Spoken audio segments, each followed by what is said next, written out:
I did not make this fanfic, check out the author in the link below. His Father's Son by Sideos. Izuku Midoriya doesn't have a quirk. Izuku has a curse. A thing. A horror that burned his skin, ruined his life and filled his head with monsters. His dream is to master the darkness and become a hero, but can anyone overcome such darkness? Or will he fall to shadow and flame? Well, he is his father's son. Chapter 31. Denied, so update time. 2 quick notices though. Firstly, the last chapter got a lot of feedback from you guys, and I wanted to let you know, I have heard your issues loud and clear. Less crying, more not crying. In that light, this chapter was edited heavily to change one of the scenes, you can guess which one, and I'm going to try and do better to lighten the angst bombs, which actually won't be that hard considering what's coming up. Secondly, Moonpaw made more art. Firstly, Nemesis in color. Post 186,710,316,657 fire and shadow upon the world. Secondly, more of DA boys. Post 187,452,875,977 love these two. PS I dunno if the links will work on fanfic.net, so it's a dice roll there. Go give Moonpaw all the reblogs. All of them. Now, time for reading. Tamura's hands clenched on his knees as his jaw set tightly in his mouth. His eyes were fixed on the screen, watching as the boy, Izuku Midoriya, was taken off on a stretcher. It had only just resumed the signal after their combined powers of light and dark had short-circuited the signal. No doubt the stupid, ignorant camera crews would blame atmospheric interference or some other pointless excuse. The battle had been glorious. It had been glorious. There was no other way to put it, and he hated himself for even admitting it silently. But he couldn't deny that the Beast and the Knight had fought well, and fought brutally, as their stations would have demanded. It didn't diminish his hatred for them both, of course. If anything, he hated them even more now, knowing that a Knight Templar was at the school, along with this demonic monster, pretending to be a timid child. Seeing them also having to place Ibarra into a stretcher and take her off had been satisfying, even if she had somehow remained on her feet despite being completely unconscious. And as for Izuku, the host of Nemesis, well, the fact that he hadn't revealed his true form was confusing to say the least. He could have easily torn the girl apart, and probably half the stadium. No doubt, however, the monster was waiting for a more opportune time. He doubted even something as strong as that beast could take on a stadium filled with heroes. So, that was my sibling's little project? The androgynous, soothing voice of father caused him to sit up straighter. How? He drifted off for a moment before sighing softly, disappointing. Tamura didn't turn his head, though he did hear father lean further back into the old couch. The rustling of silken robes indicated further movement, and he didn't need to look to his father to know he was linking his fingers together. He often did that when he was being thoughtful. He's so uncoordinated, so unbalanced. There was a sneering dismissal in his voice that made him want to agree with every word. He fought as urged and instead kept silent. It's like he has no idea how to use his own blessings. Are you sure he was the one to defeat you, Tamura? There was a very subtle insult in those words. An insult that Tamura took to his core, but he swallowed it down despite how bitter it tasted. I'm sure, father. He's the one, but he didn't use his full strength. Yes, I noticed, there was a chuckle that would have made weaker men fall to their knees in adoration, but there was more than that at play. After watching him, I'm not sure he even knows how to use his own strength. He could have torn her apart, and even if he had wanted to retain his cover, he should have won. And why was he revealing himself so openly? As if he has no idea how to hide his true self.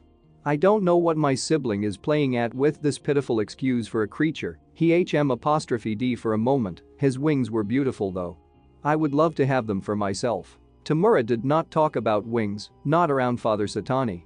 If this was bait, he would not take it. There was a long and quiet pause broken only by the adverts now playing on the screen. He could feel the tension rising in the air, and he found it harder to breathe. He wanted to grab someone and choke them just to get this feeling to leave. He wanted to paint their blood across their walls and dedicate their souls to his father. Part of him even wanted to do penance for his defeat, to prove to his father that he was sorry for his loss. Finally, father spoke, shattering the tension. This requires further investigation, which means we must plan for taking a closer look at the child. The fallen angel stood to his feet, and Tamura immediately bowed his gaze as he began moving past him with an utterly alien grace. A closer look, my father? Nothing for you to worry about for now. Father Satani smiled through his words, and it was almost intoxicating, Just let me prepare the stage for your ascension. Trust in me, I will see your destiny fulfilled. Yes, of course, my father. He knew he shouldn't have spoken, but his anger was too great, his hatred almost boiling out of his own skin. I want to kill them. I want to kill Nemesis and all those pathetic fools who don't know.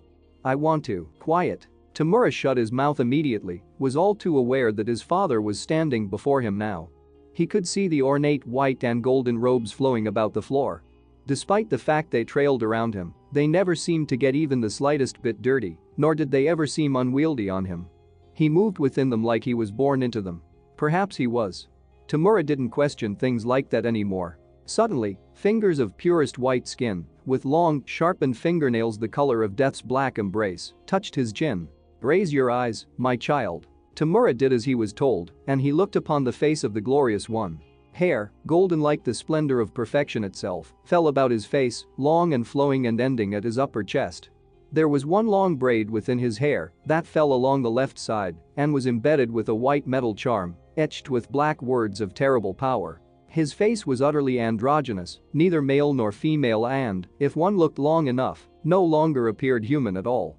More like a conceptual image of what an ideal human should look like. It was like every fashion model, every sculpted archetype, every young and beautiful figure to be painted on Renaissance canvases had melded and combined together and made something that was perfect, yet so perfect it became awful to behold. Even now as he looked upon him, Father's face seemed to change with every shift of the candlelight or the electronic light of the television. It shifted in tiny, maddening ways that Tamura couldn't explain but could still see with his own eyes. Becoming ever more perfect, ever more inhuman, ever more terrifying to behold.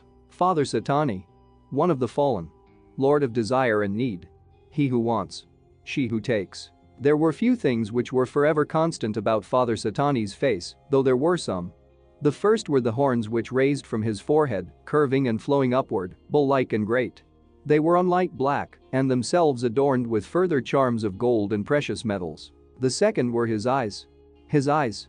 They were the black of the oblivion which awaited them all, with the only exception being the blazing gold of his irises, which were narrowed and serpentine. To look into those eyes for too long could drive a person mad. Tamura knew it to be true, as he had seen men and women both fall to their knees, their minds and wills broken in the face of the gaze of the fallen angel. Father Satani smiled and flashed the third constant. His teeth. Perfectly white themselves, without a single blemish or tarnish, they were also fanged and sharp, adding to the snake-like aura of his features. And if one didn't fall to his eyes, they would fall to his smile. Tamura braced his own heart from exploding within his chest. By pure willpower, he fought down the urge to bow and scrape at the feet of this mighty creature. Satani stretched his arms gently out to either side of him. All four of them. All four adorned with gilded golden bands and long perfect fingers with ornate rings, some linked by chains, other jewelry pieced directly into his flesh. Not a single one seemed out of place or ugly or imperfect. You are my child, Father Satani spoke, bringing joy to Tamura's heart. Do you trust me? Yes, Father. Do you love me? Yes, Father. Then know that you are special to me. You are my ender of days, and one day you will kill all those you desire to kill, but for now, you must learn patience. Father Satani's smile softened. All will come to pass as intended, as I've foreseen, and you will ascend.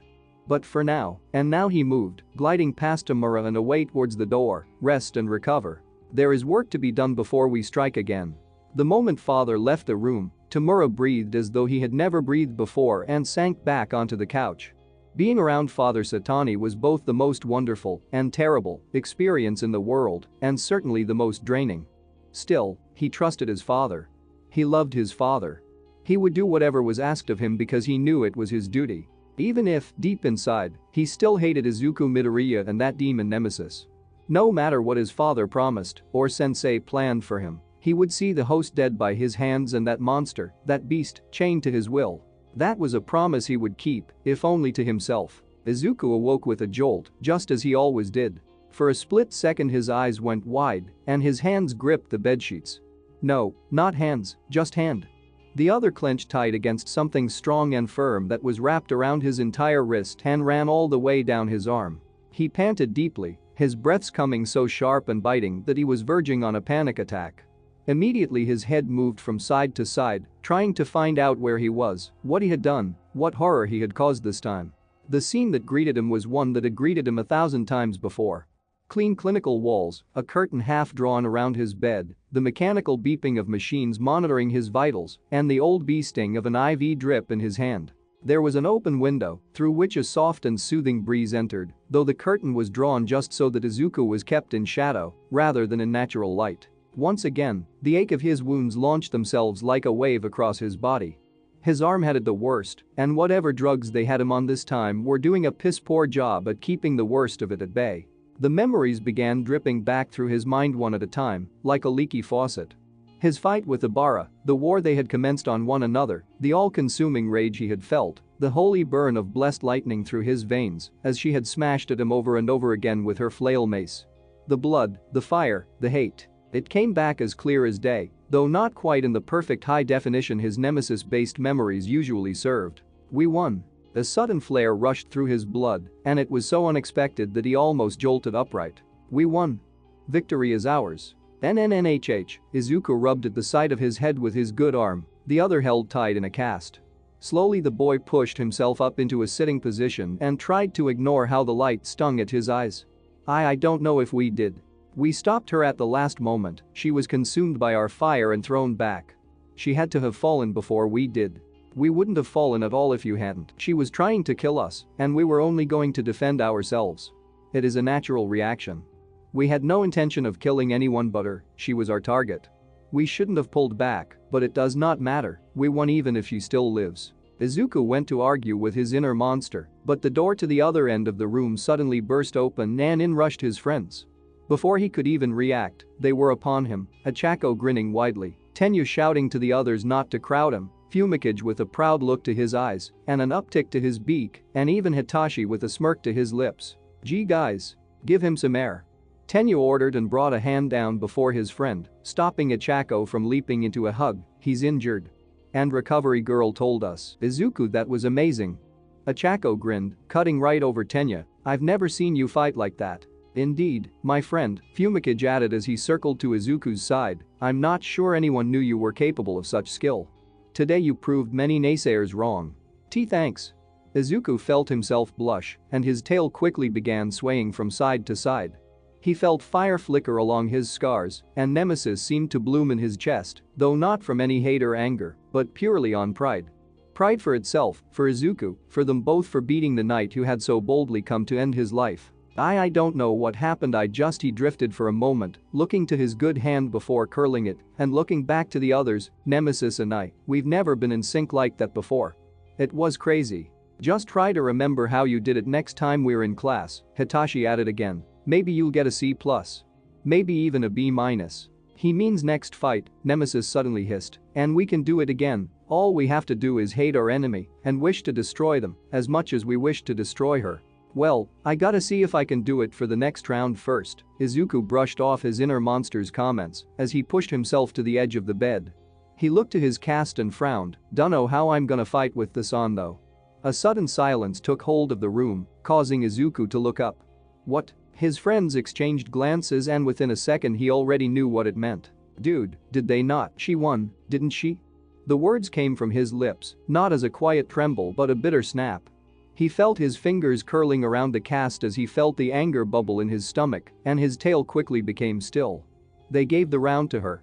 I'm sorry, Izuku, Fumikage sighed from the side of the bed, and his eyes narrowed in irritation, though not at Izuku himself. They said you fell unconscious first, therefore she was given the victory. You both fought like lions, to the bitter end, and only through chance was it given to her. No. Nemesis suddenly snapped like two tense razor wire in his brain. No. We won, we won. She fell first. The fire spiked through his blood, but for once, Izuku did little to stop it. He was pissed too, and that surprised him. Usually, he'd be upset, crying, sad. But this time he was just angry. He had fought in an almost unity with Nemesis, they had given it their all, and they had obeyed the rules. When told to stop, they hadn't moved. Ibarra had attacked first, and Izuku had only raised his hand to, as Nemesis so eagerly pointed out, defend himself, or themselves as the case may be. The air must have heated around him, as his friends moved back ever so slightly. If it makes you feel better, you're not the only one who's pissed. Izawa-sensei argued for you over the loudspeakers, Tenya added with a nod and a matching frown. He said Ibarra broke the rules by not backing off, though ultimately it was Kayama-sensei's call. Personally, I agree, and I don't think a penalty of a week's detention after the festival is over was enough. They just want to keep the pretty girl with the good grades on TV, Hitachi added with a slight growl to his tone. It's a fucking ripoff if you ask me. You won that fight, Izuku. Don't let anyone tell you otherwise. Yeah. Achako curled her fists to her chest and put on a determined expression. You were robbed. Izuku's grip on the bed was tight, and he found himself taking slow, deep breaths as he processed all of this. Nemesis continued to howl inside him, though it was not, for once, blaming Izuku directly. It was blaming everyone else, everyone who had conspired to keep them down, to deny them the victory they had so richly deserved. Do you know what her plan was? Izuku finally spoke, causing another bout of silence to settle over his friends. When they didn't answer, as he expected, he looked to them. And for just that moment, his eyes seemed shadowed. She wanted to push me to my limit. To force Nemesis into the open, so that the heroes in the audience would kill me. I could see it in her eyes, she didn't care about anything else. I don't think she even cares about winning this tournament. She just wanted to expose me. The look of horror and shock on his friends' faces said it all. But she didn't. She didn't win. She didn't make me lose control. Izuku spoke with a heavy breath, and with it came all the teeth-grinding anger that had been boiling in his blood for the last several moments. I don't care if I don't continue, because I think that is my victory. He shook his head. Besides, even if I did win, I can't continue with a broken freaking arm. It still sucks though, Hitachi grumbled, but I'm glad you're seeing it that way. Me, personally? I'm going to start a hashtag. Hashtag Devil Boy was robbed. I'll share that, Achako added with a swift grin. Me too, Tenya added. Same, Fumikage put a hand to Izuku's shoulder, a rare show of actual contact from the boy. It was greatly appreciated. Izuku shook his head, but allowed the good humor to push away the last of Nemesis's anger. Well, perhaps not all of it. A healthy amount still rested in his heart where he knew, deep inside, that he had been denied his victory, and it had been because he was an uncontrollable mess. But he wouldn't cry over it. Not this time. This time he'd keep it ready for when he next faced Ibarra, as he already knew this wouldn't be the last time they would go toe-to-toe. And next time? Next time he'd be the last one standing. Ibarra's head ached from the raw and bloody gnawing pain of the overuse of her quirk. She had awoken with a jolt, as she always seemed to wake, and it had washed over her soon after. She hadn't felt such a migraine since the early days of training with her brother. Yet for the past few minutes, Ibarra had laid in her medical bed. Her eyes wide and staring at the ceiling above her. She had failed. She was unmoving as she lay. Her forehead was wrapped in a bandage, and across her body were numerous patches, gauzes, and bandages from the heavy wounds she had suffered. Recovery Girl had done her best to heal her without draining her completely. It didn't matter, she had long since been trained to ignore such minor injuries. Her head lolled slowly to one side, looking to the side table where her phone lay. She reached over to it with one aching hand and picked it up. There was a slight clink of metal tapping metal as the small cross charm she kept on it tapped the table. She had messages from Katsuki and one from Principal Nedzu, telling her of her punishment for disobeying the rules, a week's detention, but nothing else. Nothing from her church. Nothing from Prioress Shizuka or her ecclesiarch, and the texts she was sending to her brother were no longer getting through at all. She laid the phone flat to her chest, her fingers curling around it tightly. It was worrying her. She needed to confess her sins. She needed to tell them how she had failed to expose and defeat the demon within Izuku Midoriya. She knew she had risked his life by doing so, but at this point, he had most likely been dead for several years anyway. The demon was all that was left within him, using his corpse as a puppet, keeping his heart beating and his brain dead. It was a horrific fate and an affront to the Lord. And she had failed. She had failed to unleash the monster, and she shouldn't have done. She had done everything right. She had grasped him tightly within her holy grip and used all of her willpower to fill the beast full of her faith. By all rights, he should have burst into flame there and then. He should have been unable to even touch her at all, and he should have been exposed to the entire world as the monster he was. And he hadn't. He had done something no demon had ever done before. He had weathered her touch and he had struck back. And now she lay there. A failure. What had she done wrong? Had her faith not been strong enough? Was she somehow lacking in her devotion to God? Was it her relationship with Katsuki? Was that it? Was this punishment for leaking secrets about their order to him in her blinded attempts to try and heal his soul? She was convinced that with the right words, with the right persuasion, the blonde would see the light. She had never seen a person so perfect for the role of a hero or a knight. His dedication and bravery were incredible. He had faced the demon twice and yet was still willing to fight such evil again. He didn't believe, but she had thought that maybe. Pride had blinded her to think she could turn another to their cause all by herself, without bringing him to the church or introducing him to her ecclesiarch and her betters. Pride, that most sinister and creeping of sins. Ibarra breathed deep, trying to control the age-old feeling of inadequacy from rising within her. She needed to be more like her brother, whose devotion to the church and their order was absolute. He was a true Knights Templar, and he was leading by example, arguing constantly that they needed to be out there, slaying the demons that walked amongst them all. The ecclesiarch refused to let him, and they argued often. Her brother had called him a fool, and she had disagreed with him. Maybe that was the wrong answer. Maybe he had been right all along. Maybe they should be harder, more open in their war against the shadows. She had sinned within her heart, and this was her punishment. That the demon continued to walk free, to recruit other possessed and foolish souls to his side. What he was planning, and why he was doing all this she had yet to find out. But she would stop him. She would have to once again bide her time, to wait for the right moment, but she would stop him. She had to redeem herself in the eyes of her God, her family and her church. And yet some of his words filtered through her memory even now. We just want to be a hero. He had used the pronoun often in the fight, and now she wondered if there was more than one demon within that body. Or was it more of a parasite-host situation than she had first assumed? The earnestness to which he had spoken, however, it had almost made her believe it was true.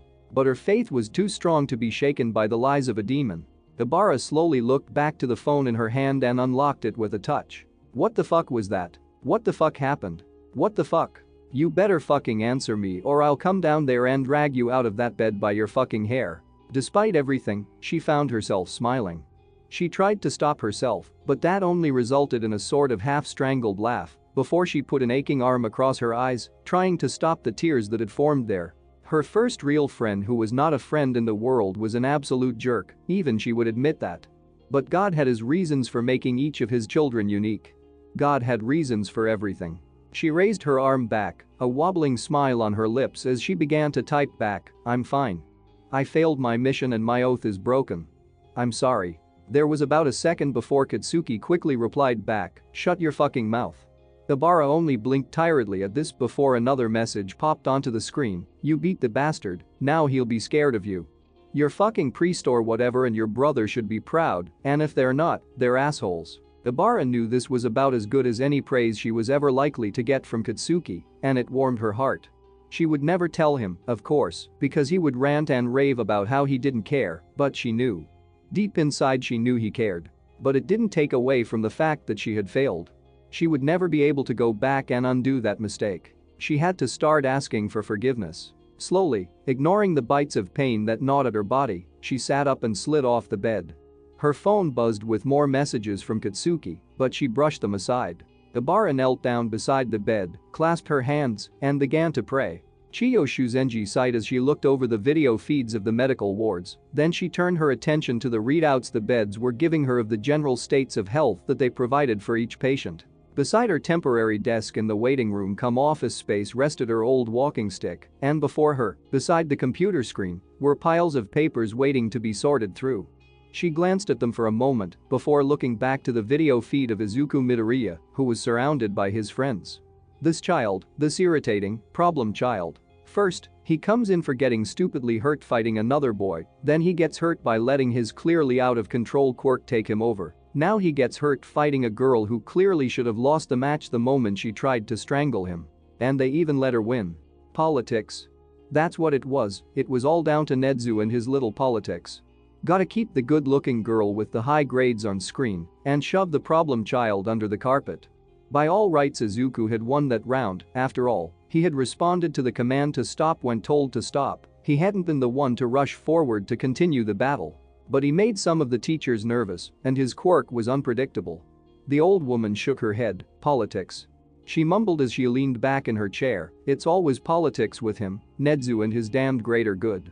Are you talking ill of our leader? The old woman almost jumped in her chair, and her eyes shot up to see the smirking face of Hikori, with those eyes that always seemed to remind her of just how old she really was, even though his spectacles. Her bones ached, and her lingering arthritis seemed to bite suddenly at her knuckles. "I don't think that's very becoming of you, Chiyo. What are you doing here?" She barked at him, her eyes narrowing. He may remind her of her age, but she was recovery girl, damn it, and she was old enough to laugh at things like death right to its face. "There are no ambulances to chase in my medical wing. My apologies," he spoke with a smile that made no effort to meet his eyes. "I was asked to check in on the two students." Check in? She had received no official notice from Nezu about anyone coming down to check on the students, especially when they were in her care. Chiyo's mind raced to find a reason before landing on the obvious. Nezu was once again covering his legal bases, and despite Chiyo's reports being emailed directly to him after every match, he had no doubt sent his pet devil to go double-check and make sure that everything was running fine. She scowled at this. He could at least afford her a little trust considering how long she'd been with the school. "Why?" she demanded suddenly. Hikori shrugged. "I need to see if Miss Shiozaki is well enough to continue or wishes to back out, and I need to make sure that Izuku does not feel as though the school was unfair to him with the ruling to give Miss Shiozaki the win." She noticed that. An unusual slip in his words. Izuku. Miss Shiozaki. He was clearly in favor of one over the other. How odd. Usually Hikori didn't seem to care much about anyone other than himself and the school as a wider concept. As long as they could keep cranking out heroes, he paid little mind to those who got crushed under the wheels. Still, she didn't let this distract her. "I'm sure you're the last person either of them would like to talk to," Chiyo replied sharply, her hands gripping the arms of her chair, "and furthermore, I will say if Miss Shiozaki is well enough to continue. As for Mr. Midoriya, you can talk to him later. Right now, he needs another round of healing before I even consider letting him leave. But he's alright, correct? No lasting damage?" Again, Chiyo felt a little thrown, but this extremely unnatural concern he was showing, but refused to show it. No lasting damage. To either of them, I might add. Good, this seemed to brighten his mood, though I should still do my own report, so if you wouldn't mind. He went to step around the desk, but as if by magic Chiyo's cane was somehow in her hand and slamming down across her desk, blocking Hikori's path. "This is my part of the school. If Nezu wants a report, he can read it from me." She shook her cane at the taller man with all the threatening power that she could muster. "Now piss off. Some of us have actual work to do." Hikori seemed to consider this for a moment, and he glanced down the corridor before nodding slowly. "I suppose I can leave it be for now. Make sure to email your results to both Nezu and myself." He turned and began to walk away, taking out his phone to begin texting. "Keep an eye on Izuku, Chiyo. He fought hard today. He deserves the best." Just as Hikori reached a far corner, she haughtily called out, "And what about Miss Shiozaki, He turned without breaking his stride, smiled, and called back, "She deserves her god." The corridor was cool, though not cold, and from somewhere beyond the thick walls, painted in the striped colors of the school, echoed the mad bustling of thousands of people moving and talking and laughing and shouting. Hitachi breathed deep as he walked the halls of the stadium, making his way towards the locker room to prepare himself. They had been shooed out of Izuku's room by a recovery girl who had wanted to give Izuku another round of healing before sending him on his way.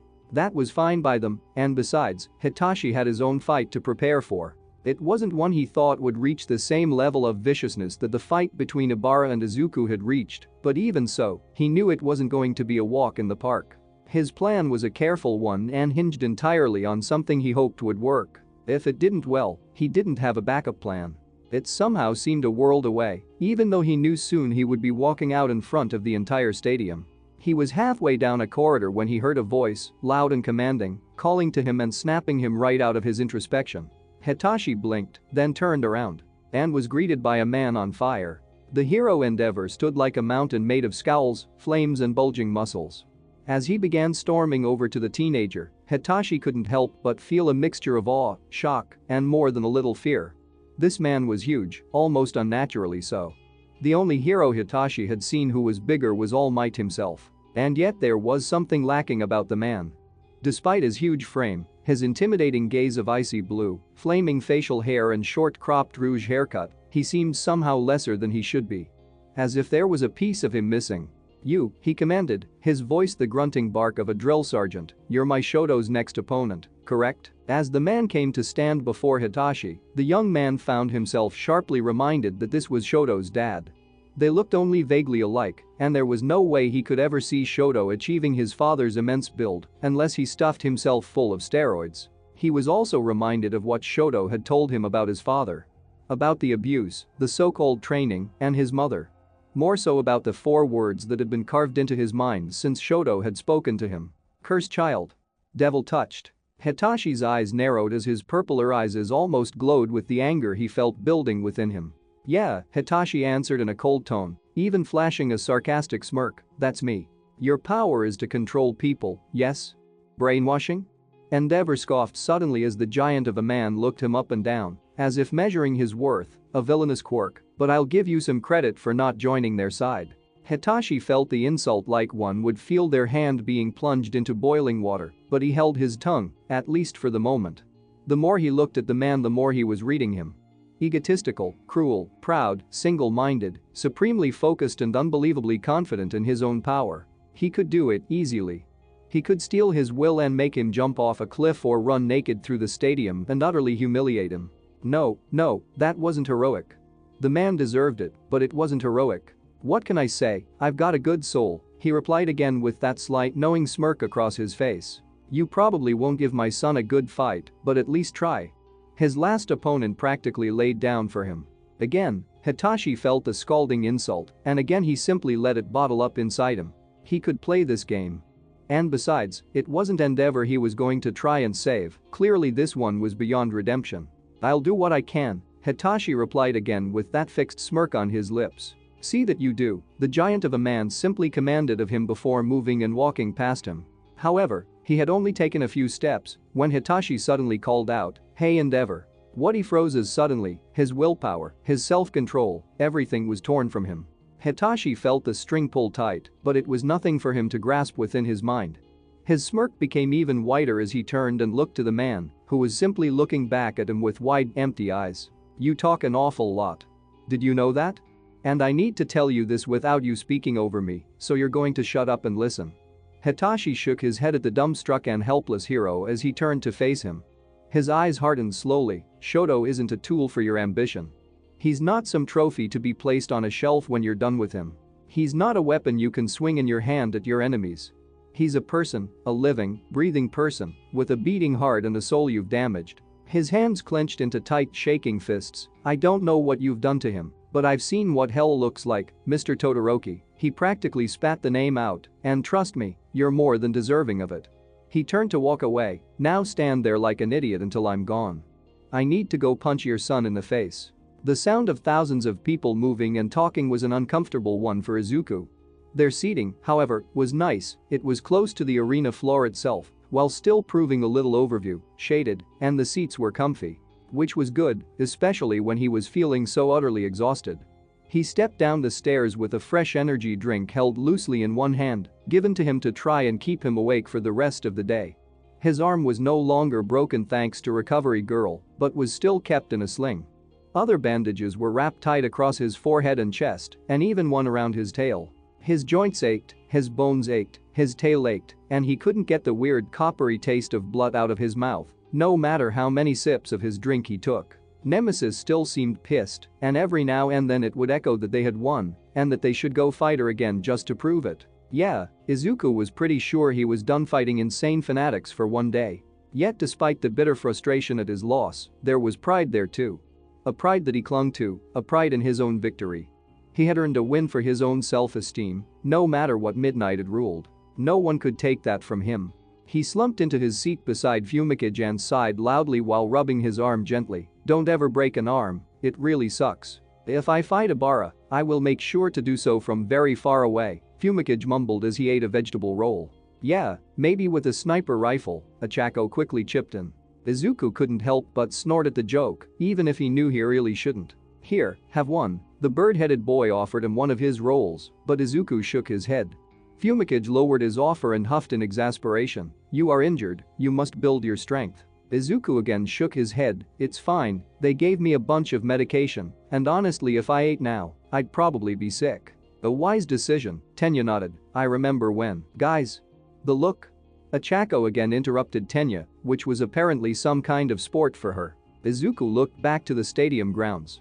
Kendo had won in her fight against Kyoka, and they were currently bowing in the ring, though quite unexpectedly a rather battered and bruised Kendo took a step forward and hugged Kyoka, who seemed to tear up at the embrace and hugged her back. The crowd let out a huge cheer, and Midnight quickly capitalized by espousing the camaraderie between all young heroes at UA, a nice bit of PR, and no doubt a quick attempt to cover the fact that the last fight had been an absolutely brutal bloodbath. It was only as the next match flashed up on the screen did Izuku realize just who was up next and who was missing from his side. Hitashi's already gone? He looked to the empty seat, then back to the others. Why didn't any of you? He didn't want us to go. He said he wanted to prepare alone, Achako answered with a shrug. Izuku was already moving to his feet. We should. He said to tell you to sit down, Fumikage announced suddenly. But he also said no buts, Tenya added with a downward chop of his hand. He said you'd need to rest and stop worrying about, well, I won't repeat. Dumb shit you can't help, Achako helpfully finished before she took a handful of Tenya's popcorn, which caused him to quickly snap, hey. Though Achako simply ignored him. Izuku, however, pulled a face, still on his feet. He didn't say. He actually did, Fumikage announced, folding his arms. We should respect his wishes. He is a strong and cunning warrior, after all. Izuku, clearly caught between doing what his heart was telling him was the right thing and listening to the literal requests from his friends to sit down and stop worrying, found himself hesitating for a few seconds before finally he lowered himself back into his chair. He desperately wanted to go help his friend out, to offer some advice or some tips on how he could beat his opponent, even though he was sure the entire stadium had already written it off as a victory for Shoto. But he was also exhausted. His very soul ached, and if it wasn't for his energy drink, he was half sure he'd be asleep in his own chair. Still, he couldn't help more anxiety wash over him with a prickle of candle heat, and his tail began swishing back and forth nervously as stadium readied itself for the next match. He had no idea what Hitachi was up to or why he would request to be alone, but he hoped his friend would win.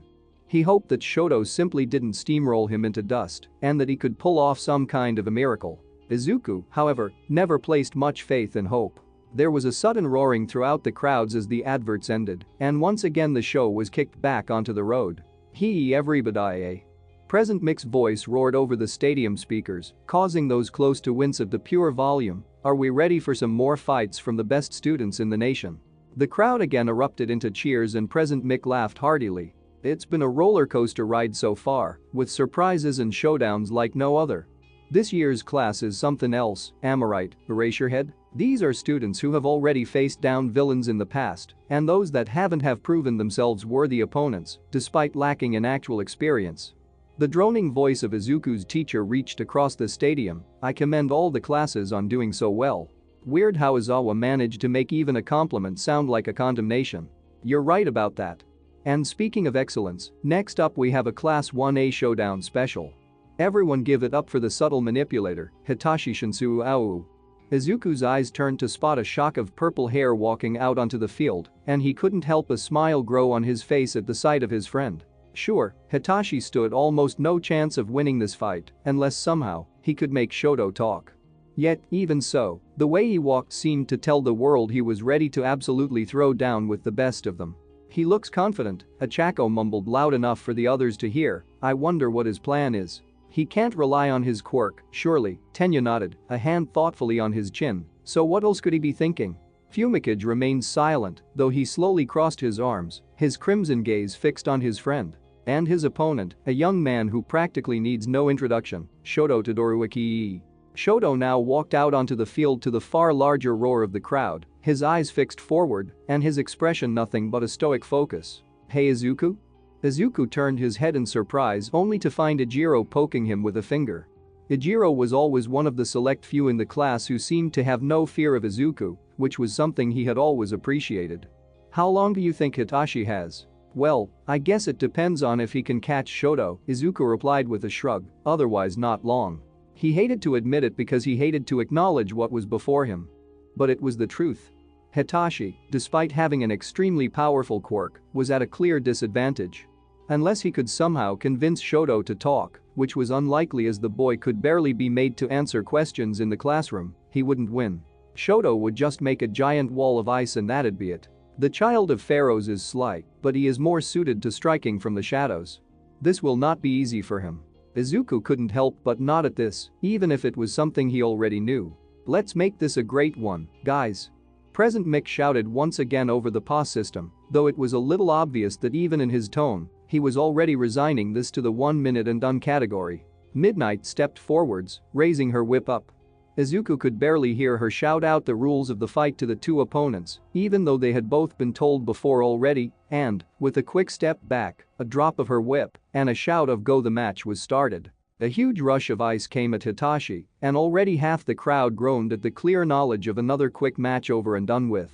And then Hitachi shouted something. And just as the ice came to his feet, it stopped. Shoto stopped. The entire match seemed to stop, as if Shoto had frozen time itself. I can't believe it. Present Mick's roar was enough to drown out the crowd, and Izuku found himself almost rising to his feet, his tail swishing in sudden shock. He caught him. Hitachi Shinsou has brainwashed Shoto Todoroki. What a huge upset. Hitachi had started walking towards Shoto, and around Izuku several other students had already jumped to their feet. Go Hitachi. Order him out the ring. Dude, you're a beast. Only Fumikage and Izuku seemed to keep their silence, with Fumikage watching the events with a focused crimson gaze and Izuku frowning slowly in confusion. Why was he walking towards Shoto? He could just order him right out the ring and be done with it, so what was he up to? Hitachi reached Shoto and for a moment simply stood before him, his mouth moving, but all words lost to the roar and excitement of the crowd, which had gone mad in the sudden turn of events. And then, Hitachi did something that no one saw coming. He clenched his fist and punched Shoto right in the face. So hopefully the loss from the last chapter is evened out a little here. It actually felt good for Izuku to take some pride in his victory against Ibarra, and I also like the contrast of Ibarra feeling she lost in return. Contrasts parallels between those two are fun to work with. Also Dad Lucy check on his boy. He's probably texting Inko on the way back BTW. And then of course, Hitachi just batting it up. The next chapter fight is a fun and maybe revealing one. It's certainly gonna be fun launching into the slight break before the Camino intern arc. Till next time, thank you for reading my good dudes. Chapter 32. Costs, alrighty so. Time for an update. This chapter brings an end to the festival arc, and finally we start moving on to some major, and I do mean major, plot developments. But for now, let's just get on with the fic. Peace. It was odd how even though he had faced down a beast from hell itself thrice, Hitachi still got nervous at the idea of walking out in front of thousands of people to face an opponent who was all too human. He knew that demons existed and that two of his friends had them infesting their very souls. And yet he was still fighting down the nervous habit to rub the back of his neck. He took a moment to breathe deep and relax. He could do this. He could fight against Shoto and he could win. And, perhaps more importantly, there was a chance he could save him in the process. It was a stupid, moronic, foolhardy plan that was probably going to have him lose the match in about 3 seconds flat, but he didn't care. He had to try, because that's what heroes did. They went against impossible odds and did all they could to win the day. The young man looked up as Present Mick screamed out his name, and he began walking towards the arena, putting on the best air of fake confidence he could muster. It helped that he had a resting bitch face. It made sure that no one could really tell just how nervous he was. The summer heat greeted him, and he felt the warmth of the sun touch across his face and neck, making him feel hot and sweaty even before he got to the arena floor. Still, a slightly cold chill ran down his spine as he saw Shoto walking towards him, an air of casual, emotionless calm about him, like an ocean with no wind. Perhaps to others, Shoto looked just as confident as Hitachi pretended to feel, but to Hitachi, all he could see was the empty vessel of a person with a heart wrapped in chains. Hitachi's hand closed into a fist. I want a nice clean fight, Midnight shouted loudly. No choking or life-threatening injuries. If you go out of bounds, you lose. If you get trapped or unable to move, you lose. If you say stop, you both immediately stop, is that understood? Hitachi almost smirked. She was putting an awful lot of emphasis on that one since Izuku and Ibarra's fight. Hitachi Shinsou, are you ready? Hitachi didn't bother assuming a fighting stance. If his plan didn't work, it wouldn't matter either way. Yeah. Shoto Todoroki, are you ready? Yes. Hitachi could see the boy narrow his heterochromatic gaze at him. There was no anger there. Shoto didn't hate him like Ibarra had hated Izuku. There was just a teenager waiting to get a fight over with, like it was almost some kind of chore he didn't want to do. And that caused anger to boil within Hitachi. This half-effort of his was insulting, and he planned to make him pay for it dearly. Midnight raised her whip up above her head, on my command. There was a second pause, and Hitachi's heart picked up an extra beat. His palms became sweaty, and there was a tingling at the back of his neck. His muscles tensed, despite his calm stance, and he found himself taking in a quick breath. You know, I've been thinking about what you told me. He spoke fast and quick, trying to get his words in before the fight could start, and I've decided. Go. The second Midnight's whip dropped. A sheet of ice came rushing towards Hitachi, with all the fury of a ravenous wolf. And then, with a shout, Hitachi unleashed his ace card, his wild card, and in fact the only card he had in his deck. I like you. Wah, got you. The ice stopped just before it reached Hitachi's foot, literally less than a millimeter separated himself from absolute and certain defeat. A rush of ice-borne wind hit him, cooling his skin for just a second, though he didn't shiver. It was actually kind of nice considering the beating summer sun. Hitachi let out a breath that he had been holding from the second he walked out onto the field, and within his mind, he could feel the light tug of Shoto's will trying desperately to escape his grasp. His heart shivered within his chest, and in a way, he felt as though he had cheated. Confessing his feelings to trick Shoto into speaking had been, well, kind of cruel. But it had worked. If Nemesis can't escape, you sure can't. Hitachi couldn't help but speak in a plain tone, even as the world around him seemed to explode.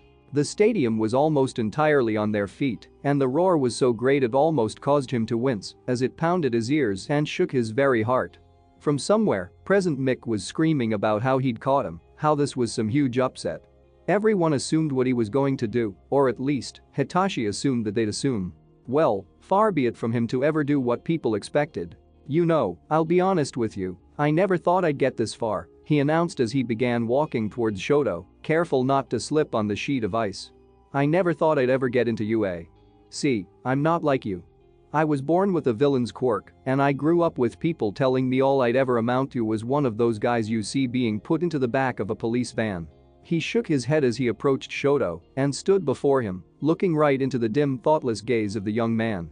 He could still only barely hear himself speak, and he supposed that Shoto was only getting half of what he was saying, but even so, he felt he had to say it. But I kept going. Despite everything, Shoto, I kept going. I fought with everything I have just to get to this point. And I'm not the only one. There are people in our class who have been through literal hell to be here today, to get just a chance at being someone, at being a hero. He leaned forward and his eyes hardened as his fist curled tighter, his fingernails digging into his palm. And I'm not going to let you piss all over our dreams just because of your fucking daddy issues. Hitachi then straightened up, took a deep breath, and committed what most would probably consider tournament success suicide. He smashed Shoto right in his jaw. The connection within Hitachi's mind snapped like a twig as Shoto came back to his own senses. The boy stumbled back, his lip instantly bust open and flowing blood, and the crowd erupted into a shocked gasp so loud it practically sucked the air out of the stadium. Shoto only had 1 second to look back at Hitachi with eyes so wide they could have been saucer plates before another fist came swinging at him, this one hitting him on his chin and causing him to again stumble back. Despite the blows, Shoto quickly put up his arms, blocking a third blow from Hitachi, and went to once again put some distance between the two of them, but Hitachi's attack was absolutely relentless. He assaulted the boy again, rushing down on him with a flurry of blows that Shoto, to the clear shock on his face, could barely deflect. You fucking asshole. Hitachi screamed at him as he refused to give his opponent a moment of peace. How dare you tell me you're going to fight with only half your quirk? Do you know how insulting that is? To me? To all of us? Shoto didn't reply, he couldn't reply, and Hitachi knew he couldn't reply. The teenager quickly tried to spin on his heel to grab Hitachi and go on the counterattack, but the boy was already ready for this. He weaved and dodged from Shoto's grasp, feeling the sudden wave of ice that was building along his hand and arm, and he smashed an elbow into Shoto's side, hitting his kidney and knocking the wind right out of him. If you want to beat me, use all your strength. Or I'll just kick the fucking shit out of you. No. Shoto's reply actually surprised Hitachi, so much so that he paused for a split second in his assault, and before Hitachi could capture him one again, Shoto took the advantage. He turned and grabbed Hitashi's arm again suddenly, causing ice to rush along it and pain to bite at him swiftly, knocking his focus and forcing him to yelp. Yet, for a tiny moment, Hitachi couldn't help but think, clever. But Hitachi wasn't done. He swung out in a kick that only barely missed, and while usually such an attack might create an opening, Hitachi knew that such a thing would immediately lead to his defeat. And as such, as Shoto moved to close the gap, his hand already frosting over with his quirk, he found himself looking into the oncoming dive of Hitashi's other foot. Shoto threw his hand up at the last second as ice coated over it, but it was almost too little too late. Hitashi's falling foot smashed into Shoto's arm, shattering the ice and causing the boy to cry out suddenly. Hitachi fell to the ground but quickly moved into a roll and leapt back up as Shoto staggered back from the blow, clutching his still frozen arm tightly. And again, Hitachi went on the attack. He was utterly out of breath, utterly drenched in sweat, and his arm felt as though someone had grabbed it in a vice made of ice and refused to let go, but he didn't care. He didn't have the devastating strength of Nemesis, the battle lust of a demon like Dark Shadow, nor did he have the clear brutal training of Ibarra or an incredibly powerful quirk like Shoto's, but he did have one thing. He had overwhelming amounts of determination and a complete lack of care for his own safety. A very dangerous combo, as Izawa and All Might had pointed out several times before. And as such, as Shoto looked up with his arm clenched tightly in one hand, he was met by the furious roar of Hitachi as he swung his fist with an arm coated in biting frost. Shoto barely dodged the attack and went to launch into a counter, but was unable to complete it as his own ice-covered arm was barely able to move. He managed to hold it up quickly to block Hitachi, but Hitachi grabbed his free wrist and they went into a sudden lock, each one with a firm hold on the other, and with Shoto unable to capitalize on his frost. Just for a second, the fight was paused as they stood, almost nose to nose in the center of the ring. The battle-mad crowd lost in the background as mere static, as all that seemed to exist was the two of them in that eternal second. "You're insane," Shoto growled out, "you can't win." "I can't win?" Hitachi snapped, "I'm not the one bleeding." Something akin to shock, or maybe even fear, dawned within Shoto's gaze. "I'm not the one who could win, right now, by using their fire, but refuses. I'm not the one denying half of my own fucking soul to try and stick it to someone who doesn't even matter." Shoto's breath caught, and his fingers twitched against Hitashi's frost-covered arm. He couldn't reply, despite his own wish, he couldn't speak a word.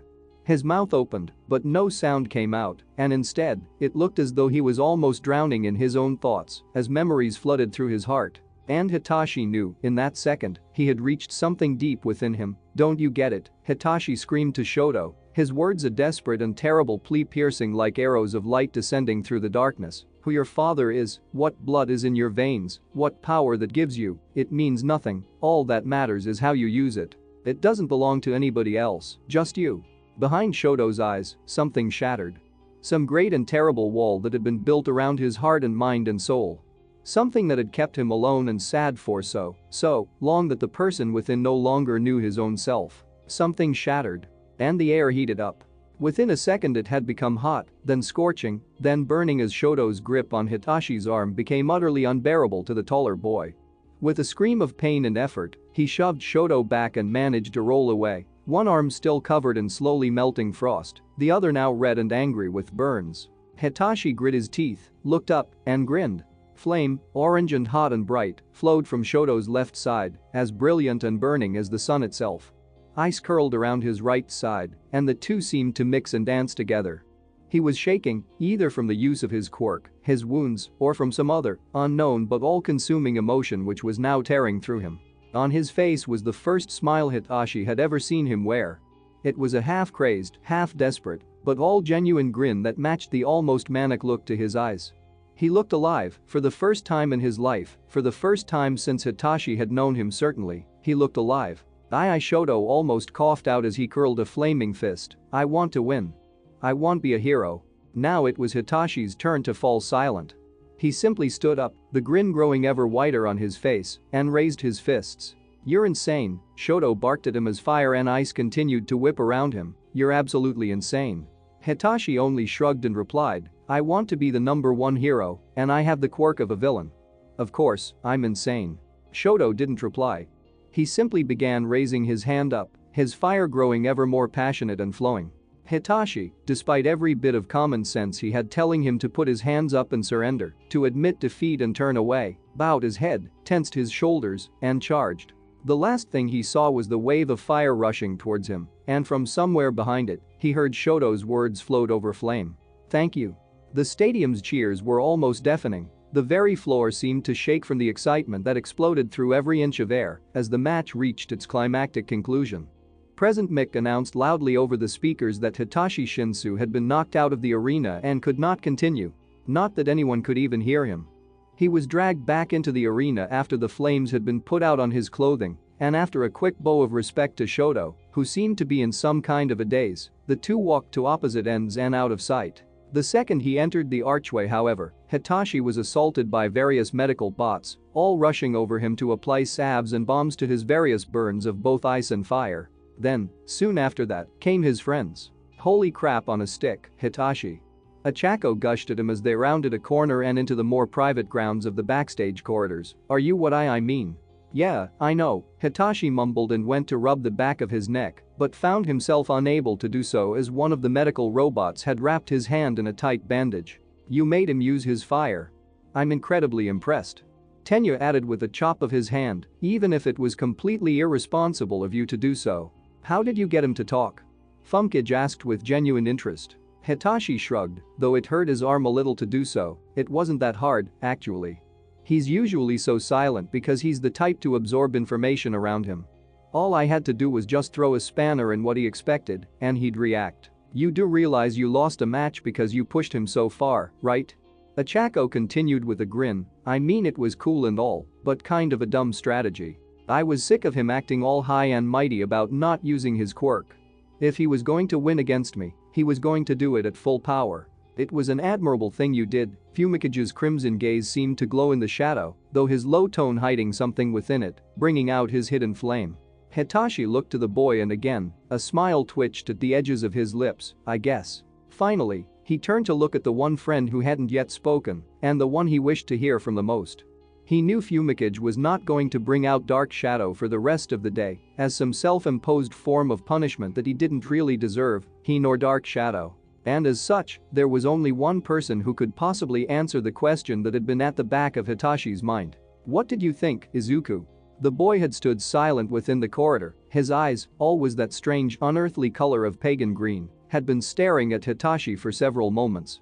His tail had swished softly back and forth, as if in deep thought. A weird, somehow awkward silence fell between the group, though Hitachi, despite orders to go see Recovery Girl as soon as possible, refused to budge, ignoring his burning wounds. "Well, did you always suspect him?" The silence became almost cold. "No, not until today." "What are you talking about?" Achako cut in suddenly. "Izuku?" It was Hitachi who answered. "I think Shoto is the third person cursed in the class." "What?"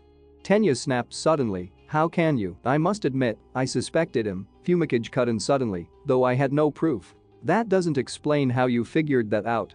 Tenya again snapped before frowning at Hitachi. "Please explain." Hitachi sighed and looked to one side. "We talked in private, and he said some things to me that, well, kinda stuck, you know? And then I remembered what Dark Shadow said about the corruption sometimes only being visible in certain situations. All that you just did was to expose him, right?" Izuku added, his eyes a strange mix of irritation and pity. "You made him use his fire because you thought it would expose the corruption in his soul." "No, not entirely," Hitachi announced with a sigh. "I did it because I wanted to save him. I wanted to win the match, yeah, but the stuff he told me and I couldn't let him go on like that. So, you pushed him to use his fire," Fumikage nodded slowly, "and at the same time, possibly expose his soul to Nemesis's gaze. So, did it?" "No," Izuku cut Achako off with a harsh word, but he soon softened, and he raised his one good hand to rub at his eyes, as if exhausted. "I mean, Nemesis kinda did, I don't know. We were too far away to get a good look." I think he paused, and a slightly distant look brushed over his eyes before he continued. "Nemesis says it wasn't close enough to tell, but something is wrong there. It just doesn't know what." He sighed and grit his teeth in irritation. "I should have guessed it sooner.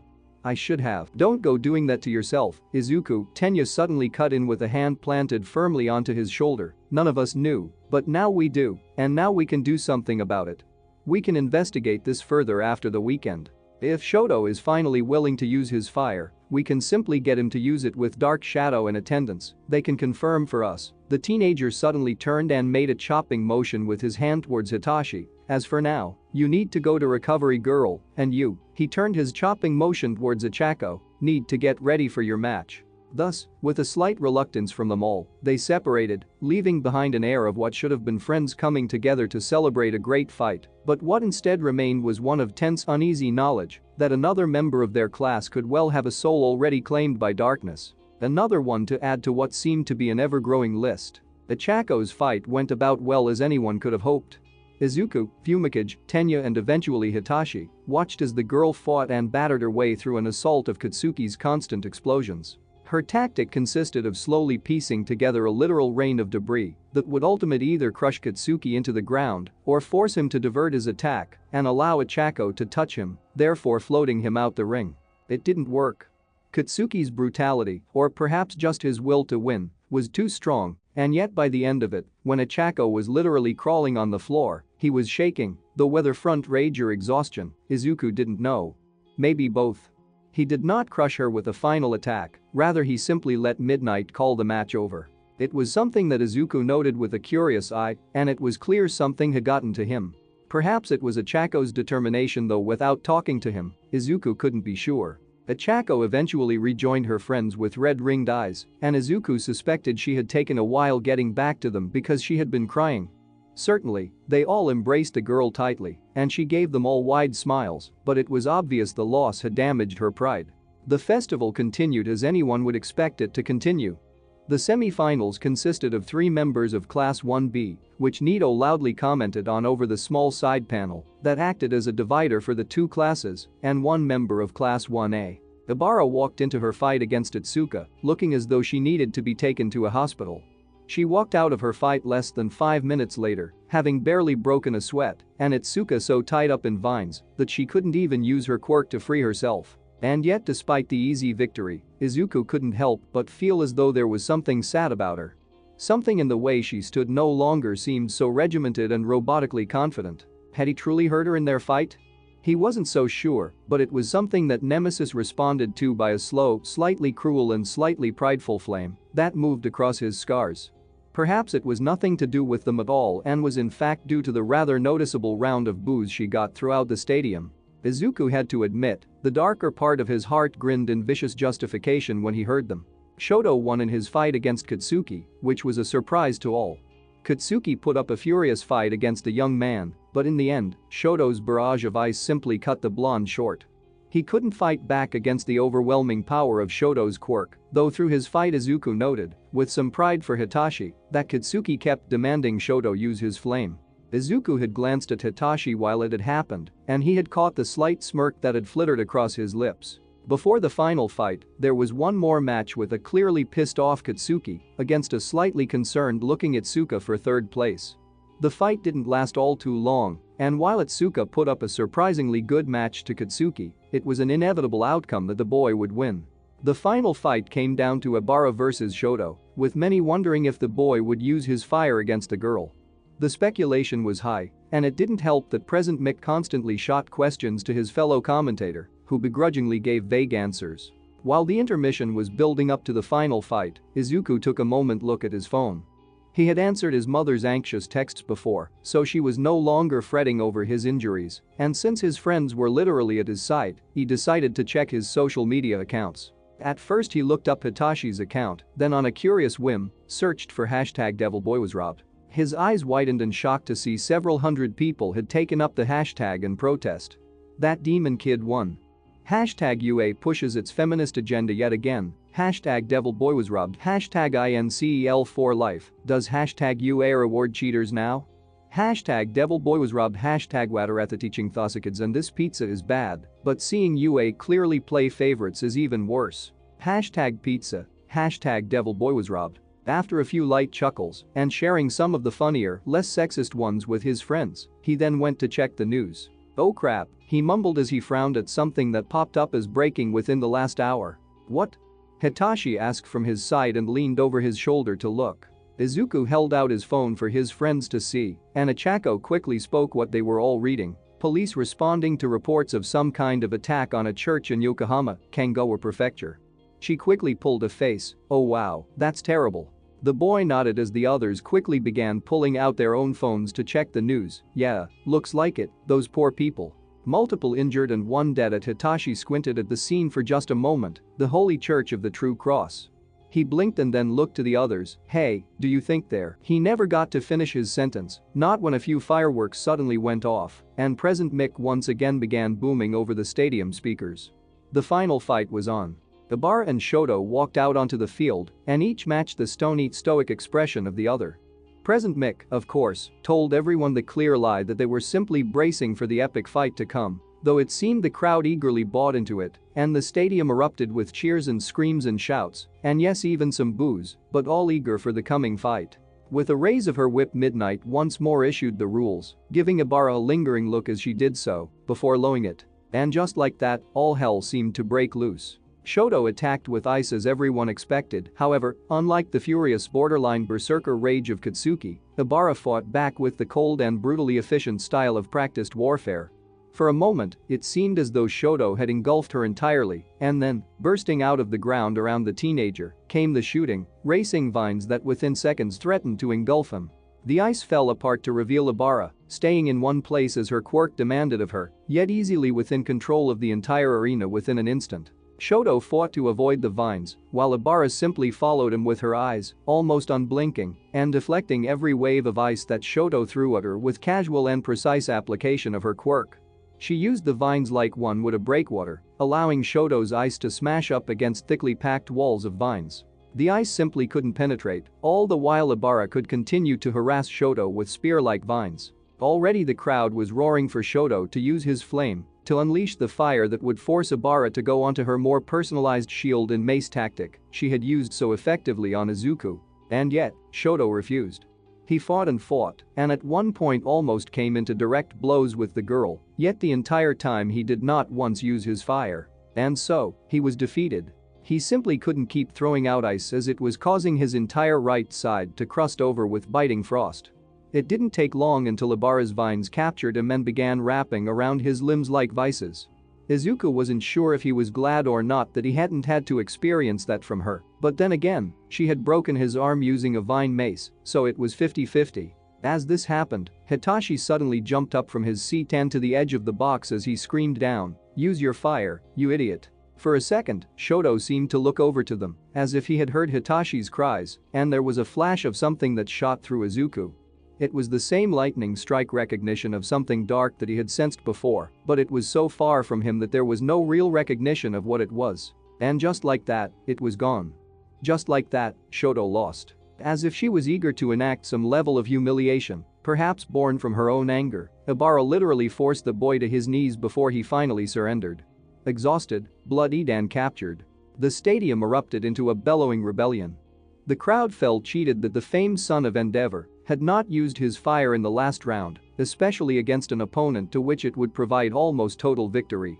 Perhaps even more especially against an opponent who had become controversial with the spectators. Cries of match fixing began spiking up from the crowd, and it was only through a mixture of present mixed damage control and Aizawa's cold harsh affirmations of UA's integrity that they stopped. Thankfully, by the time the ending ceremony arrived, most people seemed to have calmed down as the students began refiling back out onto the field, though Izuku caught the odd whisper of disapproval and disappointment from the crowds. It took only a few seconds for the first, second and third place stands to be raised, and from the crowd stomped Katsuki to his podium, followed by a strangely reserved and thoughtful-looking Shoto, and then no Ibarra. A rustle went through the crowd at this, even as All Might appeared with a rather dramatic drop from the top of the stadium to hand the medals to the winners. Katsuki looked like he wanted to spit on his third-place medal, and much to Izuku's quiet interest, kept looking over to the exit as if wondering where Ibarra had gone. Shoto accepted his second-place medal with a calm nod, though seemed no less enthused to be there than Katsuki. Finally, All Might turned from the stands and looked out to the crowd, loudly announcing, "Due to personal reasons relating to family matters, Ibarra Shiozaki will, unfortunately, not be accepting her well-earned first-place medal at this time." Izuku turned and quickly caught Tenyu's eye, who shared a look that soon caught on to his other friends. It took even less time for whispers to begin rustling through the crowd of students. Those who knew were all thinking it, and Izuku was no different. The Church of the True Cross. Several people attacked, one murdered. Izuku felt no love lost towards Ibarra, but he would never wish such a thing upon anyone. Something cold curled in his stomach as he wondered just what this would do to her if she was even involved at all. He hoped she wasn't. Despite everything, he hoped she wasn't. Katsuki paced back and forth in the car park as he held the phone to his ear. His mouth twitched with a scowl that refused to leave as again Ibarra's phone went to voicemail. Fuck. He again brought his phone down, clicked redial, and raised it back up again. He had done this 5 times since walking out into the lot. When he had started, the lot had been filled with cars picking up students or driving spectators home. Now he was alone, or close to it, with barely a few cars left and a few students of other years and classes mulling about. The warm orange glow of the late afternoon sun fell across him, though it provided no comfort. If anything, it felt somehow false, maybe even mocking. He didn't like the way it glinted off his third-place medal, which still hung around his neck. 3rd place. Fuck. He had been eager to face Ibarra for the 1st place spot, to show her what he had learned since their initial meetings and the sparring matches they'd done together. He had been eager to prove to her that he wasn't a coward, that he could fight the darkness just as effectively as she could. He knew his quirk was a good counter to hers. His particular type of explosion didn't leave a whole lot of flame, but the heat alone was enough to kill her vines. It was always the close-quarter fighting that he lost at. Ibarra was a monster at hand-to-hand, though he had vowed to one day beat her. Those thoughts were far away, however, as he again listened to her phone ring out. His heart felt cold in his own chest, and his stomach gurgled. He had seen the news, and the second he saw the church name he knew it was her church that had been attacked. But it was more than her church, it was her life. This was the equivalent of tearing her heart out, maybe even her soul.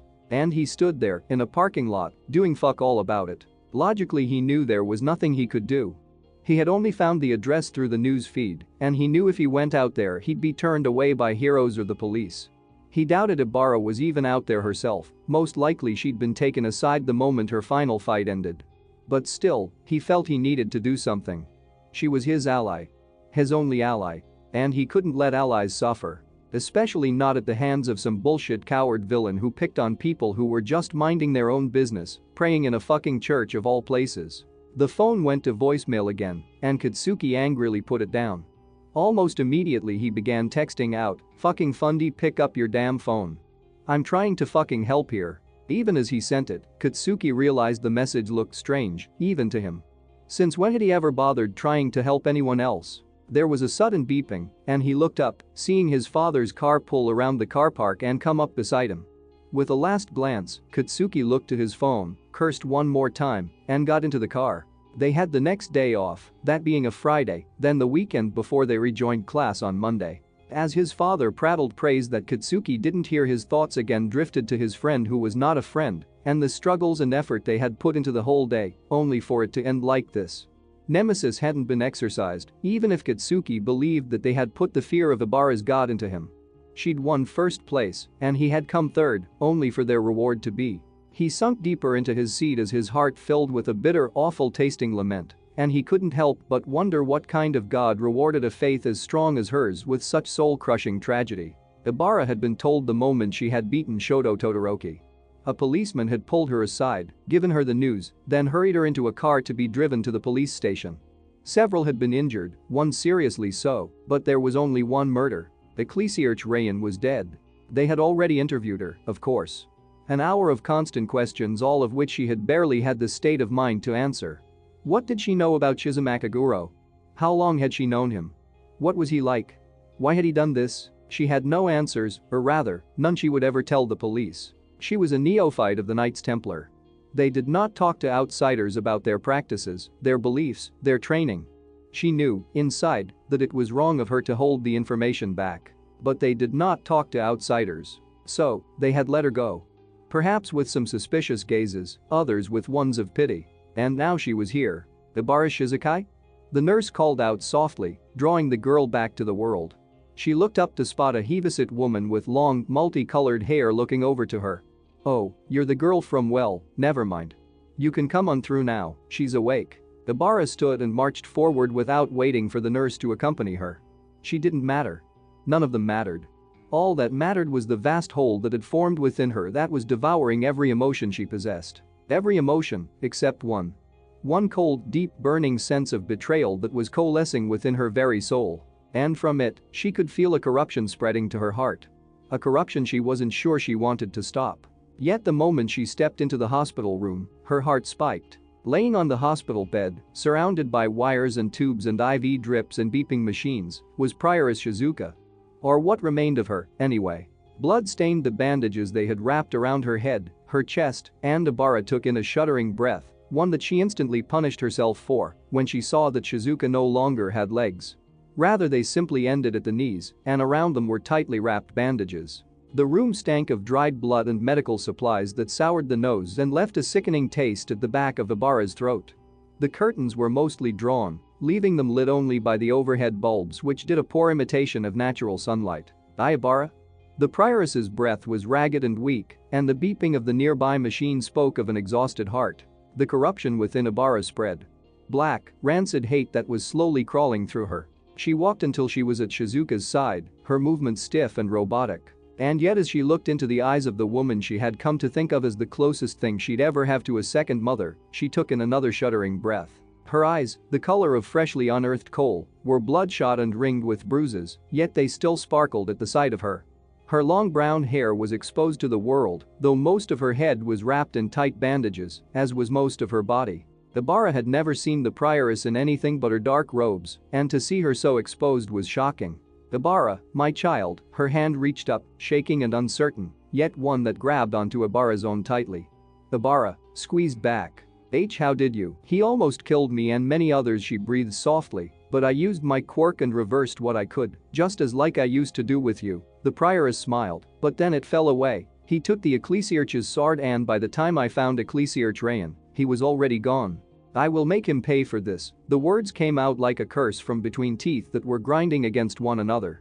Ibarra's eyes held all the warmth of a drawn sword. I swear, to you, to God, I will make him pay for betraying us. No. The answer was so shocking that, just for a moment, the corruption within Ibarra weakened. Well, what? No, Ibarra, Shizuka whispered again, and again her hand squeezed against Ibarra's own. Brother Chisholm is lost. Lost to his own anger, his own hate. I won't lose you too. Ibarra's jaw was shaking. Her whole body was shaking. Tears were forming along her eyes, and she hated herself for such weakness. This wasn't who she was, this wasn't what she had been trained for. She was so pitiful, so pathetic to be crying like some child before the prioress. A sob threatened to escape her, and yet through pure willpower she held it back.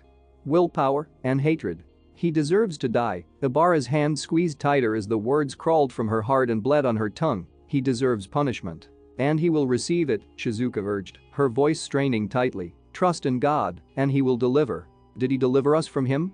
From this evil? Ibarra barked suddenly, causing the heavily injured woman to recoil just a little. Ibarra took a moment to gather herself, her voice lowering once again. This is a message to me. I failed to expose the demon Nemesis. I broke my oath of moment. You didn't, and this is my punishment and my redemption. Ibarra pushed on, the black acidic hate she felt within her spreading like corroding rot. I will avenge us. I will avenge Ecclesiarch Rayan. I will avenge our church. I will deliver Chisholm to God personally. If you follow this path, you will walk into darkness, Shizuka spoke, her voice breaking into a cough that shook her entire body in painful spasms. Ibarra felt the grip on her hand weaken, and before her eyes, she saw the terror of her fallen brother's wrath-given form. This was his message to her. Well, message received. She let go of Shizuka's hand and the emotions drained from her face. I will come again soon, prioress, but for now, I have work to do. The woman tried to protest, but the words wouldn't even reach her throat. She reached out as Ibarra turned and left the room. Ibarra didn't look back. She didn't want to acknowledge the prioress's words. After all, her brother was out there, loose and armed with the sword of the Ecclesiarch. He had sinned against them all. He had taken the life of the man who had saved her. He had torn the heart out of her church and betrayed her family. Last time she had been a helpless child, unable to save anyone. This time, however, she was more than capable of striking back. This time she would have her vengeance. So Hitachi had his big "it's your power" moment with Shoto, because reasons. At first when I wrote that scene I thought maybe I was making Hitachi a bit ook, and yet when I read back over some of the updates from the manga, I realized that actually, it's very ick for him. Hitachi is a brawler, and he'd be the kind of guy to get to someone like that. I mean, he was bashfully 2 steps from doing that with Izuku in the manga, so yeah. Hitachi is great is basically what I'm saying. And Ibarra is officially out for blood. Stained blood. I wonder how many of you thought Tensei was gonna be attacked and not Ibarra's entire adopted church family. And her old mentor Rayan was killed. That nice old man who taught her how to snap necks, so sad. But that's clearly not as important as what y'all know is coming up next chapter. Remember how Inko agreed to finally tell Izuku the truth? Yeah. Next chapter is gonna be Fuun.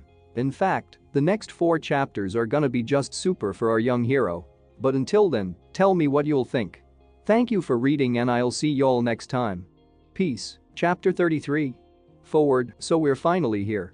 The Sports Fest arc has officially ended and we're in the interregnum between this arc and the next. Which means major plot development time. Irritatingly, I can't link to some awesome as heck fanart I got, but go check out Moonpaw and Duin on Tumblr and just go give them a ton of support for the awesomeness they draw. Anyways, moving on, time for the chapter woo. They had given him strange looks when he had come asking for her. Looks of shock, of disbelief, with one nurse even asking if he was sure it was her he wanted to see, double-checking to make sure he had the name right. Shoto was sure. He had never been so sure of anything in his life, despite the undercurrent of fearful nerves that fluttered within him. The hospital was a private one, well kept, with generous donations from his father's agency. Of course, it was. It served multiple people, but it was truly only there to keep one woman locked within its walls. His mother. The woman who had raised him, who had comforted him in times of fear and pain, and who had tried to murder him in his sleep, rescued only at the last second by an older brother whose face he could barely recall. All he remembered was her screaming, his father's rage, flashes of orange and blue and noise and fear, so much fear. And then, as she had vanished, he knew it had been his father who had sent her away. His mother who was never truly in her right mind, not with the level of cruelty that his father had doted out to her. His mother, who he had ignored and all but forgotten about in his single-minded hatred of his father. His mother who he now wished to see for the first time in years. His hand hovered over the handle of the door, and for a moment, an age-old fear curled in his stomach.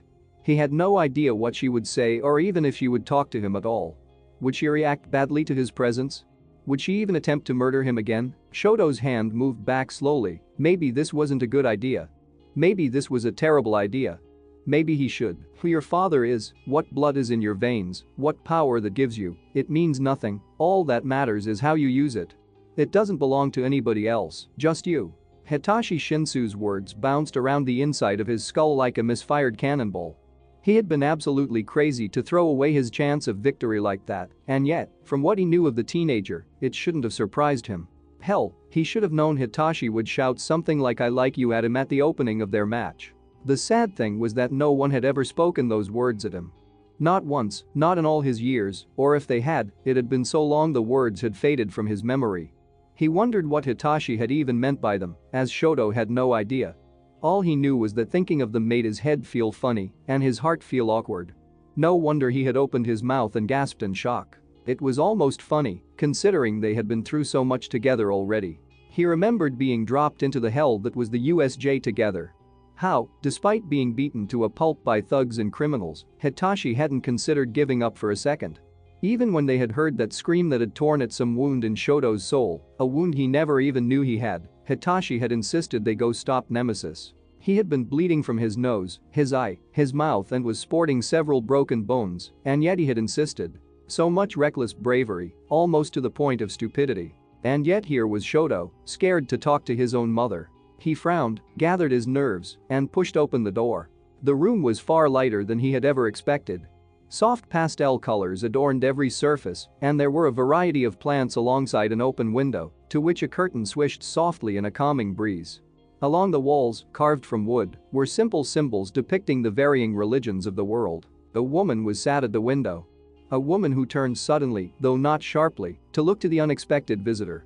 A woman with slim features, tired eyes of amber glass brown, and a cascade of white hair that crashed upon her shoulders. For a second, the air seemed colder somehow, despite the open summer sun shining through the window. And then, as if carried on the sun's rays itself, it warmed back up again. "S. Shoto? Hey, Mom," Shoto almost felt the words strangle in his throat. Shoto, the smile that formed on her face, broke down the walls of ice around his heart, and before he knew it, he had stepped forward into the room and into her embrace. Her touch was chilled, but he didn't care. At that moment, all the old anger he had towards his father, towards the world that allowed him to exist and get away with his crimes, fell away. There was only that room, with his mother who he loved and missed, and the future of slow, gradual healing that lay ahead of him. He had his father's blood in his veins, but that did not make him his father. And quietly, there in his mother's arms, he vowed to make right all his wrongs. No matter how long it took. She pulled back enough so that she could once again look him in the eyes, then she smiled sadly and said, "Sit down, son, we have a lot to talk about." "I still feel bad for Ibarra," Izuku mused as his eyes followed a couple walking, hand in hand, past their little group. "I mean, I will give you a yellow card if you continue. I'm not talking about anything sad." The teenager quipped back, "I'm just saying, you know, in general."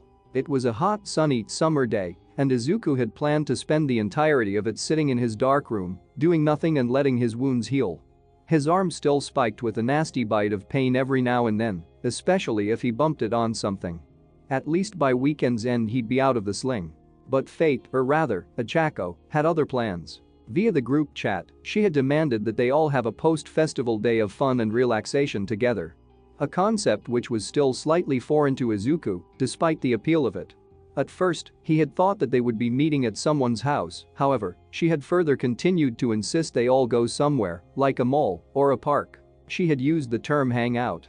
Izuku had never hung out anywhere in his entire life and had been almost overcome with nerves at the very idea. What if he didn't hang out well enough? Would they get mad at him? What if he had nothing to talk about and they all realized what a weird, creepy loser he was? What if, no, these were his friends, and besides, his mother had been acting a little weird since he had come back from the festival, and he was sure giving her some space might be a good thing. She had been a little clingy, giving him more hugs than usual, and talking about celebrating his success in the festival. Not that he didn't appreciate the effort, it was just he could tell it was masking something. Something he wasn't sure he wanted to know, not that he was even sure he'd get the truth from her anyway. And so, with agreements coming in from the others and a time set, Izuku had gone out to meet his friends. The train ride had been a little awkward as at one point 3 girls, dressed entirely in black gothic Lolita outfits, seemed to have recognized him from the festival and had begun trying to talk to him about his demonic blessings. He was glad that he had to only suffer them for 2 stops before switching trains. Once they had met up, the first thing they had done was to go get ice cream, yet as they were waiting in line, Achako had quickly announced, with Tenya nodding at her side, that there would be no talk of anything sad or upsetting, which also included any demon talk. This was going to be an easy day, a day for chillaxing and relaxing as Achako had put it. As if to emphasize her point, she had pulled out 2 yellow cards and a red card out of her 13-themed tote bag and showed them to the others. Talk about sad stuff and you get a yellow card. If you get a red card you have to buy everyone lunch. The threat alone was enough to make the others laugh and agree, though Izuku had decided to take it seriously. She was right, he did need a day to unwind. Though it was still hard to do so with everything weighing on his mind, along with a lifetime of being so hyper-anxious and tense that any other setting was just not Izuku. Hence why his mind kept wandering back over to all the bad things in his life. Hence the mumblings about Ibarra. Achako wagged her popsicle at him. "You're on thin ice, mister." She was dressed in some light summer clothes with a large pair of sunglasses on, while Tenya dressed in his usual slacks and polo shirt attire. Izuku, Fumikage and Hitachi, however, were all dressed in darker shades, with Hitachi and Fumikage even wearing black t-shirts, each sporting different, but certainly gothic, logos. Izuku wore black cargo shorts and a dark green shirt with a logo on the back depicting a shield with blue and white wings crossed over it. As if in weird contrast, however, he wore a pair of red sandals on his feet. They were cheaper than buying new shoes, and he could tell his mother was starting to get a little annoyed at how quickly he was going through them. That and, as of yesterday, they were practically his last pair of footwear. His mother had even suggested since he was going out shopping for the first time ever he could go looking for some more fire-resistant shoes, as surely in this day and age, they had to sell some somewhere. They'd managed to find shorts that fit around his tail, after all, though she had asked repeatedly if they really had to be black. Izuku blamed Hitachi and Fumikage both for his slow move towards wearing darker clothing. He had never been one to dress brightly, but he had never veered into the more angsty, rebellious teenager look before meeting them. And yet it did seem to please Nemesis, who always seemed to enjoy anything that made them embrace the shadow they truly belonged to. They were currently walking the busy streets of Tokyo. Not Tokyo of course, because that would be insane, they would barely be able to move through the streets if that was the case. No, this was further on the outskirts of the city, which was populated by more artsy shops without it feeling touristy or too busy. Still, the bustling streets were a source of light anxiety for Izuku, as so many people around him constantly set off little strings of candle flame across his scars, and as such, he was glad he had his group of friends with him. The air was filled with the smell of fresh food stalls and, from somewhere he couldn't see, the heavy scent of flowers. The sun was warm and welcoming, adding to the feeling of a good proper summer's day, the kind one took for granted in youth and missed in adulthood when one was stuck behind a desk. "I get what you're saying," Hitachi announced as he licked at his orange blossom ice cream, "but that's got nothing to do with you. At all." He shrugged and added, "I mean yeah, it's shitty, but what are you going to do? Give her a big hug? I'm sure she'd love that. Best thing for any of us to do is stay out of her way." Which is terrible, but true, Fumikage agreed. "She views us as the enemy, you especially," and he gave Izuku a quick nod. "Space for you both will serve us all for the best. She can go rot for all we care," Nemesis hissed through Izuku's brain, causing the boy to frown in irritation. "Damned evangelist. One day we will have our revenge." Nemesis still hadn't gotten over their robbed victory, which Izuku knew it would crow about for days to come. "All of you get a yellow card," Achako quickly announced, drawing said card from her bag with her free hand. "That's your first warning." Hitachi chuckled and held up a free hand. All right.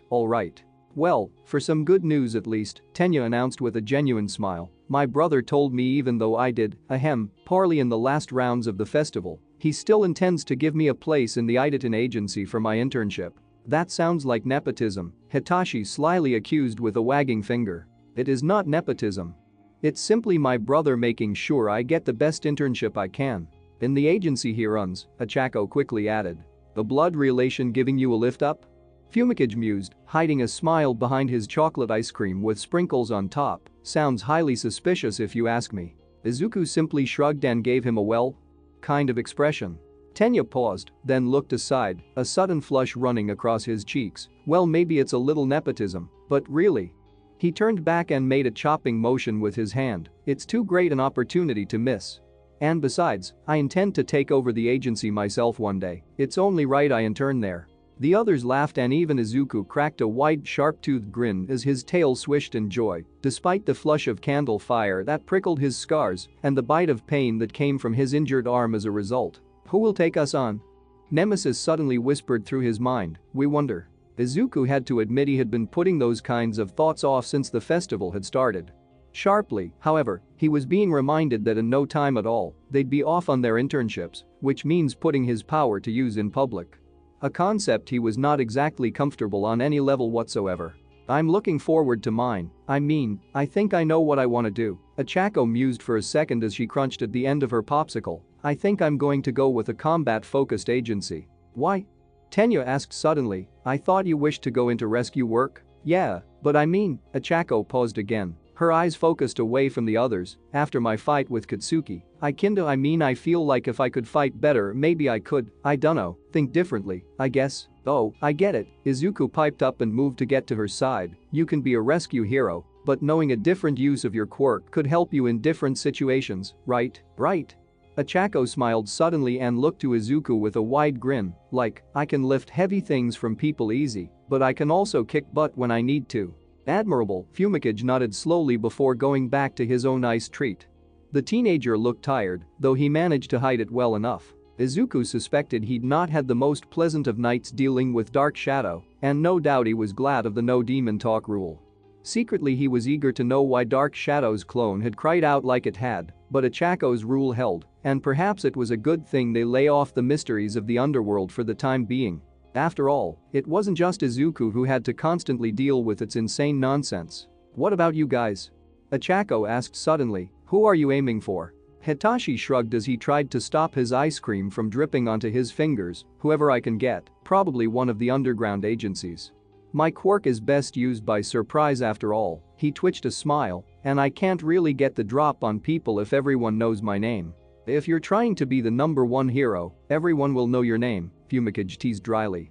Hitachi paused with a finger held up to argue before nodding in defeat. You've got me there, however, he quickly turned the conversation around. What about you, Corvus Corax? Fumikage frowned for a moment at the taller teenager before looking up and thought, I'm not sure. I quit out of the third stage, so I don't imagine I will gain many offers.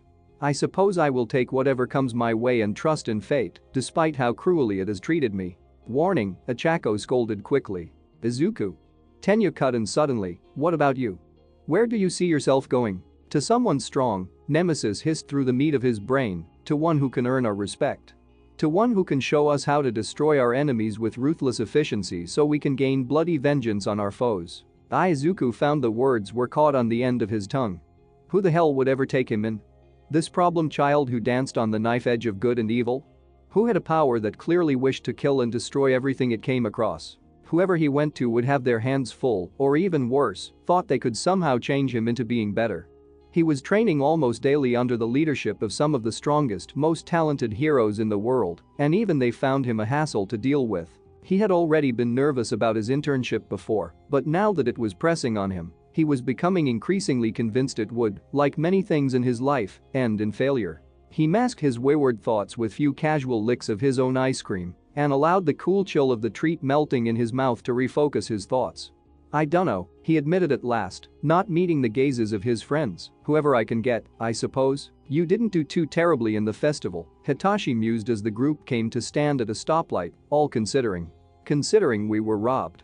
#Devilboy was robbed, Izuku mumbled out before going back to his ice cream again whilst he felt his tail flick in annoyance. But I dunno, I mean, yeah, I guess I'll lean towards a hero who uses a fire quirk, maybe. Someone who can help me control the flame would be really helpful. There was a round of nods from the others, with Fumikage adding, a wise choice. It didn't fill Izuku with any particular confidence, but at least his friends backed his rather lame idea. A flame hero. There were plenty of them knocking around, and perhaps if he was lucky one would be kind enough to take him on. If he was really lucky, maybe he could go from being mostly useless to only slightly useless. He pushed the thought back for now, refocusing on Achako's command of trying to be happy for a change. As always, he would leave tomorrow's problems to tomorrow's Izuku. Do girls always do this? Hitachi asked as he looked over to the other boys. I mean, I'm not into girls, really, so. Don't look at me, Izuku put his hands up in defense. I don't know what girls do. The mysteries of the opposite sex are many and varied, Fumikage spoke with a sage nod of his head, no man may ever know them all. This is the fifth store already, Tenya spoke with a rather tired tone. I'm starting to wonder if the only reason she made us come out was to drag us around this shopping center. Well, she did say her parents gave her some money for doing well in the festival, Izuku added with another unsure smile, though, usually, she's all about saving it. I guess they pushed her into actually splurging on herself for a change. The four boys sat on a small wall that ringed a number of flowers and trees planted within the middle of the large shopping center. Above them, the hot sun beamed down through crystal-clear glass windows, though they didn't feel overheated. Thankfully, the inside of the building was nice and cool, which was refreshing as they had wandered behind Achako for most of the day. She had insisted she had a reason for it, despite the fact that, as Izuku had pointed out, she was usually quite against spending money. Achako was thrifty to a fault, and yet something seemed to have sparked in her that the other boys were simply at mercy to. Hey, question, Izuku suddenly mused as adjusted the strap of his sling, brought to mind by nothing other than the fact that Hitachi had brought up that he wasn't into girls. So, what's the deal with you and Shoto? Hitachi went a very particular shade of red. What? Ah, so, the spark is still there, I see, Fumikage slyly chuckled from Hitachi's side. I too was wondering about that. Look, there's no spark, Hitachi quickly went to cover. I mean, I'm pretty sure he barely knows I exist. You made him use his flame in the festival, Tenya announced. I'm no expert in romance, but that does sound like something one would remember. Hitachi went even redder. Dude. Shut up. His affection for the Ice Prince is embarrassing, Nemesis growled out from within Izuku's brain. It's a weakness. Yes, I agree, Nemesis, Izuku nodded to himself, planting a fixed expression upon his face as his tail curled up behind his head. We should ask Shoto out for him. Okay, Nemesis did not say that. We did not say that. Nemesis has had a good idea for once, Fumikage nodded sagely. Well, I suppose a light does occasionally shine in the darkness. We will rip his beak off. We shouldn't get involved in his love life. Tenya spoke, having missed the joke entirely. When and where he asks Shoto out is entirely his decision. Will you all shut up? Snapped the increasingly annoyed and increasingly red-looking Hitachi. Next person to speak gets brainwashed. Nemesis wants to know when the wedding is. Izuku shot off before he could even stop his own mouth. It's got a soft spot for weddings. We do not. Nemesis roared within Izuku's blood, sending fire along his scars. Weddings are pointless. Before Hitachi could make good on his threat, if he was ever going to make good on his threat at all, there was a sudden cry from the store they had been facing. Guys. Guys. I got it. They collectively turned to see a Chaco jogging towards them, waving what seemed to be a bottle of nail polish. Black nail polish. The boys paused in their mockery of Hitachi's delicate feelings to stare at the girl as she jogged up closer, grinning widely. I knew it was on sale somewhere. I got a huge discount. And it's the color I wanted. They looked to one another for a moment before Hitachi took the opportunity to escape his apparent punishment from the others and nod. Well, that's great, a Chaco. Now where? Food. And then, she wagged the nail polish. I'm painting your nails. You too, Tenya. What?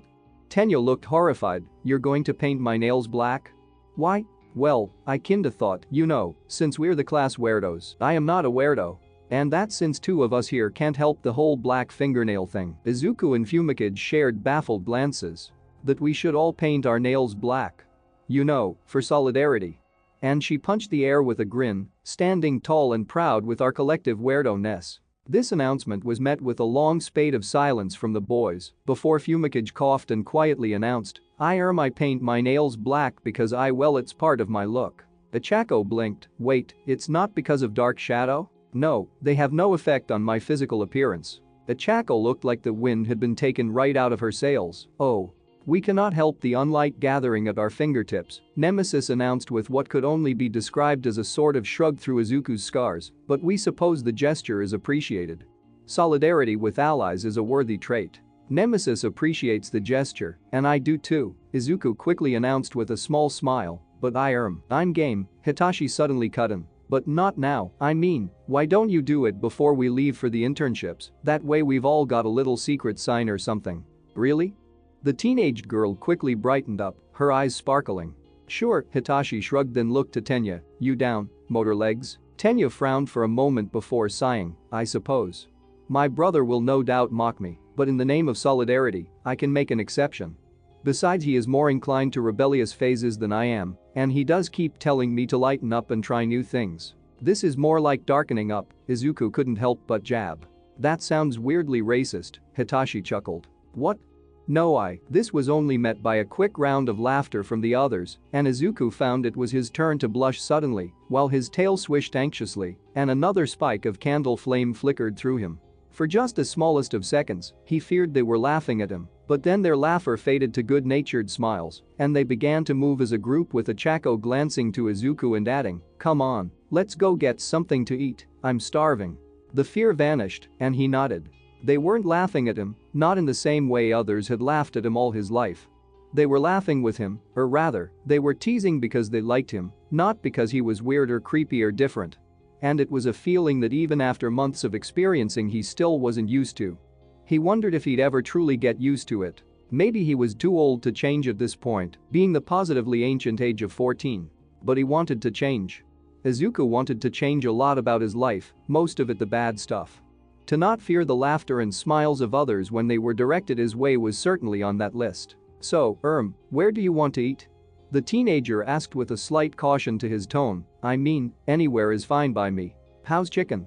Anyone want chicken? I'm a vegetarian, Fumikage replied sharply, narrowing his eyes at Hitachi. Oh, right, 'cause cannibalism is bad and wrong. This received a round of chuckles from everyone who wasn't Fumikage, who seemed to react much as Izuku had done before, relaxing a little, sighing, and rolling his eyes. There's a fantastic Vietnamese place right down the road, Tenya suggested. That's expensive. Came the immediate whine from a Chaco, suggests somewhere cheap.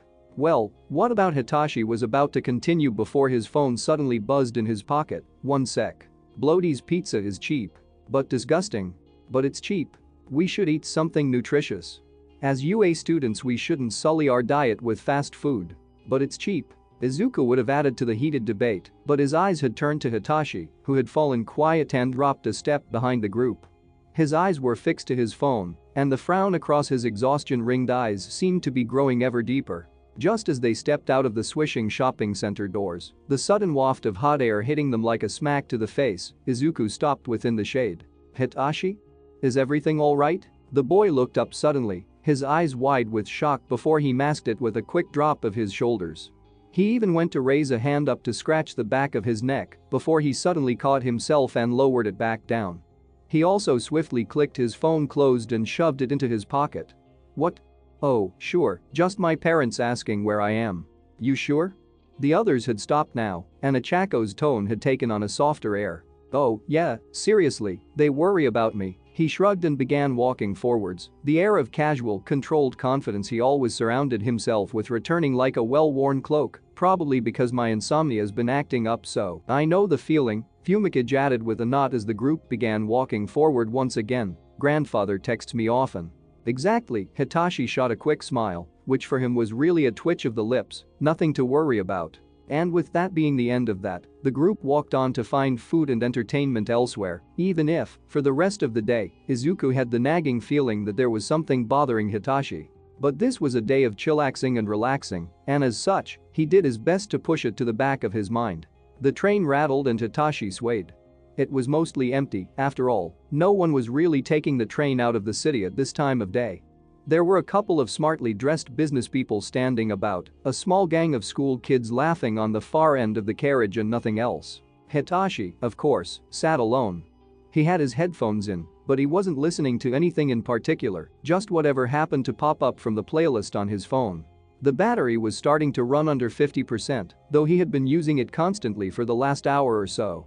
An hour he had spent waiting around, trying to avoid human contact and trying not to think how he had lied to all his friends and his parents about where he was. While they had all gone back to their homes, he had only pretended to do so and had backtracked soon after. He had to, after all, the message had been very specific in its meet-up time. His eyes drifted to the kids and he watched as they laughed and toyed with one another. A tiny smile twitched at the corner of his mouth before he turned his eyes away. He would have liked to have memories that nice. He had never had friends though. He had classmates, sure, but not friends. Not people who would come to his house after school and hang out. Not people who would willingly go to his birthday parties without their parents forcing them. He had them now though, friends, good friends even, friends who trusted him. It only made the sting of lying to them even worse. Hitachi shoved the thoughts down. This was different though. He knew this was different, it had to be. After all, he didn't get a text like this every day. But why? Why him? Why now? What had he done to draw this kind of attention? He was just him. The weirdo kid who could steal people's thoughts and actions and bend them to his will. He was the outcast kid who no one wanted to talk to, who people had written off as a future villain from the moment they knew what he could do. So why this? Hitachi looked down again to the phone in his hand and for the millionth time read the message that had popped onto his screen, what felt like 1,000 years ago.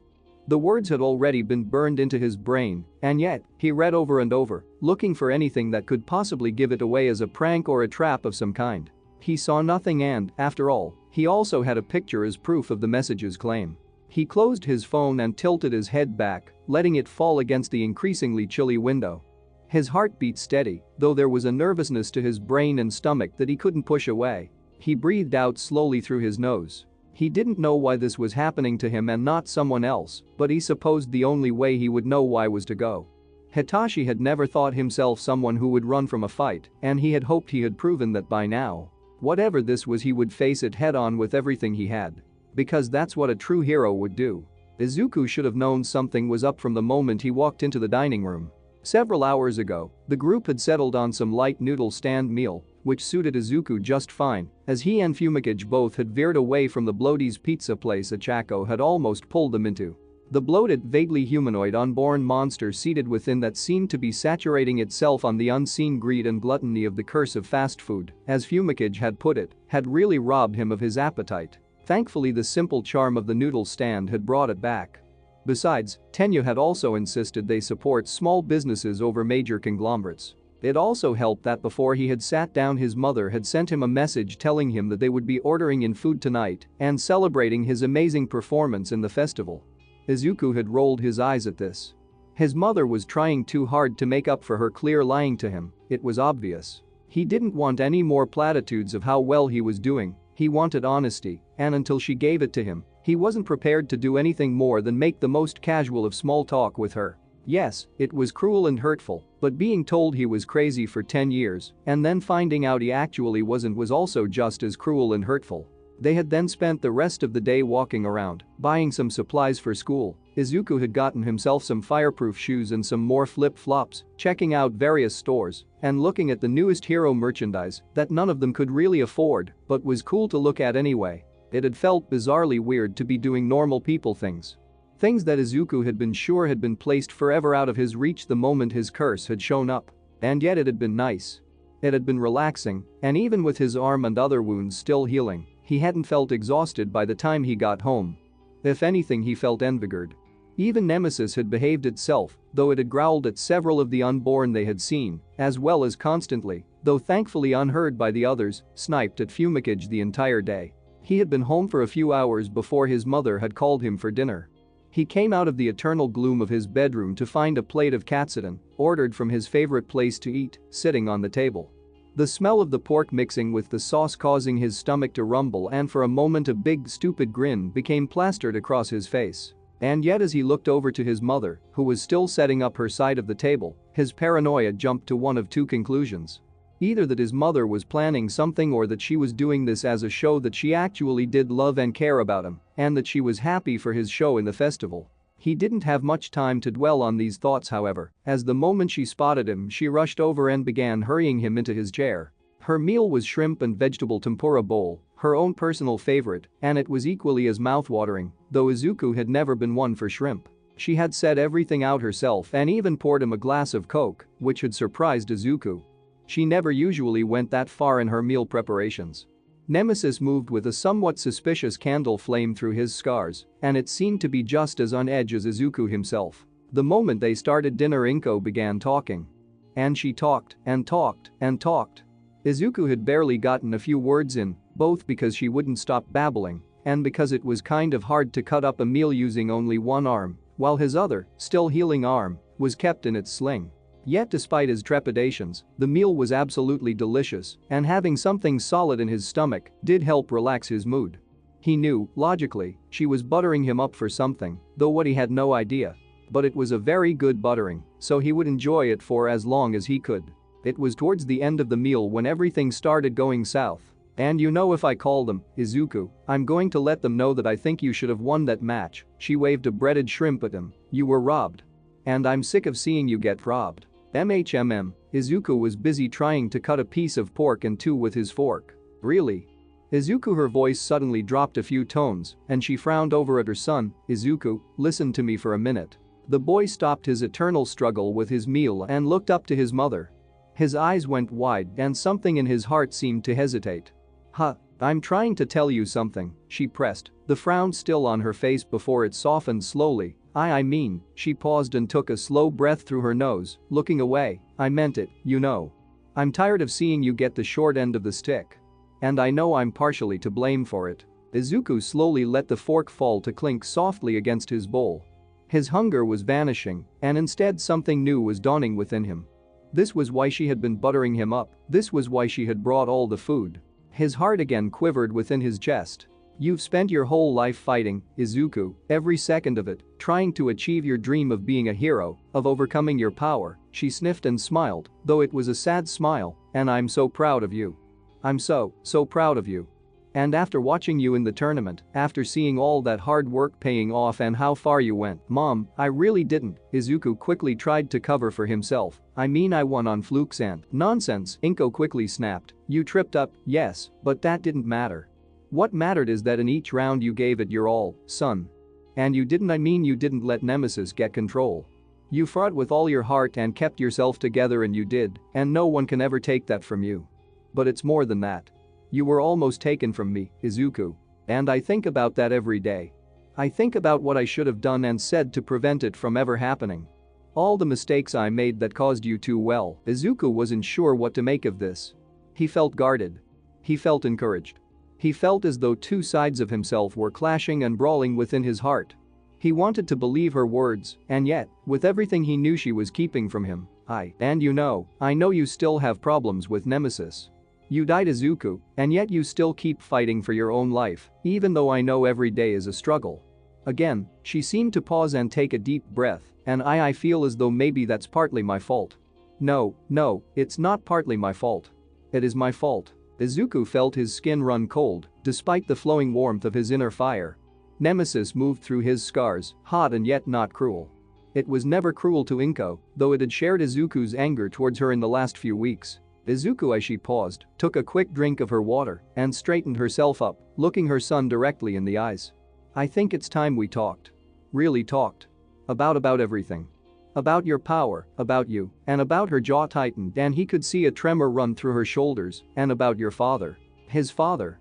The words caused Izuku's eyes to grow wide and his own body to shake from a sudden anxious, almost fearful apprehension, and even his tail seemed to stop its almost constant swaying. The world felt slightly dreamlike, as if he had stepped into some extremely vivid hallucination. Yet he knew this was no trick, no dream he could just wake up out of. The smell of the food, the taste of it still lingering on his tongue, the heat in his scars and the ache in his wounds were all too real. Inko didn't seem sure on how to take her son's obvious reaction, and as such, she similarly hesitated before adding, would you like to tell me? Izuku's words came from his mouth before he even knew he was speaking, and if it hadn't been for the shake in his tone, he would have sworn it had been more Nemesis than himself. I want to know, Mom. His hurt hand clenched, and he used the pain to anchor his thoughts. I want to know everything. Inko nodded to her child. Alright, well she paused for another moment, breathing through her nose and nodding. Izuku, before I tell you, just know that what I'm about to tell you is true, alright? And I also want you to know that I don't know everything. He never really told me. She shook her head and frowned. I was stupid, so stupid, I should have. She breathed out again and looked back to her son. It started years ago, before you were born, obviously. She moved, linking her hands together and resting her chin on them, her eyes drifting to her mostly finished meal as she spoke. When I was a young woman, a few years older than you are now, I was involved in a car accident. My abdomen was very badly damaged, and I even had to have a stomach transplant, but they couldn't. They told me I would never have children. Her fingers tightened. I was devastated. Devastated, Izuku. She sniffed slightly and blinked back the hint of tears. I had never really wanted much out of life. Just to be a good wife and a good mother. Izuku clenched his hurt hand again, and behind him his tail curled with nerves. She had never told him anything like this before, and the information was sitting heavy and ugly inside him. His hands felt clammy and cold, and the food before him no longer smelled delicious, but somehow rancid and sickening. I tried whatever I could, but nothing worked. Her expression suddenly became focused. I was starting to consider adoption, but then he showed up. She chewed her lip for a second, and old anger entered her tone. He gave me an offer, told me he could give me the child I wanted, told me he'd give me anything I wanted. She shook her head. He was so charming, Izuku. So charming and handsome, and I just fell for his every word. He made me believe that anything was possible. Izuku felt ice collecting in his heart. Ice and fire, swirling and clashing. His tail whipped a little harder. And when I fell pregnant with you, it was like he had performed a miracle. She suddenly frowned deeper. No, it wasn't that. I just told myself that because it let me sleep easier at night. He told me he would stay with me, you know. He told me we would raise you together. He told me you would change the world. She smiled a little bit at that. I still believe that one. Everything seemed to be going just fine, and then? Izuku's tone was harsh, harsher than he truly felt, and yet it was exactly how he felt, because he had no idea what was happening to him on the inside. I went into labor, and I gave birth to you, my wonderful angel of a child. But when he held you, he took one look at you, whispered something in your ear, and left. Inko's statement was flat and blunt, and her gaze snapped to meet Izuku's, and I never saw him again. It was like a spell had broken over me. It was like suddenly I could see him for the snake that he was. Everything he had told me was a lie, and who was he? Izuku's statement shook from the churning fire he felt gathering inside him. What was his name? His name? Inko blinked. Well, he goes by his true name, Mom. He spoke the words like a bullet being fired from a gun. Inko had jolted back at the sudden tone, and for a second a fear crossed her eyes. She breathed deep and put her hands flat onto the table. His true name, as he told me, is Lucifer, King of Hell. Okay, so before you guys murder me, lem explain. Originally this chapter was going to have all the revelations, but I also didn't want to cut that opening section with Izuku and his crew hanging out, or with Shoto, because 1. I never show Izuku just having fun, and 2. Shoto's scene is important for later on. So yes, sorry, most of the big reveal stuff is explained and explored next chapter. Again, super sorry, but the story flow works out a lot better this way. And in other news, Hitachi is on a train going somewhere? It's a plot train. To Plotsville. And finally, does anyone have thoughts on who Izuku is gonna mentor with? Taking all bets now. Thank you guys for reading, and hopefully y'all ain't too mad at me. Till next update. Chapter 34. Truth TT, time to resolve the unintentional cliffhanger. Enjoy Falcon. A terrible, strangling air had taken hold within the kitchen. The shadows around them, cast by a distant, slowly setting sun, seemed to stretch like clawing fingers of a terrible demon across every surface. The angle of the curtain on the one window in the kitchen cast Izuku into a shadow, especially as the light above him seemed to suddenly lose heart and began flickering. Something cracked within Izuku. Some vital piece of his machinery that had kept him together for 15 years was no longer working. It was just broken.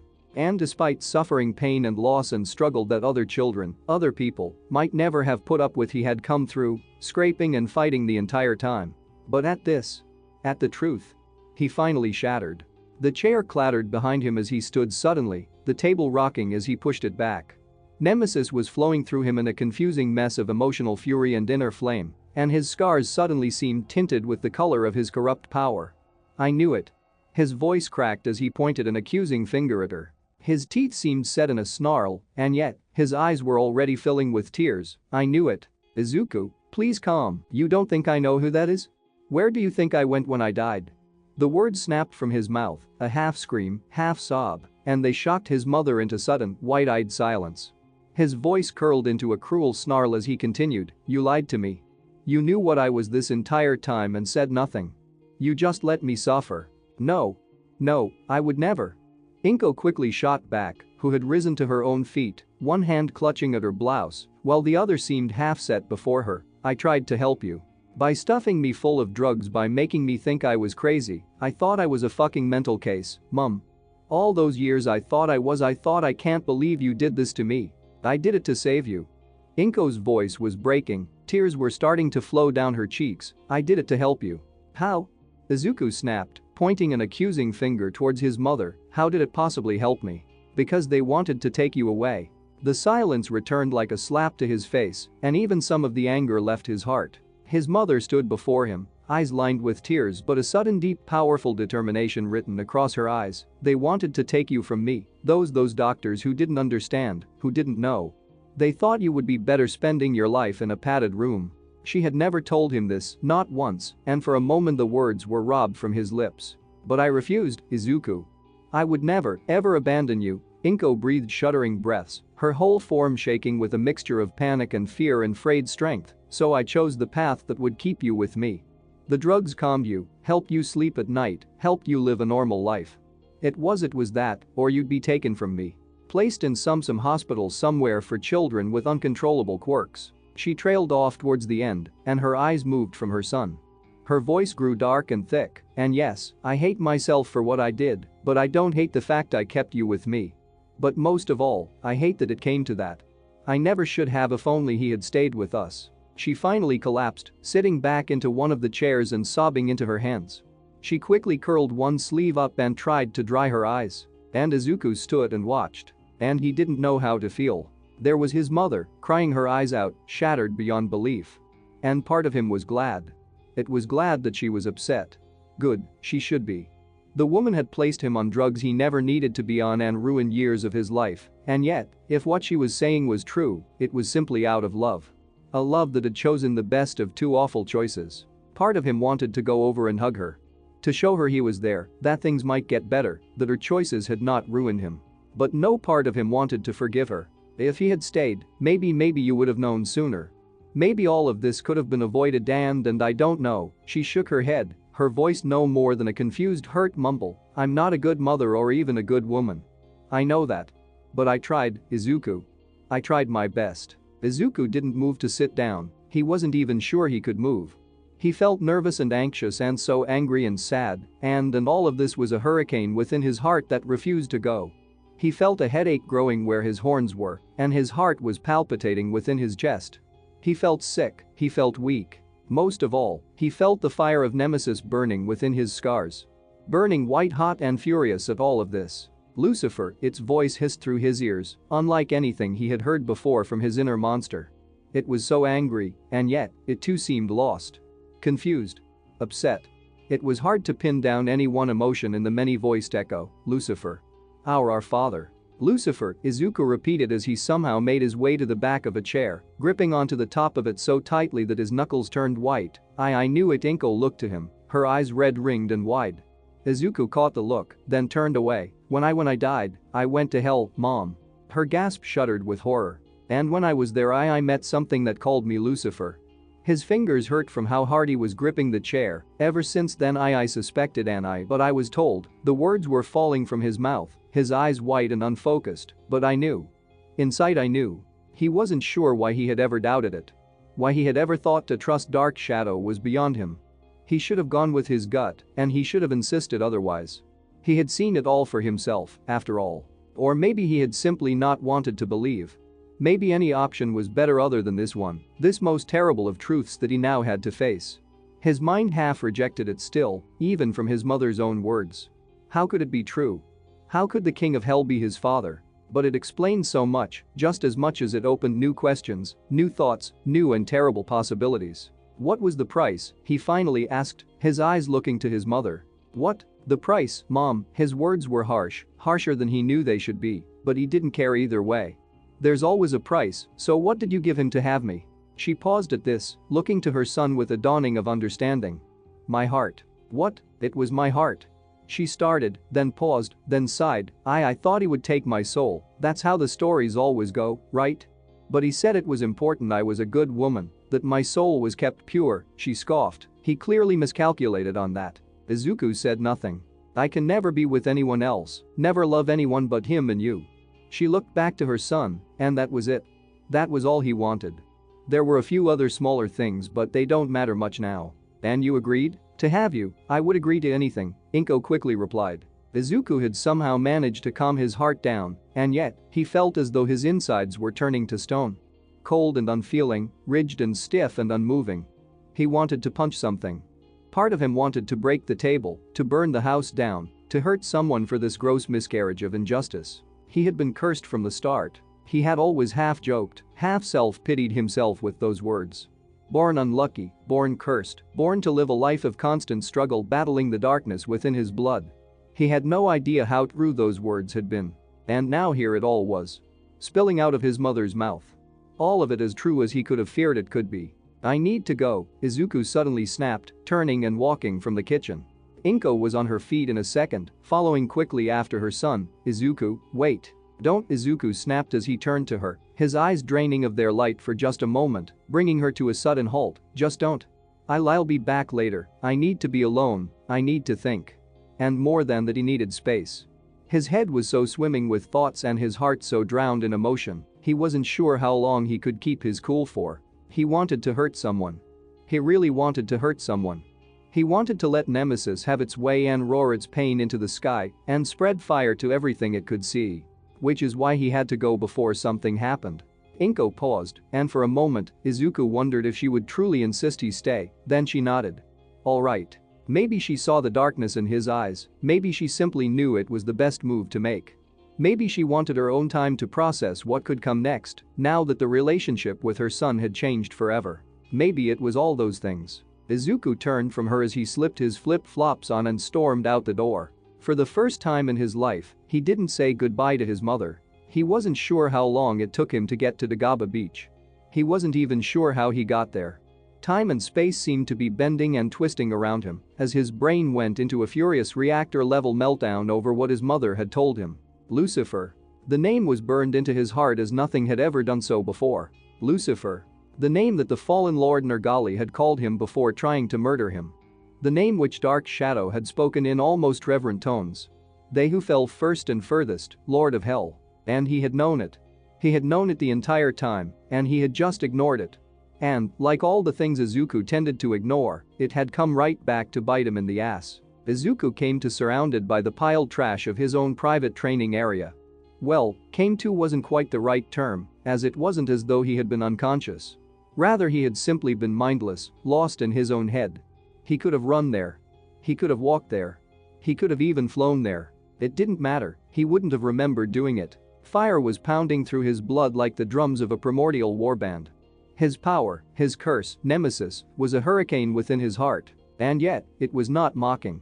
It was not laughing within his brain or screaming about how they had always known, about how great it was to be given the truth that they were truly one of the most cursed creatures alive. It was lost. It was lost to all the anger and terror and horror that Izuku felt. It shouldn't be like this. Nothing made sense anymore. Nothing was solid, and instead, everything around Izuku was a blurred swirl of colors and sights and smells that melded together, unreal and plastic and cling film thin. He could reach out and tear it all down, if only he had the strength and focus to do so. But he had neither. He had nothing. He had less than nothing. Lucifer. The word whispered to him from within the deepest, blackest parts of his heart, with a voice that was a mixture of his inner curse and his own. The knowledge that had always been there but had been ignored, but what was now coming back to consume him with corrupt fire and hellborn unlight. His father. The one whose blood flowed through his veins. The one whose power he had inherited. His father. King of hell. Lord of the fallen. He who fell first and furthest. Lucifer. The first thing he punched was a fridge. He wasn't sure why he picked the fridge, only that it was there, and it was big and heavy and tough. A fist coated in unlight broke through the metal like it was wrapping paper, and within a second he had torn the door off. Damn it. His voice mixed and mingled with the screaming, crying, discordant voices of hundreds more as he simply began tearing parts of his training ground to pieces. All that anger, that wonderful, pacifying anger that felt so right and so justified, conquered all his other emotions. And he had blue fire at his fingertips. Damn it, damn it, damn it. Tires were disintegrated, an old rusted car was simply ripped into pieces, and those pieces thrown into the small mountains of trash around him. Fire began growing and spreading as the teenager vented every jolt of his anger out into the world around him. Why was it him? Why was it always him? All he could see was the red of his rage and the blue of his flame, and the unlight black coating his arms. He didn't want to feel anything else but this intoxicating anger that somehow didn't consume him like Nemesis had tried to do before. Because his own monster was just as angry and felt just as justified in burning the world around it. They had found synchronicity in their hatred of another, now they found synchronicity in their hatred at fate itself. He screamed and punched and burned until he couldn't do it anymore. Until only acid pumped in his muscles and a migraine pounded in his head, and the air wouldn't come quickly enough to his lungs. And then he fell to his knees cursing everything around him. Cursing God, cursing his pitiful mother, his absent father, his own power and himself. His world was a swimming melting pot of frustrated, directionless rage and mourning sorrow. Young Midoriya, unlight still coated his arms, his legs already turned to their wolfish gait, and his claws dug into the sand. Just like that, the world began to solidify before him. The voice called again, and again the world solidified just a little more. Young Midoriya? Is that you?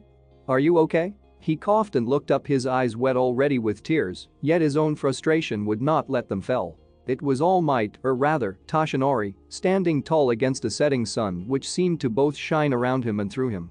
An icon of light in the darkness of Izuku's chaotic hell. All Might? He hoarsely coughed out, wondering for a moment what he was doing there, before he frowned and looked away, his voice growing dark. Go away. He never thought he would utter such words to the man he had looked up to almost all his life, and yet here he was. He was beyond any help, after all. He was the literal spawn of the devil. Nothing could rescue him from the darkness. No, the man replied as he took several more steps forward. Leave us alone, Izuku, or Nemesis, or both loudly growled back at the hero. Yet the man did not stop. Despite the fire dancing around them from the still burning rubbish piles and the smoke filling the air, he continued to slowly, deliberately, pace forward, one hand held out before him. No. His answer was stern, yet kind. I'm not leaving you. I said go. Izuku snapped, a sudden rush of white-hot, angry, indignant flame exploded along his scars and caused the blue fire around him to jump higher. No, the man repeated again, the blue of his eyes shining bright. There was a small pause as he came to a stop, only a step and an arm's reach from the boy. Do you remember what I promised your mother? I said I would never hurt you again. So, if you want to hurt me, go ahead, I won't fight back, not this time. Izuku wanted to scream.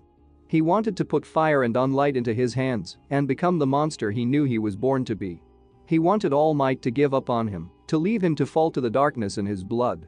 But instead, he kept to his knees and his still taloned fingers curled into fists, gripping tight balls of sand into his palm. And then All Might stepped forward, and despite the burning heat pouring from the boy, despite the unlight along his arms and the fire flowing from his hands and scars, Toshinori took him into an embrace and simply whispered, "It's okay, you're okay, young Midoriya, because I am here. Goddamn it. Goddamn it." At those words he grit his teeth and wrapped his arms around the number one hero, tears again lining his eyes and now finally falling down his burning cheeks. He didn't speak. He didn't even sob. He just gripped the skeletal thin man in an embrace that sapped away at the anger and hate and sorrow and frustration in his heart. In All Might's embrace, he felt safe. And for now, that was enough. He knew he had to look like a mess. A complete meltdown would do that to a person. He cried silently for what seemed to be forever, talons that swiftly became hands clutching at Toshinori's shirt. Though it was perhaps only a few moments before, quite suddenly, another hand landed onto his shoulder. And Izuku turned his tear-filled eyes to become utterly shocked. "Izuku, dude? What happened?" It was Hitachi. Despite the horrible chain of events that he was still processing, for just a second, everything was very clear. Mostly because the last person he expected to see in that moment was Hitachi. Hitachi? The purple-haired boy frowned before looking around at the burning pieces of trash surrounding them. The fading king, Nemesis, whispered from within Izuku's heart, "Something is wrong." It sounded strained, dizzy almost, and again it seemed to somehow reflect Izuku's own internal chaos. The why and how weren't even worth considering at the moment, though he would do so later when his head wasn't half plunged into a migraine. "Come on, let's get you out of here." Hitachi reached forward and cupped a hand under Izuku's arm. Toshinori pulled back and helped lift the boy up from the other side. Izuku allowed it, looking at neither and simply staring down to his sand-covered feet. At one point, Hitachi stopped to scoop up Izuku's sandals, at least they had survived. Together they moved Izuku back through the ruins of the garbage piles and out to a more open stretch of sand, his tail dragging lifelessly behind him the entire time. The sun was still setting, though it was now lower than Izuku remembered it being before and had become a bloody half-orange on the ocean horizon. The air was picking up the chill of the oncoming night, and the salty ocean breeze helped restore a little more of Izuku's senses. The two slowly lowered him back down so that he was sitting with his knees up before him. Izuku looked to Hitachi through bleary eyes, then to Toshinori, who seemed to be standing and looking back at the burning piles of rubbish. "All Might," Hitachi began, but before he could continue there was a whoosh and, within the space of a blink, Toshinori had become a mountain of a hero standing tall at his side. There was a burst of air that was so sudden and swift that the vacuum it created was like a slap across Izuku's face, and it seemed the final bits of his senses were pressed back into place. He gulped and breathed heavily. His throat was burning as if he had been coughing for 5 minutes straight. He could taste fire still on his tongue, and his entire body felt weak and exhausted. Within him he could feel his monster swimming through his blood. It still felt angry. Lost, confused, but angry. So, did he? But now it was a numbed anger, deadened by the slow weight of reality rolling onto him. "Hey," Hitachi knelt beside his friend, and Izuku slowly turned his head towards him. Hitachi's eyes firm with concern and the tone of his voice was low and steady. "What happened?" Izuku didn't reply. Instead, he turned his eyes only to see All Might standing, fists on hips, looking over to what remained of his old training ground. Most of it had been on fire, more than he'd realized. And while before it had been a mess, it had been an organized mess. Now it was just a scattered dumping ground of metal and rubber and trash that looked like it had been assaulted by a wolf with claws that could carve through iron. It wasn't too far off, all considering. "Izuku, say something, you're starting to freak me out." He turned his eyes slowly back to Hitachi, who was looking to him, as if any second now he would start bleeding from his eyeballs. "It's true." "What's true?" Hitachi hissed back as All Might's form erupted back into steam, turning back to the two teenagers. "Lucifer," Izuku whispered back, reaching a shaking hand forward to grab at Hitachi's arm, his eyes wide and yet utterly gone. "Lucifer is my father." Hitachi's eyes widened in shock, and in the bathing orange light of the sun, his tan skin seemed to pale. "What was that, young Midoriya?" Toshinori asked as he approached him again, some manner of apprehension within his tone. "Nothing," Hitachi bit his lip for a moment, looking between Toshinori and his friend, before suddenly fixing a determined look onto his face. "Give us a minute, All Might. But, please?" Toshinori paused at this, before sighing and nodding. "All right, I'll be just over here if you need me. You too, young Midoriya." He paused again, then reached down and clasped a hand onto Izuku's shoulder, causing the boy to turn his deadened gaze towards him. The gaze of the man was a burning hope in the darkness, the hope of millions made manifest. And it no longer reached Izuku. Perhaps the man knew this, as he looked into the eyes of the lost boy. Something most certainly passed over his face that spoke of a worry that went deep into his heart. Yet he quickly steeled his gaze and squeezed Izuku's shoulder tightly. "I'm here for you if you need me. Nothing is ever so terrible that I cannot help you through it." Izuku didn't reply to this, and again that look of worry passed like a ghost over Toshinori's features. He stood up and walked purposely out of earshot. The moment he was gone, Hitachi allowed himself to sit down properly beside his friend, practically shoulder to shoulder. Izuku looked out to the sea, his gaze fixed on the horizon, where the sun had finally set, casting them all into the semi-twilight of the newly born night. The sky was a quickly darkening rouge, and if one looked carefully, one could already see specks of light from the first evening star. There was a long moment of silence where the two boys simply sat. Hitachi made no move to embrace Izuku, though he made no move to give him distance either. Izuku sniffled and coughed and wiped his eyes and nose on his shirt and shoulder and curled up tighter. Behind him, the spear tip end of his tail began to thwop uselessly on the sand. At one point in their silence, he glanced at Hitachi, and the moment he did so, Nemesis hissed through his mind, "He's changed. Something is different about him." "Why are you here?" Izuku asked in a low, slightly grating tone. His throat felt raw, as though he had been smoking an entire pack of cigarettes. He didn't care. "All Might called me," Hitachi spoke simply, not meeting Izuku's gaze. "You've seen him like that before, haven't you?" Izuku nodded, "Yes. So, you know about his wound and stuff, right? How he can't hold his usual form?" "Yes." Hitachi waited a moment and scratched his chin in thought, his eyes darting to their teacher. Izuku took a second to also glance over to the man, who was standing closer to the shore, shivering at the light breeze that was floating over the waves. "The fading king is different too. Something is missing. Well, turns out he's been looking for someone to, wear his cape, so to speak." Izuku blinked at this, though Nemesis again whispered into his ear, "His soul. His soul has changed. Something we don't understand. Something is new. Did you take something from him?" Izuku whispered hoarsely. Nemesis says, "Yeah, I kinda did." "Well, he gave it to me," Hitachi quickly replied, his voice taking on a strange tone. A heavy responsibility mixed with his own lingering sense of disbelief. I have his power." Izuku thought that nothing would have been able to knock him out of his mindless sorrow, but that just about did it. "What? Shut up, dickhead." Hitachi quickly shushed Izuku as Toshinori glanced over to the two of them with a frown. "It's a fucking secret." "You what how? That's a secret too, but Hitachi breathed out and curled one leg up to his chest. "Nemesis is right. All Might saw how I acted in the festival, charging at demons, helping Shoto, that kind of thing. He said he'd also been impressed with my actions when Nemesis was out of control, and I kinda mentioned how I brainwashed it too. So, yeah," he shrugged softly in the twilight, "he made me his successor. I have his quirk now.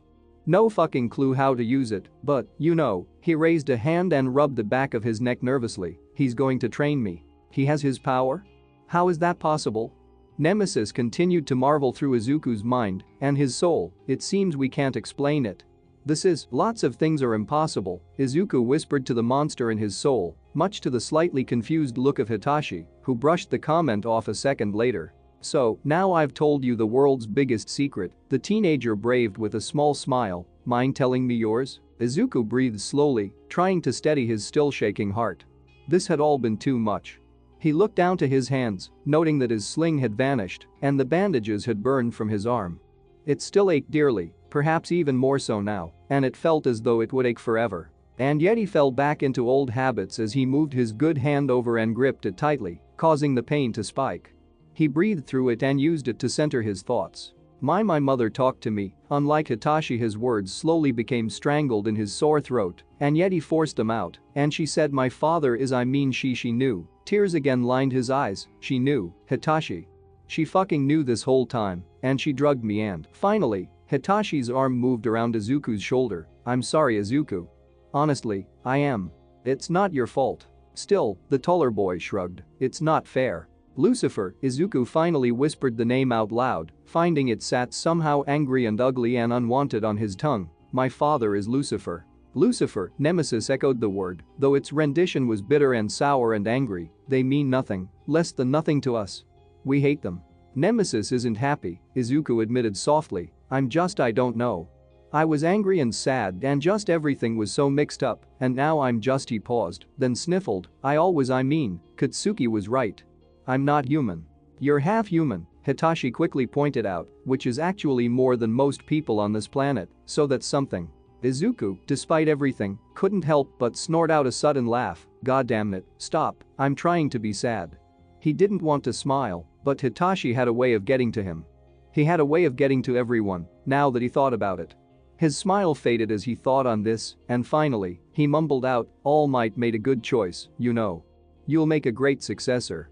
PFFT, I dunno about that, personally I'm just amazed he's not asked for a refund yet, Hitachi commented with a sly look over to the pro hero. I've only been the successor for about 30 minutes, and I've already let the secret slip, so, off to a good start. Don't, Izuku nudged his friend as he sniffled again. Don't do that. You're always telling me not to be down on myself, listen to your own advice. Sorry, but I play by no one's rules, not even my own. It's what gives me my bad boy charm. Izuku coughed out another laugh before looking down to the sand. There was another long pause before he slowly began whispering out, one day you might have to fight. Not gonna happen. Hitachi cut him off before Izuku could even finish the sentence. You're not evil, Izuku.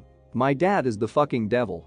Yeah, which means, and Hitachi brought up his thumb and forefinger in a slightly exaggerated motion, sweet fuck all.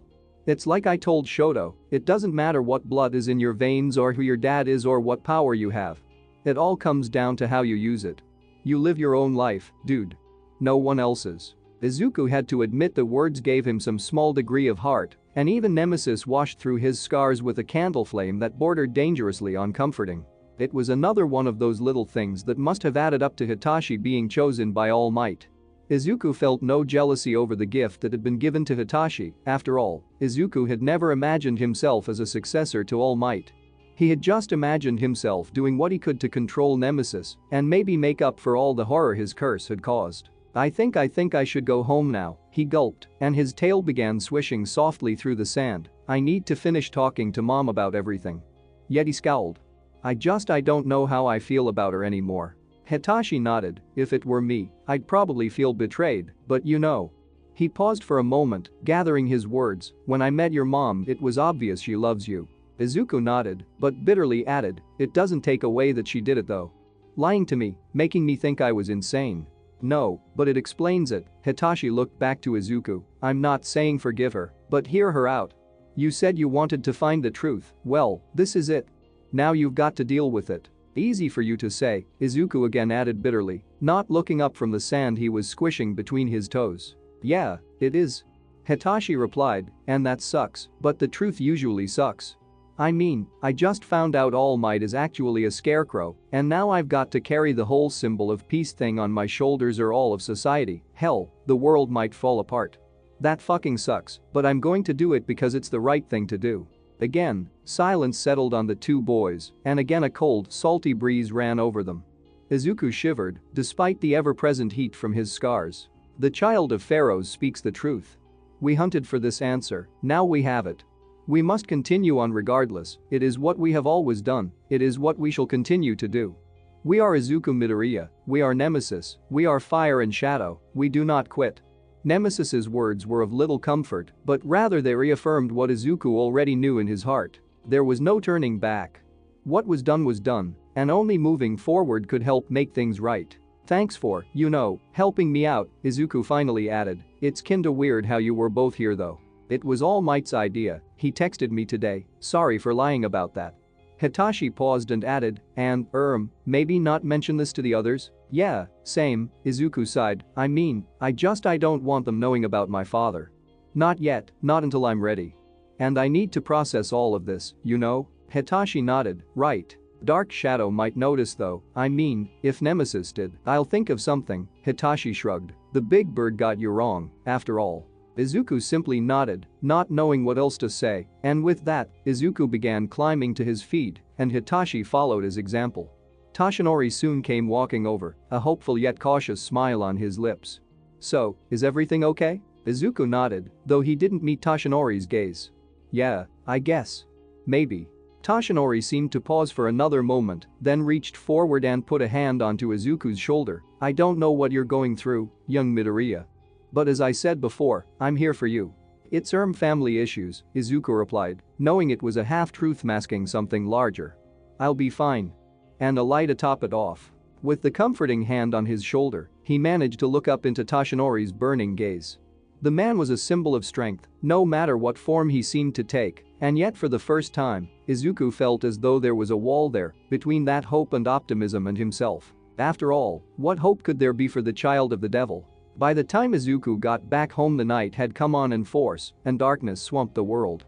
It didn't bother Izuku though. Despite the increase in the number of unborn he spotted, he felt more at ease in the shadow. He had taken the long route back, taking his time to think over everything he knew for sure and forming questions as to what he didn't. Mostly it was simply his own self-prep to face his mother again. He wasn't sure how he felt about her anymore, and for the first time in his life, he questioned if he truly still loved her.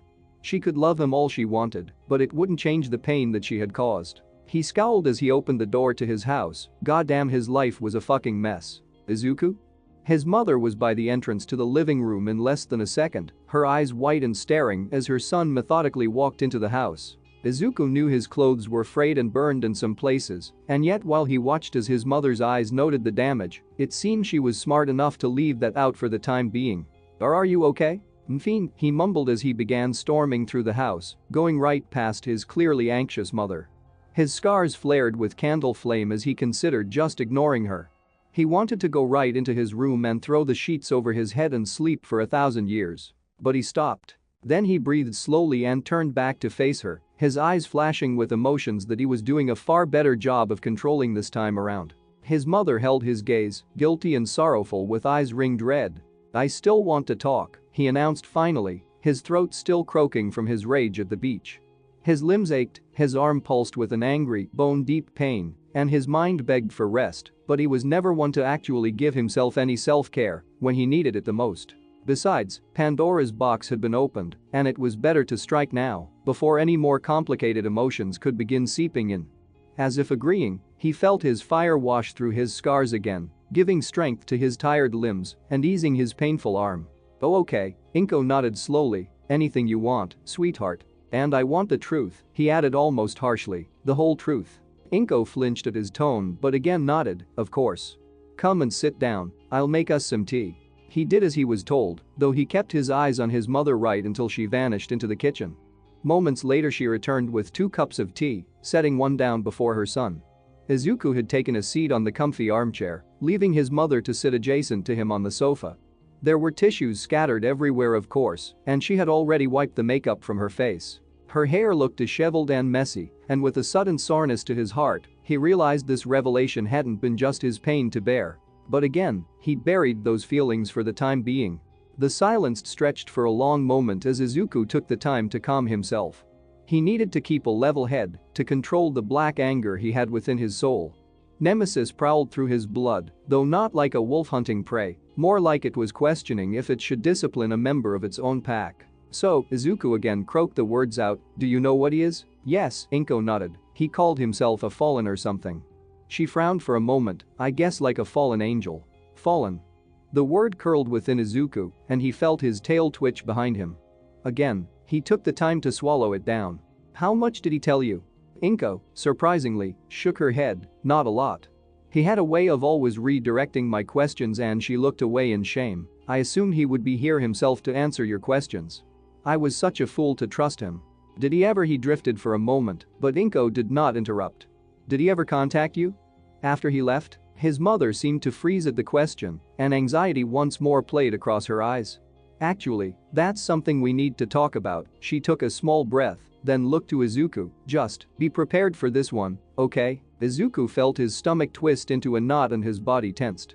He put the tea down on the tissue-covered coffee table in preparation for bad news. For years he didn't say a word, not a single text or a call or anything. Inko breathed out with no small amount of irritation. Then, the day you got into UA actually, he called me. Izuku's heart skipped a beat. Inko must have noticed because her eyes widened at Izuku's reaction, and she calmly, though carefully, added, he's been calling and texting me since then. He wants to meet you. Properly. Fire was burning through his scars before he even realized what was happening, and they became the bright, corrupt blue of his curse. He blinked and his mother was on her feet, her arms reaching for him as he felt that hurricane mixture of emotions roaring through his blood. Never. Never. Nemesis screamed through his brain like a rabid wolf. We'll never talk with that bastard, we'll rip his black heart out if we. Shut up. Izuku screamed, gripping the sides of his head tightly, his eyes squeezed shut. Shut up, shut up. Izuku. Inko's voice was a forced calm. Izuku, it's okay. I kept saying no. Izuku, he can't do anything to you, he can't reveal himself to you unless I let him. Nemesis calmed from its whirlwind rage, and Izuku opened his eyes again, seeing nothing but the comforting green of his mother's gaze. It was part of the deal. I wanted to give you a normal life, so he agreed to stay quiet about who he was until I decided you were ready to hear it.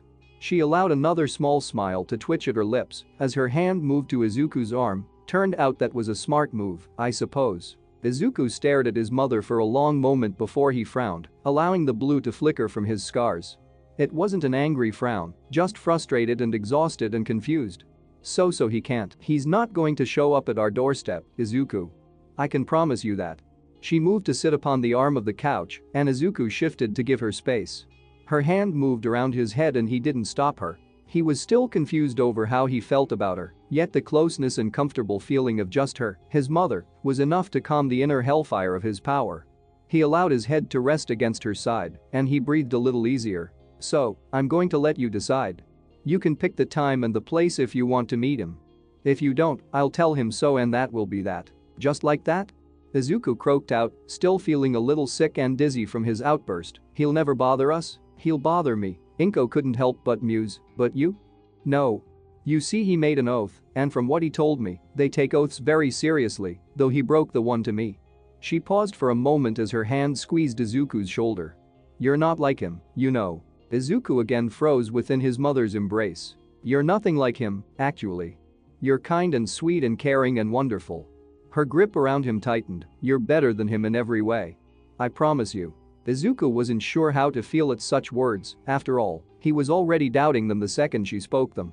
Yet Nemesis seemed to ripple within his blood, somehow placated by the assurance they were nothing like Lucifer. Goddamn, his life sucked. Goddamn, his head hurt. He raised a hand to try and rub around one of the barely formed horns that dotted either side of his forehead.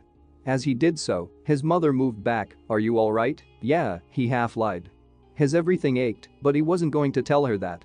It was a given, after all. Without knowing what else to do, he reached over and took up his drink, taking another sip and hoping the tea would drown his sorrows. It didn't, but he suddenly knew why people became alcoholics. After he put it down, he mumbled out, just a headache. Do you want some aspirin? Izuku paused at her offer, wondering if he should say no just to be difficult. A stab of pain through his skull told him not to be so stupid, and so, he nodded. All right, sweetheart. She moved from him and began walking towards the kitchen. However, as she reached the doorway, Izuku suddenly looked over to her and, before he knew what he was saying, he quietly, though not coldly, announced, Mum. She paused. I'm still angry with you. The statement was one that came from his heart, though it carried so much more with it. All his exhaustion, all his nihilism, all his pain. There was a heavy pause before his mother slowly nodded. I know, Angel, and I want you to know that's fine. Be angry with me. Be as angry as you need, for as long as you need. But let's never hide things from one another again, okay? From this point on, let's just be honest. Another pause, and, since they're not working anyway, let's drop the medication. It's not what you need anymore, and it's time we both start trying to move forward. Izuku stared at his mother with exhausted eyes. He felt empty and ruined and ragged. He felt angry and sad and weak. He felt all these things, and yet as they all attempted to burn his heart, they collided with one another, making him feel ultimately numbed by it all. And yet he nodded, because despite it all, despite all her great and many sins, this was his mother. And she was trying. She was trying, just as he was trying. Maybe they were both just as bad as the other, but at least it was something, and that was a hell of a lot better than the empty nothing of before. Alright, Mum, no more secrets. Another twitch of that terribly sad smile. She vanished and returned again moments later, some tablets for him. As she handed them over, Izuku asked another question that had popped into his head. So, okay, does he have some kind of name he goes by? What do you mean? Inko's brow twitched. I mean, Izuku took a quick sip of his tea and downed the tablets. He doesn't call himself Lucifer to everyone, right? People would think he's crazy. Or some kind of a nightclub owner in LA. Oh.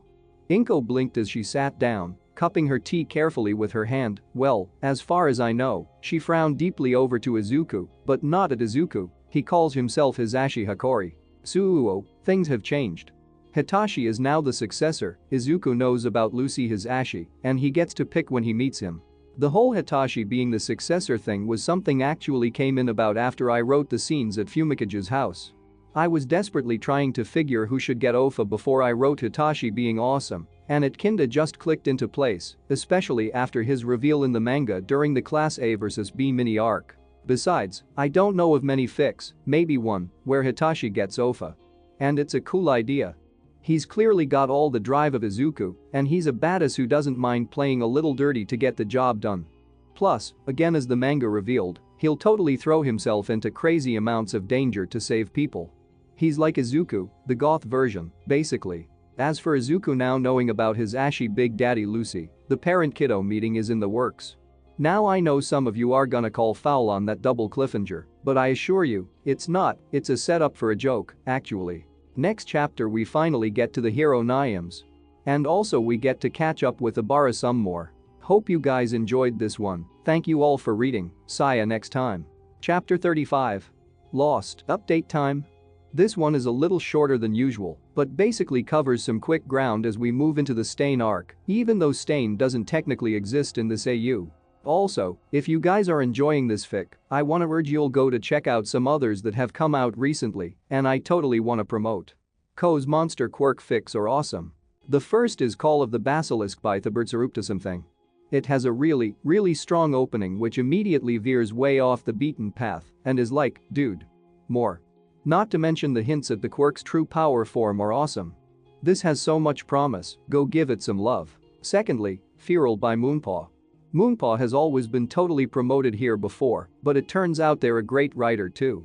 It's already a few chapters in and it's a wonderful mix of grisly violence and charming innocence. Totally worth the read. Finally, some fanart. Look up Shunt the Dragonart on Tumblr since fanfic.net hates links. Go check it out. It has an AU nemesis with tail floof. Anyway, enough rambling, time for fic. It turned out the Midoriya household was getting a new television because Inko had punched through the old one in a fit of rage so intense that Izuku had almost worried that her soul really had been corrupted. The moment he had gone milk bottle pale and gasped out that he knew the man she had flown into a fit of hurricane-like anger, literally, with objects flying around the room as she used her quirk to express her fury. Even Nemesis had seemed a little frightened at the intensity of her wrath, though in a way it had worked out for the best. His own fear, his own panic, anger, and anxiety had been pushed aside as he had automatically gone to stop his mother from destroying their home. He couldn't quite remember things after that. He had calmed her down at some point, and some point after that they had gone to bed. It was all something of a blur, one that he didn't really feel like remembering. It had been a really long day. Hell, it had been a really long life at this point, and Izuku was wondering if there was a way he could get some kind of refund or complain to the manager. Not that the manager would listen to him since he was the kid of the guy who tried to blow the whole thing up that one time. The next 2 days had been spent exchanging information with his mother in small, short little bursts of interaction. It turned out she really was rather ignorant on things like the fallen, unborn, hell and the like. What she knew was mostly just about Lucifer himself. That he was king of hell, he hated the whole goat head thing, and that he especially hated being called Satan, though why she didn't know. The small stories she told him about Lucifer painted a strange picture of the man, though Inko had pointed out that he wasn't even a man at all, or even of any particular gender. When Izuku had pressed her on this, his mother had blushed slightly and mumbled something about it not being an appropriate topic at the breakfast table. From what Izuku knew, the Lord of the Fallen enjoyed sunsets, mint chocolate chip ice cream, hated takoyaki, thought winter was the best season, hated TV other than a few select shows, enjoyed YouTube channels about nature, and that his favorite color was blue. Yet at the same time he had told Inko that he ruled hell and that its darkest realms were his personal domain, that he believed he could defeat All Might in a one-on-one match, and that he truly hated all of humanity and God and wished nothing more than to tear it down and take back what was theirs. This blend of the bizarrely mundane mixed with the truly incredible it was hard to picture, and he had told his mother such. She had simply shrugged and replied that she'd been trying to understand him for years, and even when they were together, she had never truly known the real him, just snippets of the creature he had presented to her. For all she knew, all those things were false, just lies and deceptions, designed to stop her from asking more questions. She had repeatedly assured him though that he was nothing like his father, nothing like the creature she had known as Lucifer. Lucifer. The thought that he was the devil's son had finally started to sink into his bones by the time the weekend was over. He had played nice with his friends via the group chat, pretending that things were fine while, on a second chat, he had informed Hitachi about what had happened. His friend had offered all the advice he could, yet at this point, it was all becoming a little useless. Not that he didn't appreciate the effort, but, well, what else could he do? He had vented, he had talked to his mother, he had found that the man with eyes like death itself was his dad, and now he was mentally analyzing and overanalyzing every meeting he'd ever had with him. Izuku had always found it odd that Hikari, or rather Lucifer, had always seemed a little too friendly with him. Always showing unrequested support in the few meetings they'd ever had. Hell, if his memory served right, he'd called him son the very first time they'd met. He should have known or at least suspected something. But what had there been to suspect? He had been nothing but amicable and had hardly even hinted at any kind of deeper connection between the two of them. And besides, the man had an air of darkness that Izuku had been all too eager to forget. He tried to remember the last time they'd met. It had been after the Katsuki fight when he had let Nemesis go too far and almost unleashed it fully upon his former friend. He'd not seen him once since then. Izuku had wondered even further on what it could all mean, and not just the fact the man was his father. He'd said he handled the legal side of UA, so did that mean the teachers knew who he really was? No, surely someone would say something, which meant he had to be hiding his identity from everyone. So, was he there only to keep an eye on Izuku? No, he had been there before Izuku had joined, so was it a coincidence or planned? Well, he had no idea how long he'd been working there for one, though he seemed to know All Might and knew him without his All Might form. So, did that mean he had somehow infiltrated the top heroes? Why, for what reason? This was all getting a little much, and after a while his head had hurt, thus bringing his wonderings to a stop. Except he couldn't because apparently, he hated himself. Why hadn't Dark Shadow noticed him? Why hadn't Nemesis, for that matter? He had even asked his inner monster how they hadn't seen it the moment they'd met him, and Nemesis's own reply had been surprising. We saw nothing within them that was unusual, it had whispered as Izuku had written notes into his phone on the train to school, just as Danger Noodle had slithered slowly under the seats across from him, keeping several beady all-black eyes on him as it did so. But Dark Shadow has mentioned it is possible to cloak a soul from others, like that so-called Ender of Days. Perhaps the bastard has done so? It would make sense if they are hiding in plain sight. The bastard. That was the nickname Nemesis had quickly chosen for Lucifer, or rather it had adopted it at least after hearing Inko scream it at the top of her lungs. Izuku would never admit it out loud, not even to himself, but he was glad that Nemesis hadn't immediately decided that this was a good thing. It seemed to hate Lucifer with as much hate as it could, which was a lot of hate, and Izuku found at least they had that in common now. Or maybe it was just responding to his own feelings. Or maybe it was something else. Izuku no longer knew just what Nemesis was, not that he knew before of course, but at least before he had believed it to be some manner of demonic quirk, something other and separate from himself. But now was it some kind of newborn fallen living inside him? Was it the real Izuku while he was just some human offshoot?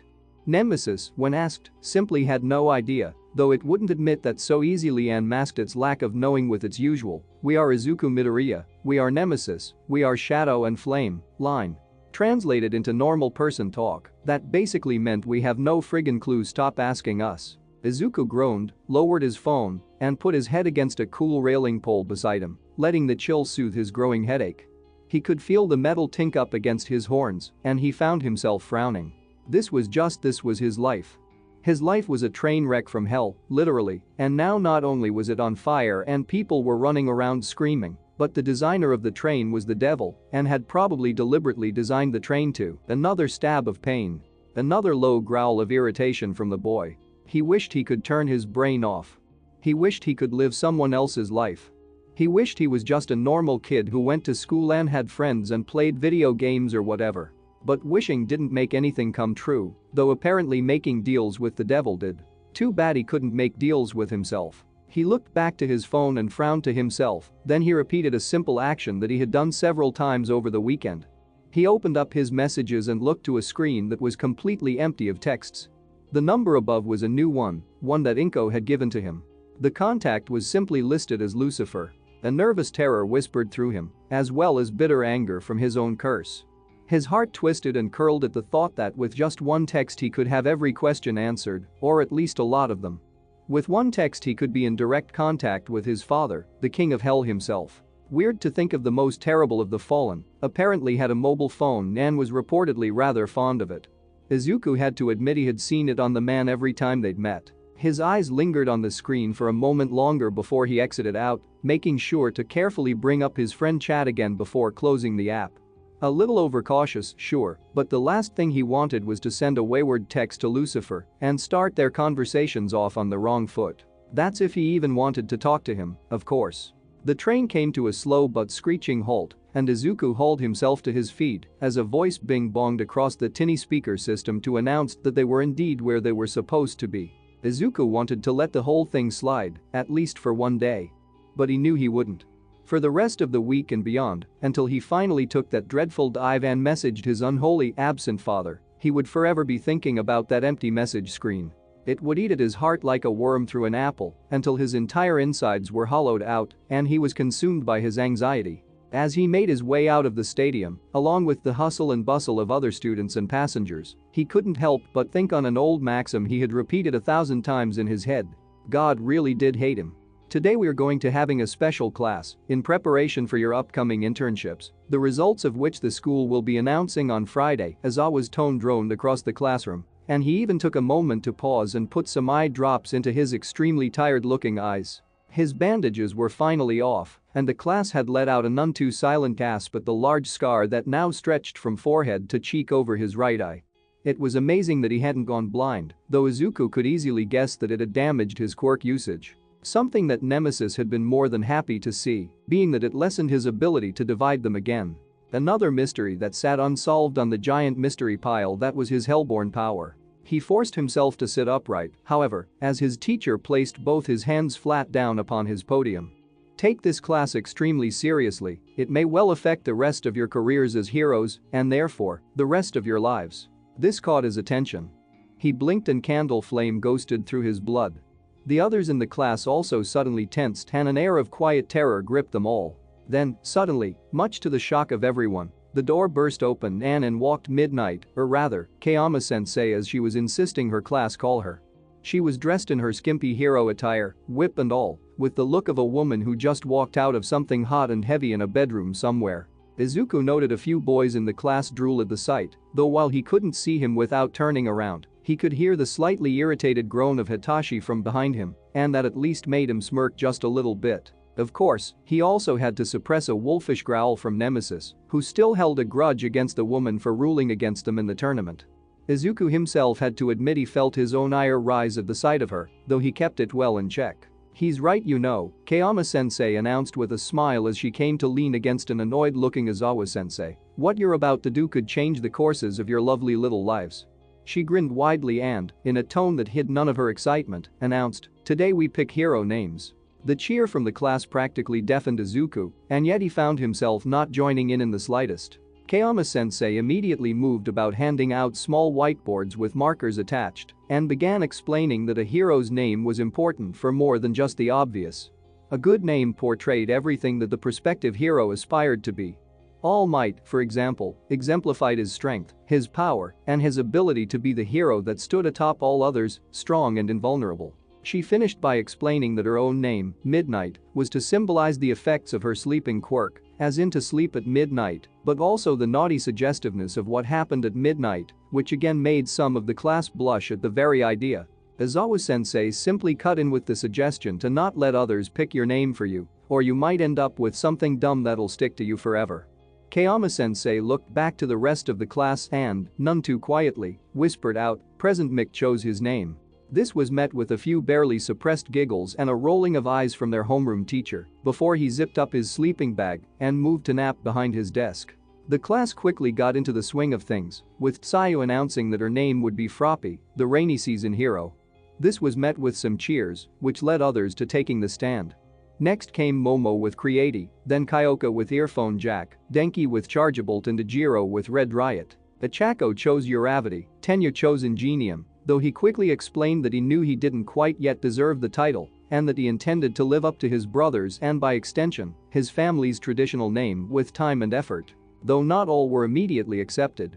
Yuga's name went through several different iterations of how sparkly he was before finally landing on Can't Stop Twinkling, and Ryuko's name went through several different variations, each being called Too Spooky by Midnight before finally landing on Emily. I have decided to pick the name Tsukuyomi. Fumikage's voice brought Izuku back to the world of the living, and he looked up.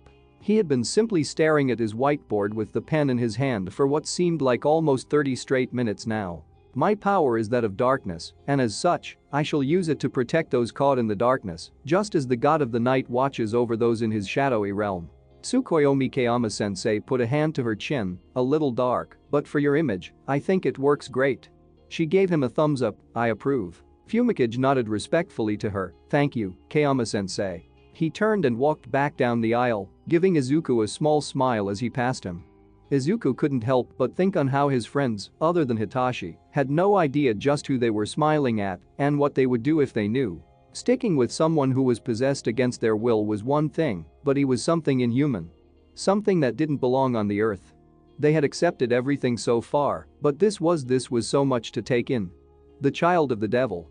By all rights, he was the enemy they were training to fight. He looked again back to his whiteboard as Hitachi got up and began making his way to the front of the class. Hitachi looked thoughtful, and for a moment, the other gigantic news of the weekend suddenly knocked on his mental door, then threw itself through his mental window. Hitachi wasn't just an aspiring hero anymore, he was the successor. He was All Might's chosen, the one who would carry the image of the symbol of peace into the next generation. For a moment, Izuku's own anxieties were pushed aside as he waited to see what kind of name Hitachi would choose. The teenager flipped up his whiteboard, and written on it was, well, Izuku had no idea what it was. Whatever it wasn't in any language that he knew, but he could quickly take a guess. What is that? Kayama-sensei braved with a slightly confused smile. It's Arabic, Hitachi quickly announced, it's pronounced Altashji. Izuku mouthed the word to himself, as did several of his classmates, each trying to get it right. Well, that's great, a call back to your parental origins, I'm guessing? Kayama-sensei mused with a hand to her chin. My grandmother, actually. She suggested it. What does it mean?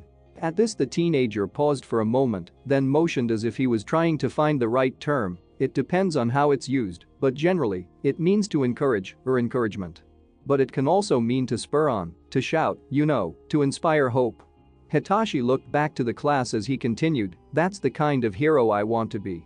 I want to make people know that it's okay, that they can be heroes too, that nothing is impossible, that no matter what, there's hope. This was quickly met with a sudden cheer from the class with several encouraging shouts of their own. Altashji, the teacher nodded slowly, the hopeful hero? The encouragement hero, Hitachi shrugged, so is it a pass? Well, I think you should probably write it in Japanese, just to be on the safe side, but I like it. It has a lot of meaning and depth, and you've clearly put some thought into it. My grandma put thought into it, Hitachi grinned that tried grin of his as he moved from the podium, but I'll let her know it went down well. Hitachi walked back towards his seat, and Izuku gave him a small smile and a thumbs up as he passed. And he meant it too. Hitachi had picked a great name, and now there was only himself and Shoto left. Shoto got up before Izuku could, not that he even tried, and walked stoically to the front of the class. Whatever sense of joy and energy had been created by Hitachi's name was quickly sucked right out the room when Shoto simply held up his whiteboard with his own name written on it. You're choosing your own name? Kayama-sensei frowned at the boy, you could choose your father's, Or something more fitting too. This is fine, Shoto swiftly cut in. It wasn't harshly said, but the intent was clear. Hitachi hadn't told them about what exactly Shoto had said, wishing to keep the details between the two of them, but it was clear that it had something to do with his family. He didn't want to take his father's name, and Izuku could only guess as to why. After all, it wasn't like Izuku was all too eager to take his father's title either. Alright, if you change your mind you can change it later, just remember that once you're established and making a name for yourself, any name changes could harm your career. Shoto didn't reply, he simply nodded, then turned and walked back to his seat. Izuku watched him go, then looked back to his own board, sighed, and began to write. Our chosen title should be something glorious, like World Eater, or Doom Slayer, or Izuku Midoriya? Are you ready? You're the last one, Kayama-sensei called not soon after. Izuku nodded, stood up, and nervously made his way to the front of the class, ignoring the looks of the others as best he could, as well as the flare of fire that whispered at his scars. His tail twitched behind him, and he wished internally he had enough control over it to make it wrap around his middle. I'm choosing this, Izuku announced, and flipped his whiteboard. There was a second of silence before Kayama-sensei sighed, another one, Written on the whiteboard was his name. Simple, clear, unexciting. You're going with your own name? Kirishima asked loudly, why, dude? With a quirk like yours, you could have gone with, like, Devil Man. Or Monster Lord. Or Demon. No. The spite that rushed through Izuku was fire-hot and angry, and the light above him flickered, causing an instant silence to hush across the class. He breathed deep, knowing that he had just reinforced several opinions the class held of him. The troubled child, the classroom runt, the villain in training. I'm not a demon, and I don't want people to think that about me, Izuku practically mumbled, and I'm a long way from being any kind of hero, so for now, I'll just try and be me. Kayama-sensei sighed and shook her head, clearly disappointed. Well, you always have time to change it before you get your license. Back to your seat. As he did as he was told, he could feel the slightly accusing, slightly worried, slightly dismissive looks of his classmates upon him. Yet just before he reached his seat, he made eye contact with Hitachi. The purple-haired teen merely shrugged and mouthed, "Don't worry about it." Izuku nodded, and with a heart that felt empty, he took his seat. She hadn't spoken a word to him in 4 days. Katsuki glared at the woman as she sat at her desk, hands folded calmly before her with her eyes, serene as always, looking to the front of the class. Kansas-sensei was explaining the process of applications to the class, though Katsuki was barely listening. Something about having 3 suggested places for application, with some students getting picked directly by agencies for their performances in the tournament. Nothing he couldn't half listen to either way. Hey, man. He was suddenly nudged in the back and right out of his musings when Tetsutesu, aka Metalhead, poked him in the back. Katsuki turned to snap at the boy, but paused when Metalhead pointed up to the touchboard behind their teacher. Look how many picks you got. Katsuki turned his eyes back to the front of the class and couldn't stop a jolt of pride running through him at the sight of his name, standing only second to Ibarra herself for the class picks. He'd received over 3,000 draft picks, while Ibarra had received over 4,000.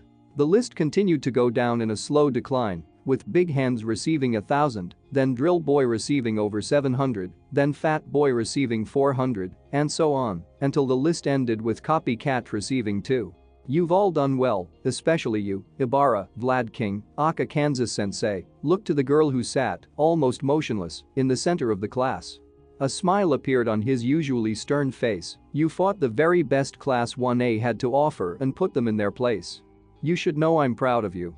Ibarra smiled slightly and nodded, thank you, Kansas-sensei. It was a fake. It was all a fake. The nod, the smile, the look of serene calmness to her features. Katsuki could read it all like a book, and he knew she was faking it. The class knew about Ibarra's home life. They knew that it had been her family who had been targeted, and many were shocked to see her come back after the weekend. There had been the usual unexpected flurry of questions over her, over the killing of the church head, over if she was even allowed to come back. After all, it wasn't as though they'd caught the killer. And he was still killing. Another 5 murders had been linked to him over the weekend, all of them pro-heroes. They'd even given him a name, after the words painted in blood over the body of one of his victims. Chizumakaguro, the heretic killer. So surely the young girl would want to stay with those she loved, taking care of the survivors of the attack, and doing all she could to help the police, right? Yet Ibarra had told them all in her usual articulate tone that God intended her to be here, and that similarly, justice would be delivered by his hand. She had no worries and would rather just get back to the job of becoming a hero and making sure her ecclesiarch was proud of her from heaven. Katsuki could see that for the bullshit it was the second she'd spoken it. He could see the quiet, calcified fury in her eyes. The anger that toyed at the edge of every action she performed, the hate that seemed to beat along her arms and forehead like sweat from the effort of not lashing out and hurting someone, anyone, anything. And what was worse was that she hadn't spoken a single word to him. He had tried to talk to her first thing in the morning, but she had brushed him off. Again and again throughout the day, he had tried to contact her. They were supposed to be allies in a secret war, a war to which he thought she was going to show him how to win. They were going to fight the true darkness together, maybe not hand in hand, but together at least. Now he could see something had broken inside her, it was obvious, even if she had everyone else fooled. Kansas-sensei turned his gaze back up again. For those who didn't get picked, don't worry. We'll be handing out lists of agencies that take on interns no matter what, and you can have your pick of them. Remember to pick carefully, think of what you want to achieve in your hero career, and make sure to choose accordingly. One agency is never like another, so if you're thinking of going into a specialization, make sure to pick one that should maximize your continued education. He huffed and folded his thick arms across his thick chest and added in his thick accent, "Don't any of you dare think this is some kind of week-long holiday, you'll be working your tails off, and I expect a 2-page essay from each of you on the lessons and merits you learned when you're done. Do I make myself clear?" There was a chorus of yes-seers from the class, with Katsuki adding his own grumbling tone to the agreement. "Here, take one and hand it back," he continued on, handing a piece of paper to My Little Pony at the front of the class, who dutifully looked to it, then seemed to think on it before nodding and handing it back. She grinned when it was taken, obviously overjoyed that she had gotten the internal translation correct. Once the sheets had been passed out, class was dismissed with a final order to hand in their picks by tomorrow. It wouldn't be until the end of the week when the results would come back, and then they would start their internships the following Monday. Katsuki had barely had time to think of where he wanted to go or who he wanted to intern under. Endeavor maybe? He had a powerful fire quirk, maybe there was something to be learned there. Or Mount Lady? She was a newer hero, but reportedly had worked her way from the ground up. That kind of tenacity could lead somewhere, though no doubt that creep Great Perv would ride her down. He looked at his paper, growled, then looked up.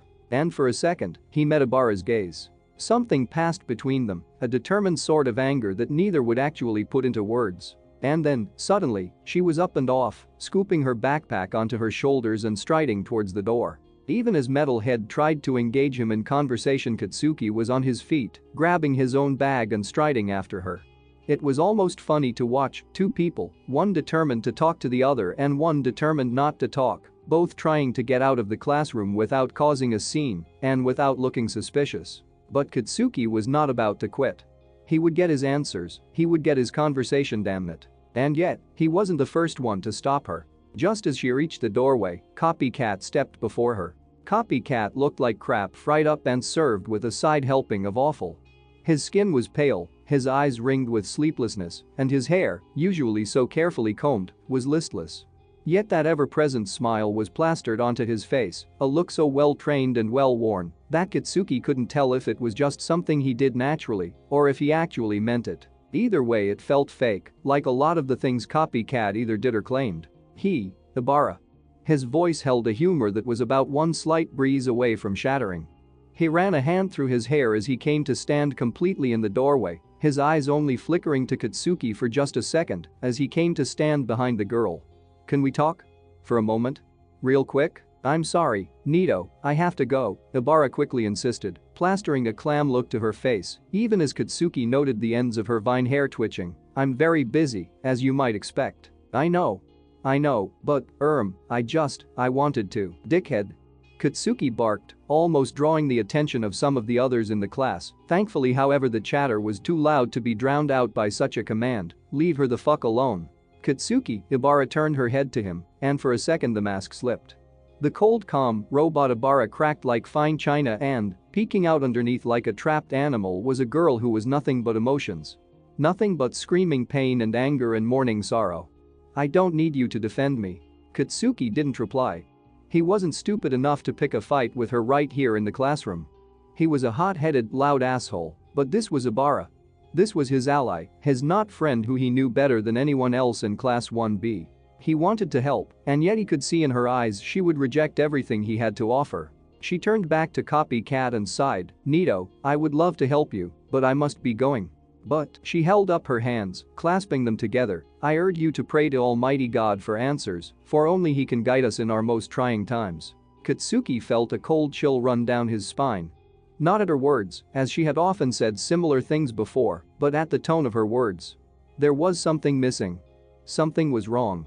Something was gone from her usual reverence. And Katsuki really hoped it wasn't what he thought it was. Nito seemed to pause for a moment, as if considering her words, before nodding and stepping aside. Sure, I'll do that." Ibarra shot the teenager a smile that clearly meant nothing before storming forwards. This time at least she made no effort to stop Katsuki from following her, and as such, they soon ended up outside the classroom together. A few students were already leaving, passing by the two as they stood against the railing, the sun shining through and casting long shadows through the building. Katsuki squinted a little as the light fell onto him, though Ibarra was caught in the shadow of a window support beam. "What is it, Katsuki?" She practically snapped at him, which was something Katsuki was not used to hearing. Still, he kept his ground and shoved his hands into his pockets. "Why aren't you fucking talking to me?" There was a moment of silence, or relative silence at least. The constant level of light traffic through the corridor was enough to stop the question from becoming heavy and awkward. "I've been busy." "Yeah, I get that, but that doesn't mean you can shut everyone the fuck out," Katsuki snapped back. "Why not?" Her question hit Katsuki more than he had expected, and her following statement did just as much damage. "It's not like we're friends. It's not like we're friends." The words curled inside Katsuki's head like a viper biting into his brain and filling his thoughts with venom. Of course, he immediately began defaulting back onto his go-to emotion, anger. His shoulders hunched and he fought to keep his curling fists within his pockets. "We're supposed to be fucking working together. And fuck Ibarra with everything that happened. I thought you'd want to at least fucking talk about it." "Why?" she asked again, cocking her head and frowning at him as her arms folded over her chest, though she kept her stance straight and steady. Her eyes glinted dangerously as if tempting him to keep his anger up, to let it explode out of him like it always ended up doing. It wasn't like she could take it. It wasn't like she could utterly disable him and break his arm against a side rail and feel nothing from it. They both knew it, even if Katsuki refused to believe it was true. "When we agreed to work together, that was simply to show you how to stop the monsters from hell from ruining this world. I agreed to help you eventually defeat and destroy the demon Nemesis before it could infect the rest of this school with its black heresies." She seemed to shift, straightening her shoulders as if it were a cover for something else. "It's a working relationship, Katsuki. We're not friends. We don't stay over at each other's houses or paint each other's nails. We don't talk outside of school." "We did," Katsuki snarled back, trying desperately to keep the hurt from drilling through the flesh of his heart. God damn it. God fucking damn it. This was unfair. This was unfair to both of them, and he knew why she was doing it. She was doing it for the same reason he had kept all his bullshit inside him after the events of the training with Izuku, when he had shown his true self and helped make several scars that still raked across his features. It was because she was hurting. She was hurting so much that she couldn't acknowledge it, or it would swamp and drown her. But she had reached out to him and he had taken her hand. And now she was rejecting the same offer from him. And that was a mistake. Ibarra's eyes glanced away to the window, and he knew she was lying, even as she found the ability to look back to him once again as she added, "I told you too much, and now God is punishing me." "Shut the fuck up." Katsuki barked, his voice echoing down the now empty corridor. It was odd, the world seemed to have slowly emptied until only the two of them remained. Alone and isolated in their shared secrets. "God isn't fucking punishing you. This is just, don't you dare tell me what God is or is not doing to me." Her anger was like a lightning bolt, so swift and sudden that it cut through the air like a sword, ruining any defense, and struck right at his heart. Before he had even breathed, she had closed the distance between them, and her hair had flared around her, surrounding Katsuki utterly. Another second more and it would have seized every limb, and the slight touch at the back of his neck told him one would have choked the life out of him. One of her hands was clenched into a tight fist, the other pointing squarely towards him. "I am the true believer. I am the one who sees the monsters born from the sins of the cruel and evil every day of my life. I am the one who had spent their life within the church, learning how to be a knight, dedicating their entire existence to the singular goal of keeping this world safe, so people like you can go play at being a hero." Her words were so heavy with the weight of her anger and pain that they almost choked Katsuki like the vine threatening his neck. Her eyes glowed with a terrible fire that was threatening to eat her from the inside out. And Katsuki felt helpless. His fingers twitched and tiny explosions popped on his palm. He was fighting with everything he had not to lash out. Not at her, but at anything else around him. His anger was so thick it was threatening to blanket his brain and flood his heart and force his own actions from him. "These are crimes committed by my brother and I will deal with them personally," Her voice was shaking, yet her body remained still, and that alone spoke leagues of her self-control. Talk to me when you have more information on Nemesis and his acolytes. Until then, do not assume we are anything but two very separate people working for a common goal, Katsuki Bakugo. And at that, she turned, her vines hurrying back to her sides and once again falling limp, becoming a cascade of hair that fell almost to her knees. She stormed away. And Katsuki let her. He would later hate himself for allowing it. For not rising above his own petty anger and chasing after her, for not insisting they were more than just acquaintances, and actually trying to do something to help her with the pain she was feeling. But for all his sins he simply growled, turned, and began storming away, thinking nothing but the darkest of thoughts about the young woman he had assumed was something close to being his first real friend. No, he had already learned that lesson long ago, and he was stupid for forgetting it.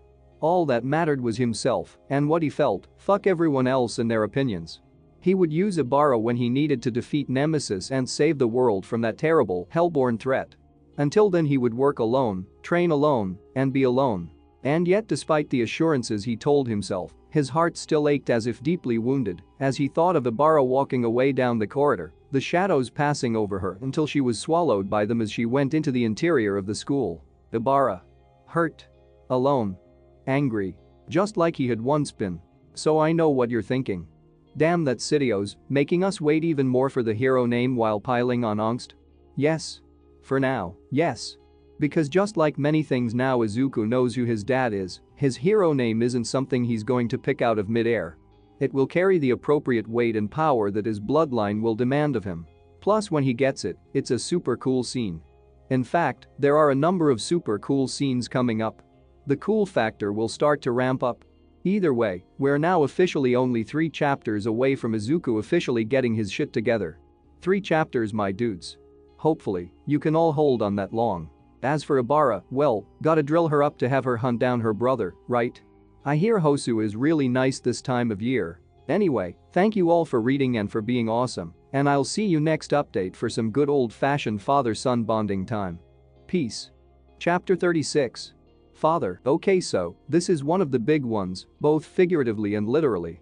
A huge chapter but one with a big payoff. Without further ado, let's finally see what happens when father meets son. Enjoy everyone. Alright, young heroes and heroines.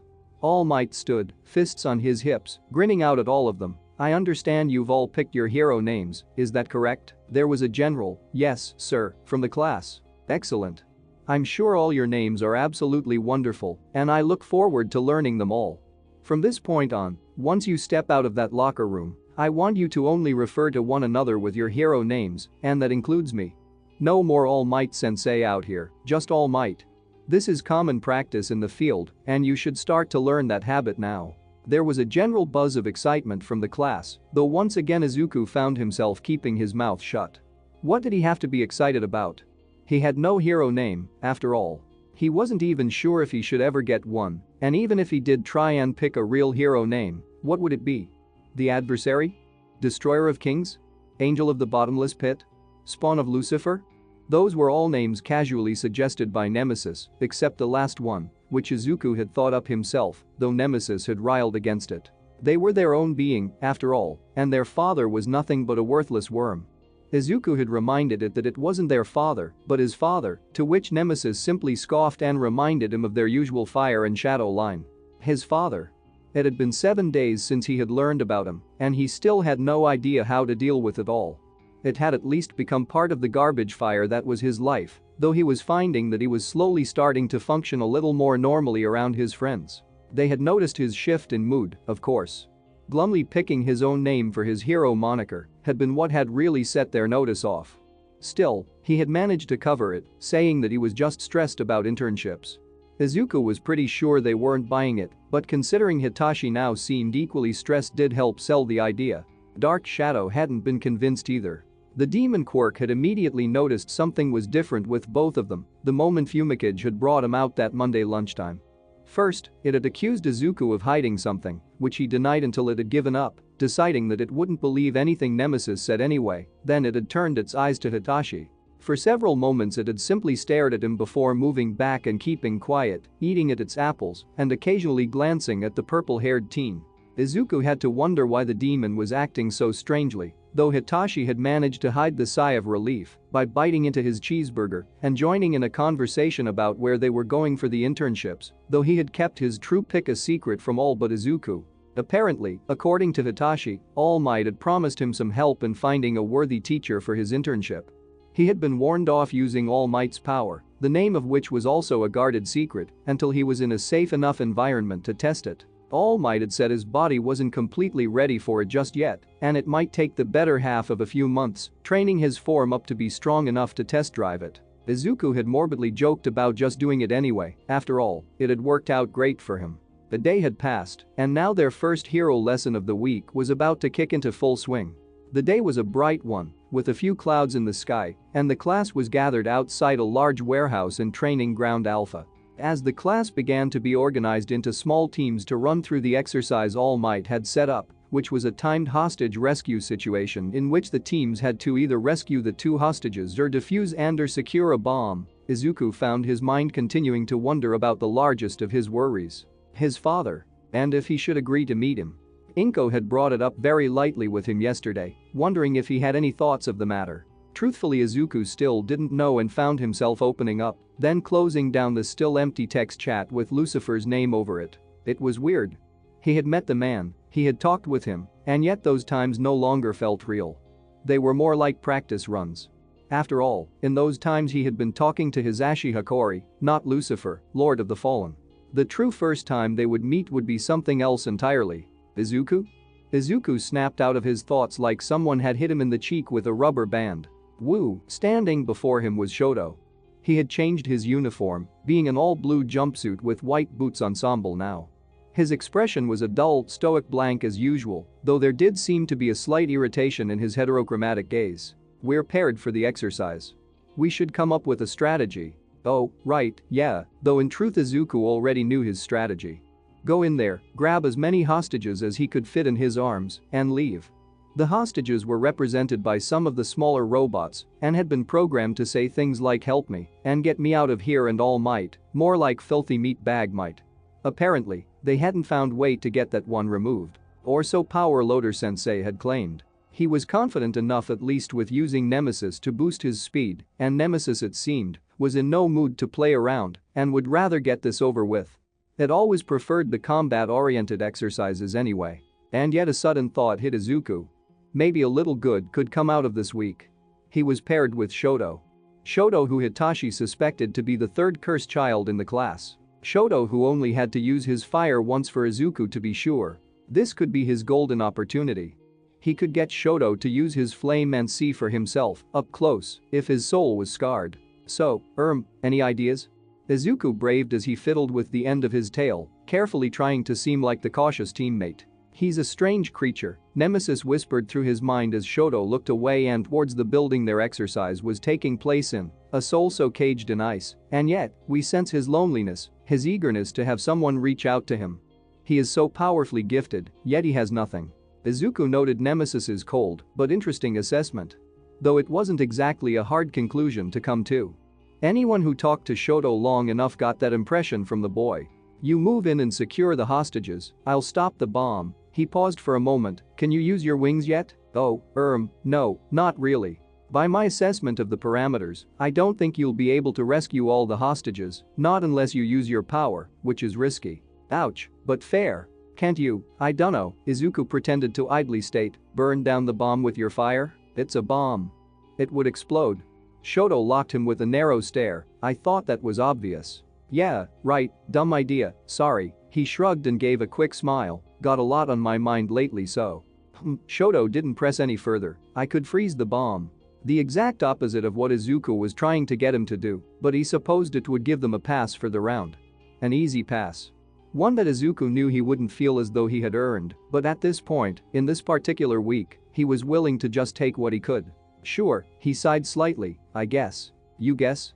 Shoto looked back to him, again locking him with that ice-cold gaze. Do you have a better plan? No, I just Izuku paused and shook his head again. Sorry, we can do your plan. You freeze the bomb and I'll secure the hostages. Shoto nodded once, and that was it. He folded his arms and turned back to the building, watching it as if any moment something about it would change. Izuku knew their conversation was over and that he had probably blown his chance of seeing Shoto's fire. If he asked him directly, he doubted the boy would just show him. If anything, he would probably seem suspicious, and that was the last thing he needed. "I'm sorry, by the way." The sentence was so out of left field that Izuku didn't actually believe he had heard him. Did you say something?" "I said I'm sorry," Shoto replied, without any hint of hesitation or, really, any actual emotion at all, "for what I said at the festival. It was wrong of me to challenge you like that." "Oh," Izuku blinked at this, then nodded once. It's fine, honestly he smiled slightly, "it actually kind of boosted me on. I wouldn't have fought so hard if you hadn't said anything."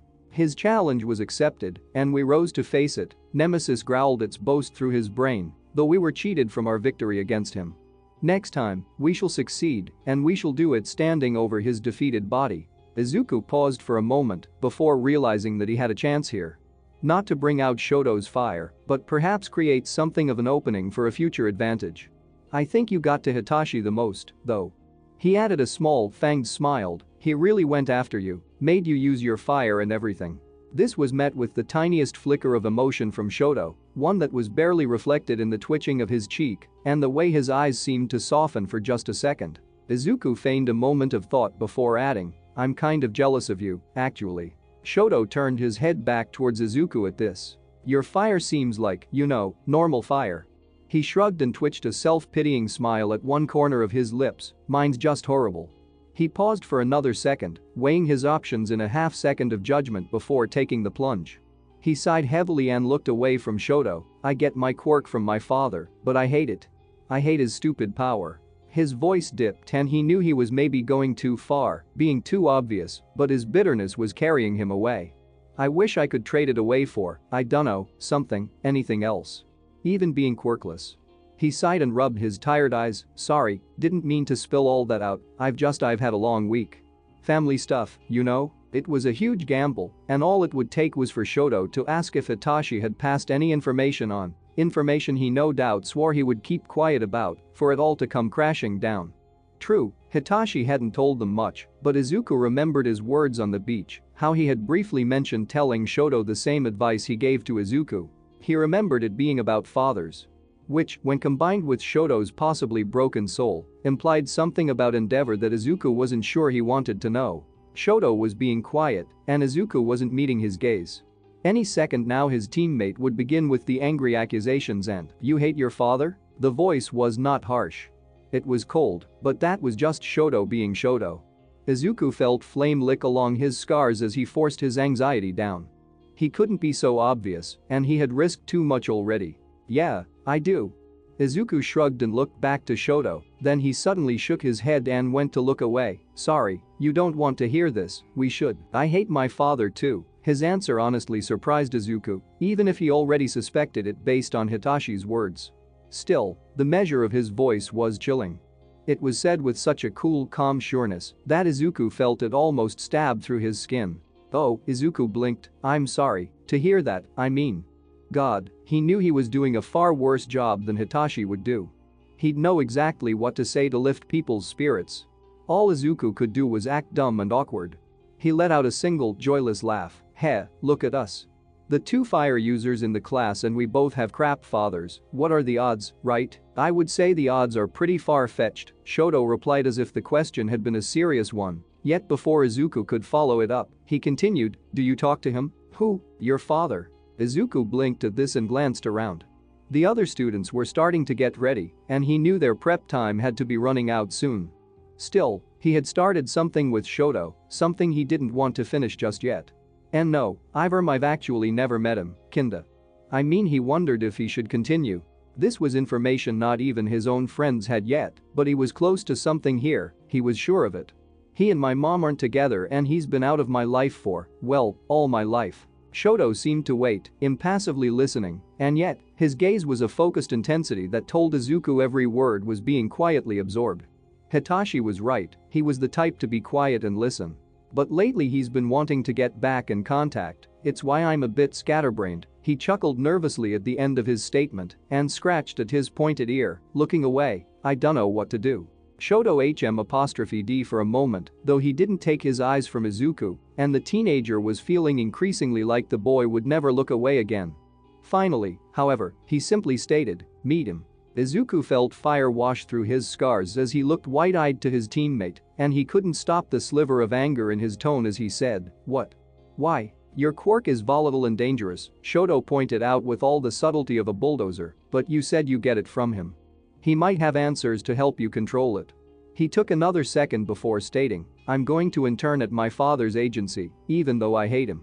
Since the festival, I've decided I want to use my fire to help others, but until I know how to use it, all I'll do is hurt myself and those around me. That won't do." Izuku found himself absorbing everything Shoto was saying with a silent eager fascination. Just because I share his blood doesn't mean I'm anything like him. Just because I have his power doesn't mean it's his power. I'll take what he has given me and make it mine. He paused, then looked back over to All Might, who was starting to gather students to his side. "Hitachi taught me that.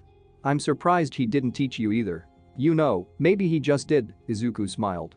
It was a small, genuine smile, but one that was backed up by the candle fire that flickered through his scars. "No, he's not here, he's with Kota," Shoto quickly and bluntly replied. Izuku went to argue it was a figure of speech, but decided it would be a losing contest and just nodded, yeah, right. Obviously. For a moment Izuku truly wondered what Hitachi saw in this guy. Sure, he was handsome, but he had all the tact and humor of a brick being thrown through a window. If Shoto caught the smile, he didn't show it, and Izuku had the distinct impression that he didn't. Instead, as if they had just finished talking about the weather, he turned and began walking towards the gathering crowd with a, "Come on, class is starting." As Izuku followed behind him, fire ghosted across Izuku's scars, and the grating blood growl of Nemesis whispered into his brain, "Take what he has given us and make it ours. Yes, we can do that." 2 days passed like a hazy dream. 2 days since the night Izuku had finally texted his father. He had almost been overcome with nerves as he had sat at the kitchen table with his mother hovering over his shoulder. And yet the responses had been odd, at least from what Izuku had expected. Lucifer had replied to his original message of greeting with joy, or at least he said he did. Then, between the two of them, they had quickly arranged a meeting. Friday, after school, in his office. And he wanted to meet him alone. Inko had quickly gone to argue that she should be there, that it was unfair to let Izuku walk into the demon's den without someone looking out for him. Izuku, however, had insisted it would be okay. That he could handle Lucifer alone, that surely the father would not do anything to hurt his son, right? It took a little convincing, but eventually, Inko had agreed. Though she had insisted that she come by and pick him up, just so that she was close by if anything did go south. Friday came before Izuku was even aware of it. The day passed in a blur, with Izuku taking in absolutely nothing around him other than his placement. His third choice had picked him, which was to be expected after he got no picks at all.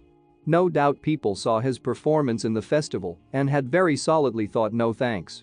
The hero who had picked him, someone called Caped Baldy, didn't exactly shout to him as someone who could help him control the fire he used or even remotely control the monster within his soul. He was probably just some weak nobody who wanted some unpaid labor to file papers and make coffee runs. At this point, Izuku was expecting literally nothing less. His friends had noticed his behavior, but Izuku had simply brushed it off as anxiety at, well, life in general, really. Which they had agreed to with shocking swiftness. Only Hitachi knew, of course, and he continued to pressure Izuku to finally tell the others what was going on, reminding him of the previous cost of keeping his secrets. Yet even Hitachi didn't know Izuku was meeting with Lucifer. It had come on so quickly that he had barely processed it all himself and found that falling back into his old bad habits of keeping things close to his chest was the only thing in his life he felt he could control. He would tell them after he was done, he promised himself that at least. For now, it wasn't worth them worrying about, they had bigger things to think about, after all. The final bell rung, and to Izuku, it sounded like a death knell. "Are you coming?" Achako's soft voice drifted into his brain like a breeze through a window, and Izuku found himself blinking and looking up from his desk, which still had all his stuff on it. "Huh? You know, to the station? To go home? Because it's home time?" Achako gave him a slightly concerned smile and rolled her fists towards him.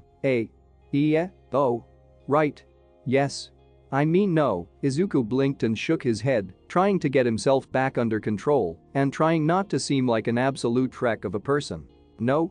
Fumikage asked as he approached Izuku, his backpack, black with plenty of little gothic trinkets hanging from it, already around his shoulders. Do you have some other event planned? Kinda, Izuku hurried as he simply began shoving things into his own backpack. It was All Might themed because he was a giant fanboy, but he was starting to decorate it with similar little gothic trinkets, most of which he had bought on their shopping trip the previous weekend. Hitachi had even gotten him a death clock patch which his mother had helpfully sewed onto it. As his other friends gathered to his side, he missed the look of concern that passed amongst them. Hey, Izuku, Achako started again softly as he hauled his backpack onto his shoulders. Is everything okay? No, Izuku replied with a painfully honest tone, but that's just my general existence. Be serious for a moment. Tenya's stern tone instantly robbed Izuku of any glib. Please, Izuku, we're worried about you. You have not been yourself this entire week, Fumikage added, his eyes narrowing. Secrets weighed on the spirit like the anchors of darkness itself. You would do well to unburden yourself. He would do well to mind his own damned business, Nemesis snapped from within Izuku's brain. I'm fine, guys, really. His mind raced for a sudden explanation, then his eyes landed on Hitachi. I'm meeting with All Might for something. I might be doing, extra training. You know, to get Nemesis under better control. Extra training, Achako replied. Yep, right before we start our internships. Yep, where we won't be at school at all. Yep. They didn't buy it for a second, and Izuku caught the look of irritation that Hitachi shot at him. The one that said, stop lying and be honest. But Izuku wasn't lying. Well, yes, he was, but all he had to do was get through this one thing, and then he would tell them. Of course, he remembered what happened last time he had thought he just had to get through one thing. He had almost killed his entire class in a hate-fueled rage of flame and shadow. His heart tightened, and fire danced through his scars. His tail flicked, betraying his nervousness, but his friends did not press him. Instead, Hitachi broke the sudden silence by shrugging and announcing, well, whatever, we'll just head out without you. See you Monday, dude. Hitachi, you heard him, he has to meet with All Might, I'm sure he'll be fine. Hitachi shot Achako a quick smile. One that was about as plastic as a smile could get. Come on, I want to make sure my position in the going home club isn't in jeopardy. You know we really should join some after-school clubs. Tenya brought a hand down as his friends collectively began moving from him. They're good for your resumes. If you say so, Hitachi grumbled out, shoving his hands in his pockets as they moved towards the door. They left one by one, with Fumikage lingering for just a moment by the door, giving Izuku one last look with his sharp crimson gaze. Izuku only smiled and gave him a thumbs up, to which he glowered even more and shut the door behind him. Izuku was alone in the classroom. His eyes lingered on the door for a moment longer. They were pissed at him. Hitachi especially was mad, but it was for the best, he knew it was. He just had to get through this, alone, to prove to the others he wasn't so utterly fragile, to prove to himself he could face his father. And then they could know. All of them. They could be mad at him later, but for now, he just had to get this done. Just this one hurdle. His hands were shaking. The silence in the room was heavy and uncomfortable and somehow tight around his throat. He gathered his heavy backpack and moved out, though as he slid the door open, he had to admit he was a little shocked that his friends hadn't waited by the door to demand answers. It seemed like the kind of thing they'd do. No, he was truly alone in this task. Lucifer had sent him the room number in the very last text he'd sent to him, one to which Izuku had not replied to. It took him going to one of the other buildings entirely, and the walk through the empty corridors felt eerie and strange. An empty school was an odd place, too silent and too big. Every now and then Izuku would hear a voice bounce down a corridor, or the sounds of footsteps hurrying, but he never saw or met anyone on his journey to his father's office. Not a single soul. He tried not to take it as a bad omen. Nemesis stalked through his blood like a guardian wolf, hellfire moving across his scars, especially his hands, causing his fingers to twitch and curl into fists on more than one occasion. He knew his monster was prepping to press fire and unlight into his palm, to fight the second their father tried to do something, anything, nothing even. But it was ready. Izuku was glad at least one of them was. It could have taken Izuku a lifetime to get to the office door. It could have taken a handful of seconds. The space between seemed momentary, yet vast and infinite, and he was there far before he preferred to be. He felt his stomach twist, and he swallowed thickly. The door to the office had a simple plaque written upon it. UA Legal Office. Hisashi Hikori. Lucifer waited beyond the door. He could turn and walk away now, he could text his father and arrange a different time, or no time at all. With a simple word he could cut all contact off with him forever and never have to face him. "We must confront them," Nemesis whispered, its voice honed and focused. "Take what we can, give nothing in return. Show them we are not weak." If Izuku didn't know any better, it was almost prepping itself up. His tail flicked, then curled tight as Izuku gathered his strength and knocked on the door. There was half a second pause before, from somewhere in the office, came a voice calling, "Come in." This was it. Oh God, this was it. A shaking hand reached for the door. He hesitated for just a moment, then frowned, grit his teeth, and opened it. Izuku stepped into a room that was striped by rays of brilliant late afternoon sun and the darkened shadows cast by blinders over several huge windows. They opened out onto an impressive view of the entire UA grounds, then the descending hills and trees, and onward to the homes and buildings of beyond. There was a small antique-looking coffee table with two opposing couches in the center of the room, and to the furthest wall was set a dark wood executive desk, on which rested an expensive-looking computer, an old lamp, several neatly stacked papers and other office decor. Behind that was a large, and again, expensive-looking, chair with high wings and a high back, and behind that was a wall covered in books with very complex-looking names. The walls were decorated with what looked to be ancient or antique objects, all of which were kept in glass cases. The entire room was centered by an ornate Persian rug that swallowed most of the floor. But that wasn't what Izuku focused on. What he focused on was the man standing by the window, looking out onto the world. His pants were a dark blue that bordered on black, though he was not wearing a jacket and instead wore a white shirt with the sleeves rolled up. The door shut behind Izuku, and the teenager paced slowly into the room, coming to a stop behind one of the couches and refusing to move any further. Nemesis was within him, back raised and teeth bared as it growled at the other man. Though Izuku could feel that it wasn't reacting in the same way it had done with Dark Shadow, or Legion and Tamura at the USJ, or even with Ibarra at the festival. It was on guard against a threat that held no image of being a threat. The man seemed to wait a moment longer, then turned his head to look at Izuku, and the boy's eyes widened as he took in the sudden and, quite frankly shocking, changes in the man. His hair was now peppered with streaks of gray, his eyes aged with crow's feet, and there was a hollowness to him that made him look as though time itself had come and mugged him with a baseball bat. He looked aged, he looked tired, and perhaps worse of all was that he looked human. He wasn't some great winged monster, some red-skinned devil or even any kind of unlight-clad demon that Izuku somehow built in his head. He looked like a man. A tired, worn-out man. All except for his eyes. His eyes which kept their terrible hellfire blue and crushing oblivion black. Eyes that spoke of something awful just waiting behind the veil. And yet even they somehow seemed less than. As if the power he had once held had fallen through his fingers like sand. Lucifer smiled and somehow some of the tiredness was lifted from him. A tiny spark of light entered that accursed gaze, one which Izuku again didn't expect. His knowledge told him this was an inhuman monster, yet his instincts whispered that something wasn't quite right. Nemesis growled louder. "Hello Izuku. I've been waiting a long time for this." Even his voice seemed different. It still held the confidence of a man who had weapons hidden up his sleeves, yet it too somehow seemed more real than before. Before it held all the silent threat of a snake about to strike, now however it seemed more mortal, as if the threat was there but was only tenuous, only a whisper of what it should have been. It was not as absolute, not as overtly terrible. Izuku stood his ground, his black fingernails digging into the arch of the couch. This was not going how he thought it would. He was confused, he was anxious, he was angry. And his scars flickered with fire from a monster that was caught just as off guard as Izuku himself. "Do you want to sit?" "That backpack must be heavy," Lucifer offered with a slight wave of his hand as he turned fully towards the boy. He wasn't wearing any tie, and the top button of his shirt was undone. Izuku noted with a curious flicker of his eyes that his fingernails were black. Something was wrong with him.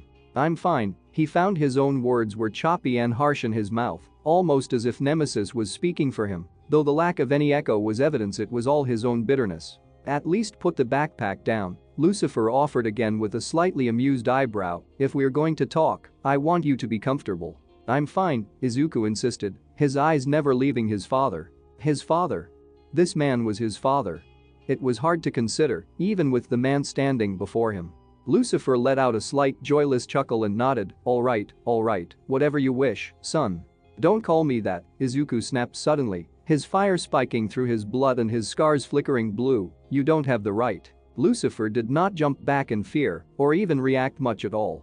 Instead, he paused, then nodded slowly, "Yes, you're right.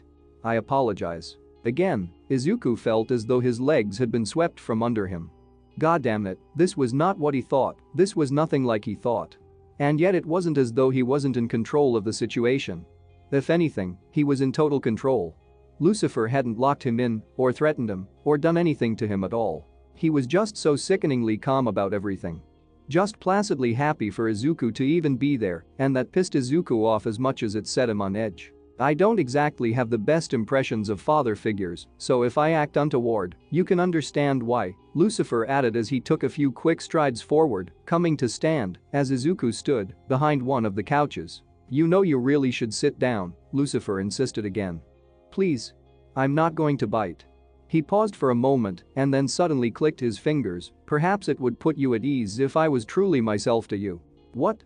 Whatever control Izuku believed he had was quickly being robbed from him, and he realized, quite suddenly, that he never had any control at all.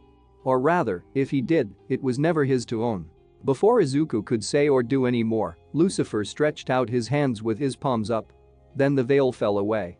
Every shadow in the room darkened within an instant and hellfire, bright blue and terrible, suddenly sparked from Lucifer's brow. Izuku stumbled back against the wall just as Nemesis rushed into his arms, coating them with unlight and causing his fingers to crack and change into talon claws that he barely felt shifting. Horns grew from Lucifer's head, a pair that curled around his suddenly pointing ears, and a pair that rose up, tall and great. From behind him came a long, unlight black tail that ended in a spear tip that held multiple barbs. The skin along his hands and vanishing up under his sleeves became coated in unlight black, and his fingernails grew, becoming almost talon-like. Then, from behind his back, grew a pair of terrible wings. Huge and bat-like and stretching out as if uncurling from being folded for too long. But they were shredded. They were the torn wings of useless splendor, a ruined sight that brought great, weeping sorrow to the heart, despite the terror they sowed within the mind. Izuku was frozen, his eyes wide, his mouth open and panting from the fear that gripped him. His scars flashed with hellfire blue and power, tempting and evil pumped through his blood as Nemesis went immediately on the defense. And yet something was missing. The creature before him, this king of hell, was cursed, and there was no blunter nor more elegant way to put it. He knew, when Nemesis took him, that he became something cursed, something God wept to see upon the earth. But Lucifer was more than the morning of God, he was the adversary. And that alone set off screaming, instinctual alarms through his very soul. This was the enemy of the Almighty, the anathema to all that was right and good upon the earth. The feeling of unholy blasphemy was almost overwhelming, but only almost. It was as if he was looking at a murder scene with no body. The hilt of a great sword without its blade. A great king without their crown. Indeed, Izuku's eyes flickered for a moment as some great, dark, terrible halo carved out from the world around him began to circle Lucifer from shoulder to shoulder. And yet it was indeed cracked and broken. Parts of the black hole-like halo seemed riddled with hairlines that shone with the light he knew had to be coming in from the window behind them. Lucifer, Lord of the Fallen, King of Hell, he who fell first and furthest, was a broken thing. What happened to them? Lucifer opened his eyes, which were possibly the only things which hadn't changed, and then cricked his neck from one side to the other. He rolled a shoulder, stretched out his arms with linked fingers before yawning and moving to sit down on the couch with a slight middle-aged groan. "There, now we can truly be ourselves." When he spoke, his mouth flashed with newly formed fangs, and his voice held the very light echo of 1,000 more souls, though they did not scream and cry and shout as it was with Nemesis. They spoke in perfect unity with his own. 1,000 tones, all in perfect, whispering synchronicity with the Lord of the Fallen. He smiled. "It feels good to let loose, like stretching a cramped limb." Izuku was still backed against a wall, still with unlight coating his arms, and still with his eyes wide and staring at the fallen angel before him.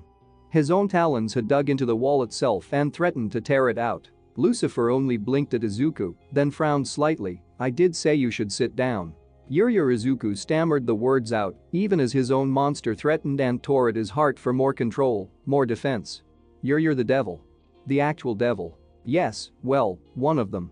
Lucifer replied simply as he linked his fingers over one folded knee. He sighed and looked aside for a moment. The eternal serpent, first of the fallen, master of demons, the great accuser, and about 1,000 other worthless titles I care little for. There was a pause and a curious frown as he looked back to Izuku. What's wrong?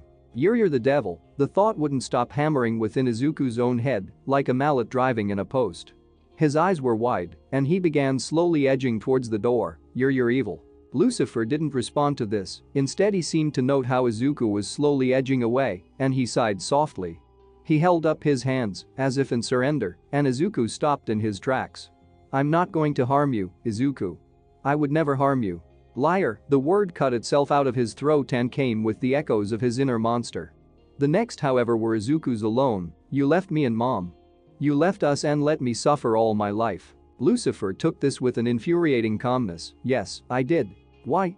Izuku snapped with growling teeth. Why did you leave us? The King of Hell only smiled at this, and it was a sad smile. Even being here with you right now fills you with fear and dread and hatred. My very presence unmasked is like being drowned in darkness. Do you think you would still be the person you are now if I had stayed? Izuku's mouth hung open in shock. We would have been stronger. Better. We would not be so divided as we are. I would be. Izuku began stammering out, trying to form some defense. I wouldn't be so. Lucifer cut in suddenly, his eyes narrowing. You and Nemesis. Izuku felt his heart almost freeze within his chest. Nemesis. Lucifer knew about Nemesis. He felt his own monster suddenly stop its constant clawing at his own soul and seemed to hesitate at the words as if it too was paying sudden, sharp attention. And then Izuku asked a question he had, one way or another, been asking all his life. What is Nemesis? Lucifer's eyes shone suddenly with a light that was utterly inhuman. A dark joy, one of his own happiness, not of his son's, took over him. Have you not already figured that out, Izuku? At the boy's silence, he leaned forward slightly, the voice in your mind, the one that echoes from your soul. The fact that when Azrael looked upon you with his power, you almost died, as if being torn asunder from the inside. The fact that you have always been warring within yourself for mastery of your own being. Izuku felt a horrific chill crawling over every inch of his skin. A horrible truth was pouring into his heart like lead, hot and burning. Nemesis was gathering within him like a growing thunderstorm. Nemesis is you. The world fell away.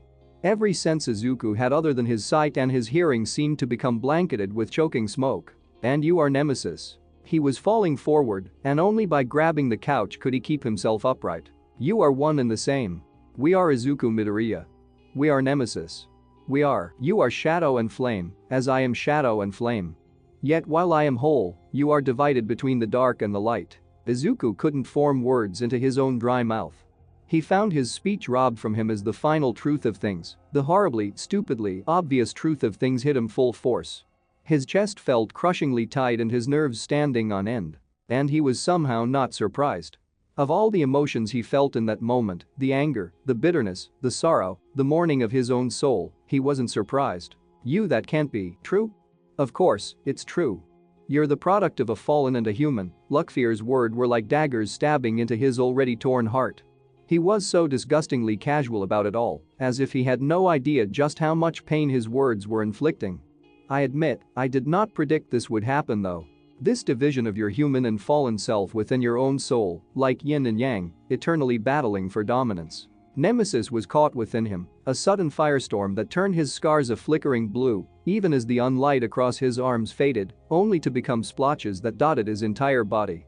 He could feel the monster struggling with this information, or was it now more accurate to say his other half struggling with the information? It was so obvious. So horribly obvious. Dark Shadow's comments on his confusing soul, his own ability to feel the touch of faith, the way Nemesis had slowly blended with his body the more he has used it. Kodai's comments about him being off balance and the way Nemesis had screamed about Izawa dividing their soul with his power. It made sense why he had felt so at peace in hell, yet so feared to go back there. It was his birthright, his second home, but so was Earth. He was eternally caught and trapped within the middle, never belonging to one or the other. Human and monster, good and evil, earth-born and hell-born, caught and unsuccessfully melded into one mortal form. The fact that even Nemesis's own chosen title, Shadow and Flame, was a contradiction within itself. I know how much you have suffered because you never knew this. Lucifer's voice again pierced the darkness that was swamping Izuku's confused, chaotic mind, and he looked up to see Lucifer had moved closer to him. The King of Hell stood, his hands in his pockets, as he looked down upon his divided son. Sunlight shone in beams through the horrific tears in his wings, and his terrible halo faded somewhat as the look in his blasphemous gaze softened to an almost human degree. And I blame myself for not revealing this to you sooner, but I think I've found a way to help you. What, how? His voice was a dangerous wobble between his own and Nemesis. He did not argue, he did not struggle. He was too lost within himself to even begin putting up a fight. Nemesis wanted to tear through Lucifer for all the sins he had inflicted upon them both, and yet it couldn't gather the control enough to do even that. In the face of the truth, even monsters collapse. I have something for you. A gift. He even braved a smile. Consider it the first of many, I hope. I'm not accepting anything from you, Izuku spat out quickly, taking a stumbling step back from his father. We've never needed you before but you have, and I haven't been there, Lucifer again cut in, and again his tone utterly silenced Izuku. It silenced them both.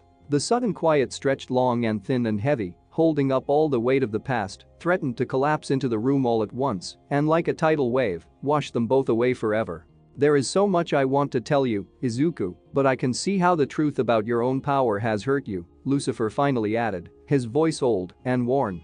Suddenly, through the terrifying presence and the aura of absolute darkness that surrounded the Lord of the Fallen, there was a flicker of something.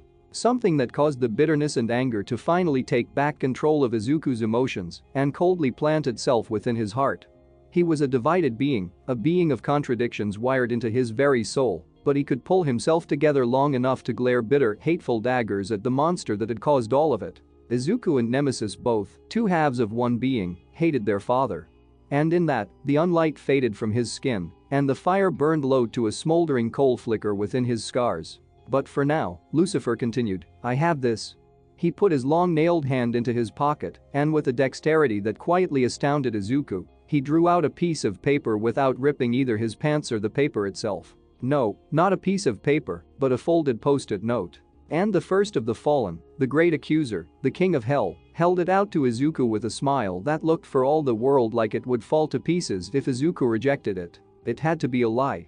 It had to be some kind of trick. His eyes hardened as he looked to the fallen angel. I'm not evil, he spat suddenly at the man. I don't care what you say. I'm not evil. I don't believe you are evil, any more than any other human on earth is good or evil. Lucifer suddenly replied before again offering the note, but you are divided, your soul is in constant struggle, and if you don't find some measure of peace, it will kill you again. Hopefully, this will help calm that storm and bring balance to you and your fallen half. Izuku again eyed the folded post-it note. What is it? An internship with a person who owes me a great debt, therefore, someone you can trust. Someone who knows about us, about who we are, about you and what you are. Someone who I believe can help. Lucifer replied with a smile that became more genuine, as I said, I would never intentionally hurt you, Izuku, even if I have indirectly. My very blood has cursed you, has torn you apart all your life, but you are old enough now to start taking control of your power, and I want to help. Let me start to make it up to you now, please. Izuku hesitated. He didn't want to accept anything this thing had to offer him, and yet, Lucifer's tone seemed earnest. What is father's price? What's the price? He suddenly asked, everything has a price, right? The price is not yours to pay, it's theirs. Lucifer's smile almost broke into a grin, but well thought. You're a smart boy, you take after your mother. Again, the teenager hesitated and found that at some point he had edged back to behind the couch. Why don't you train me? Izuku asked sharply. Because you don't want that, and you don't trust me. Lucifer's smile fell again. I hope this will go some way to help building that trust. Izuku again looked to the note, his heart pounding and his mind racing. His fire danced through his scars, cautious and distrustful and sour. If you wish, you can reject it at any time. I am not my father. I will not try and force you into anything that makes you unhappy. The line about his own father piqued Izuku's interest, especially as it seemed to speak it with a venom around Lucifer that flared a strange bitter darkness that hinted at a far older and far deeper hatred.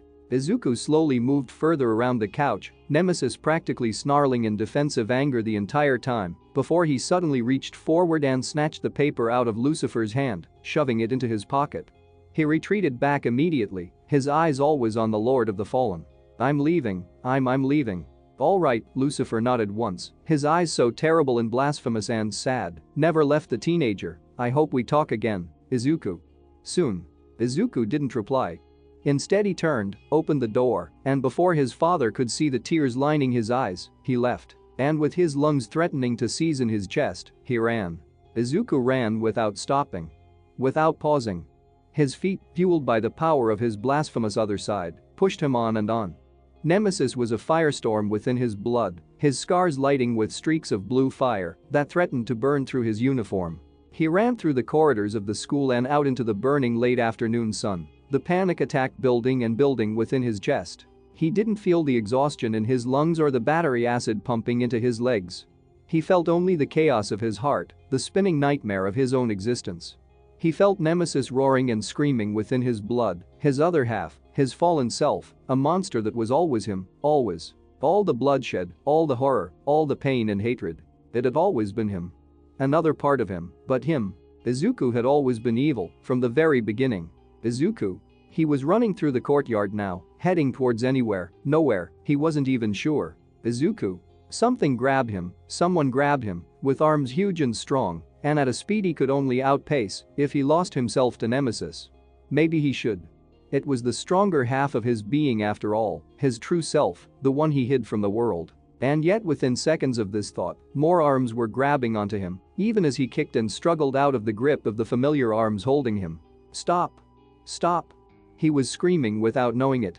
Please. There were no other words, just more arms grabbing him and surrounding him in one gigantic embrace. And Izuku fell into it. His breath heaving and ragged and tears lining his eyes. He fell into the warm embrace of his friends. Tenya had caught him as he had been running, then soon after Ichako, Hitachi, even Fumikage. And lastly, his own mother.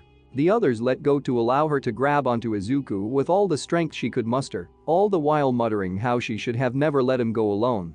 He felt like at any moment his bones would fall apart within him. That he would melt into the floor, a puddle of burned flesh and clothes, and vanish entirely from the world. He felt that only his mother's arms were keeping him upright, and despite all the anger he felt towards her for her actions, right now he was just that lost, lonely child in pain all over again. It took a few minutes of this for Izuku and Nemesis to calm down. Izuku to gather his strength, and Nemesis to stop the firestorm of anger and bitter, sour hatred at their fate that riled against the cage of his heart. He looked through blurry eyes to those around him, and, in a voice still half-joking, asked, "What are you?" "Your friends were waiting for you," Inko announced softly, drawing his gaze to her. She smiled, and within her smile, shining to her eyes, he could see all the love she held for him. Again, despite his own bitterness towards her, he allowed himself, in that moment, to accept it all. "We chatted and well, I think we should go get something to eat." "My treat, alright?" She stroked a hand through his hair, and Izuku slowly began to nod. "See, can we eat at home?" "Please, anything you want, sweetheart." And so, they left, Izuku being half-hugged by his mother, with his friends surrounding him protectively. They chatted and talked and made all the distracting humor they could for him, doing all they could to lift his spirits and remind him that he was not alone, that he would never be alone, not as long as those that loved him drew breath. So there it is. Secrets revealed, fathers met, plot evolving. Firstly, the most obvious twist ever. Nemesis is Izuku. He is the fallen half of his being, both spiritually and increasingly physically. Now the words about balance are all the more important, and why Aizawa's power was so damn strong on Izuku. Aizawa literally tore Izuku's soul in two, which may prompt a few of you to consider just how quirks work in this fic. And of course, finally, Izuku is not going to go to Satama's place to intern with him and Geno's. No sir, he has an internship with someone else, someone with a debt to Lucifer. I'm super excited to hear people's theories on that one. Place your bets now everyone. Now, since it's the holidays and I'm literally going to be out of the country, next update won't be arriving for a while. So, I'll be seeing you guys on the 17th of January. Happy holidays everyone, have a great new year, and I'll see you then. Thank you for reading y'all, peace. Chapter 37. Uncle, so we're back. In black. Ko's goths are cool. Finally, the question will be answered, who is Izuku's mentor? Well, for those who bet on Endeavor, let me be the first to say, you're wrong. So very, very wrong. Now to find the true answer, read on my good reading people. After the confrontation with Lucifer, Izuku had been led away by his mother and his friends. Turned out that Hitachi had already decided he was waiting for him after school no matter what, and the others had rallied to agree. The reason Izuku hadn't seen them, however, was because he had waited outside the school, not within it. The advantage was that they had noticed Inko waiting in her car. While she had not spilled the details on why she was there, it soon became apparent that it was something big, something important. Something that, when Izuku told the others about over Chiki-Liki, they had collectively gasped. He had filled them in on the details, deciding to simply let it all spill out of him like a tidal wave of poison that he had kept inside him for almost a week straight. How the hell did he used to go so long without telling anyone anything? It made him feel sick to talk about it all, and yet, there was a numbing calm to his heart afterward that made him feel as though he had unburdened his sins. Like a man confessing to a priest. Liar. The moment the words had left his lips, dark shadows' rage erupted across the room. The demons slammed their fists down upon the table as they glared hatefully at Izuku, almost knocking over Ichako's drink. You lie, Nemesis. They were gathered around his dining table, though they had been squashed and thanks to its small size. Inko had even been forced to drag out some folding chairs just to make sure that everyone had a seat. The table was covered in fried chicken bones, packets of fries, some drinks and dipping sauces. The only exception was Fumikage, who had solidly kept to his vegetarianism and had gotten some kind of tofu-based meal that looked about as pleasant as it sounded. Izuku had barely touched his own food. Quite frankly, the smell of the fried food made his stomach turn, though he had consumed a lot of his coke. The sugar help made him feel like he had some energy, even if he was just kidding himself. I'm not lying. Izuku bitterly snapped back. Why would he lie? Hitachi quickly defended, he has nothing to gain from it. I can back up what he says, Inko quickly announced, utterly unsure of how to handle the strange, shadow-clad creature before her. It's true, Then you're a liar too. Dark Shadow screamed, pointing a finger dangerously at the woman. Fire was almost erupting from Izuku's hands before suddenly Dark Shadow yelped and was pulled back into Fumikage.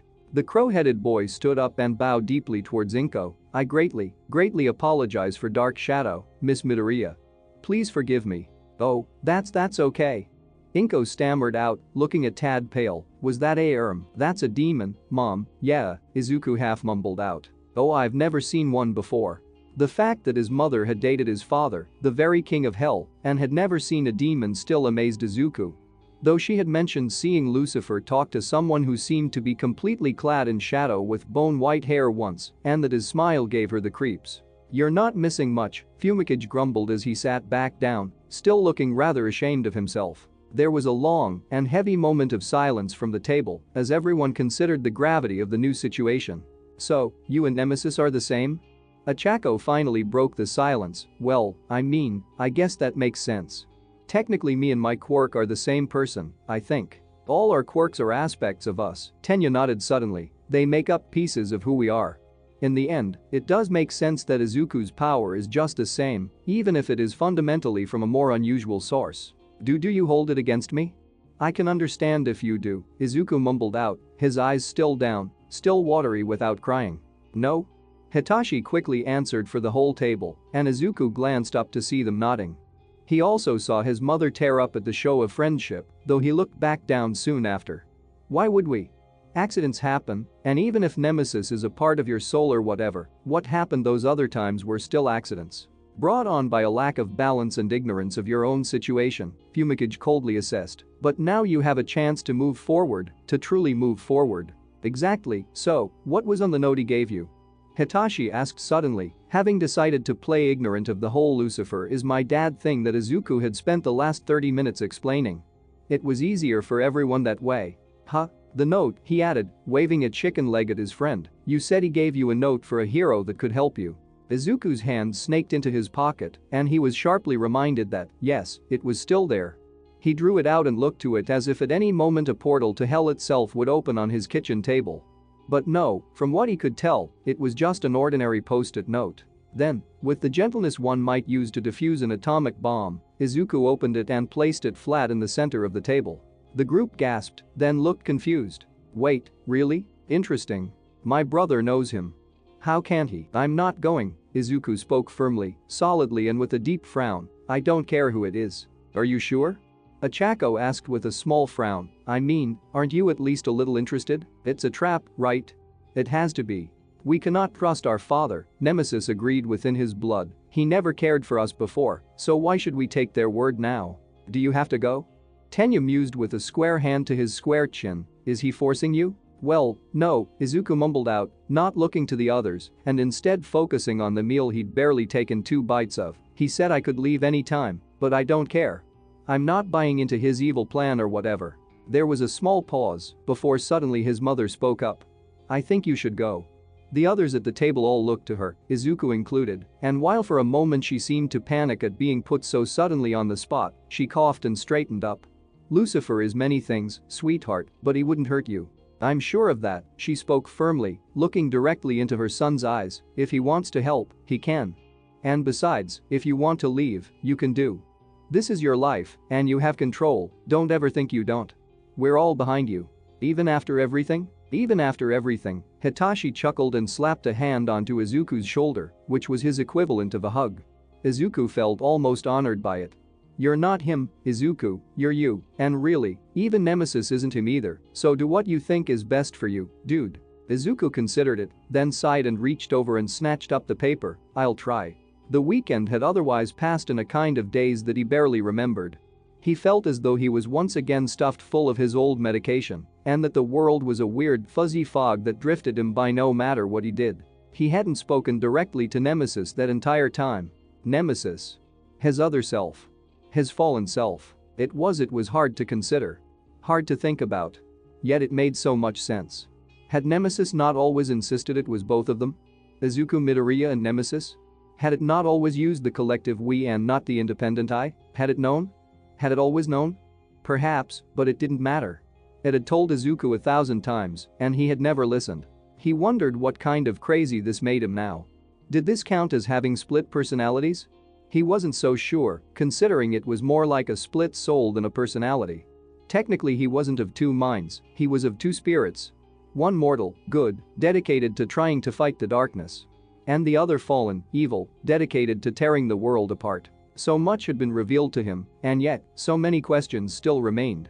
Thinking about it, however, simply gave Izuku a gigantic headache to which he curled up under his covers and slept off. Nemesis still talked of course, though it was as if his fallen half was intentionally avoiding anything to do with themselves. It commented on almost everything else and made its presence known through flickers of burning flame along his scars, but otherwise refused to bring up the revelation. Again, Izuku couldn't find the energy to force it to talk, and what would it say? If it truly was himself, half of his whole being, then it would only know what he knew, which actually made a lot of sense the more he thought about it. Nemesis had always known what it could do, but nothing about the wider demonic world, nothing of hell or their father or anything else. Anything it knew about others had been from reading their souls. Another clue that he had stupidly overlooked. Monday rolled around too soon. His friends, of course, supported him and cheered him up as best they could as they gathered in the train station before their big separation to their internships. If anything happens, the Idaten agency is only a short train ride away, Tenya urged as they stood in their friendship circle. Less than 15 minutes. Call me and I'll meet you. He chopped a hand with his fingernails painted black, Achako having taken the opportunity to do so during Friday's meal, which had turned into an extended hanging out and a hotly contested Super Smash Bros. Ultimate Melee Championship Edition tournament. Please don't do anything stupid, Achako urged with a frown that quickly collapsed into a concerned look. Please? I'll be alright, I mean, come on, Izuku managed a rather pathetic smile. We've all seen him on the news 1,000 times, right? So, he's gotta be a good guy. Still, if he has any association with Lucifer, something's gotta be up, no offense, Hitachi cut in curtly. Izuku shrugged, none taken. Be careful my friend, Fumikage had nodded slowly, even as dark shadow had hung over his head glaring death at Izuku. Always remember that despite your warring soul, you are good at heart. Exactly, Achako urged, you're not evil, Izuku. Izuku didn't reply. How could he? Half of his own being was literally dedicated to hell itself, though at that thought, hot fire flashed through his scars. We are dedicated to nothing but ourselves. Izuku shook the voice of his fallen side away, he wasn't in any mood to bicker. I still name you liar, Nemesis dark shadow bitterly hissed from atop its master's head, until I see proof of your claims, I will always name you so. Next time I talk to Lucifer, I'll get his signature for you, Izuku bitterly sniped back before looking back to the others. Look, guys, I'll be fine. I don't trust Lucifer, but I dunno, it's worth a shot. He glanced at Tenya, and thanks, Tenya, I'll keep you on speed dial, okay? Of course, Tenya nodded firmly, and it'll be no worry, it's what friends are for. With that, they all came in for one final group hug, then each of them separated, heading in their own directions. The moment Izuku got onto the train, his hero uniform suitcase being hugged tight to his chest, he let out a sigh and felt an ache in every bone in his body. He didn't know if he was heading to disaster or into some kind of trap or what, but part of him, the human part no doubt, was clinging to the hope beyond hope that maybe, just maybe, this could be the start of something new. Maybe this was where he found his true beginning. The office was on the very top floor, which was actually very fitting when Izuku considered it. The woman at the front desk had happily hurried him along with a knowing smile and a wink, telling him that, oh, he'll be back soon dear, he's always rushing about. Thus Izuku had found himself stumbling out of an elevator, walking down a corridor and coming to a room which, when opened, revealed itself to be a huge open space with a single, expensive-looking executive desk on the far end, backed by a large, fancy-looking desk chair. Before that were two simple, white leather chairs, placed a meter or so apart. One side the room led out onto an open balcony, in which a wind occasionally bustled through, and sunlight irritatingly blinked from some glass-topped patio table. From somewhere far below he could hear the hustle and bustle of a busy city at work, though it seemed half lost on the wind this high up. The walls were a pure white, matched by off-white wood floors centered by a neatly placed rug in a Persian style that looked a little too familiar for his own tastes. And yet that wasn't what drew Izuku's attention.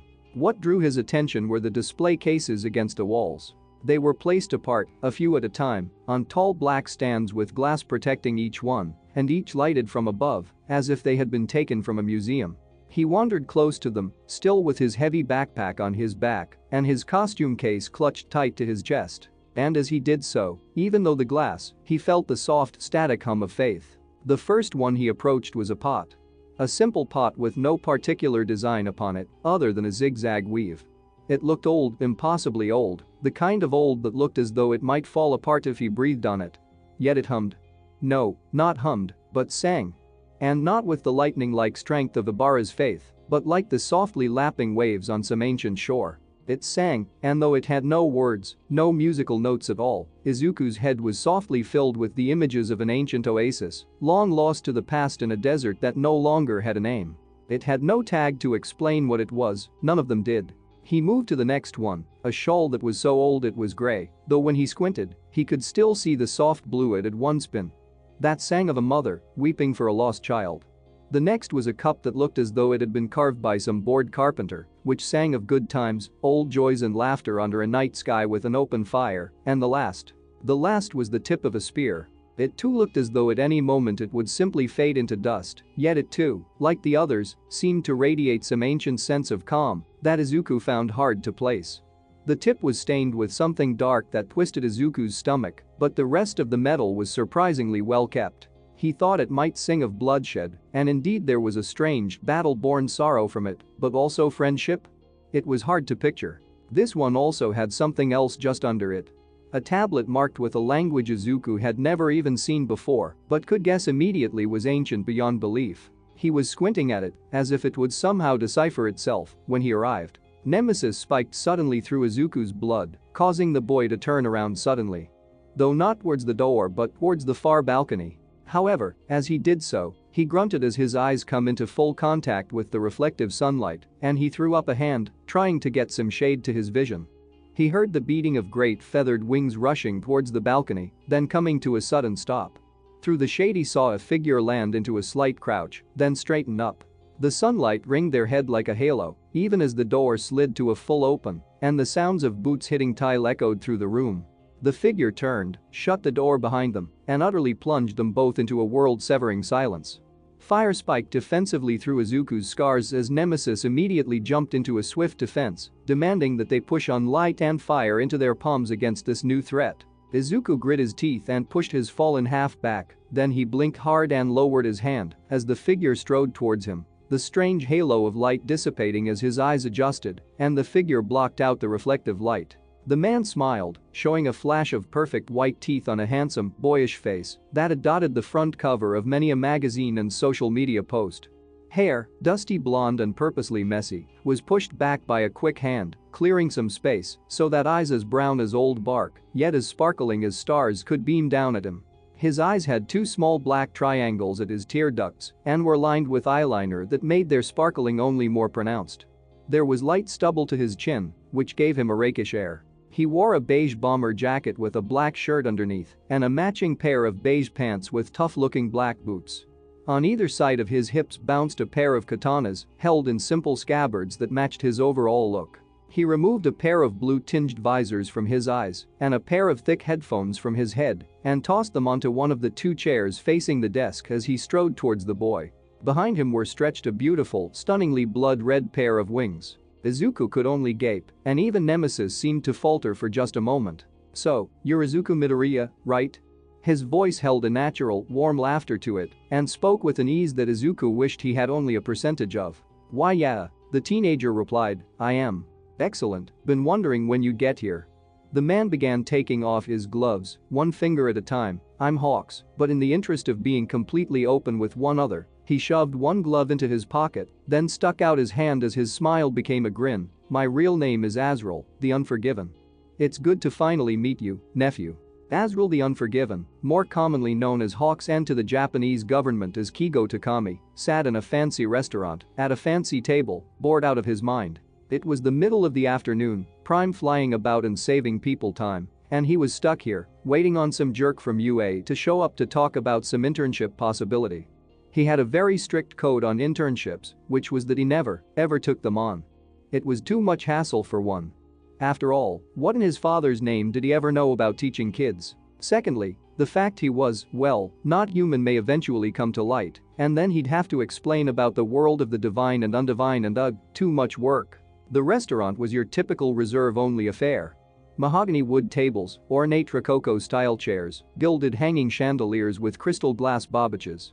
Men in sharp suits and women in similarly sharp suits sat at the rounded tables talking money and stocks and acquisitions, and who knew what else. It looked expensive, and it was expensive, and it was only because Azrael liked the crepes that he had come here at all. Irritatingly, they'd made him check his dual katanas at the door. They were his rather infamous weapons of a hero, though they were pale imitations of the swords he had once wielded long, long ago.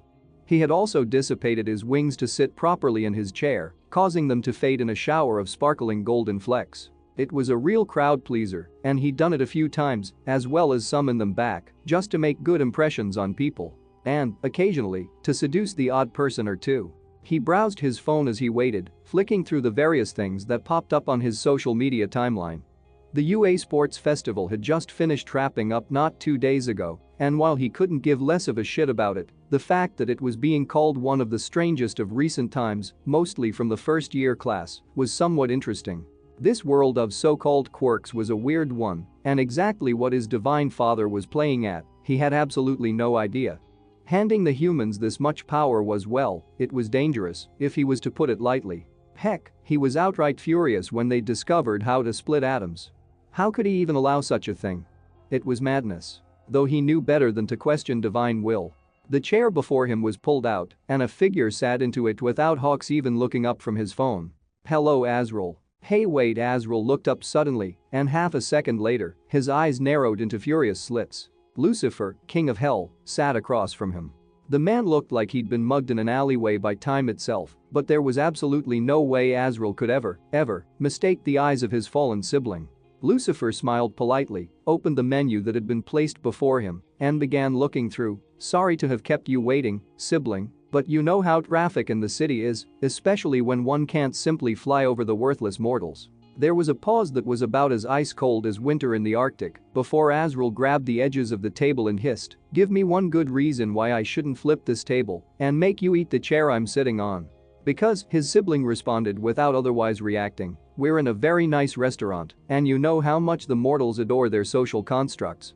Make a scene and your reputation will go down the drain." Lucifer looked up from the menu and gave a shit-eating smile. "And not to mention I'd rather not level this place in a fight you're guaranteed to lose." Azrael paused, and his jaw clenched from anger and irritation, knowing that Lucifer's words were no mild threat. With a growling sigh, he let go of the table.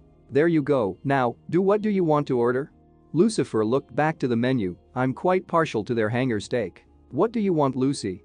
Azrael practically spat out as he leaned forward, trying to keep his voice down and his anger in check. Lucifer was playing with him, as per fucking usual, and he was determined not to fall for anything. And yet the more he looked at the tired, worn-looking man, the more he was starting to feel as though something was missing. Lucifer, king of hell, was absolutely terrifying on any practical day, especially his worst days. And yet while he could feel the power and unholy majesty of the Lord of the fallen angels before him, he felt like something was off. I'm here to ask you to take on an intern. Lucifer replied as he lifted his oblivion black eyes to look over the rim of his glasses, from UA. You know, as a hero would. Azrael smirked. Oh, really now? Yes, really, Lucifer snapped back. I work for them, and I'm here on their behalf. Really? The hero folded his arms and leaned back into his chair, because, and don't take this the wrong way, my sibling, but you're a fucking dickhead, and I hate you. So why would I ever do anything for you, ever? Didn't you hear me? I'm here on. Yeah, whatever, look, we both know that's bullshit, Azrael sliced him. So just cut to it. I'm a busy hero, you know, saving lives and doing good. Things that you couldn't possibly understand. Lucifer narrowed his eyes at his sibling before smirking slowly, with a flash of sharpened teeth, still trying to get back into the almighty bastard's good books, are we? Azrael narrowed his eyes in a sour expression as Lucifer chuckled and reached inside his suit, drawing out a tablet and setting it before Azrael. The hero looked to it, frowning, before reaching over and picking it up. GLaDOS, open file Izuku Midoriya, please. Opening, the tablet replied in a sultry electronic tone before the screen lit up with a picture of the most pale and nervous-looking young man the hero had ever seen. It took him a few moments of skimming over his file and the pictures before he suddenly remembered something. Hey, I've seen this kid before. He was in the sports festival, right? I saw a few pictures of him online. Indeed, Lucifer nodded, and he's the one I want you to take on as an intern. Azrael glanced back to Lucifer with a disbelieving expression. Why? Why him? Does it matter? Yeah, it does. Lucifer shifted uncomfortably. This was a shock because in all the time Azrael had known his sibling, which was a very long time indeed, he had never known Lucifer to look uncomfortable. The shock must have shown on his face because Lucifer caught it and frowned. What happened to you? Azrael asked as he placed the tablet down. You're different. I'm fine. Shut the fuck up, you're different, he narrowed his eyes at Lucifer, as if, somehow, he would spot what was wrong, before shaking his head, not yourself. I don't have to tell you anything, all you need to do is agree to intern this boy, Lucifer quickly insisted, tapping the table with one finger. Or what? Azrael suddenly laughed. What could possibly be in this for me? There was a pause from the king of hell. You'll be free from my debt. Azrael's eyes widened suddenly, and the lights in the restaurant began glowing brighter. So bright in fact that a few of them popped, causing several patrons to scream and dart out from under the chandeliers. The two siblings didn't even react in the slightest. You're dying, Azrael suddenly gasped. You finally did something so bad that father is killing you. Lucifer sighed and put a hand to his head, and in that moment, he looked tired in the way the mortals look tired. Again, it shocked Azrael. I'm not dying, Azrael. I'm just, he paused, then looked to his sibling. If I tell you, will you promise to take on the boy? Okay. Clear my debt, and I'll take on this Izuku kid. Azrael nodded once, but you have to tell me why, Lucy. In confidence, none of our other siblings above or below can know of this, Azrael. The archangel nodded again. Sure. Deal? The Lord of Hell stuck out his hand, and Unlight quickly took it, transforming the skin into shadow black and his fingernails into long claws. Azrael didn't even blink at this, and he stretched his own hand forward, grasping it tightly. Just for a moment, his skin seemed to shine gold, as though the rising sunlight itself was forming through it. Deal. They shook once before letting go, both their hidden selves fading. Lucifer took off his glasses and rubbed his eyes, again showing that horribly mortal tiredness that utterly unnerved Azrael. They were creatures of the divine, they weren't supposed to get tired. The boy, Izuku Midoriya. I saved his life by making a deal with the bastard. You talked to father? Azrael almost laughed at the notion. You said you'd tell me the truth. I am. Lucy snapped, glaring at his sibling with fire dancing in his freezing burning blue eyes. The boy had died in an attack at the USJ, and I asked him to revive him. Holy Azrael raised a hand to his mouth in pure shock, his earth-brown eyes white and staring. A terrible silence settled between them. It lasted for several seconds, while Lucifer simply looked to his shocked, pale-faced sibling before frowning. Well, say something, damn it. I just the hero spoke from behind his hand. What did father ask of you? Now I didn't agree to tell you that, did I? Lucifer narrowed his eyes in a sly look to his sibling. Azrael only shook his head in reply. Okay, well, at least tell me why.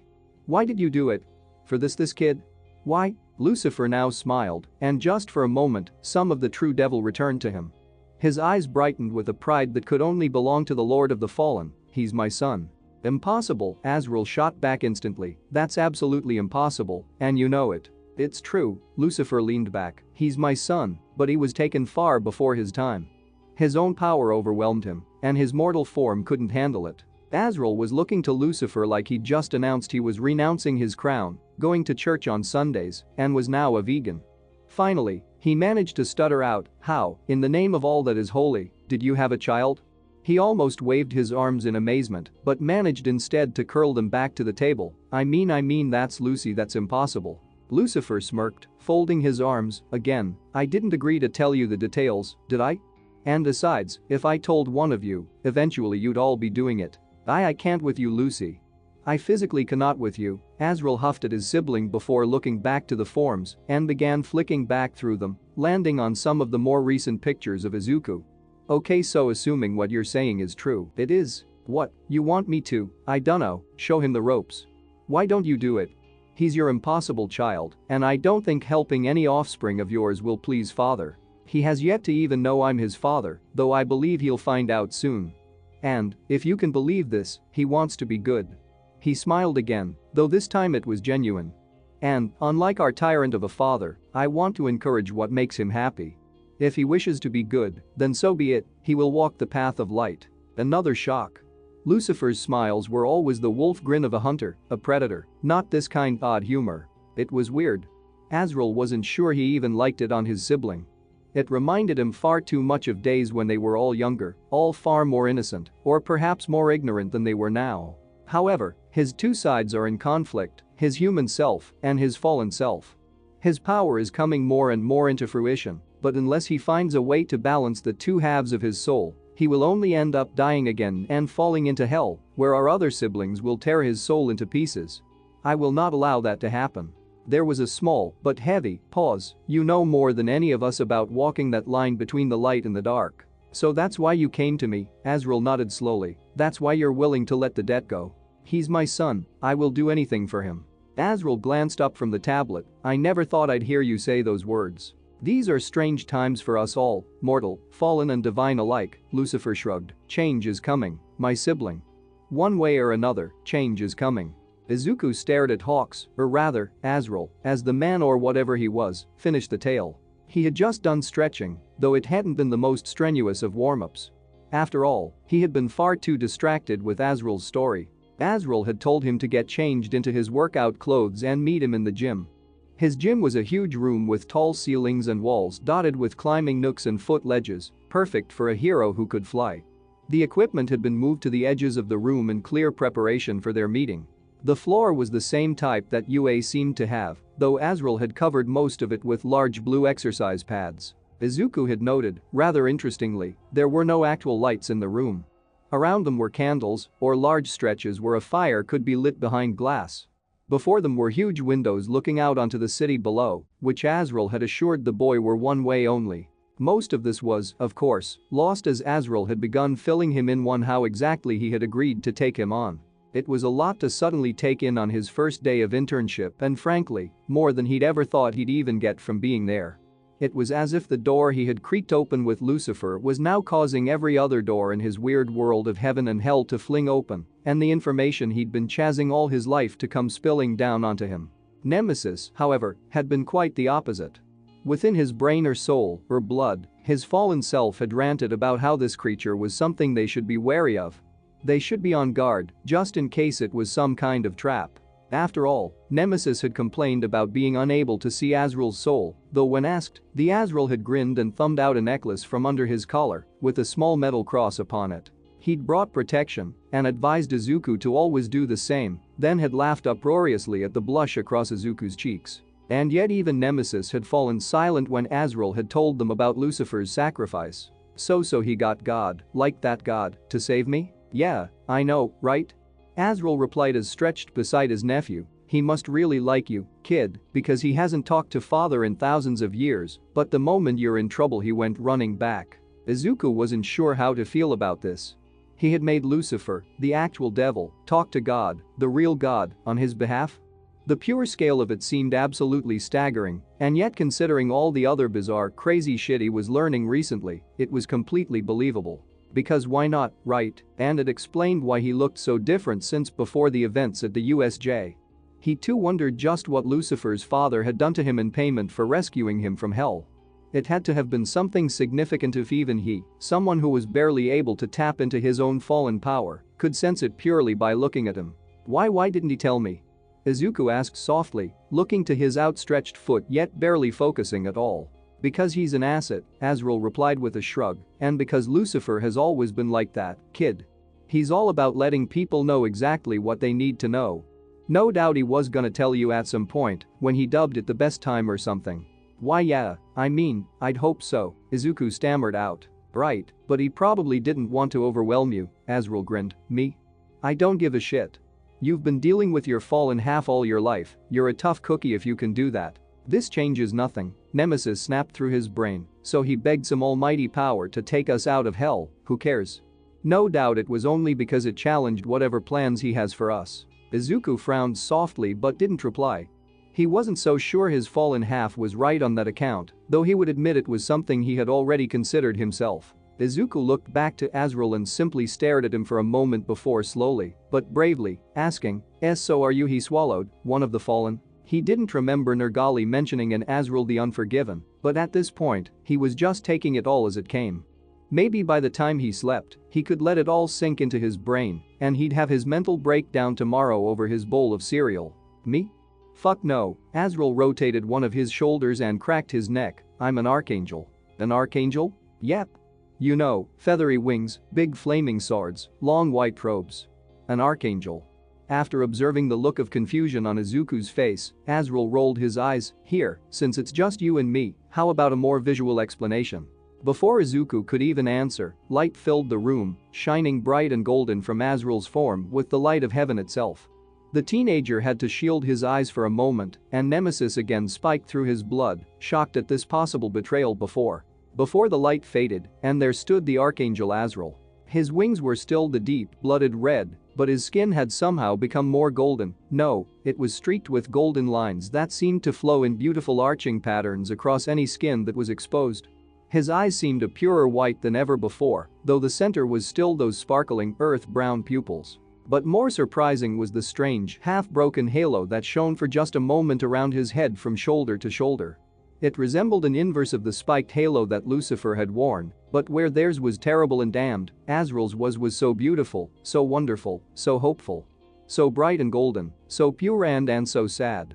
So sorrowful and weeping, begging for forgiveness for grave sins committed in hot-blooded anger. And then it was gone, as was the blinding power of the light, relaxing into something at least bearable to his eyes. Don't look so shocked, nephew. You're gonna have to get used to this kind of thing. His voice had changed, becoming somehow more melodic, almost lyrical in nature, and Izuku was half sure that his uncle was no longer even speaking Japanese. Izuku decided not to press it, after all, seeing an archangel in person was overwhelming enough. Azrael chuckled slightly as he patted the boy warmly on the shoulder, while also using him to climb to his feet.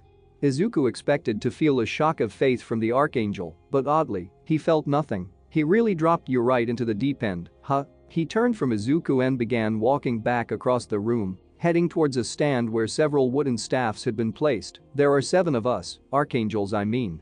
Really? Yep. Hawks paused and began counting on his fingers. There's myself, Mikkel, Israfel, Gabriel, Metatron, Amanadiel, and Zalafin. And I dunno if you know this, but there are also 7 fallen. Wanna know their names? Izuku shook his head. No, I mean, I kinda know their names already. I learned them when I went to hell. Nemesis moved through Izuku's blood at the mention of hell. It was odd how it had always disliked that place, even though Izuku now knew it was where technically it should feel most at home. Another weird contradiction in his contradictory existence. Right, so, Azrael looked back, held out a palm and wobbled it. Think of it like a cosmic balance kind of deal. We were once all archangels together, siblings united under our father. Then Lucy has his little rebellion and split us into the archangels and the fallen angels. Heaven and hell, good and evil. It was odd. When he had questioned his mother, it had been lined with a bitterness from years of strife she had brought on. When he had talked to his father, he had been a hurricane of angry, chaotic emotions he simply couldn't process. But with Azrael? It felt as though he was talking to someone who was both a stranger, yet a friend. Someone who would be open with him because he had no dog in the fight. And it felt good. Maybe that's why he felt increasingly brave in his questions to his new relative. So, why are you called the Unforgiven? Well, long story short, at one point during the war in heaven, I was on your dad's side. Azrael sighed at the memory.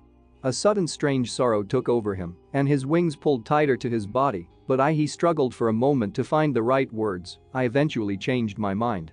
I didn't like what was happening to Lucifer, to my other siblings, to me, and I dunno, I guess I just thought we were fighting for different things. He shrugged and looked back to his new intern. So on the eve of the final battle, I told Lucifer I was going to switch back to heaven's side. Thing was, if the others found out they'd kill me, but he decided to let me escape to the other side without telling my fallen siblings, in exchange for a debt. The debt he called on for you to take me on. Izuku thought out loud. Our accused father even traps their own family, Nemesis hissed through his blood. The bastard deserves nothing of our affection. Izuku found himself nodding but otherwise kept this quiet from Azrael. The archangel paused for a moment and looked away. I think I was the very first debt he made anyway. He shrugged and took 2 of the wooden staffs from the wall. To wrap up, when the good side won, and your dad and the others were cast into hell, my faithful siblings declared me unforgiven for my former betrayal, and that I would have to earn back my place amongst them. As he walked back towards Izuku, he tapped one of his wings with the end of the staff. That's why my wings are red, they're stained with the blood I spilled. They also stripped me of my swords and threw me to earth. He paused as he stood before Izuku, holding out one of the wooden staffs. It's why you don't get any divinity from me. Divinity? You know, the divine spark. He rolled his eyes. I dunno what the mortals call it, spiritual energy, aura, faith, whatever. He shrugged. I was stripped of it. I'll never get it back until I'm finally forgiven, which, and he looked to his wrist as if he was looking at a watch, I'm still waiting on some several millennia later. The absolute candor to which Azrael spoke was utterly astonishing. Izuku had grown so used to the secrecy and doublespeak that those involved in the supernatural world seemed intent on using that to simply hear answers from questions it was frankly amazing. The archangel is so candid, Nemesis mused through his ears, yet they deserve what they got. A traitor is a traitor and should be punished as such. Shut up, Izuku hissed suddenly and frowned down at nothing. What? Izuku panicked as he looked back up to Azrael. Oh. No. Sorry, I was just. Your fallen half speaks to you, right? Azrael cut in suddenly, wagging a staff at the teenager. The sight of you called Nemesis? He smiled kindly. Your dad mailed me a bunch of files on you. He felt I should have a full picture if I was teaching you. Izuku hesitated, an age-old worry gripping him. He swallowed thickly and nodded. Why yes sir. Don't call me sir, Azrael frowned. Just call me Azrael. No, wait, don't call me Azrael in public, call me Uncle Hawks. He grinned suddenly and his wings flourished. Yeah. I can be the cool uncle. Oh okay, Uncle Hawks. No, nope, he shook his head and frowned. I don't like that, makes me feel old, just call me Hawks when we're around mortals. Okay, Azrael. So, yeah, your fallen half chats with you. Interesting, he nodded to himself before shoving the staff at Izuku, who suddenly realized he was supposed to take it and grabbed it with both hands. The second he did so, Azrael practically hopped backwards a few steps and spun the staff in one hand. So, his uncle began playing with the staff like one would play with a knife, twirling and toying about, though there was a growing danger to him that had Izuku on edge and Nemesis stalking through his blood. What does your fallen half tell you do to? Well, Izuku stammered at the question, gripping his own staff tightly. We tell ourselves to stop caring about the opinions of others, to be ourselves, true and free and open. It tells me to be myself, true and free and open. Izuku repeated with a soft, unsure tone. Azrael had told him he wanted to spar very briefly, just to see what he could do. Did he mean to do it now? Which means, to conquer, to rule, to show the world we are the greatest, that we stand above all. To conquer and rule and show the world we're the greatest, Izuku rolled his eyes, which means killing and death and destruction. Yeah, sounds like it. Azrael's lips twitched as he rolled his head from left to right. Odd though, Izuku blinked. That's your dad's blood right there. He was always insisting we should rule over the earth, hell and heaven, To be the best and greatest and whatever. Hawks paused and wagged a finger at him. You're more like your dad than you think. We are nothing like them. The sudden shock of rage from Nemesis caused Izuku's scars to flare and burn, and his tail curled up as he winced. Azrael grinned ever wider, and his wings stretched behind him as he suddenly gripped his staff with both hands. Didn't like that, huh? No, Izuku growled softly. I'm not like Lucifer. I dunno, you kinda look a little like him. Azrael was slowly moving to his flank, and Izuku began pacing away, trying to keep his new uncle in front of him. You have his eyes for sure. No, I don't, Izuku growled again, knowing already what Azrael was trying to do. He was trying to piss him off, to unbalance him on purpose. He wouldn't let it work. You have green eyes, yeah, but you have your father's eyes, Azrael suddenly insisted, all that pride inside you, I can see it, all bottled up in that swirling pool of contradictions you call a soul. Izuku's knuckles turned white as he gripped his staff. He felt fire bounding through his scars as his tail whipped behind him. Azrael narrowed his eyes, light and dark, good and evil, crashing and fighting all the time.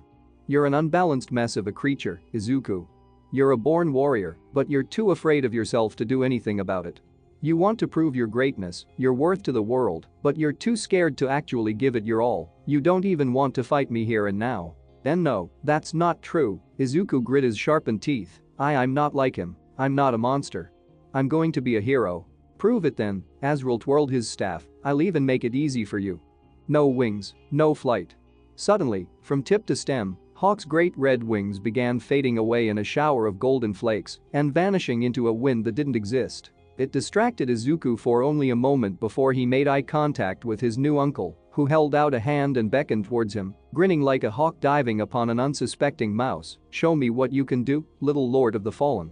Fire burst like a bubble in Izuku's legs as he suddenly bounded forwards, faster than one could take a breath.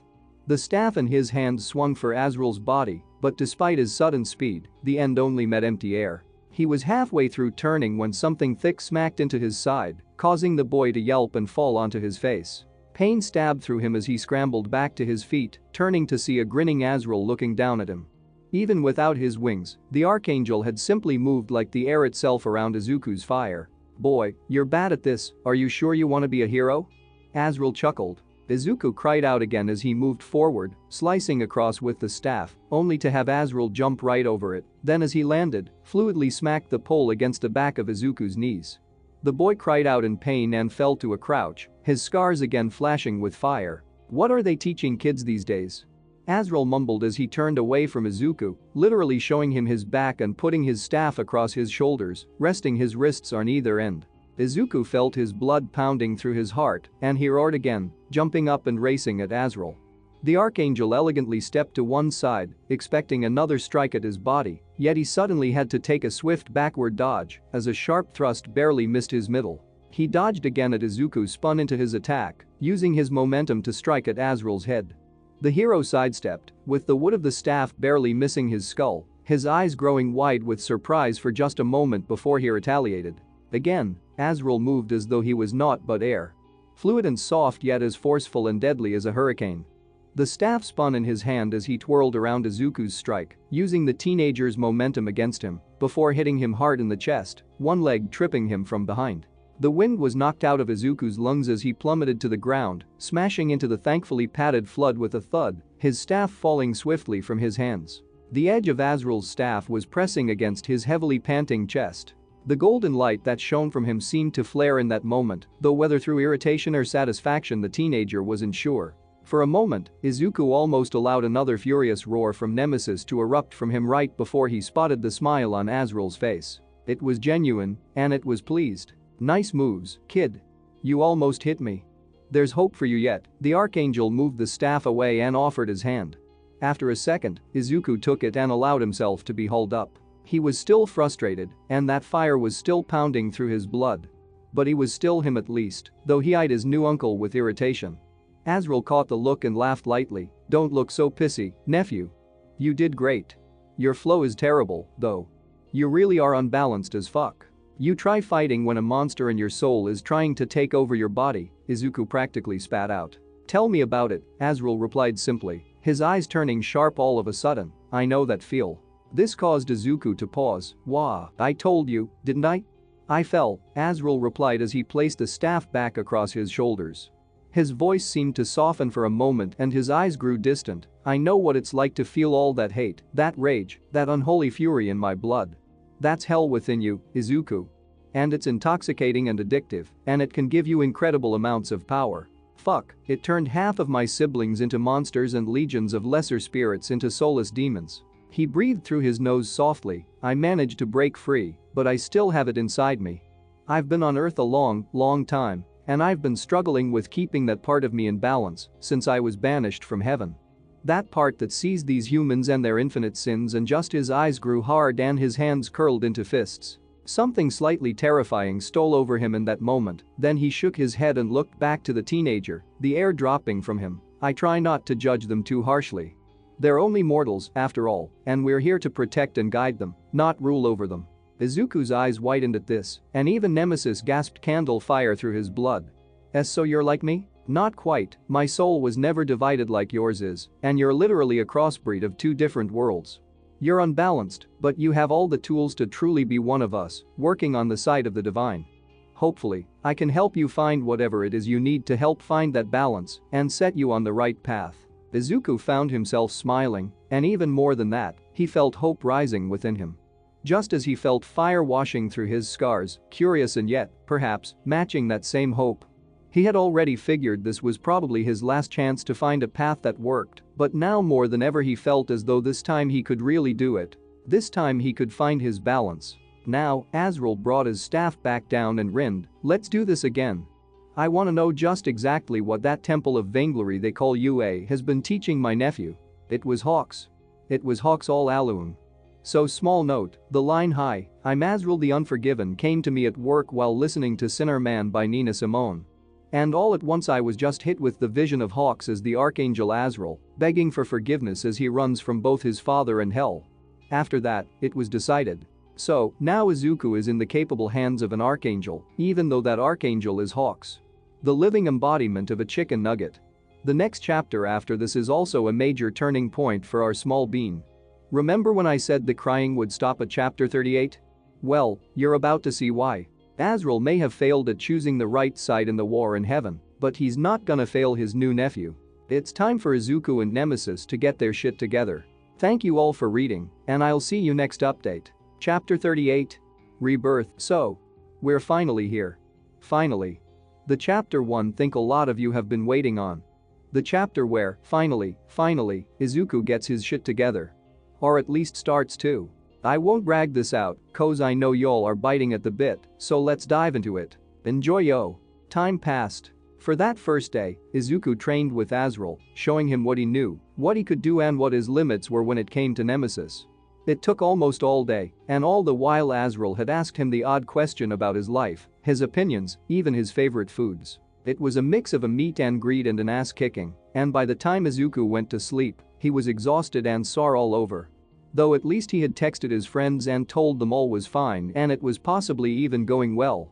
On the second day Azrael had pulled him back into his personal gym before the sun had even risen, where he began to teach him the basic tenets of both morning meditation, which he was ordered to do every day of his life from that day on, and then an extended lesson in Tai Chi, which he was also to do every day of his life from that day on. The meditation, Azrael insisted as they sat cross-legged, looking out to the vast windows waiting for the sun to rise, was to help calm and balance his soul. As Izuku's soul was basically at war with itself, it should go a long way to helping bring some peace. It didn't. Izuku found it impossible to focus with fire coasting through his blood, and Nemesis loudly complaining about how boring it was to just sit in silence and try and focus on nothing. In the end, Azrael had called the session early.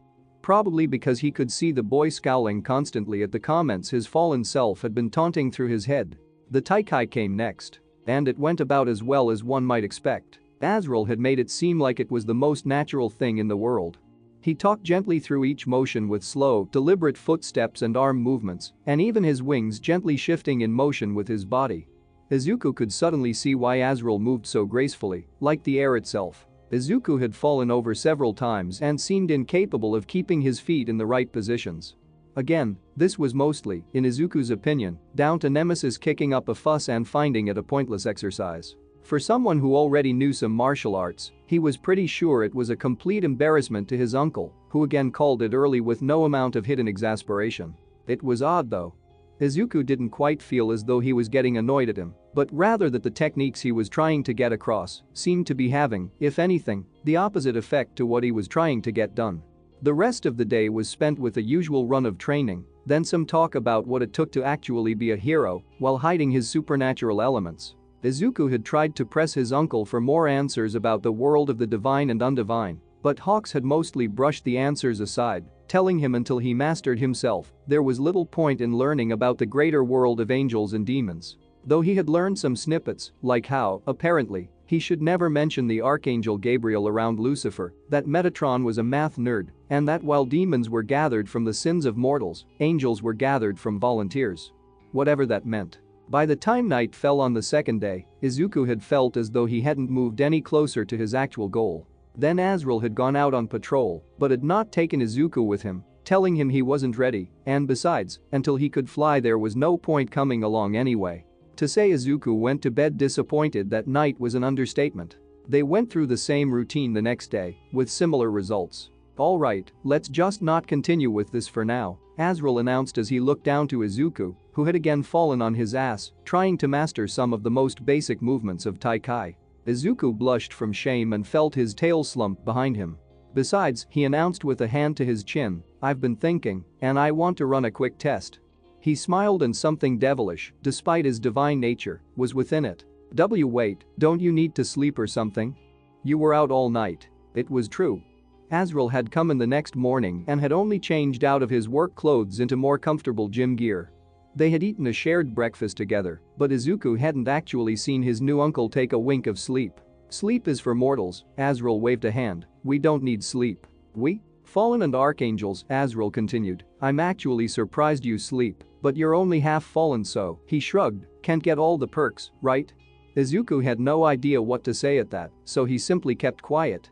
Back on topic, basically the Taikai and meditation isn't working like I thought, so I think I need to see you in sync to get a better idea of how to approach the problem.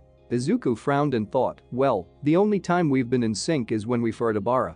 And that was only to destroy her, Nemesis hissed out, we've had no such threat since. Nemesis says it was to destroy her, and we've not had any kind of threat like it since, Izuku repeated back to his mentor, so. Yeah, so, I'm thinking maybe if you're put in an extreme situation. Wait, what? You might become in sync again, Azrael continued, utterly ignoring the look of panic that had come across his nephew's face. In fact, he grinned at it, hope you're not afraid of heights. The balcony ledge had never been so terrifying. The wind whipped around the boy, ruffling his messy hair and battering his body. It wasn't even a strong wind, all considering, yet the extreme height he found himself at was enough to terrify him with thoughts of falling to his death. Though Nemesis growled through his blood, reminding him that they did indeed have wings, though Izuku similarly reminded his fallen self that the last time they used their wings, they'd face-planted right into the ground. Azrael, however, stood at the very edge of the balcony and looking for all the world like he owned the place. Well, he did, but still the image was one of extreme confidence. The sky above was bright and sunny, shining down onto the world below. The city under them buzzed and barked and beeped and babbled with the sounds of life. Look at it, Izuku, Azrael called out without looking back to his nephew, look at this world we made. Isn't it a miracle? A true vision of the Almighty's will? He looked over his shoulder, perhaps expecting the boy to be right behind him. Instead, he frowned when he saw Izuku practically cowering next to the sliding glass door. Izuku had kept his workout gear on, a pair of black shorts and a dark gray t-shirt that had plenty of burn marks and holes in it. On his feet were the pair of flame-proof trainers he had bought during his shopping trip with his friends. What's wrong, kid? What's your plan? Izuku called out over the sudden rush of wind, which caused him to grip the door tighter. I mean, you know I can't fly, right? I saw the footage of you at the festival, Azrael announced as he turned back to Izuku, his own wings fluttering and ruffling in the breeze. You do have wings. But I can't control them. Izuku called out, suddenly feeling a jolt of fear as to where this was going. I can't fly.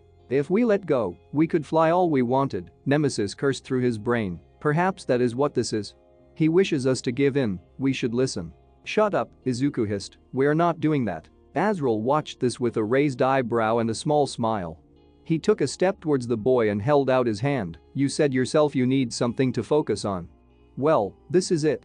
Focus on flying and find synchronicity in that," Azrael said as he again took another step towards the boy. "Come on, you'll be fine."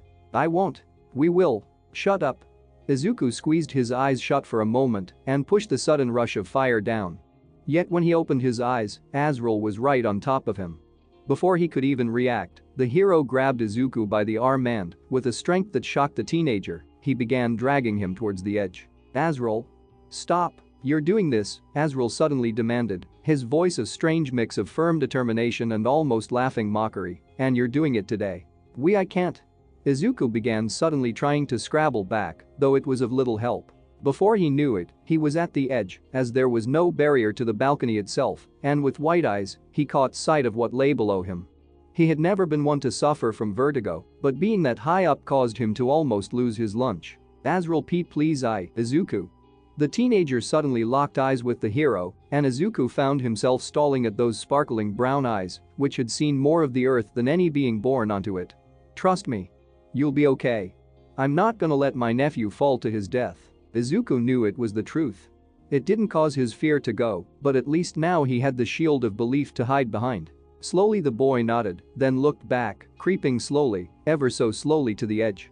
He gulped as he glanced over, then looked back to his uncle. "Are you really sure?" "Positive," Azrael replied with a smile. "Here, I'll go with you." He moved right to Izuku's side and guided him to the very edge of the balcony so that the tips of their shoes were dangling over the edge. The entire time Izuku kept a tight grip on Azrael's coat. He could only guess at how many stories up they were. Enough that if he didn't use his wings, he'd become something resembling a pizza the moment he hit the asphalt. "Let's not think about that," Nemesis quickly urged. "It's not going to happen." "Alright," he mumbled to himself as Azrael carefully let go of his arm. Izuku wobbled and again almost lost his lunch before steadying himself once more. The wind howled around him for a moment like a dog trying to jump up on its master before darting away. After 3, Azrael smiled as he held his hands up. "Okay? Oh okay." Izuku gulped and began repeating to himself that Azrael was there, that he'd make sure he'd be okay, that this was all part of his training, that 1. Go. Izuku barely felt the shove that smacked into his back, and suddenly he was in the air. And he was falling. He couldn't scream because the air was torn from his lungs, and almost instantly Nemesis was in his blood, roaring through him like a wave of napalm, setting his scars on fire and his limbs alight. Within a heartbeat, his back spiked with pain as a pair of wings sprouted suddenly and grew to their full size, all in light black shadow and thin membrane. And yet he didn't stabilize. The unlight rushed along his arms and to his legs, and Nemesis stormed through his blood and bones, taking more and more as it tried to devour everything within him. Izuku turned and stumbled in the air as he fell, floor after floor of the building beside him rushing past his vision in a tumbling spiral of glass, then ground, then building, then sky, then glass. "Stop. Help." Izuku breathlessly half-screamed out both words at once as he tried to internally pull Nemesis back without losing his wings, though it resulted only in his wings flapping and failing to even do so in unity, forcing his spin into an almost literal twisting nosedive. He was a missile clad in unlight black and blue flame, rocketing towards the ground. And nothing could save him. "Help. I can't." Something suddenly rushed under him, grabbing his whole, burning body and vaulting him up so suddenly he had a momentary dizzy migraine. The air moved past him so quick that he could barely take a breath, and then, just like that, he was on solid ground. He almost blasted his uncle back in a shock of fire as he was unceremoniously let out onto the gravel of whatever building rooftop he now found himself on. Izuku instantly curled his control inwards, grabbing whatever he could of his inner fallen self and hurling it back. He screamed in pain as fire bit at his scars, and he felt the thrashing of the monster within him before it faded back into his blood. And he curled up there, crying from fear and horror and panting out his breaths. He heard footsteps, then someone stopping and squatting down beside him. Through gasps he managed to look up between his arms at Azrael frowning down on him, cocking his head a little. Just in that moment, Izuku hated him. Why did you do that?" The boy screamed at the Archangel as he finally gained some measure of control back over his shaking, terrified limbs. "I told you I couldn't fly. And I told you I'd save you," Azrael replied indifferently, "yet you still panicked. Because Nemesis tried to take control. We were trying to save ourselves." "Shut up." Izuku snapped, closing his eyes tight and balling up his fists. "Stop saying that. You always lie." We are not lying. A sudden burst of flame along his scars and a sudden rush of pain to go with it. Azrael barely reacted, other than a soft sigh. You know, I was hoping that with your life on the line, your two sides would come together, even for a little moment. He shook his head, but even that's not the case. Then he raised a hand to his chin. I feel like I'm missing something, but I just can't see it. You almost killed me. Izuku snapped, forcing his body into sitting up straight. Why? It's like it's right in my face, Azrael mumbled and stood up, all but completely dismissing the boy. Are you listening? Nemesis could have killed someone. Izuku snapped again, finding his immediate anger starting to fade, but a deep-seated frustration setting in. His mouth tasted like bile and his heart was still hammering, and Nemesis was still boiling in his blood, and he was sick of it all. And? It didn't, right? Azrael snapped suddenly, looking to the boy with narrowed eyes. So what's the problem? I could have Nemesis could have Izuku couldn't believe how easily the Archangel was brushing over what could have happened. Didn't Lucifer send him all the info? Didn't he understand how terrible Nemesis was? Don't you get it? If Nemesis takes over, then all those people and I takes over? Azrael paused suddenly, frowning at the boy. Takes over. Yeah, you know, like, takes control of my. No, shut up for a moment. Azrael, seemingly in one fluid movement, went from standing a few steps from Izuku to being right up in his face. Takes over. You said Nemesis takes over. Like you, Izuku Midoriya, take a backseat to the controls, but usually, you're the one driving the car. The shock of this sudden movement caused Izuku to blink, and some of the anger to fade from his voice. Well yeah, and are you always in control? Like, all the time?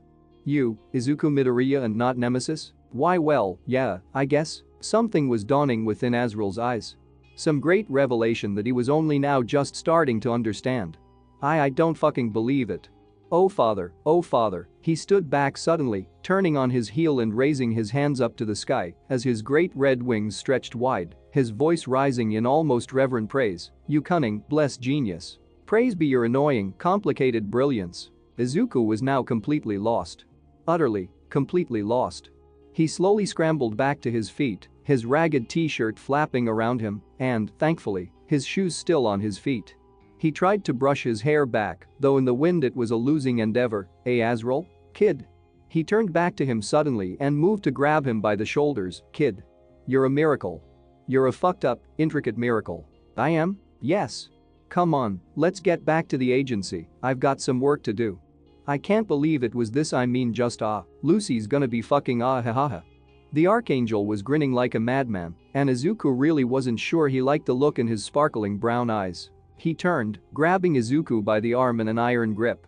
Izuku gingerly followed as they headed back towards the edge. It took him a moment to realize what Azrael was about to do. Wait uncle Several onlookers from the street looked up as they heard Izuku screaming, only to smile and chuckle as they saw the Hero Hawks giving a lift to what was obviously some lucky child who was being given a quick and lovely flight by their local pro hero. How nice for him. Izuku had been left on his own for several hours. In that time he had tried to do more of the training Azrael had tried to teach him, the flowing movements of Tai Chi and meditation techniques, but he failed at getting any further with either. Nemesis seemed to pull and resist at the attempts to calm his mind, and he constantly found himself stumbling and falling like an idiot as he tried to balance his body through the movements. In the end, as the day had sunk into night, he found himself simply giving up and deciding to call it a day. It wasn't like Azrael was even there to provide any advice, after all. He was starting to realize his new uncle was rather prone to this. Simply vanishing on the spot to go chase some idea, only to return hours later. Yet he knew he was just trying to help, and he had promised Izuku that this time it would work. And yet Izuku still felt doubtful. It had been 3 days already and he felt he had gotten nowhere. It was hard to keep his optimism up when faced with such a fact, and as such, he simply took to watching videos and trying to text his friends to see what they were up to. Not that he could get in touch with any of them. Tenya was wrapped up with his own family agency, Achako was apparently on patrol, which caused a huge bolt of jealousy to rush through him, and Fumikage, who had in turn with an underground hero duo called Tanjiro and Nezuko, was even harder to get in contact with. Either way, the impression Izuku got was that they were all having a great and educational time. All except for Hitachi, who had sent him a rather mysterious text saying that he really needed to talk to him when they got back. Izuku had been startled at this and had almost called him, But Hitachi assured him that he should simply focus on himself for now, but they really did need to talk, in private, as soon as possible. Izuku had agreed, and that was that. It was almost 12 midnight, and Izuku was sitting on the comfortable couch in Azrael's penthouse living room. The room was the picture of a bachelor pad with dawn curtains, clothes scattered on the floor and trash piling up by the door. The kitchen, while well stocked enough, was also messy with dishes needing to be done and surfaces to be cleaned. He didn't bother nosing into the Archangel's bedroom, though he could only guess it was just as chaotic. His bored face was lit by the screen from his phone, where he watched Mei Hitsumi's latest live stream. A few days early according to her schedule, but then again, he wasn't surprised Mei was rushing to get out whatever news she had. She had struck him as that kind of person. So they've got me working on their next generation hardware for the upcoming memberslet. Hitsumi gushed into the camera which was situated above what looked to be the corpse of some poor machine. Metal pieces and bolts and intricate circuitry were scattered everywhere on the work desk, and there seemed to be even more chaos behind her. The girl was dressed in a pair of work pants and a tank top, with most of her covered in oil of some kind. I'm so excited, you guys. This is gonna be amazing. I can't tell you what runs it or anything, but trust me, from what I've seen this is their most amazing work yet. Way better than the pack system. Izuku twitched a smile at this and, without thinking, typed into the chat, "That sounds awesome, Mei." There were a few seconds where she read the messages before she suddenly grinned. "It does sound awesome, DEVILBOY 777. She paused suddenly, then quickly asked, "Wait, is that the devil boy?" Izuku chuckled and sat up a little, typing out, "Hey Mei." "Ah? Devil boy?" Mei practically jumped for joy and almost knocked the camera over. "You're watching my stream. Talk to me when we get back to class, okay? I've got so many ideas for your costume, dude." To his surprise, the chat also suddenly filled with comments as they realized who DEVILBOY 777 was. It wasn't a name he had originally wanted to choose, of course, but it was one he had eventually settled on, deciding he could change it when he thought of something better later. And besides, he had a feeling Mei might recognize it. He also had a slight bolt of pride when he saw many of the comments were about how they felt he'd been robbed in the festival and that they hoped he did better next year. "That your girlfriend?" Izuku almost jumped in shock and fire burst through his system as he scrambled to grab his phone from his suddenly stumbling hands. Once he had caught his breath, he turned around to see Azrael standing in the dark, yet somehow he seemed brighter than his surroundings despite the shadow, and his brown eyes sparkled even more. He smirked and folded his arms, his wings already having been put away. "She's cute. Didn't think you had it in you." "She's not, she's just a friend." He quickly stammered back from the, "Yeah, I know, kid, you fought her in the festival." It was a joke, he chuckled and waved a beckoning hand at him as he turned. "Come on, it's ready." "What's ready?" Izuku called back as he closed the app, feeling a little bad that he didn't even say goodbye. "Hopefully?" "The key to setting your soul free," Azrael replied with a smile, yet with the seriousness of one who had accomplished something great. "The key to balance." "The key to balance," Nemesis whispered through Izuku's blood as they stood in the darkness a moment longer. He could feel its fire pacing through his blood, curious and weary yet hopeful. Just like he was hopeful. Just like he also knew this could very well be his last chance. As he got up and went to put his phone into his pocket, Azrael shook his head and pointed to his hand. "Leave that. In fact, empty your pockets, you won't need any of it." Izuku obeyed and then he followed after Azrael, nerves already starting to flood into his stomach. Yet they passed the elevator to begin descending flights of stairs, turning at each corner and continuing to descend lower and lower into the building. "So what are we?" "No questions," Azrael replied suddenly, giving his intern a quick glance. His eyes had changed, they were now hard and serious. "Not until we're there." Fire again paced at Izuku's scars as he felt his fallen self arch within his blood. It didn't like this. It didn't like not knowing, nor did it like the look in Azrael's eye. The one that was somehow more divine than his usual look. Izuku only gulped and continued to follow. Down and down they went until they passed the ground level and were soon descending into the bowels of the building. The darkness grew deeper, heavier, thicker. The air seemed to curl through his lungs, and he swore that while he could see no unborn, as he had seen no unborn anywhere within Azrael's building, he could feel the watchful eyes of something on his back. Yet down they went. Further than Izuku had thought any building would even go. So far down that soon the only reason he knew Azrael was there was because of the strange golden glow he seemed to give off, just faintly, in the dark. Then, suddenly, the floor evened out. Izuku almost fell over himself as he scuttled forward and soon came up behind his mentor, who in the shadow seemed large and hulking and inhuman. Fear was curling in his stomach, yet he had to trust his uncle knew what he was doing. He hoped. "Hey Azrael? Almost there, kid," Azrael assured him, though he did not look back. The walk could have been 10 minutes or 2 hours, Izuku had no idea as all time seemed to have faded in the cold, damp underbelly of the building. He swore he could almost feel the darkness pushing against him as he walked, and he was reminded of the vast plains of empty oblivion outside the great unholy gates of hell. It certainly felt the same. It was that same all-consuming darkness that simply stretched on forever, unreal and beyond the scope of what should be physically possible. He swore he could even taste it on his tongue, a bitter ash that reminded him too much of the air within the throne room of Pandemonium. Were they even on Earth anymore? Or had he crossed into that damned realm on his walk down those unlimited stairs? "Azrael, please, where are we going?" Izuku stammered after he just couldn't take the silence any longer. The Archangel stopped. And before him, in the dark, silhouetted against the all-consuming shadow, was a door. A simple, gray, wooden door. "Do you know what we used to call your father? Back when we were young?" Azrael asked without turning to Izuku. He took the boy's confused silence as his answer. "We called them the Morning Star. The brightest in the sky, the brightest in heaven, the first amongst us all." His hand moved to the door, grabbing onto the knob. His voice became heavy with the ghosts of past sins. "They were the best of us, of all of us. But now I think it's your turn. Within this room, hopefully, is the key to placing you in the heavens, where you belong." And with that, he opened the door and stepped aside. Izuku walked cautiously past him into a room filled with a mirror. One gigantic wall-covering mirror, and the others nothing more than bare stone. Wait, no, not bare, but covered with a strange, ornate gilded lettering that he swore he could understand if he just focused hard enough. As he stepped further into the room, he felt a strange tingling across his skin. It was faith, yet not faith as he had ever known it before. It was faith that, he quickly realized, was being generated by the letters around the room. It was neither aggressive nor calm, it was simply judgmental, watching, waiting in the air around him. The ceiling was the same blank stone as the walls, as was the floor.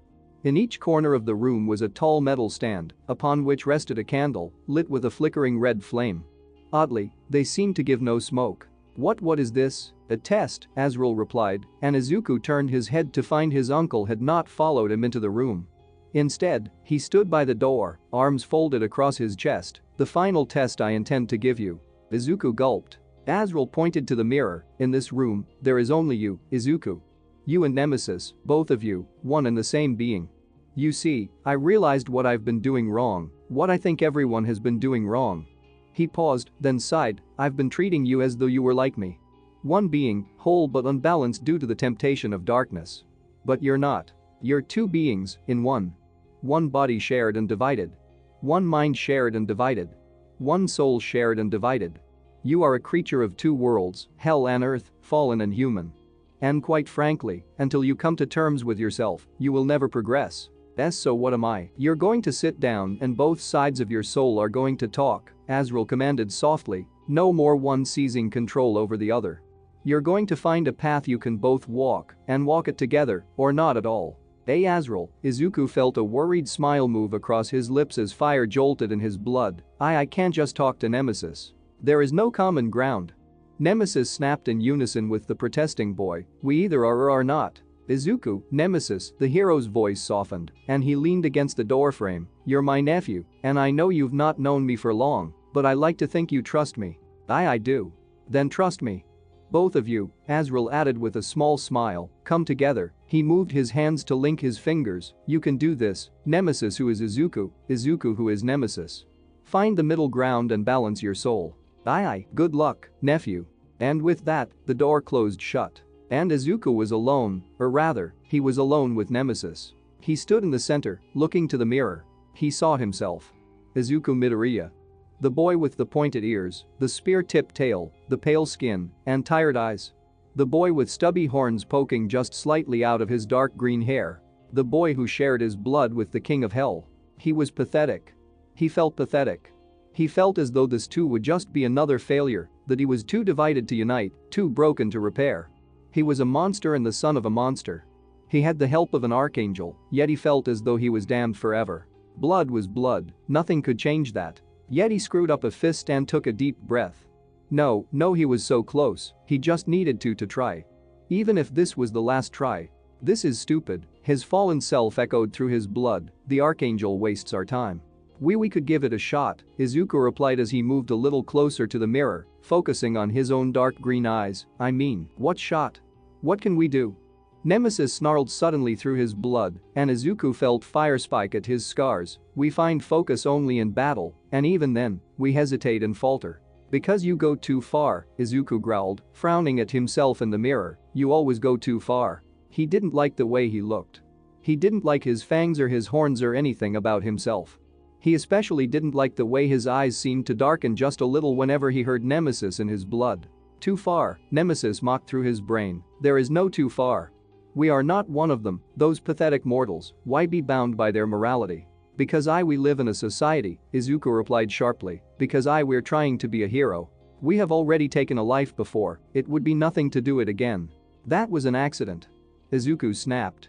That was self-defense, Nemesis snapped back, that monster would have murdered us. But we can't do that for every opponent. Izuku replied with a deep sigh, turning away from the mirror. He didn't want to keep looking at himself. We can't, why not? Why can't we be free to do as we wish, to kill who we want and ruin those who, because? Izuku roared as he turned back to the mirror, looking to himself but trying to glare at the monster he was inside, because I don't want to. We do, and we are Izuku Midoriya, Nemesis demanded, and Izuku saw his own lips moving just softly in the mirror. We are Nemesis, we are shadow and flame. All we have to do is give in to us, to be the being we were born to be. That's not going to happen, Izuku spat back, turning away from the mirror and walking a few steps into the room. Because we refuse to be happy, the voice now echoed through his head, and yet he swore it was coming from behind him too. Because we'd rather be weak than powerful.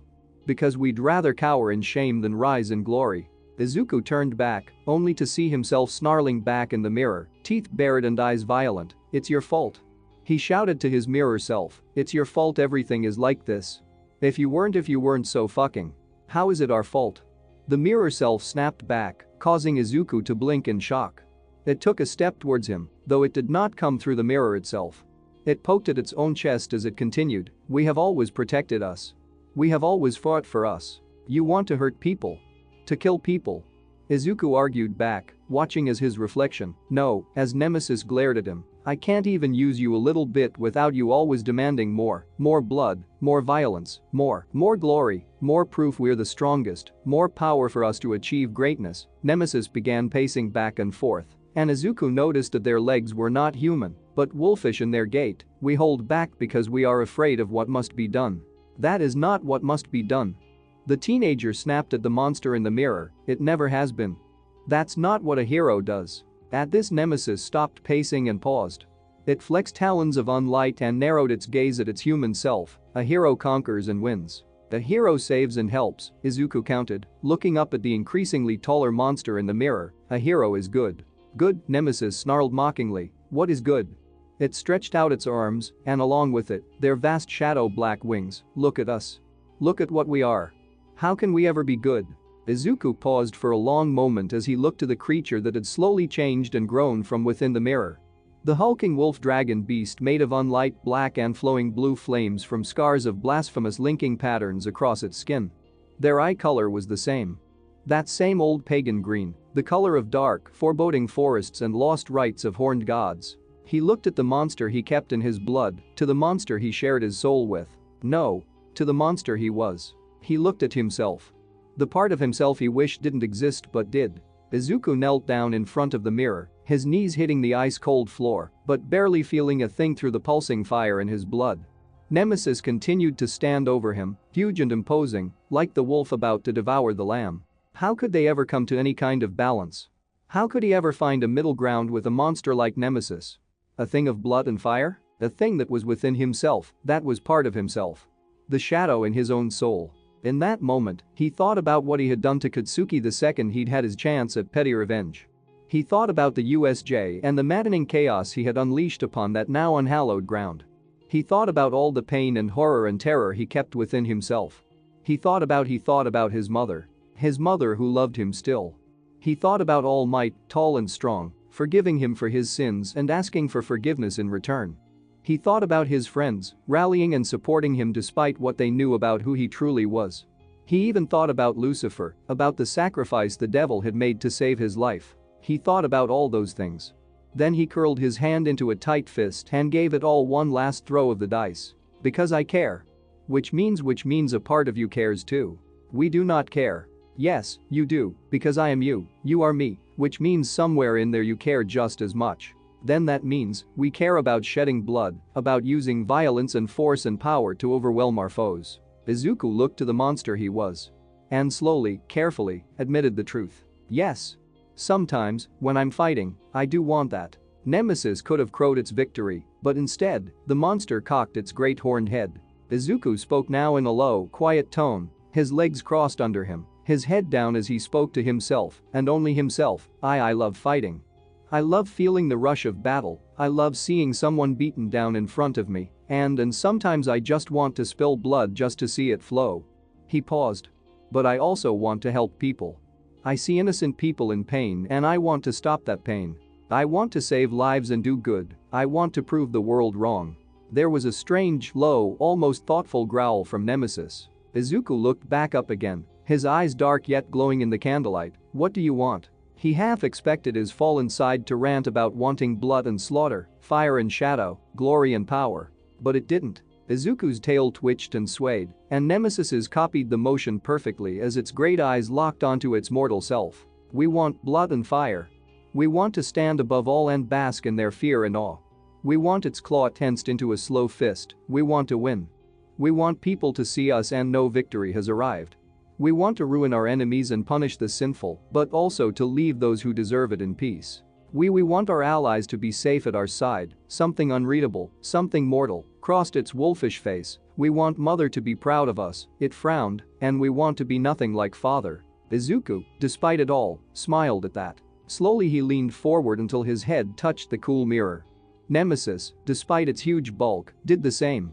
He swore he could somehow feel the heat of the beast, though it could have just as easily been coming from his own blue-lit scars. Nemesis, I know that this has never been easy for us, Izuku sighed, either of us.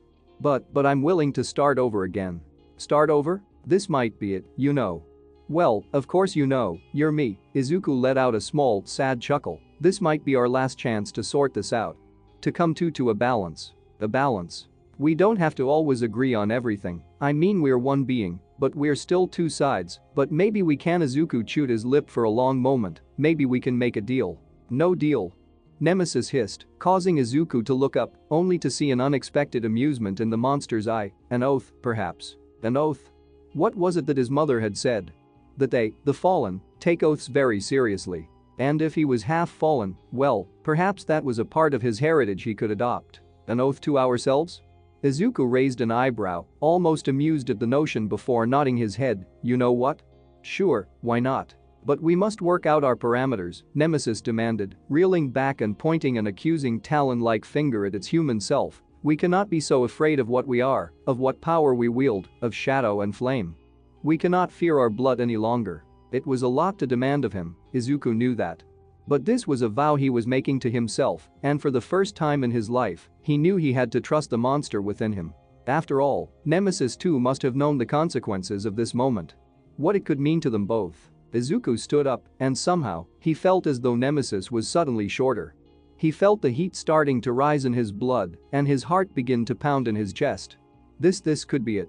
This could be their last, their only, shot at balance. But damn it, Nemesis was willing to try, which meant he was willing to try too. We can't demand that everyone die, we're not going to kill anyone, Izuku demanded back, and we can't just use all our power anytime we get mad or upset. If we go into full fallen mode again, it'll kill us. We agree. Last time we fell too far to our own hatred, too far to the hell within us. Nemesis looked to one side, and for a moment, Izuku wondered if it felt guilty. Maybe it did, after all, Izuku certainly did. When it looked back, it had somehow become eye level with the teenager and had lost some of its more bestial features, but we should not pull back every time we need to use more than just a few seconds of flame. Alright, we can learn to measure it out, to sustain it properly. It'll take time, maybe a long time, but we can figure it out bit by bit as we learn our limits. We desire blood, we want to punish the sinful. We can do that without murder, Izuku replied darkly, feeling his scars spark with flame. No killing, but villains are villains, and they do deserve punishment. Broken arms, broken legs, broken ribs. The beast no the teenager in the mirror nodded. Blood can be shed without ending their lives. We should show restraint, but also make sure our enemies know our strength. They will fear us. It raised an unlight-clad fist, their eyes still the crushing oblivion black of the darkest realm of hell, and those that don't shall learn to fear us. Izuku found himself grinning. Nemesis was grinning back. Their smiles were perfectly matched. Do we accept our blood? Yes and no, Izuku replied with a heaving breath. He was shaking, though no longer from fear. It was from excitement. As he looked to his double in the mirror, the dark reflection of his own self, he finally, he felt he was getting somewhere. They were getting somewhere. The old fear was there though, that it was all some kind of trick, that they'd trip and fall as always but hope was greater. This time, hope was winning out. Because this time, they both wanted this. We are the son of Inko Midoriya, and we are the son of Lucifer, Lord of the Fallen. We are both, but he paused, then gritted his sharp teeth and curled his hand into a tight fist before shouting out, we are both, but we are defined by neither. Then we will define ourselves. Nemesis bellowed from behind a mirror, its voice a multi-echoing joyful roar that seemed to shake the world, yet Izuku wasn't cowering. He felt his blood rushing through his heart, and he felt energy like nothing before storming through him. We will be free at last. Free from the shackles of our blood. Free to be who we are. This is our oath. Here and now. He wanted to roar with it, and indeed, with their voices mingling together, he did just that. We swear this oath. We will find balance. We will be free. We swear it. Their voices were no longer a screaming and crying and moaning chaotic mess, but something closer to harmony. Not perfect harmony, but a start. A beginning. The fire in his blood was flowing now, not spiking or prickling, but flowing like thick oil.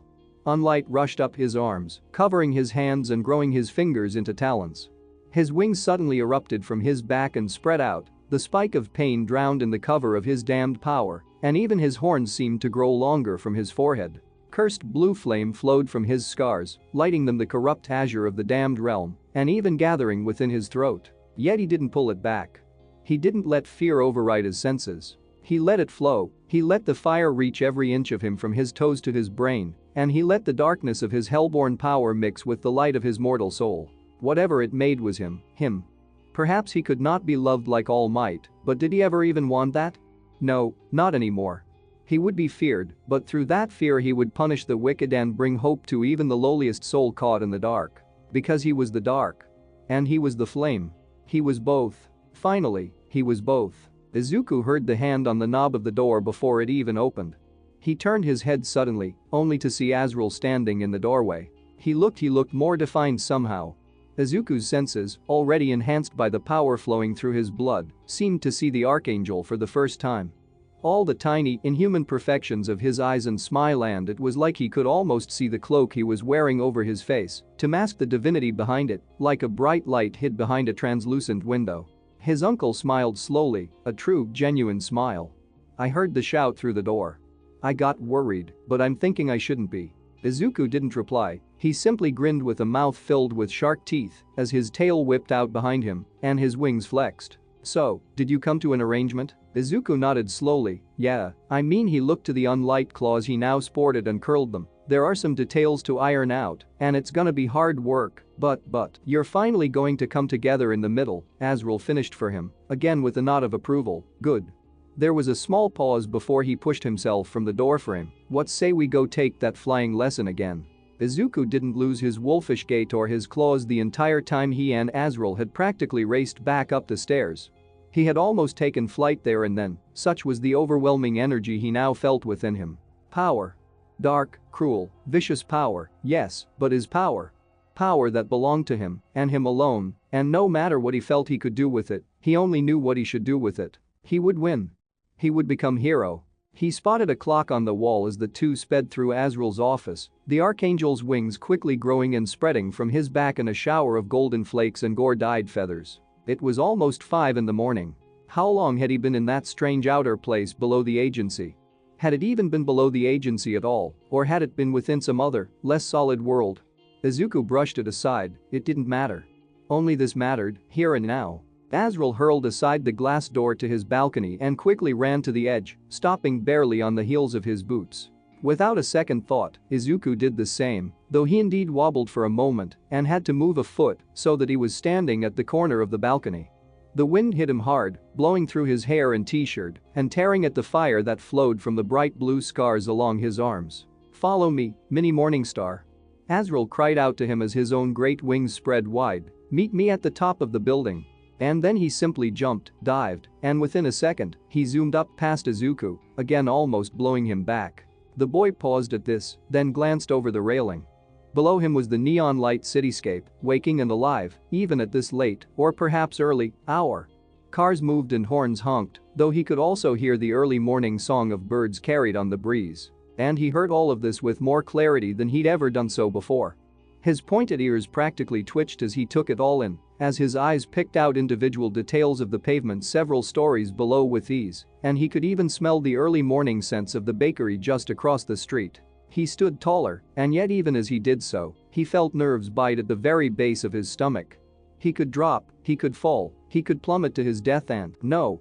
Nemesis hissed through his blood, through his brain, through his ears more clearly and more defined than it had ever done so in the past. "This time we take flight." And Izuku nodded, "Right." He stretched out his own wings, feeling the strange motion of the wind hitting against them, almost lifting him from the balcony there, and then before he took a deep breath and jumped. For just that split second, he hung in the air, weightless and motionless with nothing beneath him. Then he plummeted down. But this time, he did not panic. He did not fear as he felt power again rushing through his blood as Nemesis stormed over the barricade in his heart and took the controls in his brain. He let it happen. He trusted his inner monster. His wings beat once in a great and mighty effort. And then again, and suddenly Izuku was not heading down, but across, flying straight towards the building on the other side of the street. He almost hit it, and indeed he had to pivot his body to suddenly run, animal-like, along its wall, before bouncing off again and soaring upwards. Suddenly, he was laughing. Suddenly, he felt free. Nemesis was in charge but was not in charge. Izuku's free will had not been robbed from him, and he could almost feel his fallen half keeping itself back, keeping itself from rushing with fire and hate. Nemesis was keeping its end of the oath. And furthermore, he could feel its hope and its joy mixing and sharing with his own. No, not his own, their own. And he was laughing. They were both laughing. The building vanished from beside him as he rushed upwards, the wind whipping his hair back and forcing him to squint against the pressure, but he didn't care. He turned in the air, as he had seen birds do before, and pivoted, even twirling as he danced through the sky. He dived and looped and spun, all to his own will, all to the glory of his vast wingspan, all to the gift of his power. And he had never felt so good in his life. Nothing could fully describe the freedom of flight, true flight, to know one is unbound by the world, by gravity, by almost anything. To be utterly free in movement. It was like nothing he'd ever felt before. "Nephew." He heard the call as easily as if it had been said in a quiet room, and he turned his head to see Azrael standing, almost leaning off the top of his agency tower, on hand wrapped around a great pointed rod that served as the building's ultimate finial. The hero waved to him, and Izuku quickly dived towards him, coming to a stumbling landing beside Azrael. This forced the laughing archangel to grab him by the scruff of his neck, and he planted Izuku's hand onto the rod for support. "How do you feel, Izuku?" Azrael shouted over the whipping wind. "Amazing." Izuku practically screamed back, his voice still echoing slightly with the voices of the damned of hell. "This is amazing. We've never felt so amazing." Azrael grinned as proud as any parent would of their child. He slapped Izuku on the shoulder and pointed suddenly to the horizon. "Look, nephew. The sun rises on a new day. Your new day. Greet it. Scream your name to the heavens so that my father and this whole world will know who you are." As the bright light of the sun peeked over the horizon, rushing forth and greeting the world with its radiance, Izuku roared. He roared as they finally hit him with the light he had spent his whole life searching for. It washed over him in a baptism of sunlight. His scars burst with blue flame, and his body felt it would shatter from utter joy. And as the light of the first day of the rest of his life dawned, Izuku roared his name into the sky. "We are Izuku Midoriya. We are Nemesis.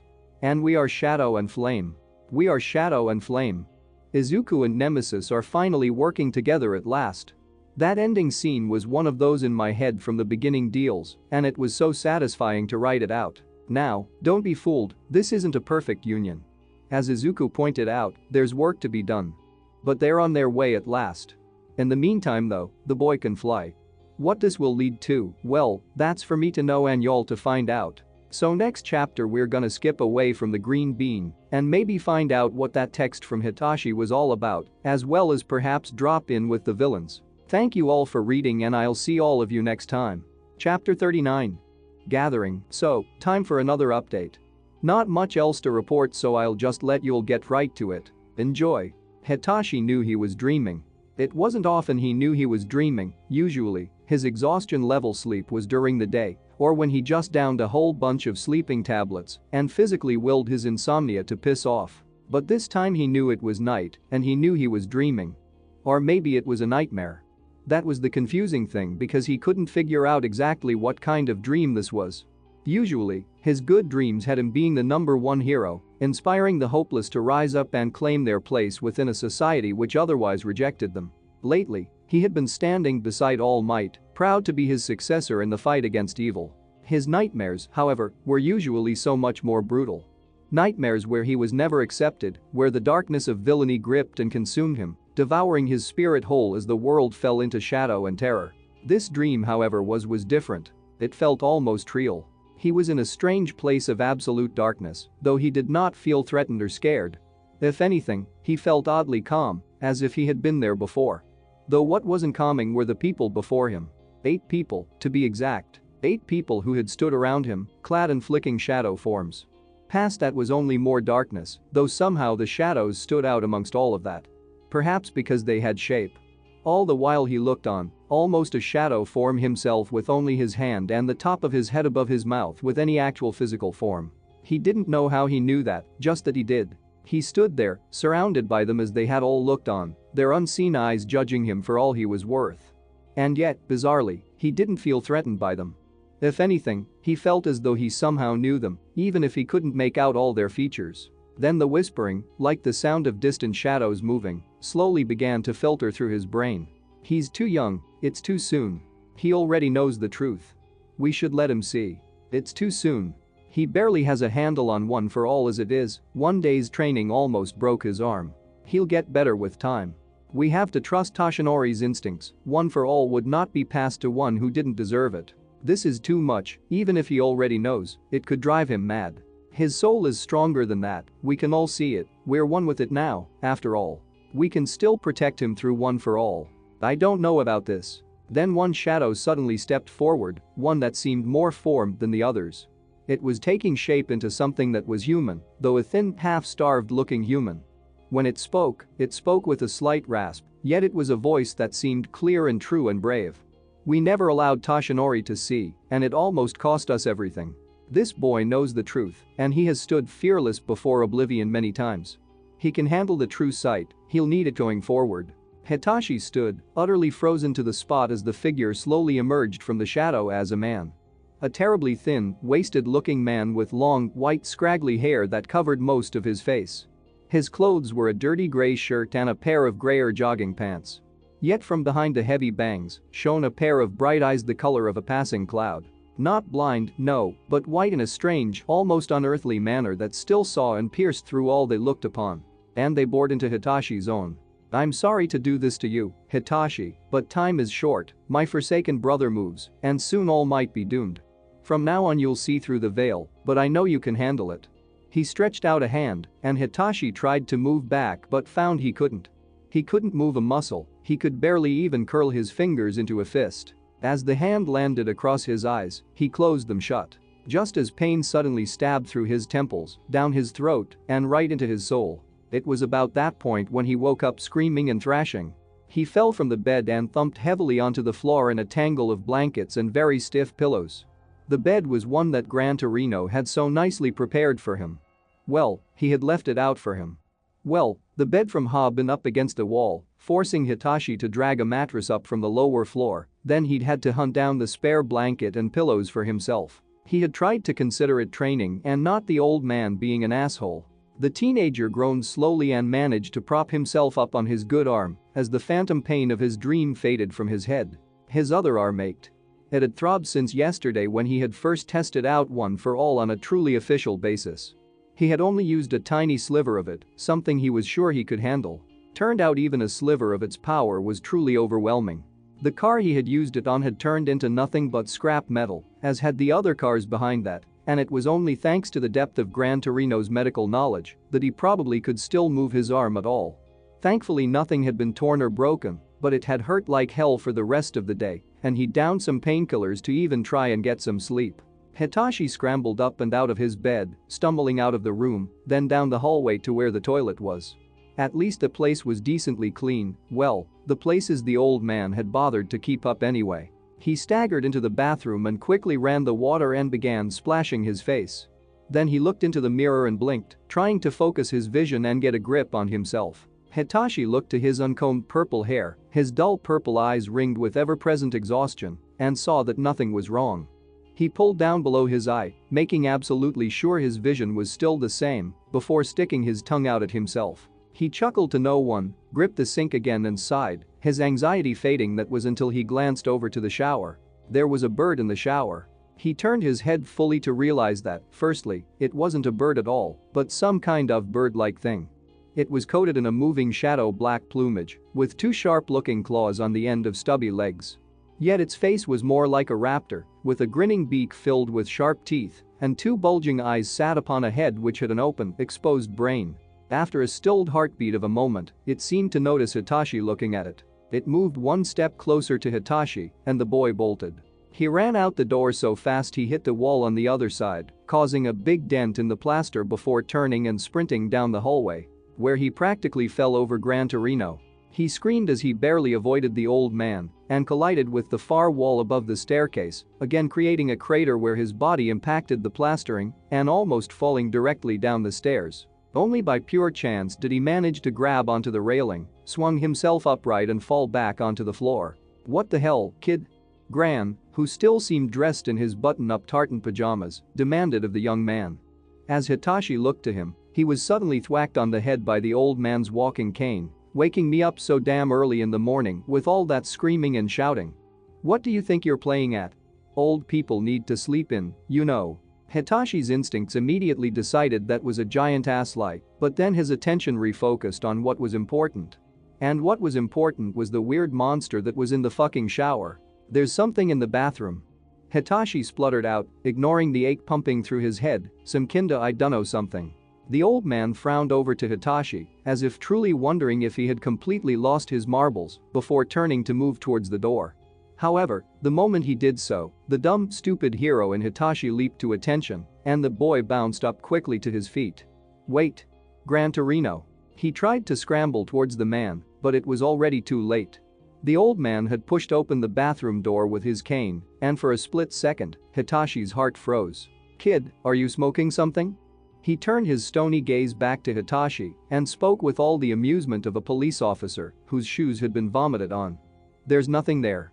But, Hitachi moved to the tiny old man's side and peered around, his eyes growing white as he saw nothing. There was nothing there. Just a bathroom as it had always been, clean and tidy and empty of any horrible bird-like monster. His mind swam in confusion for a moment before he shook his head and rubbed at his eyes. "I coulda sworn. HMPF. Get showered and dressed, I'll make breakfast, sounds like you could use something on your stomach." "Tea thank you, Gran Torino," Hitachi stuttered out as he again looked around the bathroom, taking slow steps as if the floor would open up and devour him. He was so sure it had been there, as real as his own skin and bones. And yet, maybe Gran Torino was right. Maybe he just needed to eat. The last 2 days had been extremely taxing on him, after all. It was the first time he had begun using one for all. Maybe it was messing with him a little bit, getting used to its new owner or something. He began over again with his morning routine, this time keeping a sharp eye out for any monster he might see. Thankfully it didn't show up again. By the time he made his way downstairs to the smell of slightly burnt toast and bacon, as well as a bubbling pot of oatmeal, his mind was already beginning to put a number of things together. The kitchen was, like the rest of the house, like Gran Torino even. Old and worn yet somehow still standing, still working, still sound. There were cracks in the walls, and the molding along the tops of the rooms were gone, but even so, there was something friendly, almost comforting about it all. Gran Torino, and Hitachi called him nothing else as the old man had yet to reveal his actual name, was already dressed in his hero costume. The white and yellow getup that seemed a little baggy on him, yet actually hid a terrifying amount of technical skill and blinding speed. He was a tiny thing, probably shrunken with age, and his face was a mess of wrinkles dotted by two small, beady, almost black eyes. His hair was a dusky snow white, though it was combed and smartly parted. The old man glanced at Hitachi as the boy walked in, his wizened face in a permanent frown, and his eyes hidden by his black mask. Hey Gran Torino? The old man grunted in reply. Hitachi pulled out a chair and slid into it. Did All Might ever talk to you about dreams? Dreams? The old man turned suddenly, frowning at the teenager. What are you talking about? Like, really vivid dreams? Hitachi pushed, ignoring his new mentor's grumpy demeanor. Like maybe of the other One for All users? The old man paused, fixing Hitachi with a tight, harsh look. Finally, he turned back to his frying bacon, turning the stove off, and hopping down from the small stool he had been standing on to bring the breakfast over to the table. Hitachi stayed silent as the old man did all this, watching him with a slight anxiety as he put the meal together. Finally, when he pulled up in his own chair to frown across at Hitachi, he grumped, "Tell me of this dream, kid." As so Hitachi told him. Of the shadowed visages, and then the one coming forward to put his hand over Hitachi's eyes. Irritatingly, the words they spoke wouldn't come back to him, they seemed somehow lost, or far away, like a dream within his dream. He did remember, however, that it had something to do with his sight. Gran Torino listened impassively until Hitachi was done, then he huffed and chewed sternly on a piece of toast before finally announcing, "I told you I trained Toshinori after his old mentor died, right?" Hitachi remembered the rather dark conversation well, especially as it had been one of the first proper conversations they'd had after Gran had kicked his ass for 30 minutes straight, trying to see what he could do with One for All. He'd tried to fall back onto his first quirk in a desperate attempt to stop the lightning-fast hero, but found that Gran apparently already knew about it and had slapped him across the face halfway through his question.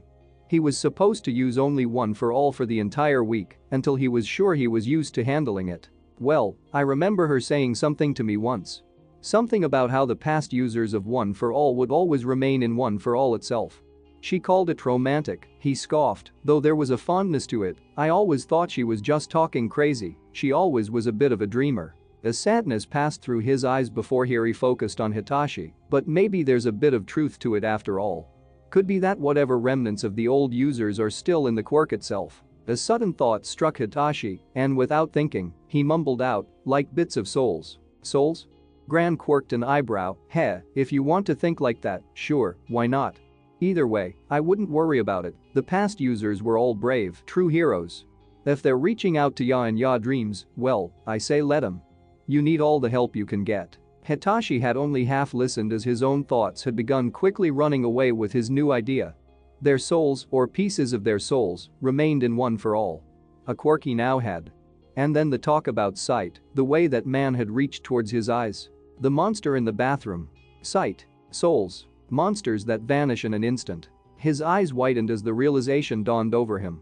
His heart practically dropped right out of his stomach, and he buried his head into his palm, loudly announcing, "Oh, fuck me ow." Hitachi rubbed the spot on his head where Gran Torino had smacked him with his cane. No swearing at the breakfast table. What were ya raised in a barn? Sorry. Sorry. Hitachi hissed out. Inside, however, his heart was running in circles, his mind was on fire, and he felt like his soul had been peeved upon while changing clothes. He could see them. He could see the unborn. That horrific thing he had seen in the shower, that was an unborn. His mind reeled at this sudden, shocking information as he tried to process it as smoothly as he could. He calmed his breath and then stuffed his mouth full of food, trying to buy himself some time before he said anything stupid again. So that was the kind of thing Izuku and Fumikage saw on a daily basis. And they'd been seeing them for years. He'd seen only one, and it was enough to almost give him a goddamn heart attack. He could suddenly see why people would think Izuku was crazy, or why Fumikage always seemed so dour and dark. Their world was filled with things like that, and from the way they talked about them, they only seemed to get worse. But he reminded himself, as he swallowed an uncomfortably large amount of oatmeal, that the unborn couldn't physically hurt him. As Dark Shadow had said, they were about as smart as dumb animals, except for those about to turn into true demons, and even then, they descended into hell the moment they did so. A question suddenly floated into his mind. If getting one for all meant he could now see the unborn, why hadn't All Might ever mentioned it?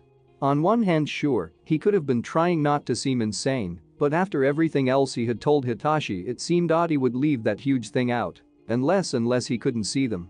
Unless, perhaps, those lingering in One for All had decided not to let him see. He frowned as he looked at his coffee, sipping at it softly for a moment. So why him? Why now? What made him so different from All Might? Was it that he already knew? Was that it? He shook his head, clearing his thoughts. The why and how he would have to just ignore for now, at least until he met up with his two experts again. Maybe they had some tips on how to deal with the unborn, though he knew he would be getting nothing out of them until the internship ended. So, really, he was stuck with just trying to ignore the monsters until he was back in class. Right, yeah, he could do that. He just needed to focus on his training, on mastering using One for All at an acceptable level of power, and everything would be okay. Man, he was getting good at lying to himself. You okay, kid? Gran Torino's voice came filtering back into his consciousness, and he blinked, looking back up to the old man. I didn't hit ya that hard, did I? Oh, no, sorry, I was just thinking about stuff. Nothing bad, I hope.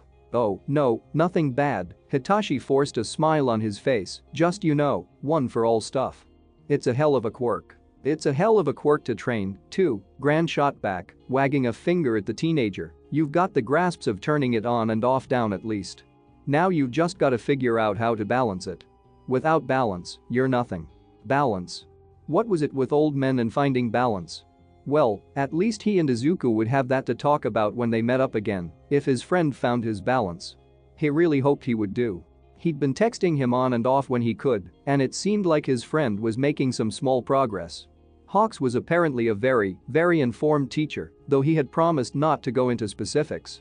He was just glad that he wasn't pure evil, or it wasn't some kind of elaborate trap. Izuku deserved a lot better than what he had been handed by life.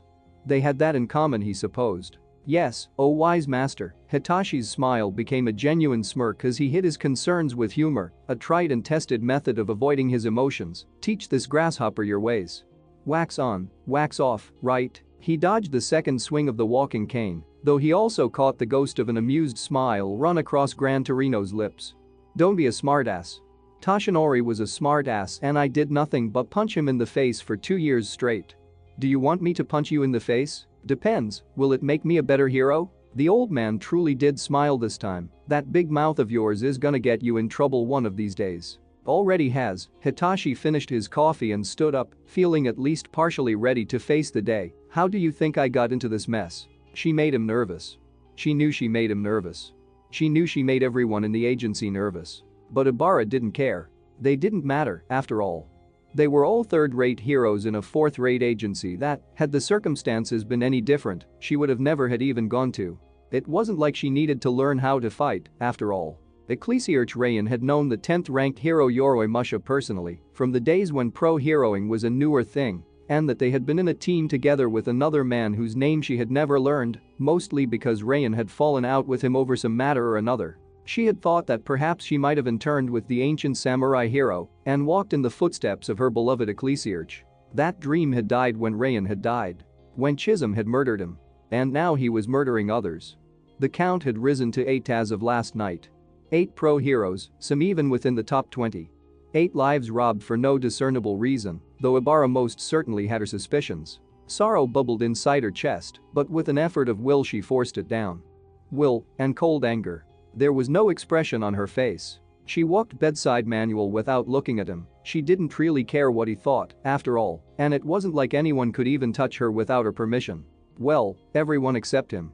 So, Ibarra, Manuel's cheery tone drifted over the air and was about as fake as a politician's promise. That's an interesting costume you have. First time I've seen it, actually. He put on a smile which Ibarra caught at a glance. Is it inspired by anything? Ibarra's costume was quite simple. It appeared to be a long, but form-fitting chainmail shirt and a matching pair of leggings, with a pair of thick-looking greaves to match.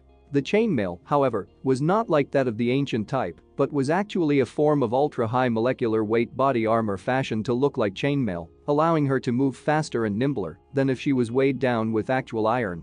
Over it all was a great and flowing pure white surcoat that almost, but not quite, reached the ground and was tied at her middle with a brown leather belt where a few pouches containing first aid items were held. Over her heart was emblazoned the cross of her church, with Latin words placed around it. She had stitched that in herself. She wore no helmet and instead allowed her hair to flow naturally from her head. No point in covering up her quirk after all. Under her surcoat, under her chainmail, on a simple metal chain was her cross. The last thing she had of her family, her first family. Yes, came her rather stilted answer, by the crusading ancestors of my church. Oh, right, I mean I dunno anything about those Western things, Manuel replied with an almost stuttering laugh. My roots have always been in Hosu for well forever really. I can trace my family tree right back to the Sengoku period. And my wife, well, she's actually Korean if you can believe that. Her family came here during the Unification War. We took the kids over there last summer, actually. Ibarra didn't reply. Why was he telling her this? She turned away, ignoring the look of awe one small child gave her as his mother pulled him by. The silence once again became heavy before it was broken. You know, I know why you're here. Ibarra snapped to attention, her eyes turning and locking onto the man within a heartbeat. She hadn't realized it, but she had walked ahead of him, forcing her to turn back to face him properly. Manuel was a little short for a hero, and his simple outfit, consisting of a blue and off-white striped uniform, dark blue shorts and a helmet with a raised fin on it, didn't exactly strike fear into the hearts of the sinful or really hope into the hearts of the innocent. Even his features didn't really stand out, a pair of plain blue eyes, slightly rounded cheeks, and a friendly jawline. But she knew he had a rock-solid reputation as someone who could go out there and get the job done. He was the example to which every hero should set themselves, almost literally. And, in that moment, despite all the abrasive dullness he often gave out, he seemed firm and strong. Not overwhelmingly, nothing she couldn't handle, but strong enough. Enough to give her pause. I know you're looking for your brother. Ibarra hesitated for only a second before replying. He is my brother no longer, Manuel. Manuel gave out a quick breath and closed the gap between them with 2 steps. He turned his hands palms up as he talked, as if showing he meant no harm. Look, Ibarra. I know you're strong. You won the sports festival and, you showed more skill out there than most pros will ever have. But I also know this thing with your brother, it has to be eating you up inside. I'm fine, she lied, I chose you because. Spare me the excuses, the pro waved her words away. I know you chose me because this is where he's been operating, and you want the chance to catch him yourself. She bit her lip and her hair curled behind her. She wanted to hit this man for trying to placate her vengeance. What did he know of honor? Of justice? Of what she had been trained to do and think from the moment she was recruited into the Templar Order. He was just a nobody, eh? And I know you think I'm a nobody, but despite what you think I do know a thing or two about being a pro, Ibarra tried to hide how sharply his words hit her, and I know about how strongly you view your faith. You don't think your teachers didn't note that in your file? He smiled softly, trying to reach her with it, before looking away for a brief second as an old woman crossed the road. Once he was clearly sure it was safe, he looked back. You can't let it make all the decisions for you, Ibarra, especially not for cases like this. Leave your brother to the professionals, they can handle him, despite what you might think. They couldn't. No one other than perhaps the top 10 heroes in the country stood a chance against a wrath her brother could deploy upon the field of battle. She had seen it many times and been on the receiving end just as often. If it wasn't for the prioress's quirk, she knew she might be dead several times over. We're heroes, Ibarra. Heroes. We don't fight for ourselves, but for them, and he gestured to the half-empty street. She turned and with cold eyes looked over the milling public for a moment before looking back. Don't let your personal grudges drive you. If you go off on your own, if you fight Chisholm on your own, it'll be considered a major crime. You could be expelled or worse, and that's just if you even survive. She couldn't hold his gaze any longer, and she looked down, desperate not to acknowledge the way his words twisted inside her gut and tugged at what was left of her heart. The words of Prioress Shizuka filtered through her mind, if you follow this path, you will walk into darkness. The cross under her armor suddenly felt as heavy as lead. The hand landed onto her shoulder and her head twitched back up again. Manuel's smile was fatherly, caring and genuine. He truly meant his words, and for a moment, she wondered if she had seriously misjudged the man. I'm not saying he should go free, not at all. What I'm saying is don't risk your future, your life, over getting revenge. Okay? He was trying, he really was, but this was a man without faith. Without the backing of a higher, holier power.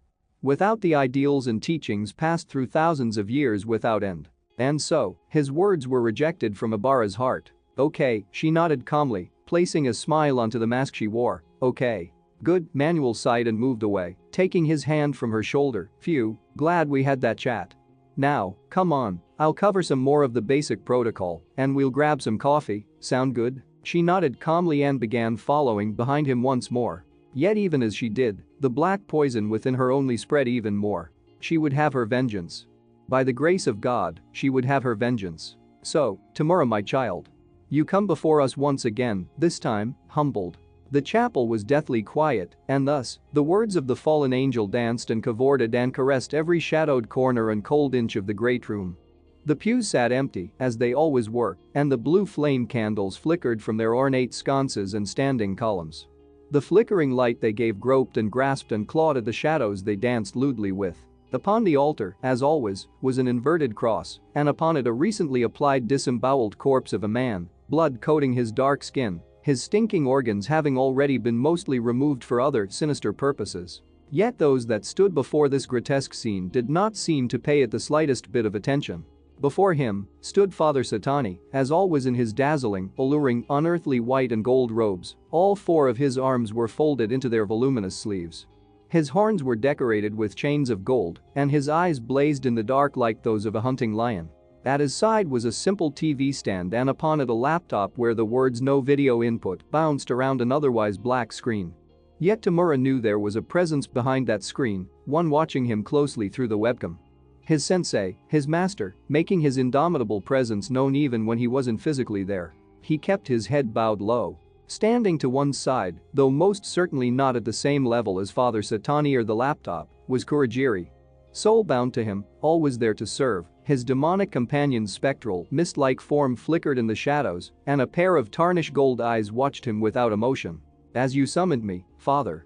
He chose his words carefully, as he always did around Father Satani. You're healing well. The voice of the fallen angel was like honeyed poison in his ears. That's good.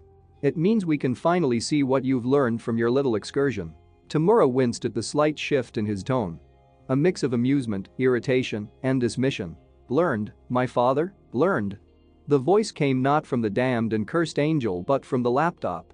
It was colder, sterner, though it carried the same level of subtle threat and terror. You went off on your own, attacked foolishly, and were beaten by a foe many times your strength. Precisely, the fallen angel smiled, and a million stars burned and died within it. Our wish is to see you grow into your full potential, as the true ender of days. Therefore, we must see if you have learned from your mistakes. Tamura let out a slow nod that betrayed nothing. And while our dearest Kajero is out proselyting, we should remind the world that we are still here. Still a threat, Father Satani continued, the mortal souls that wander this world, so lost and foolish and weighted with sin, need reminding of what awaits them behind the veil. An attack? Tamura dared raise his head, though just to be safe, he kept his eyes on the screen. On whoever you wish, the screen replied, you may choose your target. Tamura knew the test had already started. This was the first step, the first major step at least. Who would be the object of the herald's terror? Though, the fallen angel moved, gliding like mist down the steps and starting to circle around the kneeling man. Your target should be strong, not someone to be taken lightly. You could target my brother's pet project again if you wish. Our spies indicate that he has taken up his internship with the hero known as Hawks. Kurogiri began, otherwise known as the Archangel Azrael. The TV screen growled out, meaning for now, he is out of our reach. Indeed, the sound of Father Satani's displeasure sent an iceberg of fear down Tamura's spine, followed by the almost conditioned desire to make him happy again. My sibling is training his little project well. His voice sank even deeper, becoming almost pitch black. He even consorts with our enemies to protect his precious little. There was a pause, then a sigh. Never mind, we will deal with all of them in time. Your answer, Tamura? He wanted to kill Nemesis. He really wanted to kill Nemesis. The desire to see the demon dissolving into ash under his hands was almost overwhelming, but nothing was ever so overwhelming as to outright defy his sensei or his father.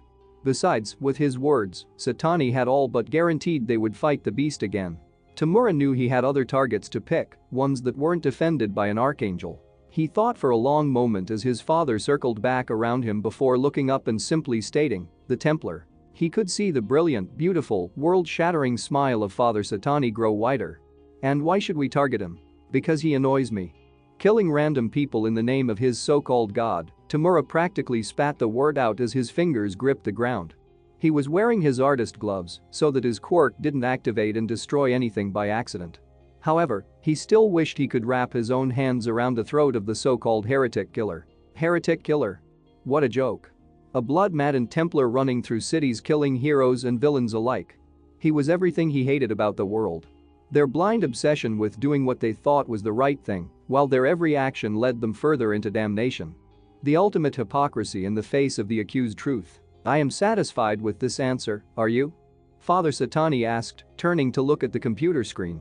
There was a moment of silence. "I suppose it will suffice." "Excellent." Father Satani clasped his hands together. "In that case, Kurogiri, take us to Hosu." The night air was warm, though not hot or humid. The night sky above was clear, and thanks to decades of light pollution, few stars twinkled through the dark. On a building, high above the streets below, a tear opened in the thin fabric of reality. A tear that promised only oblivion to those who looked too deeply within, and from that oblivion, two figures stepped through. The first, because he was always first, was Father Satani. A creature that did not look like it should belong on the earth. A figure too perfect, too striking, even when there was no one and nothing around to see it. The next came Tamura himself, barely a wisp of a young adult, shivering against the breeze despite the calm and pleasant air. Then the tear closed and reformed into the demon Kurogiri, a creature made of shifting shadow smoke. Tamura walked slowly to the edge of the building and glanced down. He had a very slight sense of vertigo, though he could barely feel a thing beyond the fear that he would let down his beloved father and sensei. He was glad for the robes as they hit his shaking hands. He felt the presence of his father before he saw him. That slow, creeping sense of unnatural perfection approaching him as his soul cried out in both agony and joy. "It's a lovely night," Father Satani announced, and his very voice seemed to hush the sound of the busy city below them, perfect for murder. The glorious soul-aching creature came to stand beside him, his hands once again folded into the perfectly voluminous folds of his robes. There was a moment of silence where they both looked out over the city, then, once again, Father Satani spoke. "Look at them, Tamura. So pathetic.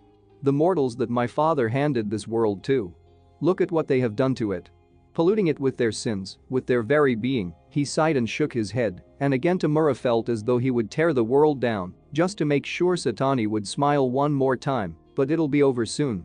All of it. Every worthless life will be gone, and the rightful shall rule. You shall rule." He turned to face Tamura fully, and while he did not completely tower of the man, he always seemed to be the tallest no matter who he stood beside. Everyone was insignificant in contrast to his unholy glory. "What do you wish to do, Tamura? You have the enemy unawares, unsuspecting. You can do anything you want, and they will feel the full brunt of your attack." Tamura was silent for a long moment as he looked to his father, then he slowly turned and looked back to the street. He chose his words carefully, though he meant each one. "Last time I used a bunch of low-level noobs, nothing but peons and too few elites. Now I don't have anyone like that, and it'd take too long to search the city for the bastard myself." He scratched at his chin slowly, thoughtfully almost. "Besides, I'm still healing, so I can't go fight without risking more injury. What about me? Would you send me out to fight?" Father Satani almost whispered into his very soul. A tempting promise of utter and complete sadistic carnage was held in every syllable, every breath of his words. "No," he took in a steadying breath, "it would be beneath you." For a tiny, split second, Tamura wondered if his father would kill him there, and then for denying him. "Good," Satani backed away a step and nodded, "good. But this world deserves to know what is coming, what the truth is at the end of the road, and I really, really want to see some blood shed in your name, Father." He raised a hand up slowly, as if he was grasping the entire city within it, then he curled it into a tight fist. "How many rejected hosts do we have within our dungeons?" "We have exactly 13 rejected hosts," Kurogiri called out from several paces behind the two. "Bring them here. Let them loose upon the city," Tamura announced with a loud and almost gleeful tone. "They're worthless to us otherwise, and their loss won't damage us in the slightest. They can hunt down or draw out the Templar. If he wants a fight, he can have one." He turned his eyes to his father, looking for the final note of approval. Satani kept his unyielding, utterly unholy, golden gaze upon him for a moment longer, and then, to his immense pride, the fallen angel nodded, and what looked to almost be a true smile appeared on his perfect lips. Do as he says, Kurogiri. Let us unleash the hounds of war. I know, a much shorter chapter this time around, but it's really a stopgap before we launch full force into Hosu. As you can see, the Ender of Days is launching his assault, and Ibarra is gonna be caught right in the crossfire. Hitachi can now see the unborn. His life is a slight percentage more ruined. We're gonna swing back to a newly kinda unified Izuku next update, as well as deal with that one terrible night in Hosu. This time with demons and Templars and stuff. Next time we get to see that new unity put to the test, will it win out, or will the 2-in-1 trip up again? Till next time, thank you for reading. Peace. Chapter 40?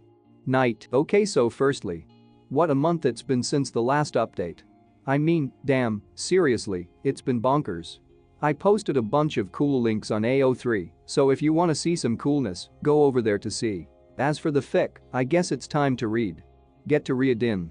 The night is dark and full of terrors, Azrael whispered into the air as eyes sharper than any human watched the streets far below.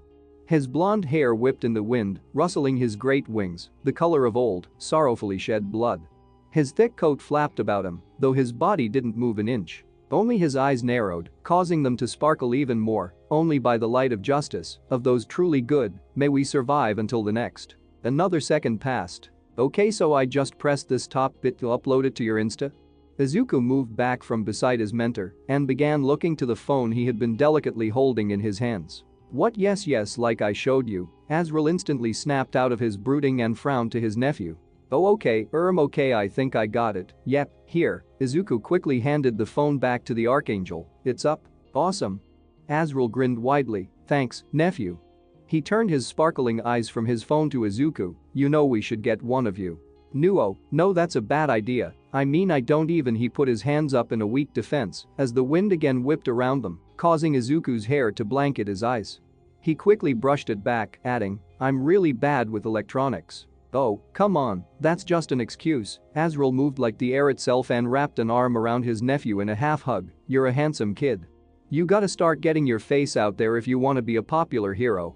They had been heading out towards Keizo, but had taken a momentary stop on a building in Hosu for media purposes. Which meant Izuku was to take pictures of Azrael posing, then they'd get some coffee before continuing on.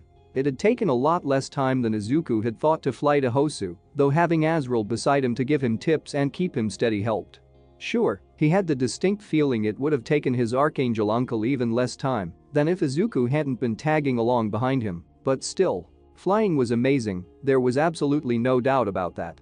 Though, it turned out there was a lot more to it than just beating his wings and looking forward. There was an insane amount of delicate balance involved, from his hand placements, body direction, and even down to how he used his tail. And landings sucked. Landings sucked hard.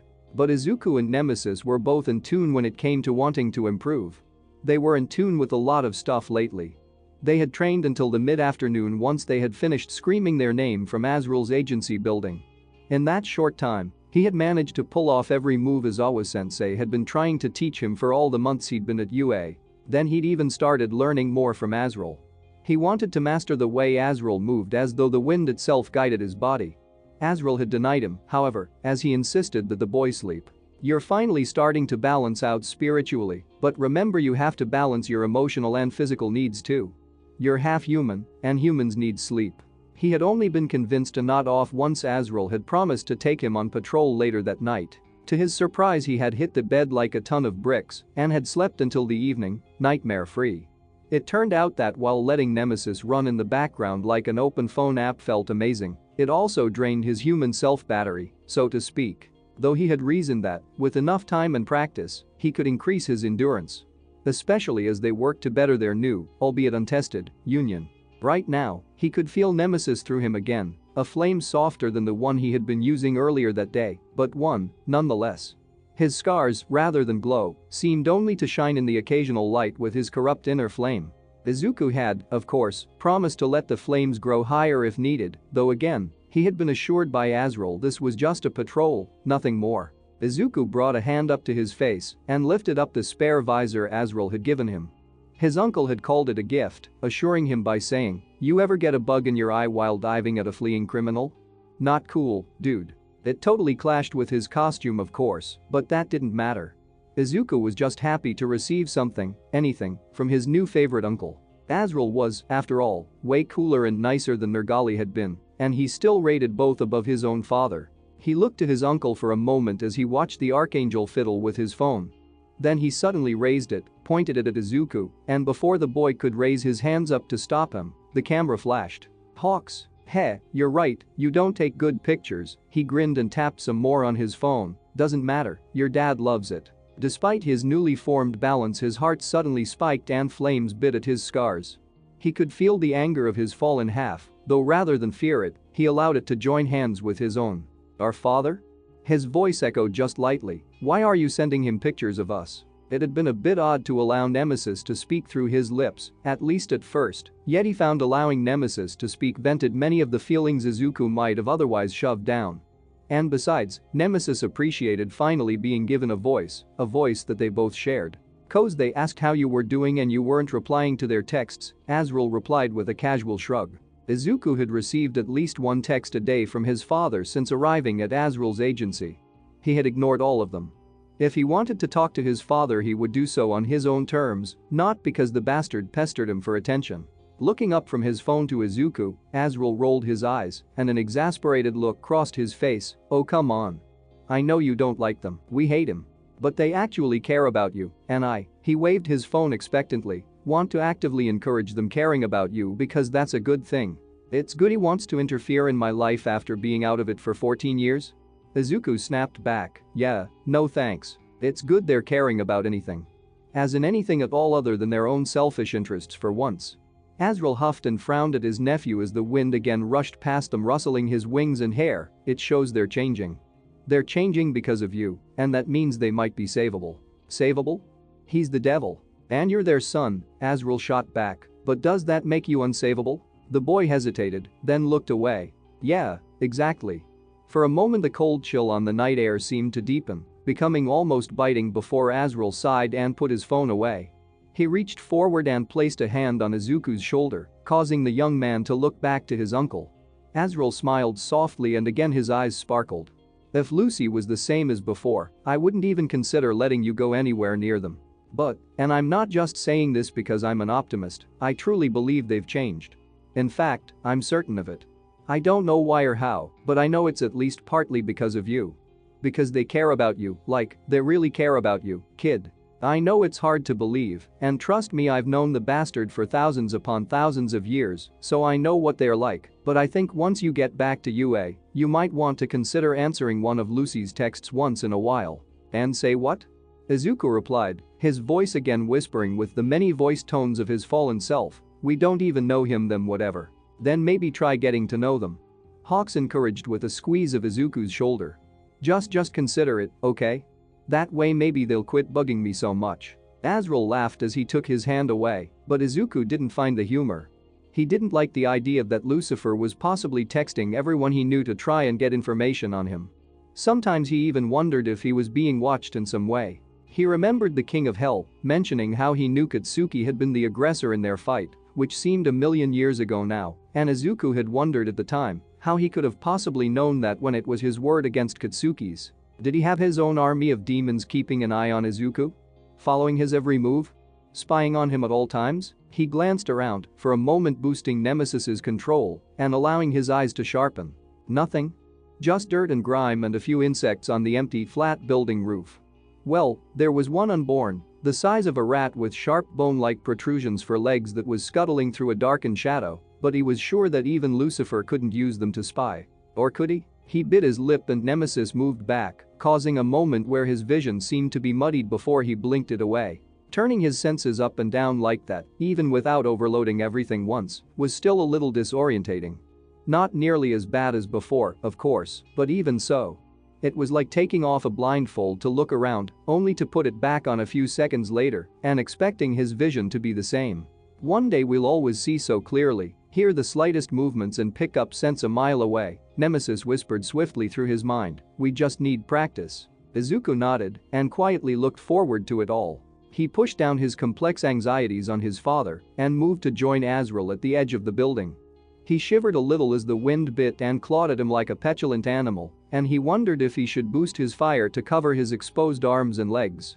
Actually, since his training with Azrael, he had begun wondering a lot of things about his costume. He really needed to take some time and redesign it so that, at the very least, he had an easier time getting his wings out. Right now, some ripped holes in his back served as openings, but they looked kinda crappy at the very least. Alright kid, next stop is the Antiku coffee shop. Ever been there? Izuku shook his head. Ah, dude, their coffee is the best, he grinned, run by some old guy, some girl and a kid with an eye patch. Complete weirdos, possibly cannibals, I dunno, didn't investigate that far, doesn't matter, coffee too good to have them arrested anyway. Izuku just raised an eyebrow, oh okay, anyway, it's just over there. He pointed over a few buildings. And then, in what seemed to be the equivalent of a really awful cosmic joke, the very direction he was pointing at was suddenly on fire. An explosion shook the air, one that rocked the very ground they were standing on, causing both teenager and adult to stumble. The air was split a breath later with the sound of human screaming. Terror, utter and undiluted terror hit the night and mingled with the rising smoke. It rushed into the lungs and seized at the heart, and with terror came panic, came fear, came running and more screaming and crying and pain and blood. And all of this happened within 2 of Izuku's heartbeats. Both nephew and uncle looked to one another, and a second later, they were airborne. The night air was acrid with the scent of smoke and burning, and it caught at the back of Izuku's throat. Yet, despite the fear he also felt his heart pick up an extra beat, and the flame already dance higher in his blood. They arrived over the scene before Izuku even realized they were there, and the second he looked down, his felt horror rushed down his spine. There was fire. There was blood. There were bodies laying still on the ground and others running for their lives, and amongst them all was a demon. He didn't need Nemesis to confirm it for him, simply looking upon the thing told him all he needed to know. Their screaming, many-toothed mouths, their impossible, monstrous shape of something that should have never belonged upon the mortal realm. He needed no cue from Azrael to begin his dive, and besides, his mentor was already at his side. A vision of a bloodied angel and a youngling devil, rushing through the night air as though from heaven and hell sent. There was a hero, standing, shaking, shivering in fear, dressed in a blue outfit protecting 2 women huddled behind him. His hand was out, but what approached him was clearly beyond his skill. It was nothing more than an amorphous blob of pale fatty flesh webbed with impossible blood-clotted veins, human hands, feet, eyes and mouths that screamed and screamed and screamed for help, for mercy, for blood, for bones, for flesh, for anyone, all the while its hands grasped and clawed at the world around it. Even above the flames, Izuku and Nemesis combined could pick up the scent of bloated, corpus flesh, and it caused his stomach to try and exit out his mouth. He fought it back with the help of his bloodlust. Izuku dove for it, knowing instantly what his prey was. But Azrael was faster because of course he was faster. The Archangel hit it like a lightning bolt sent from above. The sound of his feet colliding with the monster was an almost sonic boom that shook the world from the sheer force of the impact. For a single breath, time slowed, and all Izuku could see was the battle-grimaced face of his holy mentor as his 2 katana blades dove deep into the bloated flesh of the demon, setting it instantly alight in a flame that was almost golden in color. For that split second, he could see the Archangel behind the mask. And it was terrifying. It was terrifying in the same way that seeing Lucifer was terrifying, that Nemesis Unleashed was terrifying, and yet it did not fill him with the same terror that the unholy had done. It was light. Azrael was glowing with an inner light that was both wrath and glory given form. An instrument of divine, holy will given righteous purpose upon the earth. He forced his eyes away and refocused on the astounded people before him. Within a blink, Izuku was hitting the ground in a running sprint that he knew wasn't a great landing but didn't really matter. He rushed past the now crying, screaming thing that begged for mercy and blood in human voices that tore at his heart and soul. He rushed past it knowing there was nothing he could do to save it and that death was its only release. Instead, he came to a running halt before the hero, whom a second later, he recognized as Manuel. "Are you alright?" His voice echoed just slightly with the tone of the Thousand Damned, but it was practically all but lost over the sound of the chaos around them. Aye, the hero stammered out before turning back. It seemed he had finally remembered he was supposed to be saving people. He refocused and shouted to the 2 women, "Go. Get out of here." The two women behind him looked from him to the small demon-like boy, then to the figure of the bloodied angel, ripping swords out of a quickly flaming corpse of something dragged from their nightmares before suddenly fleeing down the street. Thank you. Hawks and Izuku breathed out. Damn it, the fire and the blood was getting to him, and he could feel his natural desire to go out and fight, to take his battle directly to the enemy. He breathed deep and willed Nemesis to get the message. It reluctantly obeyed and he felt his inner fire fall, though not all of it. Izuku, Manuel nodded, then turned his gaze as Azrael stormed over to him.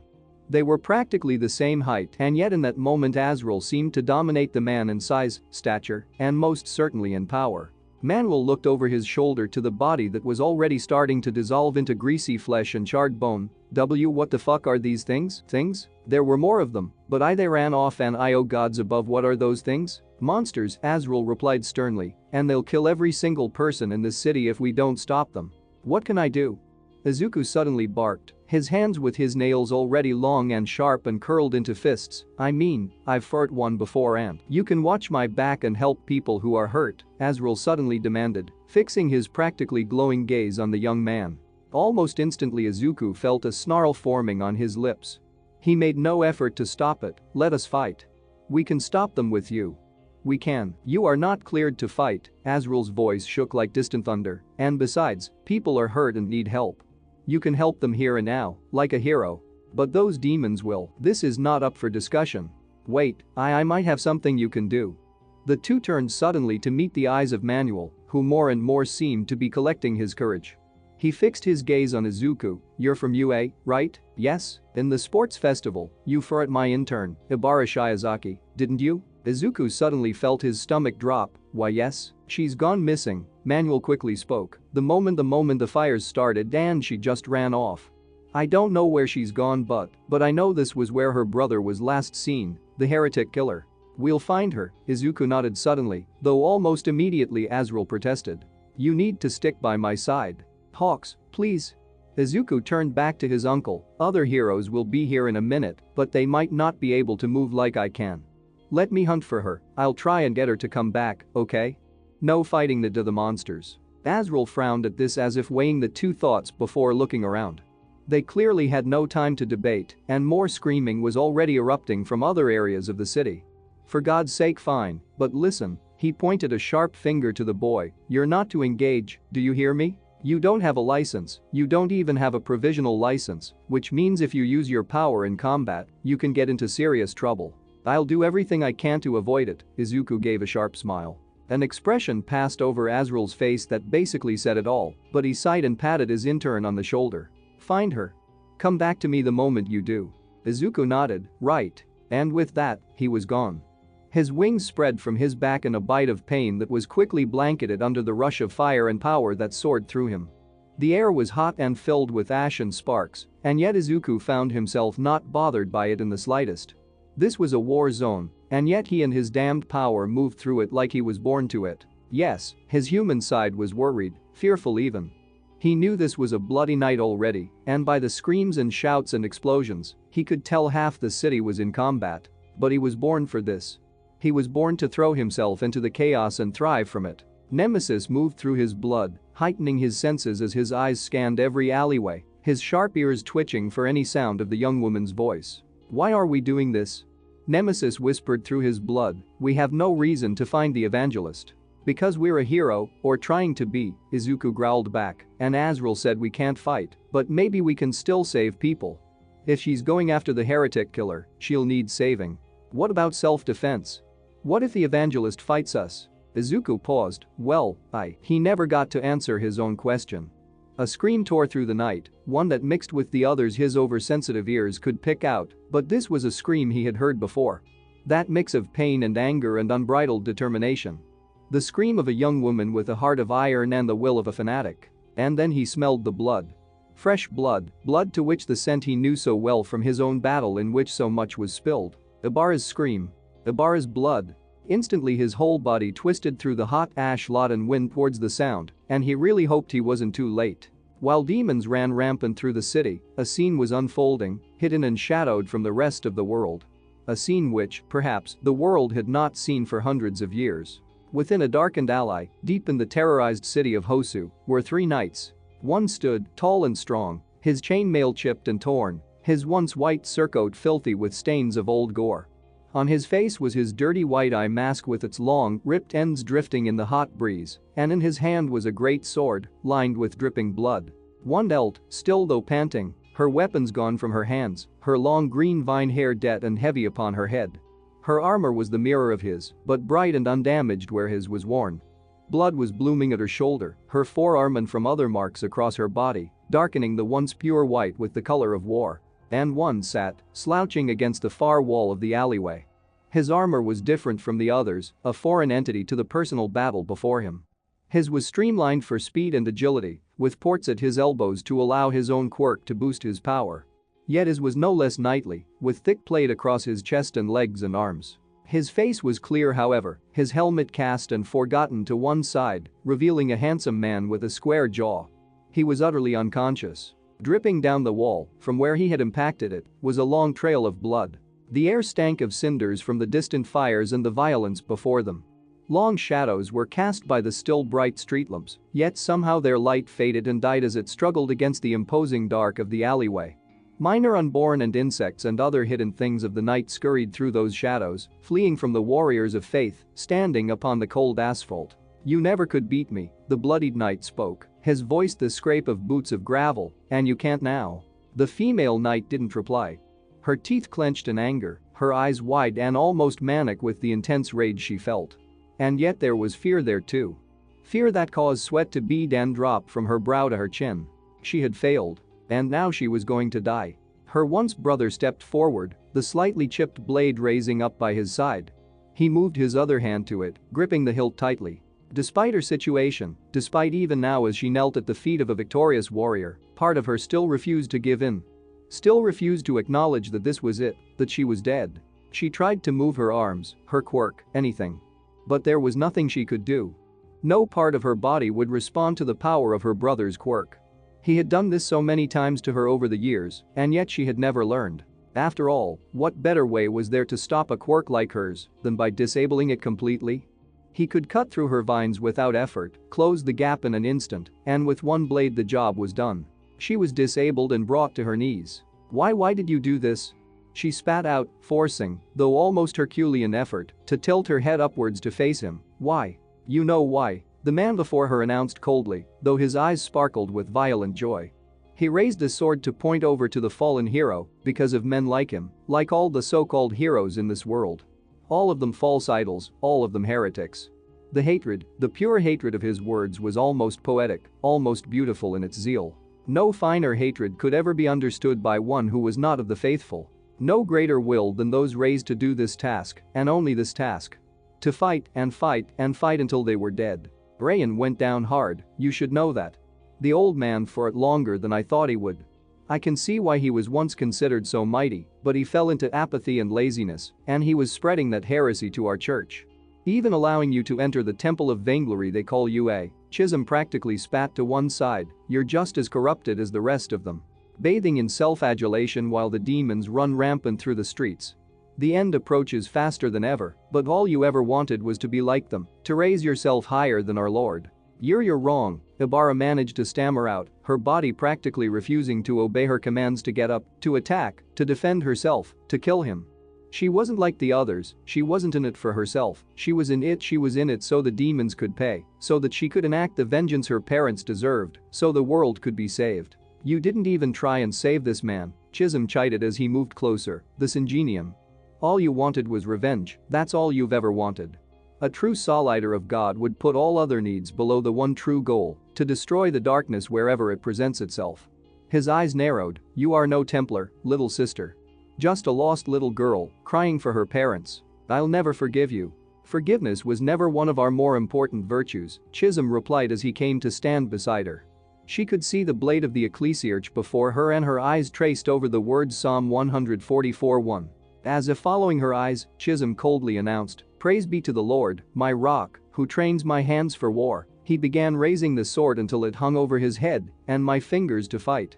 He paused, "Out of love for you, little sister, I will make your death quick." She was shaking. Her body was shaking. Unmoving and shaking.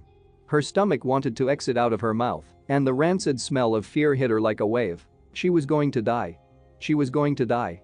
She was going to die. And she didn't want to die.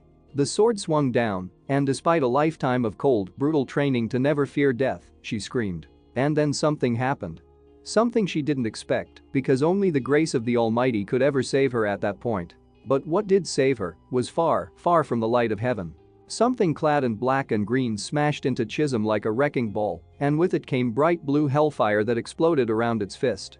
Her brother was sent flying back, and the blade strike whipped over her head in a wide, mist-thrown arc that cut only air. Heat radiated from the figure as it came to stand before her, her brother quickly moving back, twisting in mid-air and landing onto his feet.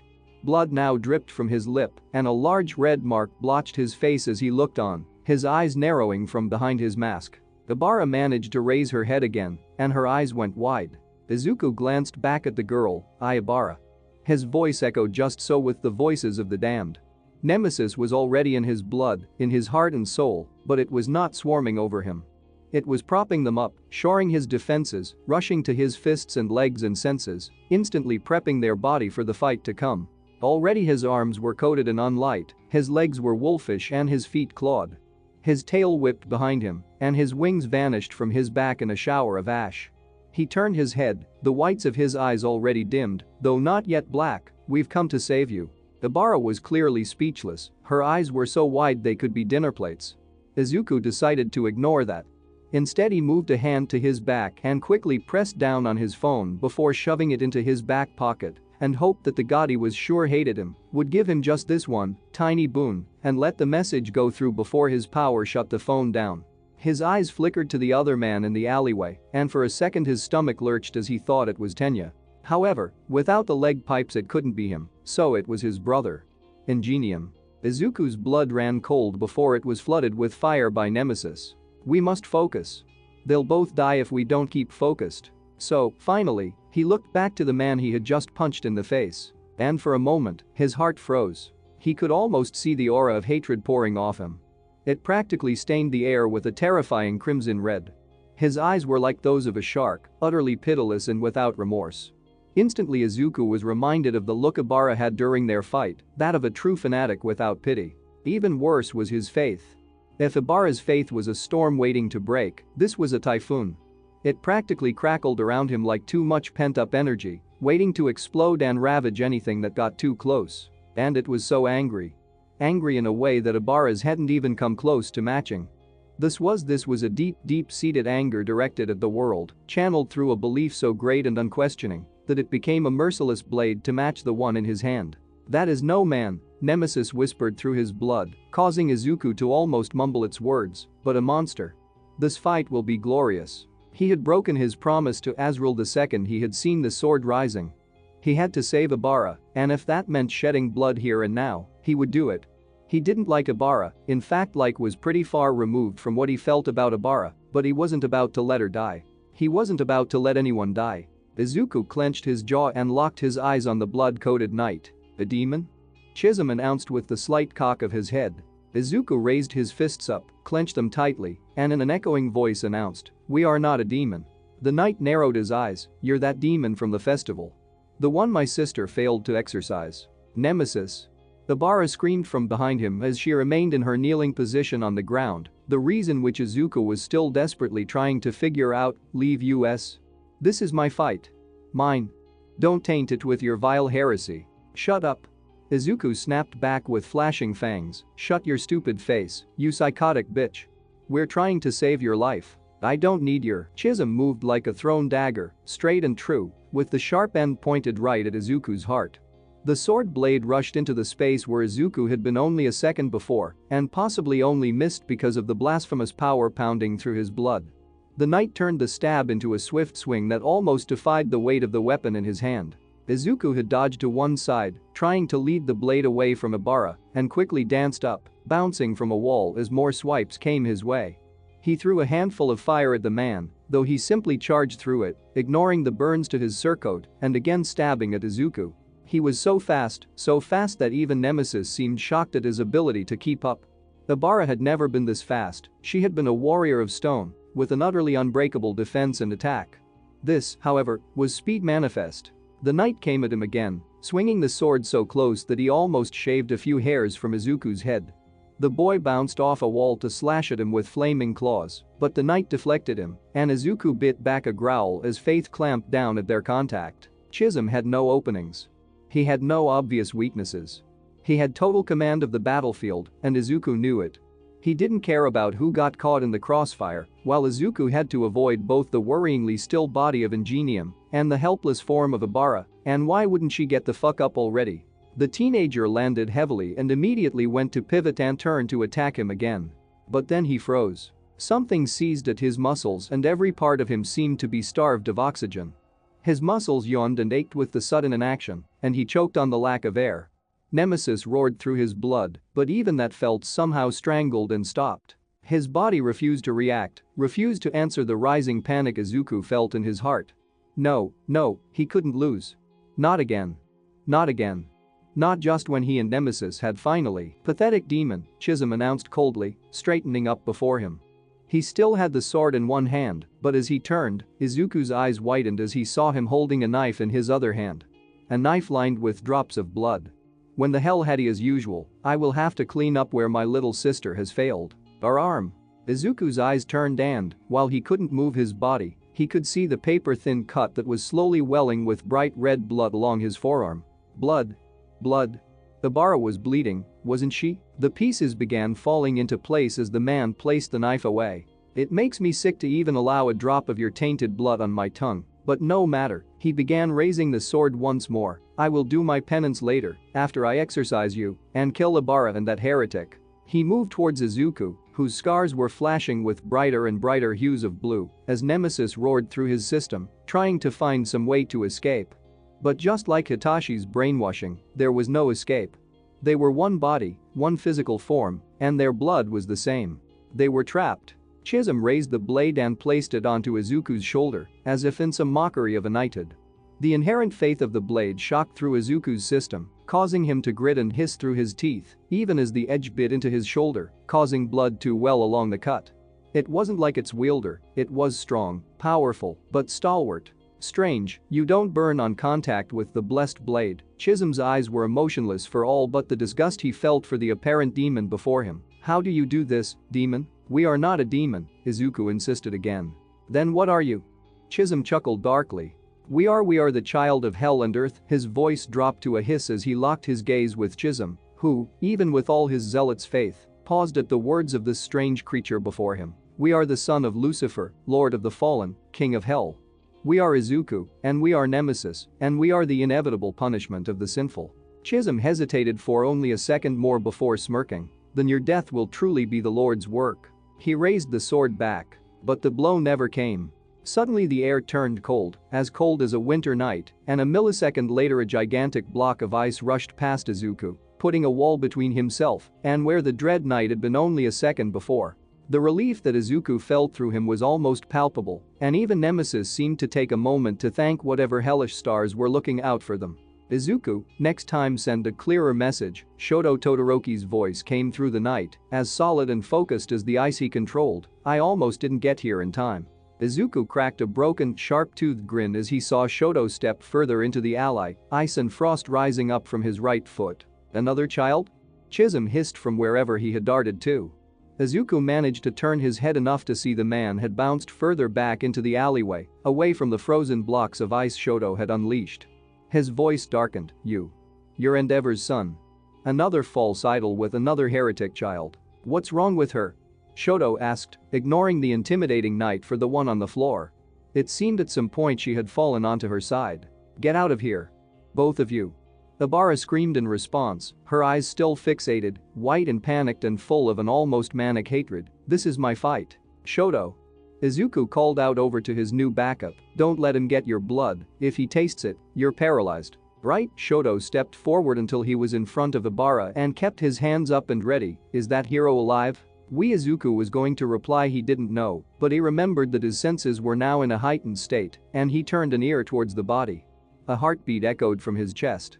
He's alive, but we don't know how long for. Shoto raised a quick eyebrow at this before looking back to the knight. All we need to do is hold him here. Heroes are coming, As long as we stay alive, he'll be trapped. You think I'm afraid of being caught, heretic child? Chisholm raised his sword up in front of his face, the blade held fast before him. I shall not fear them, for the Lord, my God, himself fights for me. You twist his words. Ibarra spat suddenly, her voice shaking for just a moment. Your faith is not pure. It is purer than yours, little sister. Chisholm backed back, a snarl entering his tone. Purer than the other, corrupted members of our church. Purer than the ecclesiarches. Only I hear the voice of God. Only I hear his call to arms. And I answered. With blood and steel, I answered. Chisholm readied his stance and snarled out, a demon and a heretic come to your aid. Proof of your corruption. Now watch as I remove them from this world. And with that, once again Chisholm charged. For a split second, Izuku saw only the night rushing towards Shoto. And then he saw something else. Fire. Fire so bright and hot that it lit up the alleyway, illuminating the dark where his own blue flames had not. A bright fire that rushed forward and almost engulfed the night, if not for a quick dodge out the way. Yet despite it all, Izuku's eyes widened, and within his brain Nemesis gasped, the corruption. We see it. It shone through as if someone had opened his soul up and then repaired it again. It was so delicate, so incredibly hairline thin and fine that if he were not so close, he never would have seen it. Or perhaps, if Shoto was no so liberal with his fire. The bright flame rushed through the alleyway, forcing the knight to change tactics as he darted back, then bounced off a wall, and, from somewhere in his surcoat, he rushed out 3 blades that darted forward. Shoto switched from left to right, and suddenly ice blocked the daggers. Chisholm grinned and, even over the chaos, Izuku's ears twitched as he heard the murderer hiss, well done, heretic. Izuku burned to get back into the fight. His blood demanded it, his heart demanded it, his fallen half swimming with his human half demanded it. The scent of battle was causing his wrath and bloodlust to rise, though still it was tempered and controlled. Yet the longer he stayed trapped, the more he wanted to break free, and the more frustrated he could feel his monstrous side becoming. No, he had to keep a calm head, he had to keep to the agreement. He gritted his sharpened teeth once more and began doing all he could to force his limbs to move. He could almost feel it, the seizing of his limbs, the invisible chains that bound him were creaking, breaking open. He just needed a little more fire. Chisholm again darted back as ice rushed his way, though his great sword sliced through them like nothing. He charged forwards, and Shoto raised his arm to bring back his fire, yet at the last moment the knight leapt up and out of Shoto's blast, throwing down knives that punctured into his skin. The boy yelped in pain and looked up just in time to see the sword of the ecclesiarch descending upon him. But it never landed. There was a sudden burst of fire, this time blue, and Izuku's foot connected with Killer's stomach, smashing the man back. Yet he recovered and bounced off the nearest wall, swinging the sword at Izuku with deadly speed. The boy just dodged it, and his own blood demanded he again go on the attack. He wanted blood. He wanted Chisholm's blood. No, he hissed to himself as the man bounced back, throwing a knife towards him which Izuku ducked and dodged. Wait. Why? Nemesis roared into his ear, we can attack again. We demand his blood. We agreed. We know, but we have to be smart, Izuku hissed as he rose to stand beside Shoto, Ibarra still laying on the floor behind him with the occasional grunt as she tried to move any part of her body. Who are you talking to? Shoto asked suddenly, a slight caution in his voice. Nemesis, Izuku answered without shame before barreling on. We need to stop him, here and now. If he runs, we won't catch him.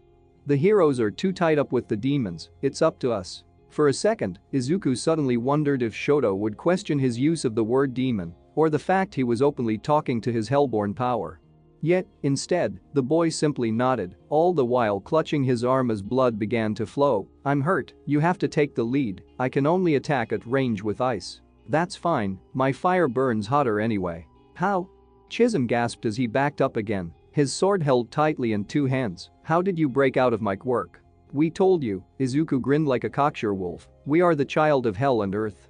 We are not wholly human, so it stands to reason your power won't work as well on us. So, Chisholm growled out, his eyes becoming dark once more, you're some manner of half-breed, some filthy creature born from heresy against the natural order of the Lord. I will end you here and now, monster. You both need to go, Ibarra's voice behind them almost broke. You're not your heretics, you don't believe, Ibarra. Izuku suddenly snapped as he glanced at her, his eyes blazing with the inner fire of his power. Will you shut up? We're not backing down, and despite what you think of us, we're not giving up. Not even on you. So, either get over it or give up now. Their eyes met. Hers the green of stained glass, and in that moment, frustrated and helpless, desperately masking a deep inner fear. His, the color of the pagan gods, full of fire and courage. We're fighting to save your life because that's what heroes do. We save those who can't save themselves. So, if you don't want to be saved, get up and save yourself. Ibarra went suddenly still, her eyes white as she again focused on the monster before her. His eyes were so dark, almost black, and yet the light that shone from within. I will not suffer the demon to live. Chisholm raised his blade up again, and as Izuku turned, he knew this would be for the last time. It was victory, or it was death. Nemesis was roaring through his blood, sending fire to every part of his body. It was straining against the control he held over it, though he could feel it holding itself back at the same time. It desperately wanted to unleash the chains it had set upon itself, the chains they had both agreed to hold, yet he knew it wouldn't be enough. He needed to hand Nemesis more, or they would die. Izuku's old fear was creeping back over his shoulder. What if it's too much? He had no time to debate. The heretic killer roared his hatred as he moved forward, as fast as an arrow from a bow. The blade swept down, slicing through the ice that darted forward to greet him, even as Izuku rushed forward and sliced up at the blade, his fire rushing through him, on the very verge of overflowing and crushing his will. The knight swung and the blade cut across his skin once again, followed swiftly by a kick to the stomach from the ravenous touch of faith that followed. And yet, before he could again taste Izuku's blood, the boy flurried him with fire that burned on his blades and stopped them from reaching his unnatural tongue. Why won't you burn? The killer screamed as he moved again, turning and throwing another few knives towards Shoto, who had to redirect a wall of ice to stop them hitting his chest, and then again to stop more knives hitting Ingenium, even as Chisholm continued to assault Izuku. Nemesis demanded more blood, more fire, and Izuku could feel the panic rising in his chest. He had to hold it back, he had to trust us. The world slowed for just a moment. Chisholm was before him, swinging down in a great arc, spit and blood flowing from his grimacing jaw, every muscle straining in his assault. He could see Ingenium, hear the faint beat of his failing heart, and he could hear Shoto gritting his teeth as he tried to fight through the pain and protect the helpless with ice as it formed at his side. He could even hear Ibarra, her teeth grinding in her mouth and her fingers scraping against the asphalt. We are Izuku Midoriya, we are Nemesis, we are Shadow and Flame. We are one. He took a sharp breath. Trust us. He let the chain slip, and in that brief half-second, his eyes turned black. Nemesis moved with a speed that he could see shocked the knight. Suddenly he wasn't bounding back, but rushing forwards, an elbow aimed towards his cheek. The knight only barely dodged, but Nemesis was there again, claws slashing down and ripping through the emblem on his surcoat. Chisholm swung back, greatsword in one hand and daggers in the other. The blade connected, but hit only the horns curling around Nemesis's head, causing metal to clang off bone. Nemesis's vision dizzied, and on instinct he dodged back as another dagger swung at his heart, then another was thrown which he dodged in a twirl in which his tail lashed out, slashing at the heretic killer's chest. And then, less than a breath later, he was on the attack again. Rushing forward with claw and fire, screaming with the voices of eternal damned. But Chisholm was a Templar knight and would not let fear enter his heart. He attacked, throwing his blades in a great arc, and again forcing Shoto to put up more ice to defend himself and Ingenium. The one towards Nemesis missed, and the boy almost threw fire into Chisholm's chest before he smashed Nemesis's side with an elbow that turned into a great swing. The teenager darted back, his taloned feet spiking into a far wall before he charged again. But this time, he wasn't alone. As he screamed his war cry, it was suddenly joined by another. A cry of pain and sorrow, but simultaneously, one that spoke of a fearlessness that only faith could bring. Chisholm's eyes went white as he turned his head, only to see his little sister, the one who he had spurred alongside their entire church, not just rising to her feet but charging at him, bloodied vine mace in hand and fire in her eyes. And that was how the heretic killer was finally stopped. Her mace collided with Chisholm's middle, just as Nemesis's fist smashed into his jaw. Some of his teeth flew from his bloodied mouth, mixing with bile. And in a heartbeat, it was over, the two heroes practically flying off in either direction as a sudden wave of ice rushed to the spot they had occupied only a few seconds ago. The wave smashed into the heretic killer and pinned him against a wall, causing him to slump forwards as he lost all consciousness. Then, the only sound was the clattering of steel against asphalt. The heretic killer was defeated. Nemesis landed on taloned feet, scraping the floor as he did so. He was panting heavily, and blood coated his arms and chest, where the killer had got him with his mighty blade. Flames licked from the scars on his legs and arms and sharpened teeth lining his mouth. His uniform was in tatters, burned in places where his own flame had become too hot, exposing most of his torso. Izuku? He turned suddenly, his glowing pupils flashing within eyes of void black. He saw Shoto standing, blood flowing from his arm and his skin turning pale. There was a strength to him as he stood, eyeing the boy who looked like the son of the devil. Then he turned his gaze to Ibarra, who was standing, panting, over the body of her former brother. Her eyes were fixed on him, and the mace in her hand covered in the blood that had dripped and flowed from her wounded arm. The red stood out so wonderfully against the green of her vines. But something had changed within her. Her faith. Her faith was gone. No longer could he feel that distant thunder of energy that surrounded her, no longer did his skin crawl at her nearness. Her faith had broken. Izuku? Shoto asked again, drawing Nemesis's gaze. If he let his fire flow, he could kill them. He could kill them all. But that was not who they wanted to be. That was not what made a hero. And they would be a hero. Nemesis drew back and Izuku took in a great breath as he straightened up. The fire in his blood dampened but did not go. His body was hurt, and both sides of his soul knew if he let his power slide down completely, they'd on their ass in seconds. I'm fine, he replied, looking back to Shoto with newly whitened eyes, and decided to ignore the look of relief that fell across Shoto's face. How's your arm? Bad, I can't move it. The teenager nodded, then looked to Ibarra. Ibarra, we need to use your hair to contain the heretic killer. Shoto, we'll have to carry Ingenium. He needs help, like yesterday. The neophyte didn't respond. She was looking at the heretic killer, her mace hand twitching. He could see tears lining her eyes, threatening to fall. Ibarra, she started and turned, looking to the two boys as if she had forgotten they were even there. Her eyes were wide but not panicked. Instead they seemed distant, as if a whirlwind of emotions were trapped within them. Her hand was shaking. Ibarra, Izuku took a cautious step forward. We need to go. She looked to him, then to Shoto, and then, slowly, the mace vine retreated from her hand. Without another word, she simply nodded. A few moments later and the world's most motley crew managed to stumble out onto the street. Izuku and Shoto carrying Ingenium together, the wound on his back frosted over by Shoto's hand. Slightly behind them came Ibarra, unceremoniously dragging Chisholm behind her with the sword of the ecclesiarch held in one of her spare vines. She had almost picked it up, but for one reason or another decided not to touch it with her bare hands. It took a few seconds for the pros to finally arrive. Ingenium. Shouts came as a small, battle-worn band of heroes came running down the street, and within moments they were surrounded. It was a mismatched team of various sidekicks and minor pros, and his stomach lurched as he didn't see Azrael or Tenya amongst them. No, his uncle would be safe, of that he was sure, and Tenya was with Team Ingenium no doubt. They would both be fine. He hoped. He shook the thought off as a new one crept over him. He felt as though he was being watched. He glanced up, his eyes trying to focus through the smoke and ash in the air, and as he did so, he was so sure he saw something move on a far building. Shoto.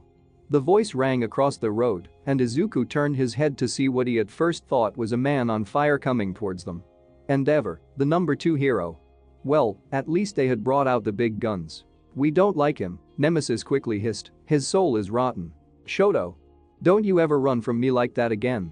Shoto only glared at the man as the other minor heroes and sidekicks quickly took Ingenium from them and began doing whatever they could to stabilize him. I had to do something more important. More important than fighting at my side? Yes. The mountain of a man scowled. Like what? Like doing your job for you. And he pointed over to Ibarra, who had been staring off into the distance. Her vines still wrapped around the man she once called her brother. That's the heretic killer. The words seemed to seize the others, and they only now seemed to notice the unconscious man. Endeavor seemed to freeze for just a second before he began moving towards him. I'll have to. Ah! The cry split the air as the group turned. In the same moment, there was a flurry of movement as the body of Chisholm span from his cocoon of vines, 2 blades held in either hand. Before anyone could even blink, he had moved and grabbed his little sister, holding her up with one choking arm around her neck, the other pointed at the side of her temple. Ibarra immediately went to struggle and her vines rushed up around her, but Chisholm's grip only tightened, and they faltered.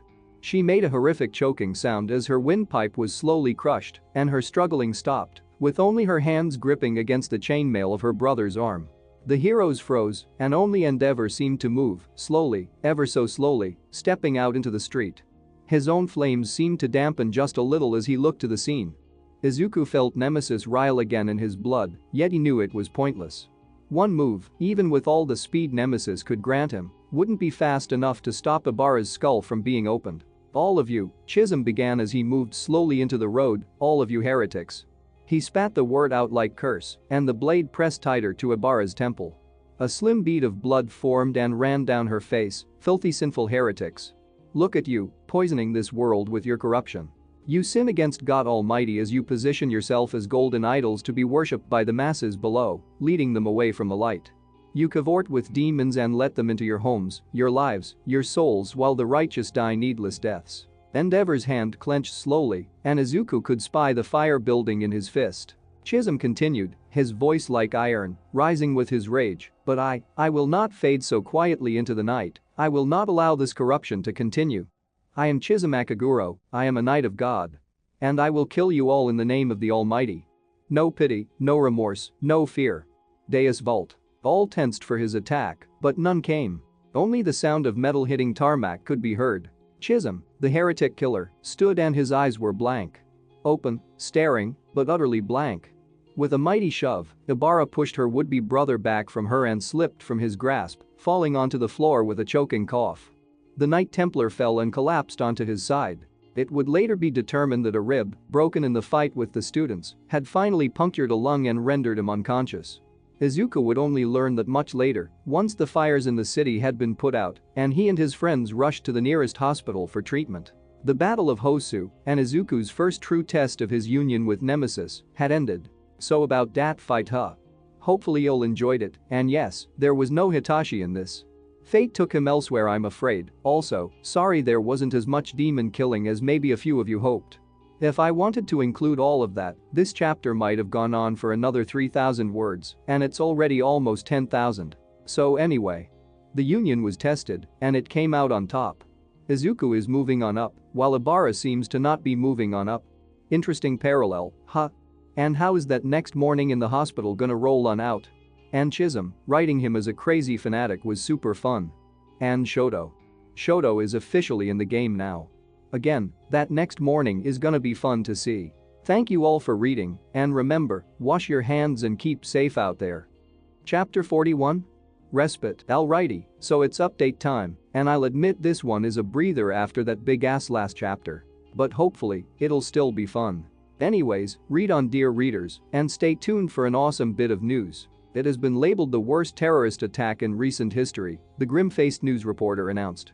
Behind her were scenes of ambulances and people being loaded into them. Behind them was the wreckage of what had once been a storefront, but was now nothing but rubble. Thankfully contained by the efforts of several hero agencies working in tangent with one another, the monsters unleashed upon the city were defeated or destroyed. Endeavor and Hawks, the number 2 and number 3 heroes, were said to have coordinated most of the efforts within the city, and even more shocking was that the so-called heretic killer himself was apprehended attempting to kill the well-known hero Ingenium, who happened to have been chasing Alette at the time of the event. Izuku blinked at the screen mounted in the far corner of the room, then looked over to his right. The room they'd been placed in had enough beds for another 4 people, though only 2 were currently occupied.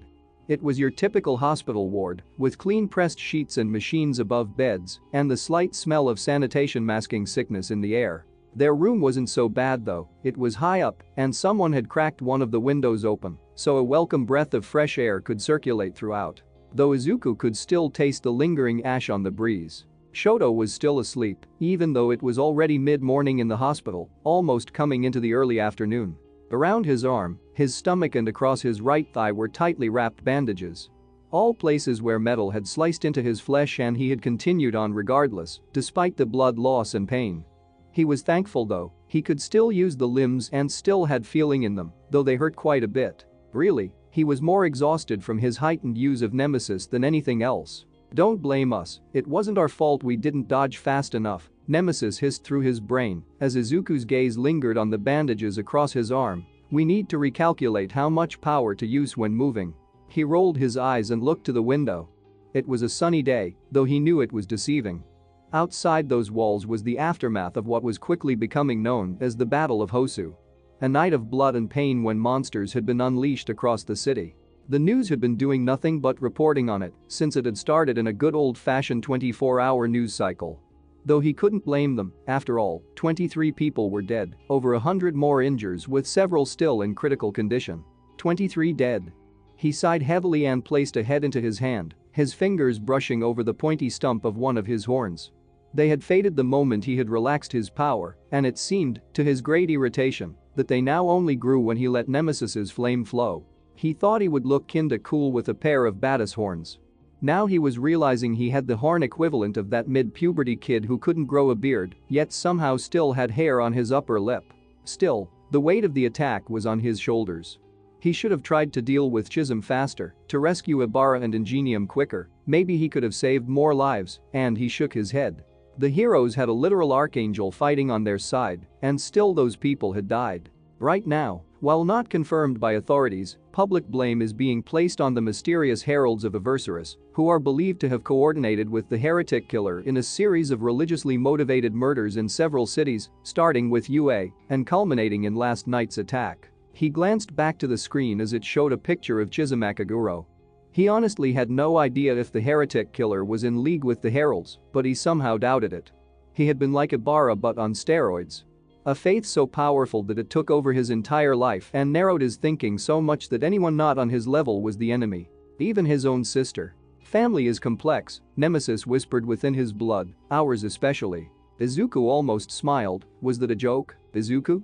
The boy turned suddenly to see Shoto slowly propping himself up on his hospital bed. He blinked sleepily and rubbed at his eyes as he looked to the teenager. Did you say something? Kinda. Izuku's bravado from the following night had left him. Last night he was all blood and fire, claws and fury and gritted teeth. Last night he couldn't have afforded to be misleading about his internal conversations. Now he realized those chickens were going to come home to roost. Shoto, thankfully, didn't press it, and instead he sat up, wincing at his arm, which was tightly wrapped in bandages, and then looked up to the TV screen hung in the corner of the room. He watched in silence for a few moments before Izuku braved out, "Sleep okay?" "No, not really," Shoto bluntly replied. "I had nightmares." "Oh, I'm sorry. Don't be, I have them often." "I do too, but lately they've been letting up, at least for the last 2 nights they had." Union with Nemesis had brought a more peaceful mode of sleep, thought it was still a little restless. There was a pause. "How's your arm?" "It hurts." "Well right. How do you feel?" "Fine, I wasn't as badly hurt as you were Ibarra." He grabbed the remote from his bedside cabinet and lowered the volume on the TV to an almost mute before adding, "Ingenium is going to pull through. Tenya texted me before and told me his spine is going to need some rehabilitation, but he'll be alright, though there's a serious chance his career is over." Shoto paused and looked down, considering this, that's a shame. "I wish I had gotten there sooner." The air seemed to stall again, and again Izuku felt that odd awkwardness he always seemed to feel around Shoto.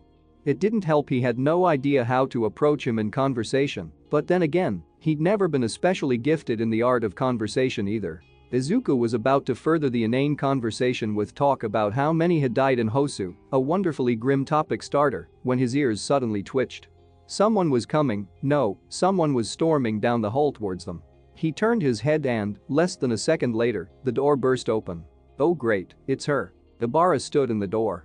She was dressed in some oversized t-shirt and a pair of sweatpants, both the same plain gray hospital issue that Izuku and Shoto wore, but an area up around her neck and down her forearm was completely covered in bandages.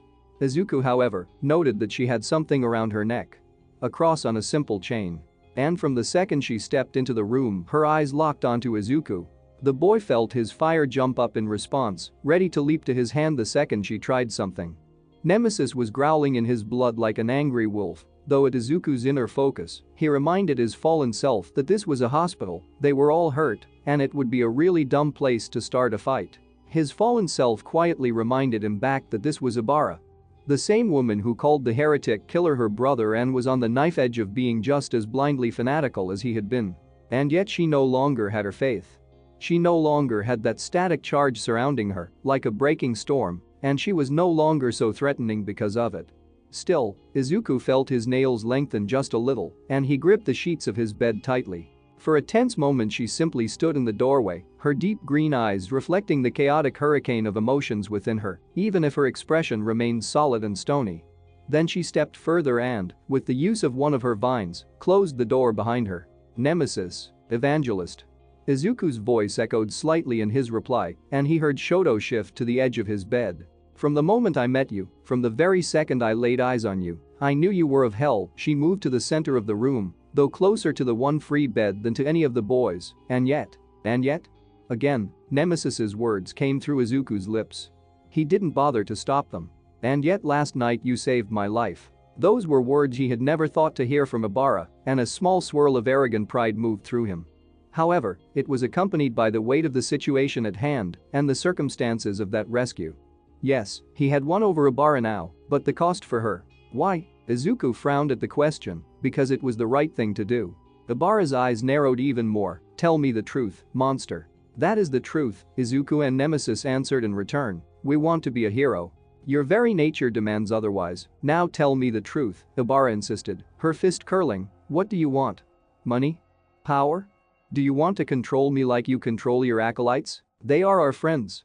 Izuku snapped suddenly and found himself on his feet, and you don't owe us anything. Her hand moved out, and already vines were curling into her fist. Yet before it could go any further, Shoto suddenly spoke up, you're doing it again. What? Izuku blinked and turned back to the young man, who had moved to the edge of his bed. You're saying we? Like there's two of you, Shoto blankly pointed out. Why? Izuku hesitated, then suddenly realized that Ibarra was waiting for an answer too. He looked from one to the other, puzzling over just what he should say. Tell them, his fallen self urged, the Ice Prince is already cursed, and if he does not know we should let him know. The evangelist already knows and is too weak to act no matter what we do. Izuku twitched a nod before letting himself fall back onto his bed, the mattress bouncing under his weight as he looked at his feet. Even his toenails were unlight black and sharp. Nemesis and I were kin to two halves of the same whole, he admitted softly as he looked to Shoto, one half human, then he looked to Ibarra, the other fallen. Ibarra's eyes grew wide and her mouth fell open in shock. Then she seemed to steel her nerves. You're lying, that's impus. Yeah, I know I've heard it before, Izuku quickly interrupted with a raised hand, but it's true. It's why your faith didn't set me on fire, it's why you couldn't exorcise me. I'm not a demon, we're half fallen, half human. You told Bro Chisholm that you were the son of Lucifer, Ibarra stammered out. I thought you were simply goading him. Yeah, well, it was a bit of both, Izuku shrugged, then quickly added, and before you say anything, no, I'm not going to follow in my father's footsteps. I actually want to do the exact opposite of that. We both do. How can I possibly believe you? Ibarra practically spat out, if your bloodline is true, because, Ibarra. Because blood doesn't make a person who they are, Izuku's voice echoed lightly once again, because at the end of the day, only actions matter. We want to be a hero. We want to save lives and do good in this world. We reject our father heart and soul, and we'll forge our own path in defiance of him. He hesitated for another second before adding, think of me like Azrael. Unforgiven, but trying really hard anyway. Ibarra fell silent, though Izuku could see the cogs working behind her eyes. She was debating if she believed him. If she should attack him here and now and end him before he could do any more damage to the world. Izuku felt his scars heat up and his blood pump faster. Is it true? The fire came to a screeching halt, and he again turned back to Shoto. Shoto, who knew nothing of the worlds that battled from the light and shadows. Shoto, the civilian in the Cold War taking place before him. It was so easy to get caught up in the flowery speech of the divine and undivine that he'd momentarily forgotten how it must sound to those not in the know. Believe or don't believe, it doesn't make the truth any less true, Ibarra answered swiftly. Is it true? Shoto repeated the question, his eyes hardening. Yes, it's true. Archangels and fallen angels exist, Izuku finally answered, a part of his heart hating himself for having to deliver this heavy burden onto the teenager. Knowing the existence of the worlds of hell and heaven, knowing the truth of it all, was a soul-wrenching weight to carry. That is if he didn't immediately call him insane. Good. His answer shocked the other boy and girl in the room. What? It means my mother isn't insane, he replied as if it was a completely normal conversation. I okay? Izuku was utterly unsure what to say to this, though his eyes flicked to Ibarra. The vines were slowly vanishing from her hand, and the tension in the room relaxed. Which was good, as no less than a second later, Izuku once again heard feet pounding down the corridor towards them. This time there were several, and they all sounded varying degrees of pissed off. He turned, and just as he did so, the door flung open.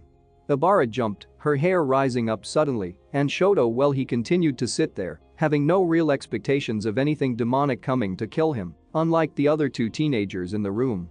And entered 4 people. The first was the pro-hero Manuel, still in his battle-worn hero uniform, who had a few bandages of his own, but nothing as serious as the students. Second was an unharmed-looking Hawks, who again seemed to tower over the others despite being no taller than the average person. His eyes locked with Izuku and they frowned deeply. Izuku and Nemesis both curled away a little at that frown. He was in deep trouble, and they both knew it. The third was a man whom Izuku had never seen before. He was taller than the pro-heroes and dressed in a sharp black suit and red tie. He was somewhat portly, though well-kept, and he had the head of what looked to be a bloodhound. He also had a police badge on his upper jacket pocket and held the air of someone who was more than used to barking out orders, maybe even literally. And the fourth was Lucifer, King of Hell. Of course, he didn't look like Lucifer, King of Hell, he looked like Hisashi Hikari, slimy and cunning UA lawyer. Dressed in his usual dark-colored suit, he came to stand just beside the dog-headed man, his hands behind his back and his eyes looking across the room before landing on Izuku. Father and son shared a glance. For a moment Izuku could see the sudden rush of worry, of joy and of relief flooding into that gaze which was so terrible and blasphemous. Then it was gone as his father forced his mask on and broke the eye contact. Izuku. Hawks cut the air as he strode towards his intern. Within a second he had clasped his hands onto the boy's shoulders and was looking at him dead in the eyes. His own sparkled as always, but there was a deep irritation there that Izuku couldn't escape. What the hell did I tell you about engaging in combat? I'm sorry, Hawks. The boy stammered out, but Ibarra. Manuel cut him off before he could continue, and he took the opportunity to break his eye contact with the Archangel and look over to the girl. He was surprised to see her cower back and bow her head as her mentor stood before her, his hands on his hips. Ibarra, do you realize, do you even understand how much trouble you've put yourself in? Did you have any idea of what would happen when you went running off on your own? She only bowed her head lower. I'm sorry, Manuel-sensei. Sorry doesn't cut it. The man barked, and almost everyone in the room flinched back. For someone who wasn't a picture of muscle or power, Manuel was still somewhat scary in his own way. He had the air of a father angry at a child, which in many ways was one of the most terrifying kinds of anger to witness. And yet his next words were not the shouting of a man scorned but became soft and calm. He reached forward to put a hand onto Ibarra's shoulder, and the girl suddenly looked up. A smile was on his face as he sighed and shook his head. You could have died, Ibarra. And I would have never forgiven myself. But you're all right, and I guess that's all that really matters. Manuel S. Ahem. All eyes turned towards the dog-headed man by the doorway. If I may? Oh, sure. Hawk suddenly stood back, though he kept a tight hand on Izuku's shoulder, as if he was concerned the boy would run at any moment. Go ahead. The man stepped forward and placed his hands into his pockets. He looked oddly disarming, and yet there was a seriousness to him that was hard to ignore. My name is Kenji Tsuragami, and I am the acting police chief.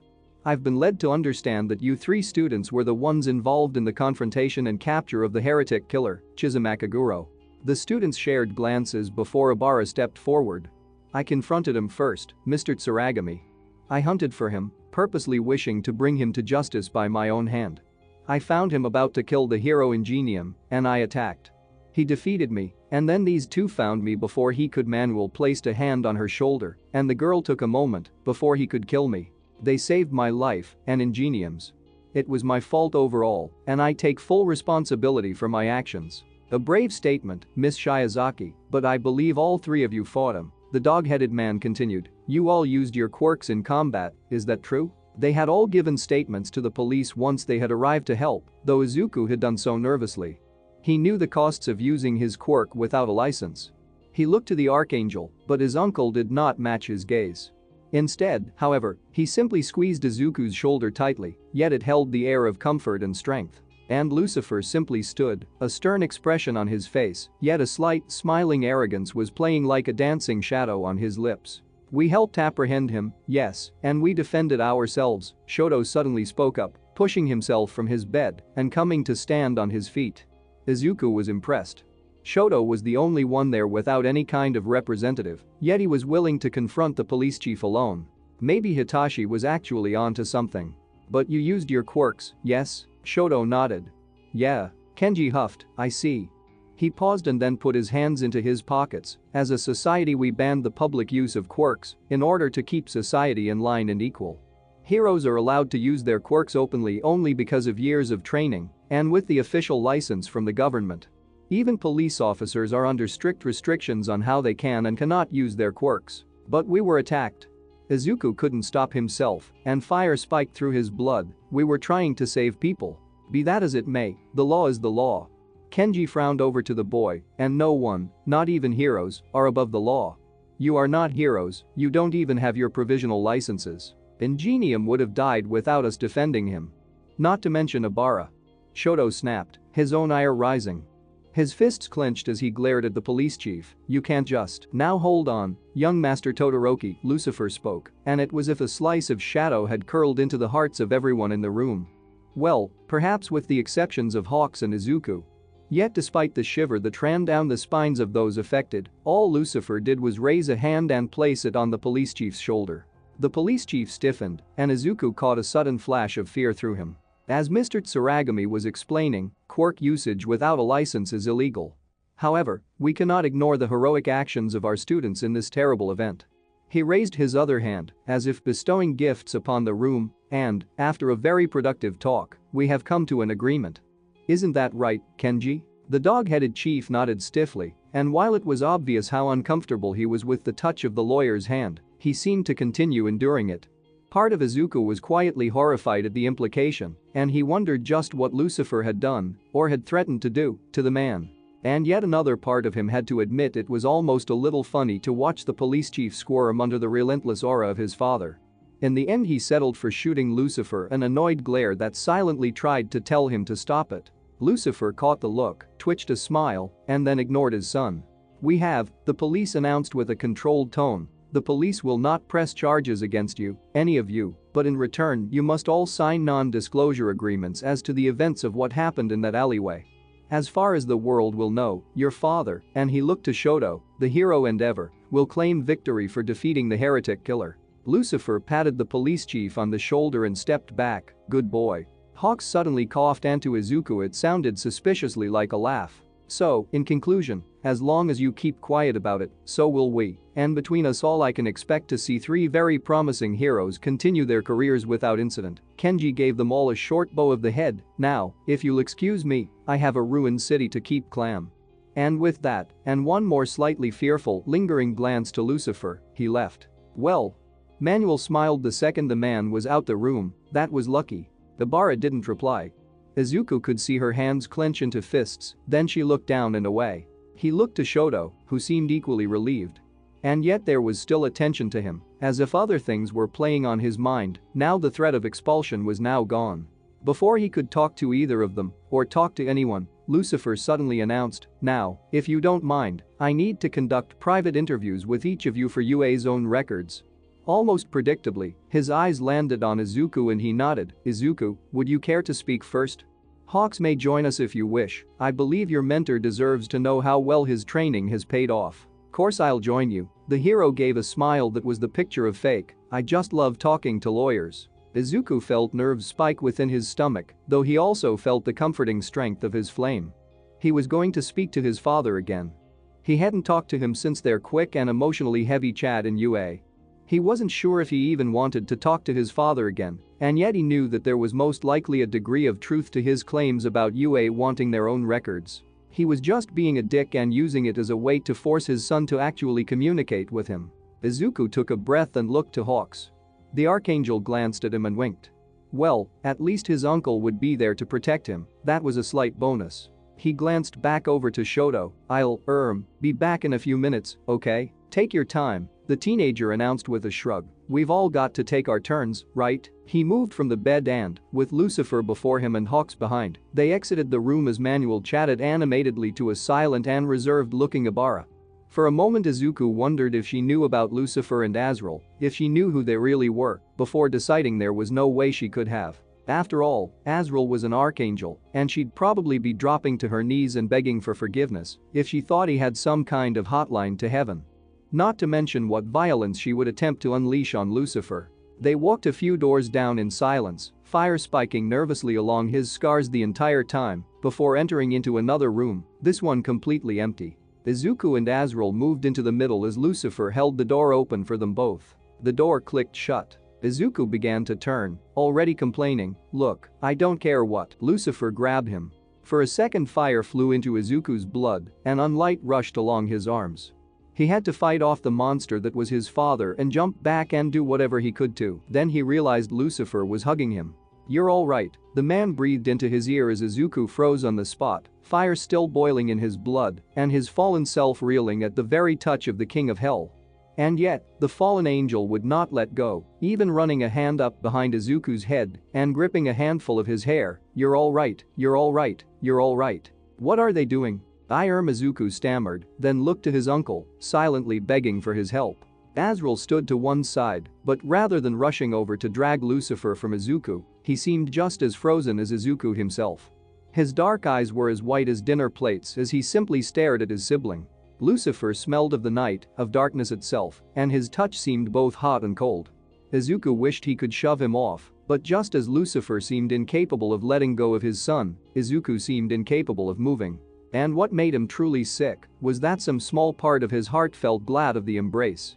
Some traitorous little bit of his soul felt relieved to be hugged by his monster of a father. Even worse was that he wasn't quite sure which side of his soul that belonged to. Lucifer? As if a spell had been broken over him, the King of Hell finally released Izuku, taking him by the arms and moving back. He blinked at Izuku, and the boy swore he could have seen tears in those eyes before he glanced back to Azrael. I'm sorry, you hugged him. And I apologize." Lucifer stood up suddenly, casually straightening his jacket. Azrael, however, was grinning so white it threatened to tear right off his face. "You hugged him." Izuku was brushing himself down as if his unholy father was coated in mud and he didn't want any on him. He felt as though his own personal space had been violated and a hug from the devil was the last thing he had wanted to get today. His wounds now ached even more and he had to internally convince Nemesis to calm their fire. They weren't in real danger after all, it was just weird. "Well, he's my son and he's safe, so I think. Give me a hug, Lucy." Azrael was advancing on Lucifer, his arms held wide. "Come on. Bring it in. Give me a big ol' huggy hug. Touch me and your wings won't be the only blood-stained thing about you."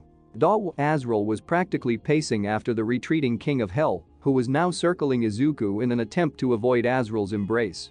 "You're getting all soft now, you're a dad." "He's not our dad," Izuku hissed, his voice echoing. "He's our father, nothing more." Azrael stopped pacing after Lucifer, who retreated over to one of the beds and took a moment to glare over to his sibling before looking back to Izuku. He looked earnest and tired and worried and relieved, all the emotions he seemed to have hidden back in the main wardroom. "Izuku, the Lord of the Fallen started," the paused. "I wanted to just tell you how proud I am of you. For defeating the Templar, for defying the hell in your blood and rising above the fate your bastard grandfather would have placed on you." From behind Izuku, Azrael scoffed as he slumped down onto one of the beds. Lucifer shot him a warning glance, then looked back to his child, "And I mean that, honestly. I can see how you've found balance with your fallen self. Your soul swims as one, with one purpose." He smiled softly and placed a hand to his chin, "Though I see you still have a long way to go to true unity." "No thanks to you," Nemesis snapped back through Izuku's lips, his eyes glaring to the King of Hell. No thanks to me," Lucifer nodded, his smile turning sad. It picked up, however, when he added, "Your mother knows you're safe, by the way, though she doesn't know how far you've come in finding balance. She'll be proud of you too." "Great," Izuku snapped, having already texted her earlier that day. "Can we go now?" "Well, I do need a statement from you. Though I admit, I'm looking forward to basking in my own child's tale of triumph," Lucifer chuckled as he reached into his pocket to draw out his phone. Izuku suddenly noticed it was the same make as Azrael's, the one made by Membrane Labs. He casually wondered if he could demand one from his father as the start of a back payment of 15 years worth of birthday presents. "Make it fast," Izuku folded his arms. "I want to get back to people who I actually care about." "Oh, so you and that Ibarra girl are close, huh?" Azrael teased, causing Izuku to turn, his face going red. "What?" No, I mean, or is it that handsome Todoroki kid? You into the brooding types? No. He's not. I understand what you mean, Izuku. The boy turned back to his unholy father, who glanced down to his phone as he spoke, clearly avoiding any purposeful eye contact, though I was thinking that, perhaps, we may go eat dinner later. Izuku's eyes narrowed to almost slits. What? You just won your first major battle. And it is within our celestial traditions to celebrate victories. Not to mention I would enjoy furthering any inquiries you might have concerning the realm of the divine and undivine, and I can get to know my child a little better. Lucifer spread his hands out as if casually proposing something at a business meeting and looked back to Izuku with a snake-like yet somehow genuine smile. Now you're more in touch with your fallen self, I would imagine you would. No. Lucifer blinked. No, Izuku snapped again, his hands curling into fists. We're not having dinner with you just because you think we should be best friends. Now we're in sync. Izuku, I really insist we. No, you don't get to insist anything. Izuku pointed an accusing finger at the man, even knowing what kind of unholy power he possessed. You don't get to decide when and what I do with my time. Ever. You're barely a stranger to me. Just for a tiny second, Izuku swore he saw hurt whisper through Lucifer's damned freezing burning gaze. And he would be lying if he wasn't glad of it. Whoa now, he turned again as Azrael raised a hand to his chin. Don't be so hasty, kid, I mean, and he wagged a finger at the teenager. You're still technically my intern until Sunday afternoon. Which means you go home tomorrow, not tonight. Which means tonight you're coming back to the agency with me. So? Izuku wasn't in any hurry to run home, even if he wouldn't mind seeing his mother again and sleeping in his own bed after such a chaotic night.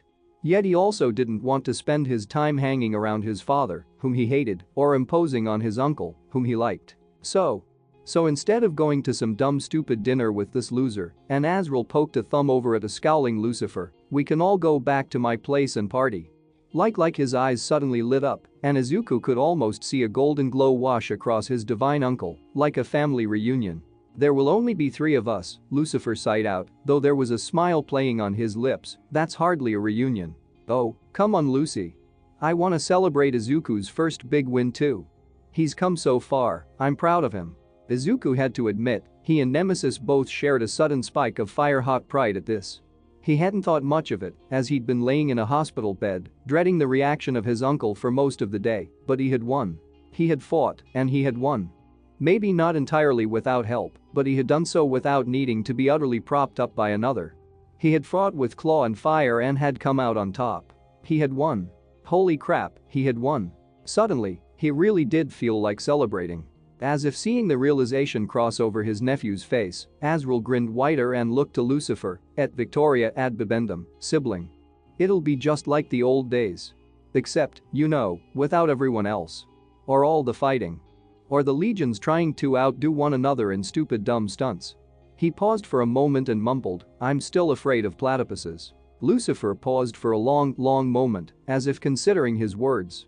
He raised a hand to his chin and ran it over the stubble that was there. Another thing that Izuku noted made him look more tired and worn out, before looking to his son, if you would rather, then I will agree to this reunion.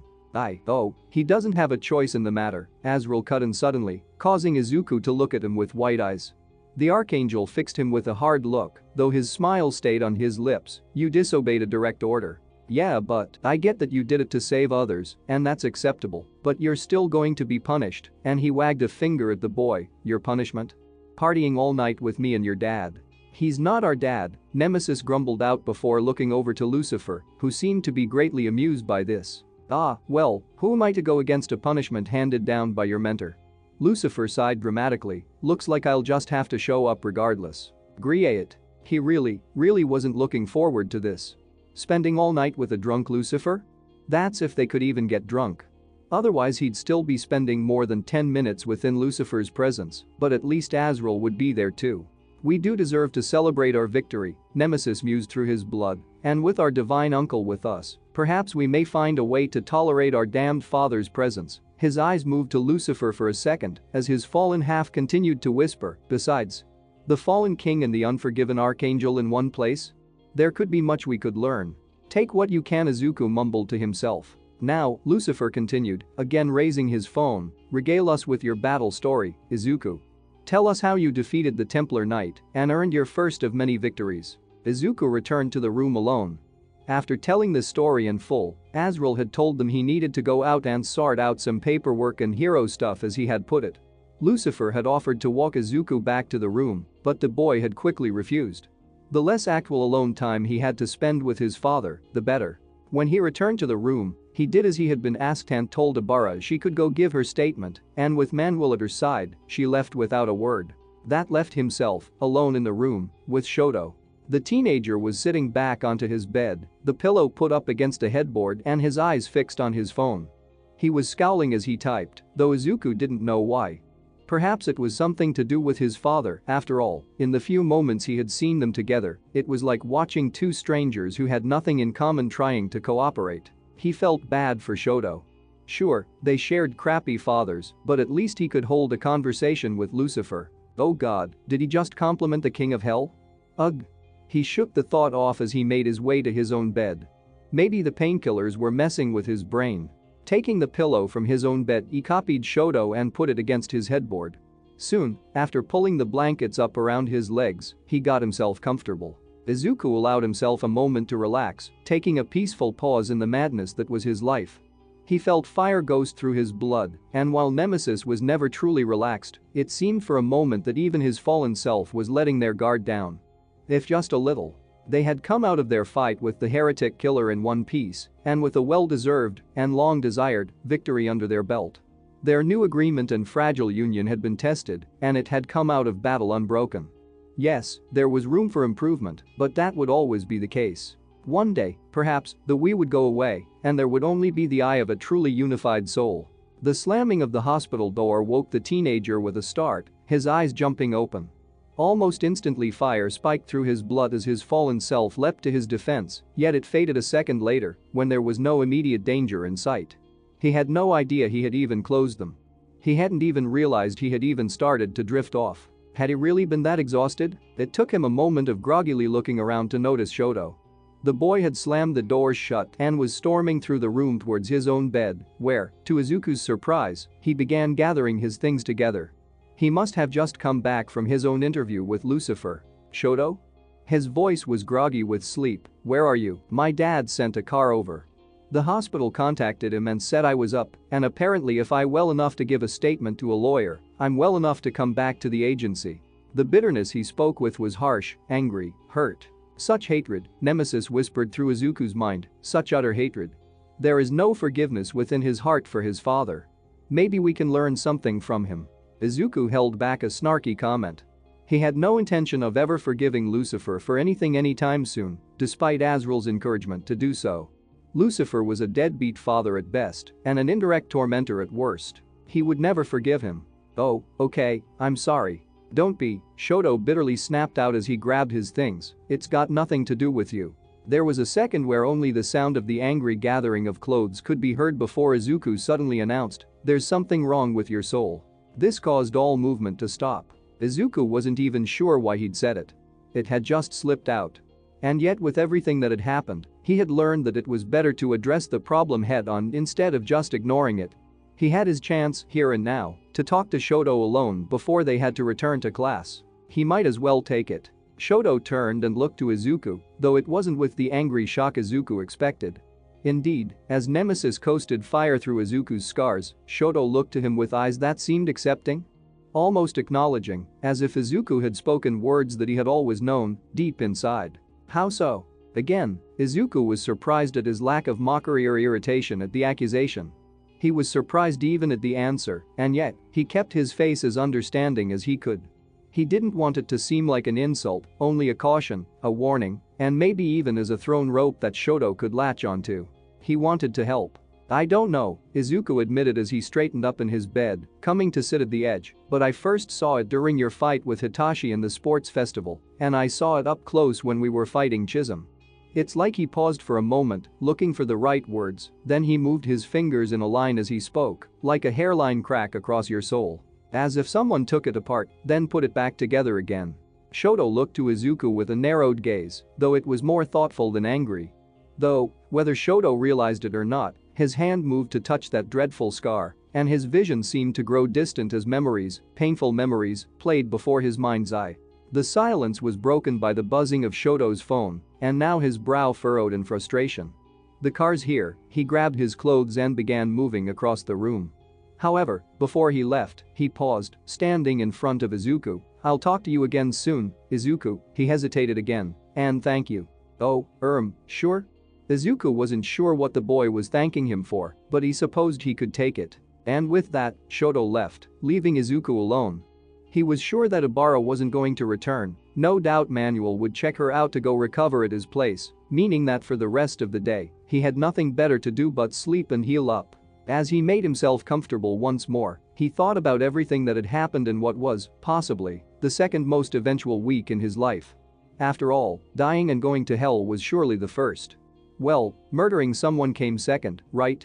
So third most eventful week in his life. He had learned so much and come so far, and yet the more he learned the more he realized just how much more he had left to go.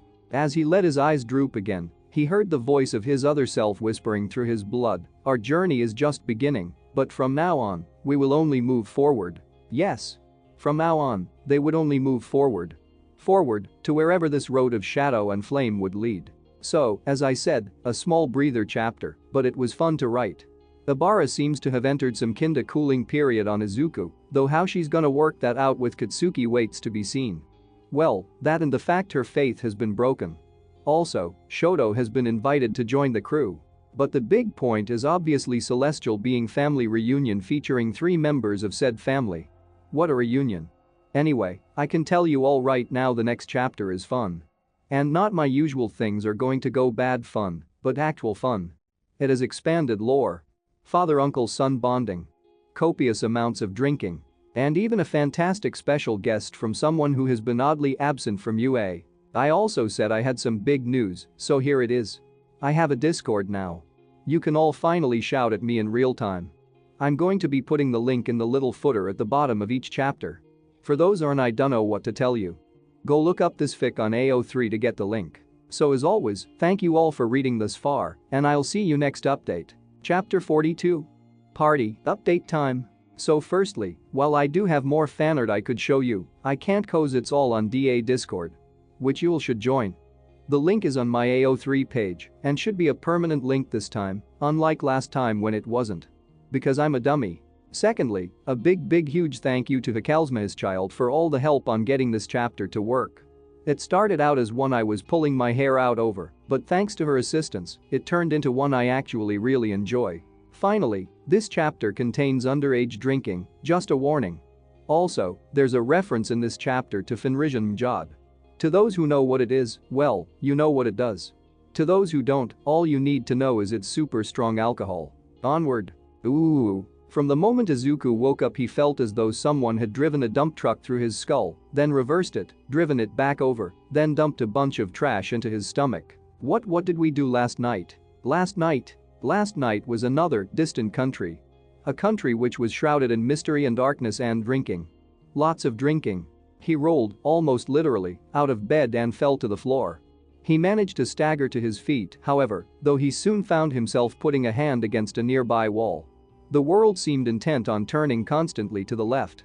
He blinked his eyes in the light that was far too sharp, despite it being only a single line beaming through the otherwise drawn curtains of his window.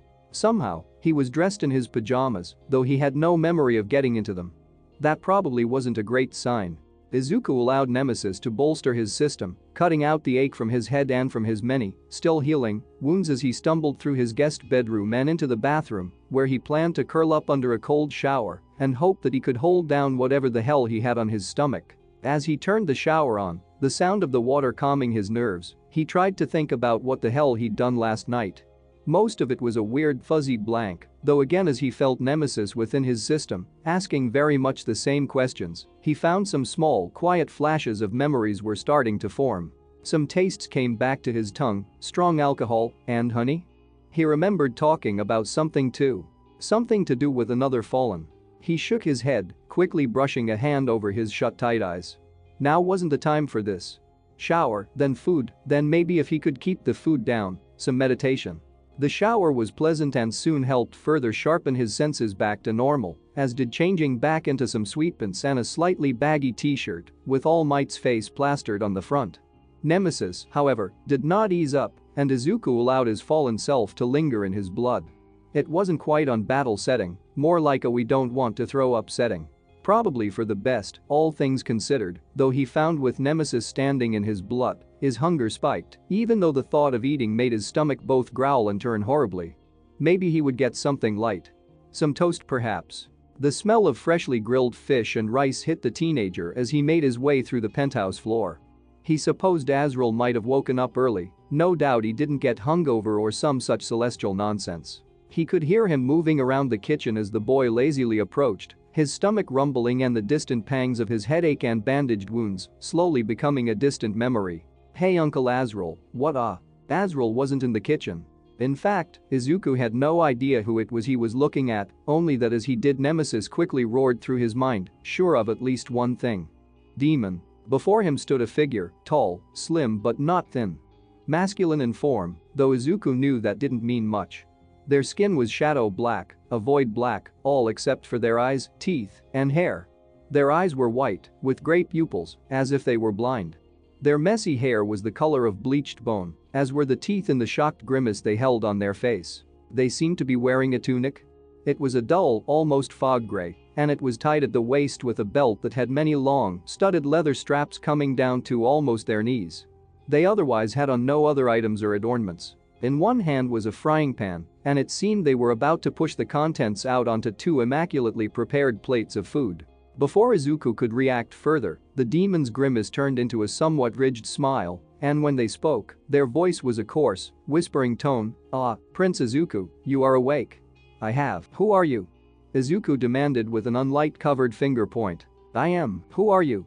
I am. Who are? Izuku. Both the demon and the teenager turned suddenly as a new voice joined them. Azrael came stumbling out his bedroom, rubbing his head and squinting harshly in the light. His t-shirt was inside out, and he was wearing a pair of striped boxer shorts. Archangels get hungover just as bad as mortals, so, if you don't mind, would you please stop? He stopped suddenly as he noticed a demon. Uncle Azrael. It's a demon. They're making us breakfast? He had started panicked, but his tone became somewhat confused by the end. You, Azrael pointed a finger over the intruder, his eyes narrowing sharply and something of the warrior taking over him. I know you. Why yes, the demon backed up a bit, holding the frying pan closer to their chest. I am. They paused, their eyes flicking to Izuku, as if expecting to be interrupted again, before they continued. I am Kurwaro, they who walk in shadow, equerry to Lord Lucifer, King of Hell, 6th Baron of Oblivion. There was another tense pause. Please don't exorcise me, Lord Azrael, you gave me permission to be here last night, I swear. Did I?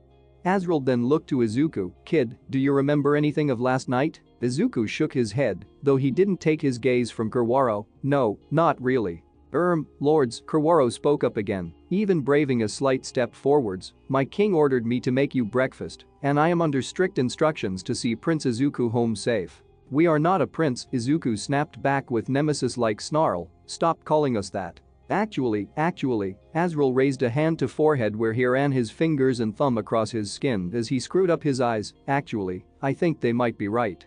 He sighed heavily and moved to the table. Sit down, Mini Morningstar, it's time for some flashbacks. So, over an immaculately cooked breakfast that Izuku begrudgingly ate, the memories of the chaotic night before slowly began to re-enter his mind. And oh how Izuku was soon swearing to never get drunk again. As the sound of a doorbell rang through the apartment, from somewhere in his kitchen Azrael called, Hey, kid, can you get that? Accompanied by the sound of clinking bottles and glasses. Could he get that?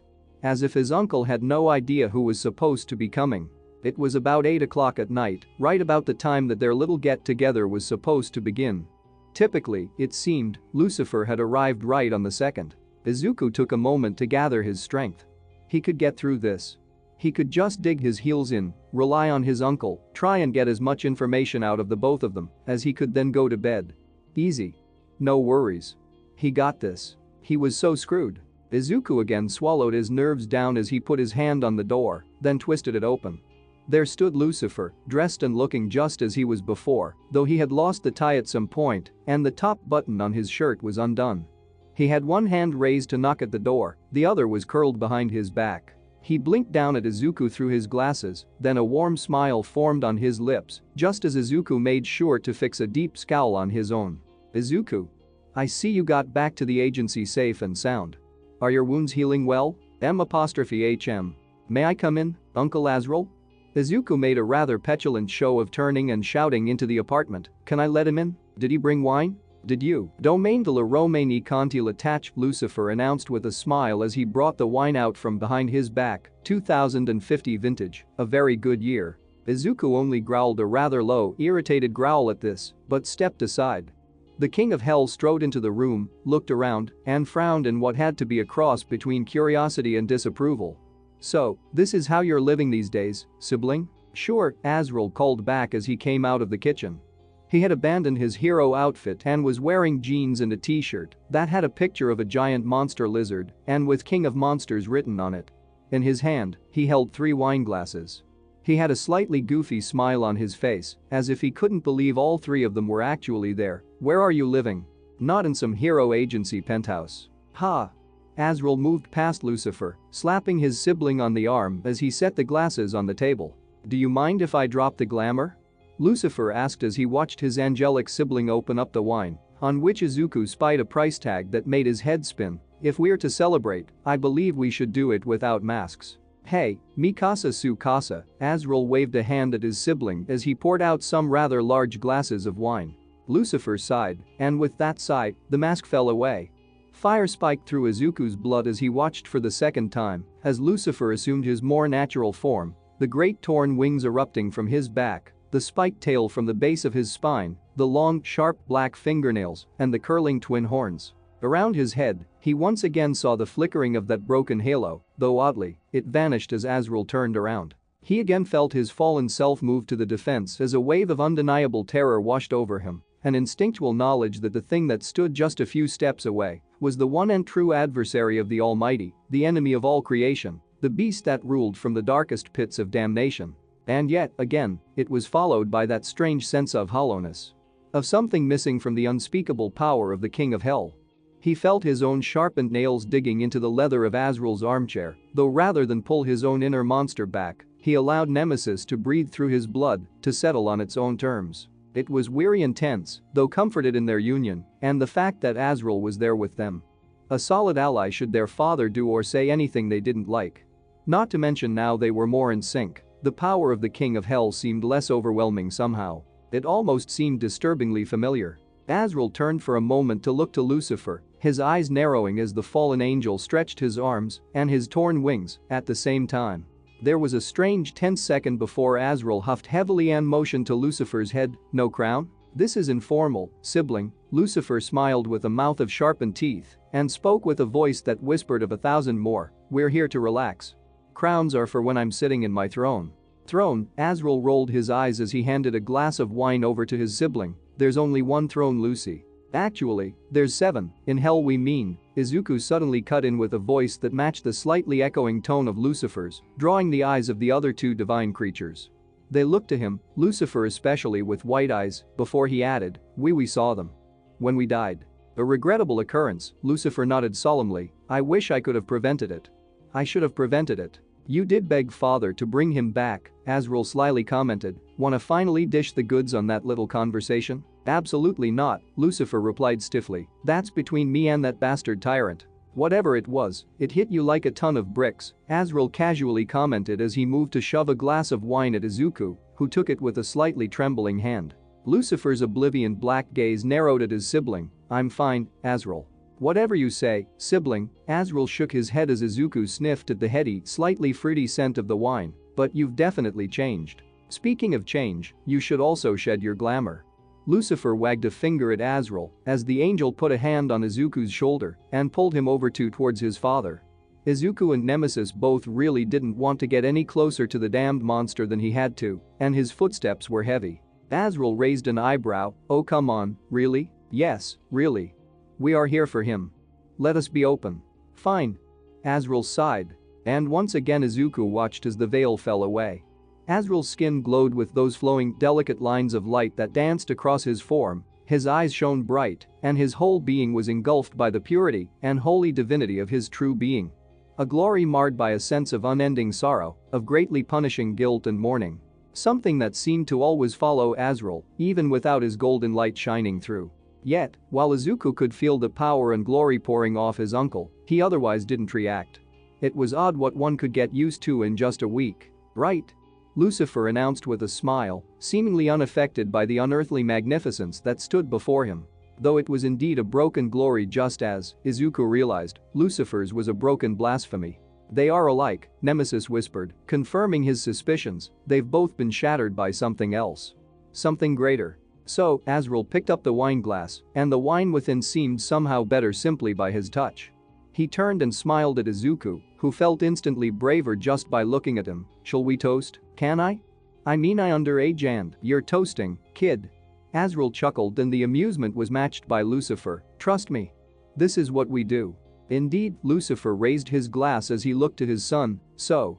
To Izuku, who is Nemesis, to my glorious son, to his victory over his foes, to carving his own fate. To Izuku, who is Nemesis, to my brave nephew, to mastering his balance, to bringing heaven and hell together, Azrael added as he raised his own glass, grinning at his utterly astonished nephew. Izuku paused, then after a few seconds of awkward silence, realized he was supposed to say something too. He blinked and raised a glass in a nervous hand with his scars flickering with his azure flame. To, the future? The Fallen and Archangel laughed, then together, they agreed, to the future. And with that, the two adults clinked their glasses with Izuku's and began gulping down their wine. Izuku brought the wine to his lips, and internally Nemesis seemed to sigh, well, we should at least drink a little. Izuku tipped the glass back and took a bare mouthful of the drink. It was bitter and sweet and fruitful all at once, and he screwed up his face as he swallowed it down. He wasn't sure if he liked it or not and decided he probably didn't. Though maybe he wouldn't mind another taste. So, okay, so. Kids. How do we have em? They had moved to the couches, and Azrael had put on Songify on some inbuilt wireless stereo system that echoed through every room in the apartment. It was some British guy called Aldous Snow. It wasn't bad. Not like the heavy, fast metal that Izuku had gotten into thanks to Fumikage and Hitashi's influence, but not bad. I'm not telling, Lucifer grinned as he drank down some wine. They were already on bottle number 2, though Izuku was still sipping away at his first glass. Come on, Azrael shoved his sibling and grinned, spill the beans. You know you wanna. Absolutely not, Lucifer leaned back in the chair, having put his wings away for the moment. Why not? Azrael begged, you don't think I'd be a good dad? I did a good job training Izuku up. It's not that at all, sibling, Lucifer almost laughed, it's my secret. I get to keep some secrets, don't I? No.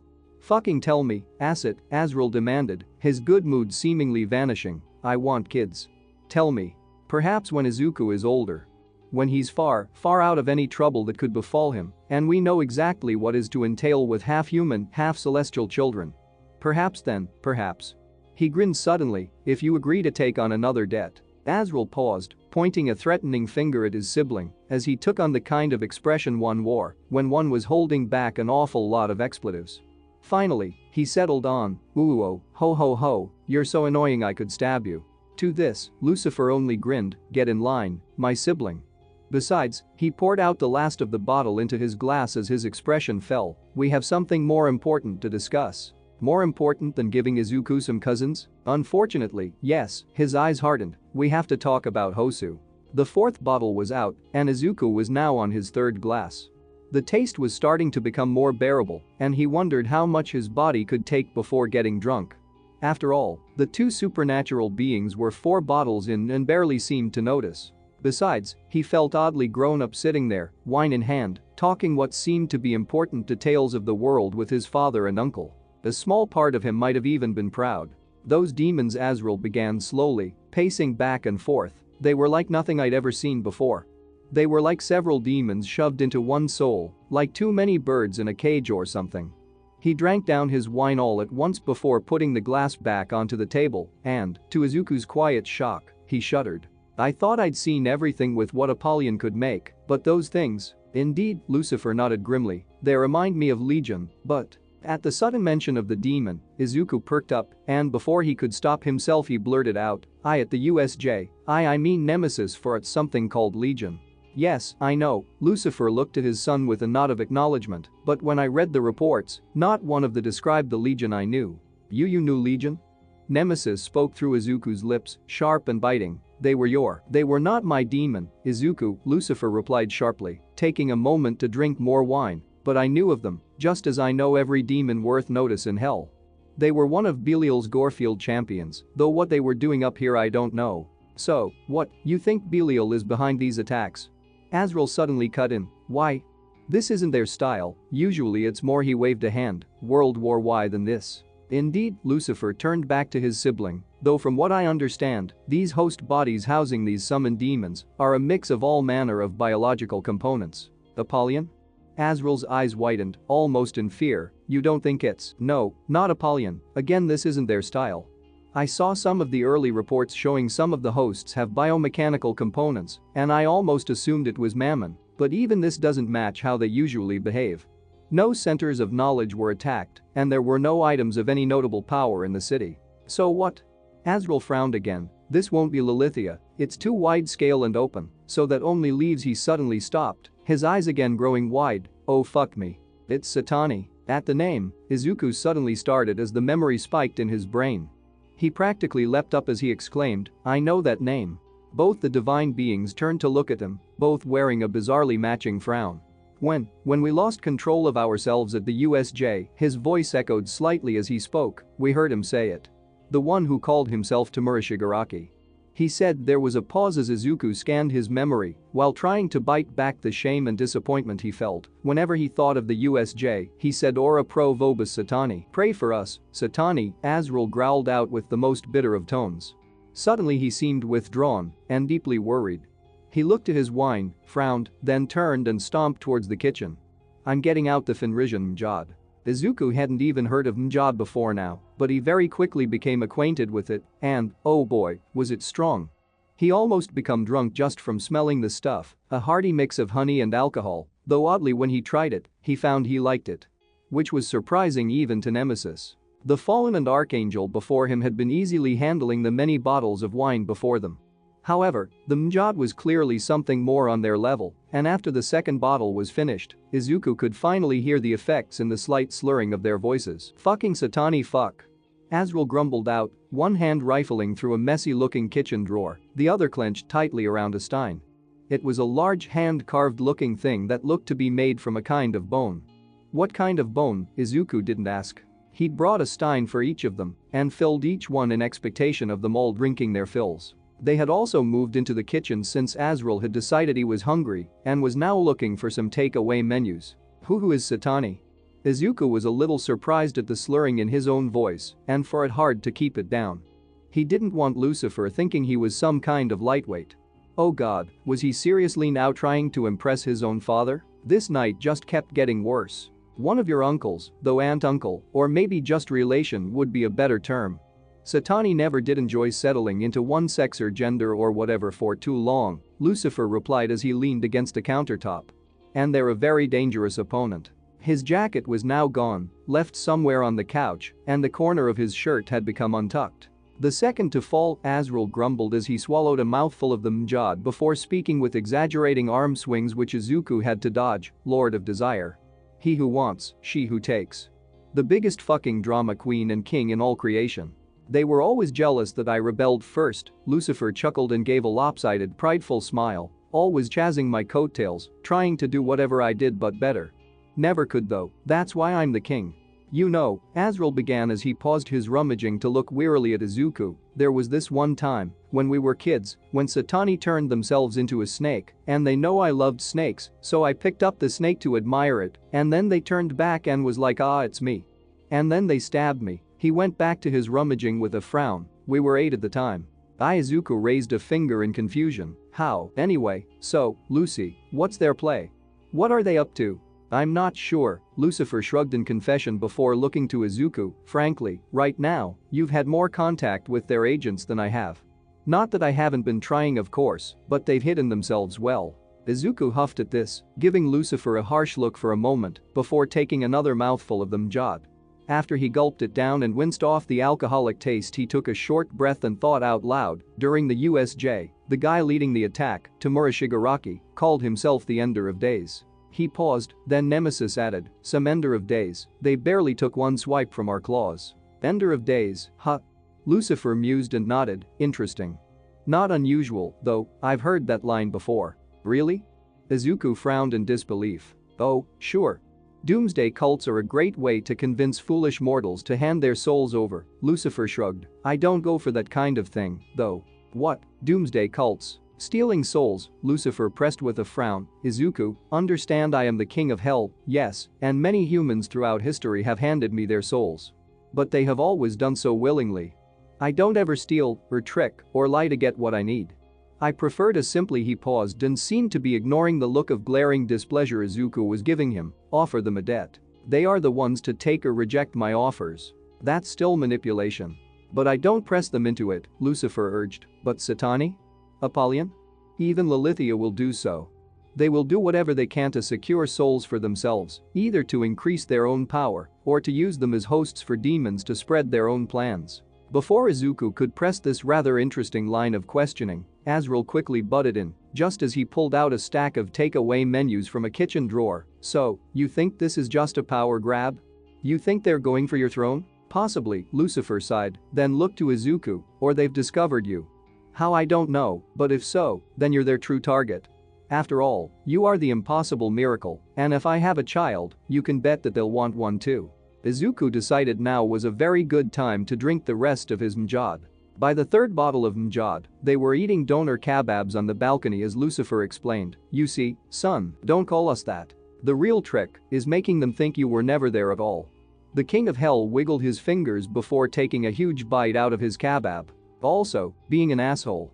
That helps too, Azrael cut in as he dipped his fires in ketchup. Izuku looked to his own kebab, or was it two kebabs? No, it was just one kebab, he was sure of that. Nemesis was sure they had ordered only one kebab. Then he chomped into it before simply asking, so, okay, here's an idea. He glanced to his father, if you're the king of hell, why don't you just, I dunno, send a big army of demons to go stop Satani? Lucifer shook his head sloppily. I would need to place every one of my legion within hosts, and quite simply, I don't have the time to pull something like that off. That's if you'd ever get that far, Azrael wagged a fry at Lucifer, 'cause I'd stop your ass before you even tried, bitch. Legion or no legion? I thought legion was a demon? No, Izuku, I mean my legions. My personal army of demons, Lucifer chuckled before taking a quick drink of his mjad. Every archangel and fallen angel have their own legion. An army of angels or demons to do their bidding, usually about 800,000 to a legion, give or take. Izuku coughed in shock, and Nemesis hissed out, 800,000. You didn't think we could do everything we needed to on our own, did you? We're not omnipotent, Lucifer leaned onto the table and waved a hand, dismissively. We had our legions and courts to assist us. Think of it like hero agencies, Azrael cut in, like, you got your top hero at the top, the tippy top, doing all the fucking fightin' and shit, right? And then you've got all the sidekicks under him and the staff and all that bullshit. He paused. Cept me, 'cause I had mine taken off me, fucking assholes taking my damn legion. Taking my damn court. Dicks. Okay, Izuku blinked, trying to keep the world from spinning under him. So, that's why Satani hasn't used his army here on Earth, I guess. Exactly. Well, that and, think about it, a soft smile played at the corners of Lucifer's lips. One of us shows up on Earth with our legion. Now, what would you do, as another celestial being? Izuku thought for a moment, though his mind felt sluggish with alcohol. I guess I would get my own legion to fight them. Yeah, he gets it. My son is so bright. Don't call us that. It's escalation, Lucifer continued, ignoring Izuku's comment. One army shows up, so the others gather their armies, and the entire Earth gets wiped out in a big celestial war. Armageddon, Azrael added grimly. We all lose. Izuku took a somber gulp of his mjad. So, what's a court? A court are like, well, like your top angels or demons, I guess, Azrael answered as he finished up the last of his fries. You usually have 6 members, with an archangel being the ruler. They're your generals, your counselors, your trusted advisors, and your strongest warriors.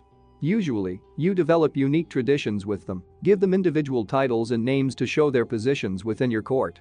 Names have power, right? Izuku mumbled. Exactly. Titles, names, they mean more than just a way to address someone. They can tell a whole story and bring great respect. It's why demons so often list their many names when bragging about themselves. Anyway, he shook a hand to clear his thoughts. I call my court the Privy Council, And the demons within are my barons." He paused and then sighed. "Of course not all of us treated our courts equally. My court is made of demons I can rely on, dare I say trust. Belial's court, though, is a revolving door of their blood champions because they're constantly slaying one another. Nergali's Blightmasters haven't been called in forever, and I don't think most of Satani's court even care to listen to their lord anymore. They're all too busy screwing one another over, both figuratively and literally. I miss my court," Azrael bemoaned. "Sirius, Lyra, Auriga, Grus, Horologium and Cepheus. Ah, little Grus, they told the best jokes." He raised his mug up in a toast and tilted his head back to gaze at the night sky above. "Here's to you. To all you glorious bastards. Wherever you are." He drank, and as if on cue, both Lucifer and Izuku did the same. There had been a lot of random toasts that night. "Well, we don't have a court," Nemesis mumbled out as he licked the honey-sweet drink from his lips, "or a legion. Perhaps not now, but maybe, one day, you'll have a legion." Lucifer grinned widely and even braved to poke his son with the sharp end of his tail. "And are you sure you don't have a court?" "Yes." Izuku frowned back. "We'd think we'd notice if we did. How many friends do you have?" "4," the teenager answered before his eyes grew wide. "Wait, and that Todoroki boy came to your aid last night?" Lucifer nodded his head and pulled a thoughtful expression. "Which makes 5. Seems you're well on your way to me." "I am not well on my way." Izuku snapped back. Lucifer grinned, flashing his sharp teeth. "Hello, not well on my way. No, I'm Dad." "No." The 5th bottle was accompanied by a lot of shouting. "Fuck you, Lucy." Azrael screamed as he threw the empty Mjad bottle at the king of hell. "It's all your fault. It's always been your fault." The bottle went sailing past Lucifer, missing him by inches and smashed somewhere on the floor. "I didn't do anything but try to open your eyes," Lucifer shouted back, the very darkness of his being infecting the air around him and blackening the ground under his feet. His shirt was utterly untucked and his hair a mess, almost resembling Izuku's. "I tried to free you from slavery." "It's not slavery if you're loved." "He didn't love us, he was using us." Izuku was standing between them, literally, his hands held up towards either one. "Father does love us. We're his firstborn. His children. We were tools for his stupid little human experiment, and we both know it. We have to trust in his plan." "Oh, his plan." Lucifer turned and staggered away for a moment, throwing his hands up as if all the answers had been revealed before whirling back dramatically. "Let's all just believe in this divine plan of his which he won't even tell his own children about. Because we don't need to know," Azrael drunkenly slurred back. "That's the point. Is it?" Lucifer continued, his eyes blazing with anger and flashes of azure blue, rushing along the exposed skin of his arms where he'd rolled his shirt up. "If I hadn't found hell, you were meant to find it. Which proves my point." Lucifer snarled at Azrael as he pointed an unlight-coated talon at his sibling. "He did this to us. To all of us. He made us as lords and expected us to act like slaves. We weren't slaves." Azrael roared back, pressing against Izuku's outstretched palm. "We were meant to serve the Lord our Father willingly. Will you both shut up?" Izuku screamed so loud that he could taste fire in his throat. The two siblings stopped and looked to him, and with dark-tinted eyes he glared between the two. You're both SSSS stupid." He found himself leaning forward and quickly straightened up again, using his tail for balance, "and drunk, and stupid. Besides, it doesn't matter, does it?" Izuku waved a hand as he stormed towards the patio table and grabbed his drink. "All that matters is what's in your heart. It doesn't matter what your father does, it's what you do that matters." He finished the Mjad in one mouthful and felt it burning down his throat before grabbing the bottle and refilling it once again. "And besides, we're almost out of Mjad." The King of Hell and Azrael the Unforgiven looked to one another before they suddenly burst into laughter, with Lucifer almost stumbling back over the balcony before Azrael grabbed him and pulled him back into a tight hug. "This is why this kid is the best." Azrael grinned as he pulled back from his sibling. "He's the fucking mini Morningstar. Bringing peace back to our fucked up family. Mini Morningstar, huh?" Lucifer finally grinned after wiping a tear from his eye, an eye that quickly caught a rather cunning spark to it. That gives me an idea." Izuku looked to his father with a narrowed gaze. "What idea?" "Hey, Izuku, son, don't call us that. How many birthday presents do I owe you?" 2 more bottles of Mjad later and they were out in the agency parking lot with both his father and his uncle recloaked. And with Lucifer pointing a katana at his head. The night air was calm and chill, though not uncomfortably so. The parking lot was completely empty, of course, but overhead a few bright, humming street lamps lit the black, summer-dried tarmac. From somewhere behind the large concrete security walls the city continued on, a world unaware of the bizarre scene taking place right under their noses. You know it's fine, we don't have to." "Nonsense." Lucifer slurred out, swaying on the spot and causing the tip of the blade to wave before Izuku's nose. "Fish has been a long time coming." "Too long. I shoulda done this decades ago." He squinted at Izuku, even closing one eye. "You deserve it, son." "Yeah." Azrael called out from a few steps away, swaying on the spot and holding the eighth and apparently last bottle of Mjot in his hand. "You deserve it. What is our bastard father doing?" Nemesis drunkenly slurred through Izuku's mind. "They'll carve our nose off at this rate." "Probably," Izuku mumbled out, trying to lean away from the crackling faith of the blades without falling over. Apparently, the handles were fine to hold, as Lucifer seemed to have no problems gripping them. "And don't call me that. Now, onto one knee you go," Lucifer drunkenly gestured at the boy. "Go on." Izuku groaned and slowly took to one knee, though he had to steady himself with a hand as the world kept tipping to the left. He had no idea what was happening, of course, all he'd been told was that it was gonna be a great honor and that it was super important. The teenager really just wanted to go to bed at this point. Sure, the ache in his wounds were blanketed by the numbing alcohol in his system, but he was also feeling nauseous and tired, and his head felt heavy and light at the same time. Lucifer raised the blessed katana up, almost touching it to his nose before suddenly stopping and turning to Azrael. "We need another hick witness." "What?" Azrael swayed on the spot. "Why?" "We need another witness, it's, proper." Lucifer stumbled back a little before shaking his head. So no one can deny it if anything happens." "Nothing's gonna happen, idiot." Azrael walked closer and pressed a whiskey bottle to Lucifer's chest. "We're fucking immortal and shit, well, unless they drop some fucking thermonuclear bomb on us or something." "Exactly." Lucifer drunkenly waved an arm through the air. "Gotta be prepared. You never know when that tyrant bastard will try to screw us over." "Whatever, dickhead," Azrael shrugged. "I got no one so." "I know." Lucifer stumbled back again, then took another swig, then shoved the bottle to Azrael. "One moment." He turned and pointed the sword over to a rather dark corner, just as Izuku was getting back to his wobbling feet and sluggishly, wondering if he was going to get out of whatever stupid idea his father and his uncle had decided on. Kurwaro, attend." Nemesis shot through Izuku's blood as, quite suddenly, he heard something move within the shadow. No, not within the shadow, but from the shadow itself, as if being formed from the very darkness of the world. He stood up, looking in shock as a pair of fog-white, blind eyes formed within the shadow. Then a set of teeth set within an exasperated grimace, then a shock of bone-white hair. The shadow seemed to grow a body around it, barely taller than Izuku himself, probably only coming up to around Hitashi's height, but at least they were humanoid. His skin was of unlight black, and he was dressed in a fog-gray tunic with a tasseled, dark leather-studded belt. The demon Nemesis barked through Izuku's mouth, and quickly unlight rushed to his arms. Though it didn't quite work as intended, and splotches of it dotted across his body in random, drunken patterns. The demon, Kurwaro, took several steps towards them before stopping, apparently noticing Azrael, then Izuku for the first time. They seemed to hesitate before, in a voice that was both a harsh grate and an airy whisper, asked, "My lord? What is, sibling? A demon? Seriously?"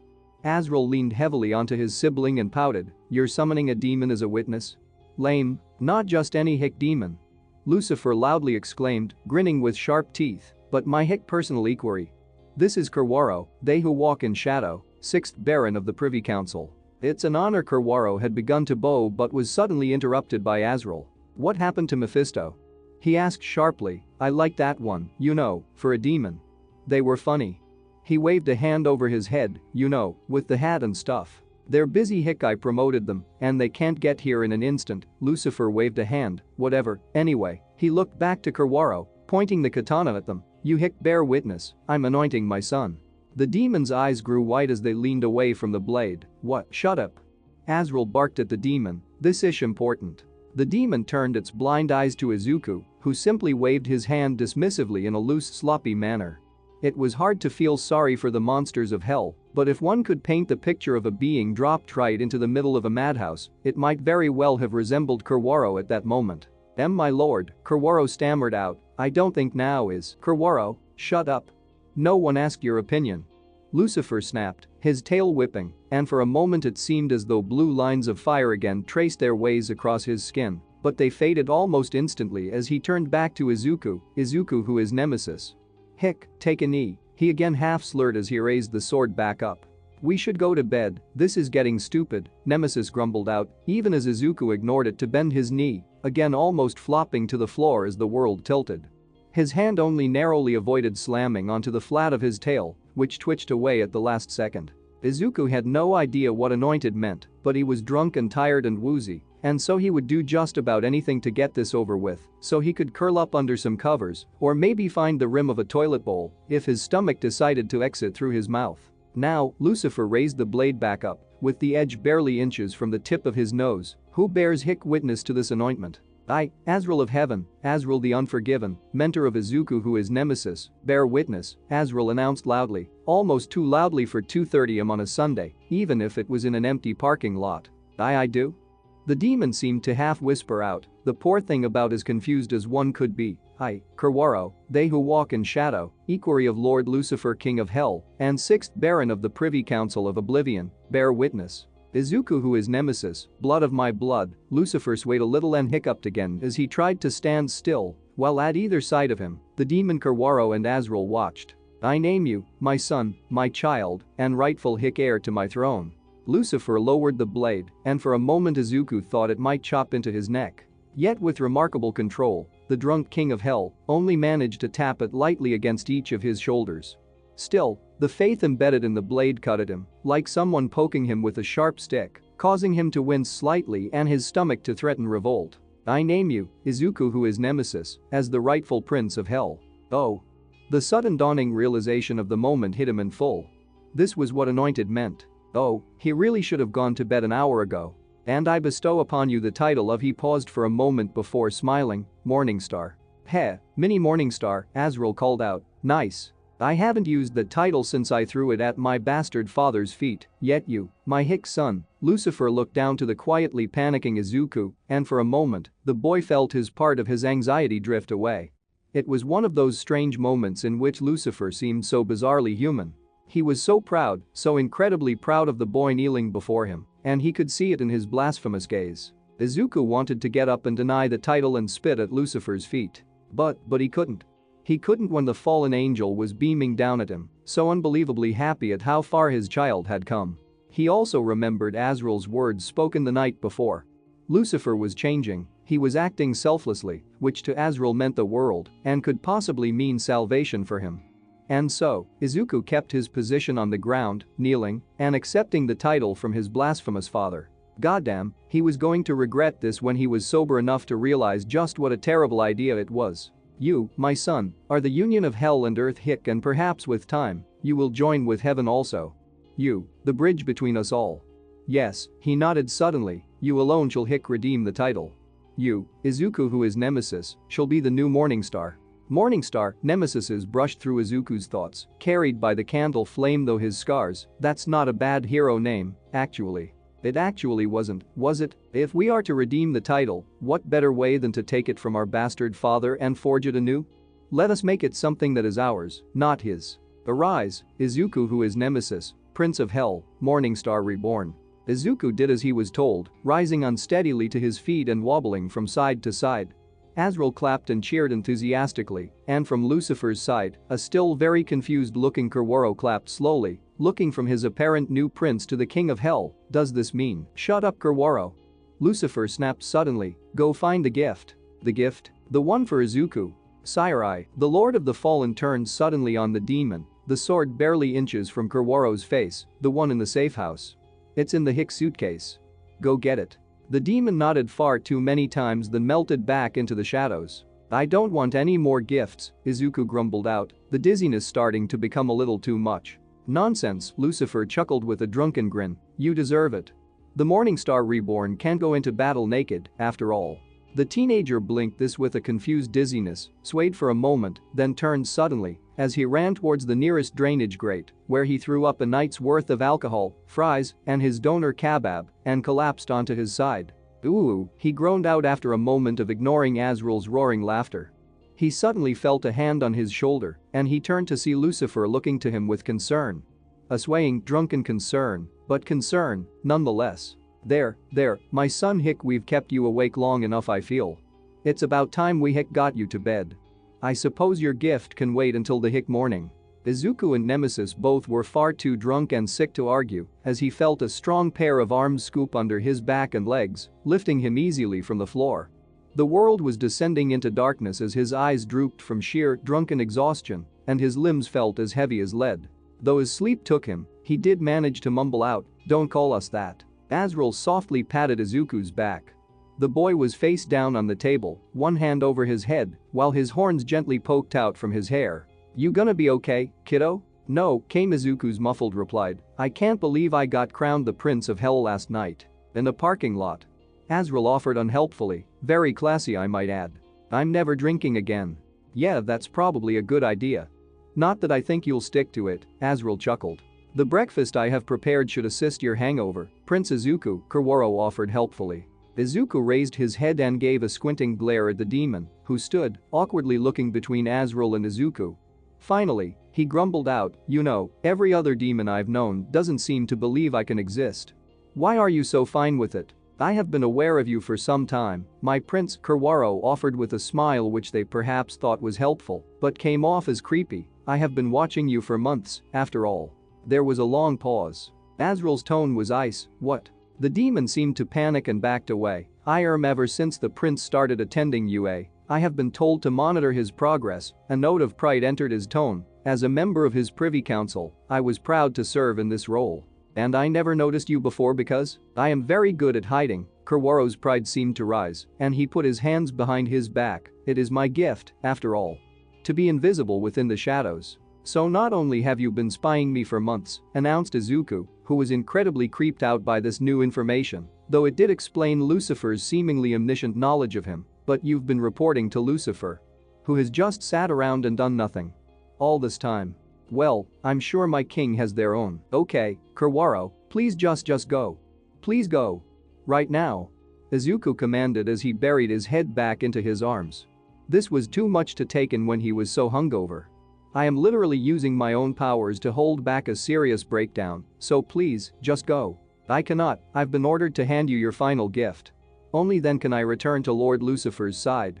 Though I must say, it was an honor to finally talk to you properly, Prince Izuku, and an honor to have borne witness to your anointment." This was accompanied by a groan from the boy, as Izuku realized this was his life now. Being addressed by demons in flowery titles like a member of royalty. "We are never drinking again. Just drop the thing off and go."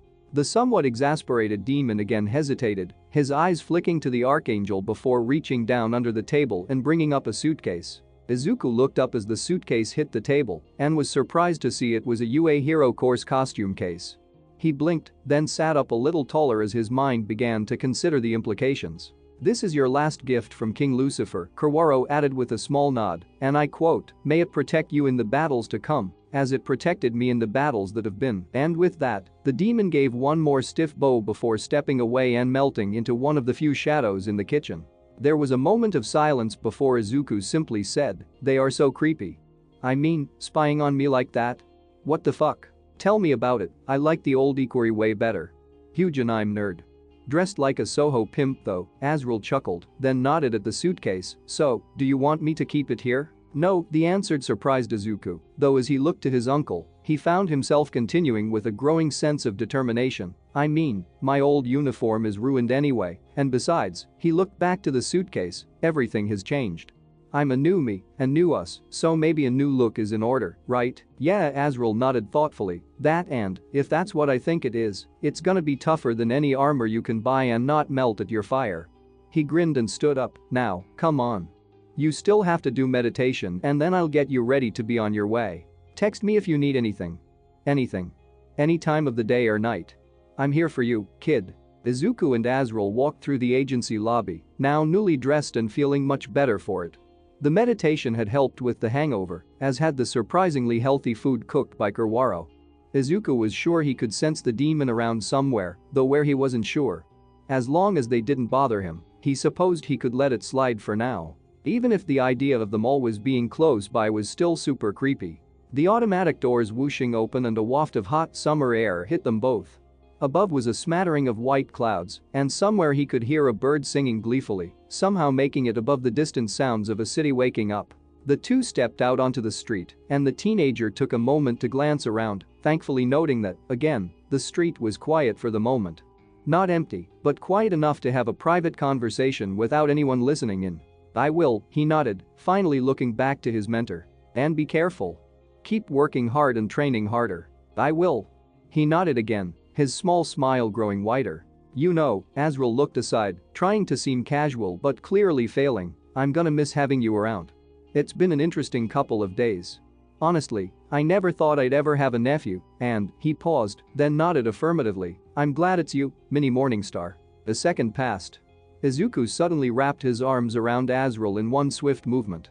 The Archangel returned the hug without a word, folding his own arms tightly around his nephew, with even his wings embracing him. "By my father, you're gonna make me fucking cry. You know you're gonna be back here in, like, a few months, right? The second your summer break is over you're coming back here." Izuku let out a strangled yet joyous laugh into Azrael's coat and gripped him tighter. "Thank you for everything. You're the one who did the hard work, kiddo," Azrael chuckled, "it was all you." "But he paused, then his voice changed. "We don't think we'd be here without you, uncle.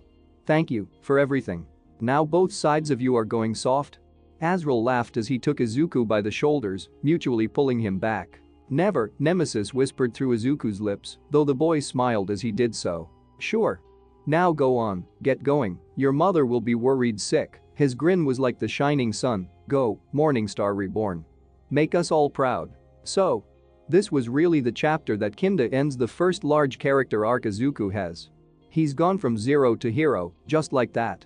Well, zero to prince, anyway. But yes, so he was crowned prince.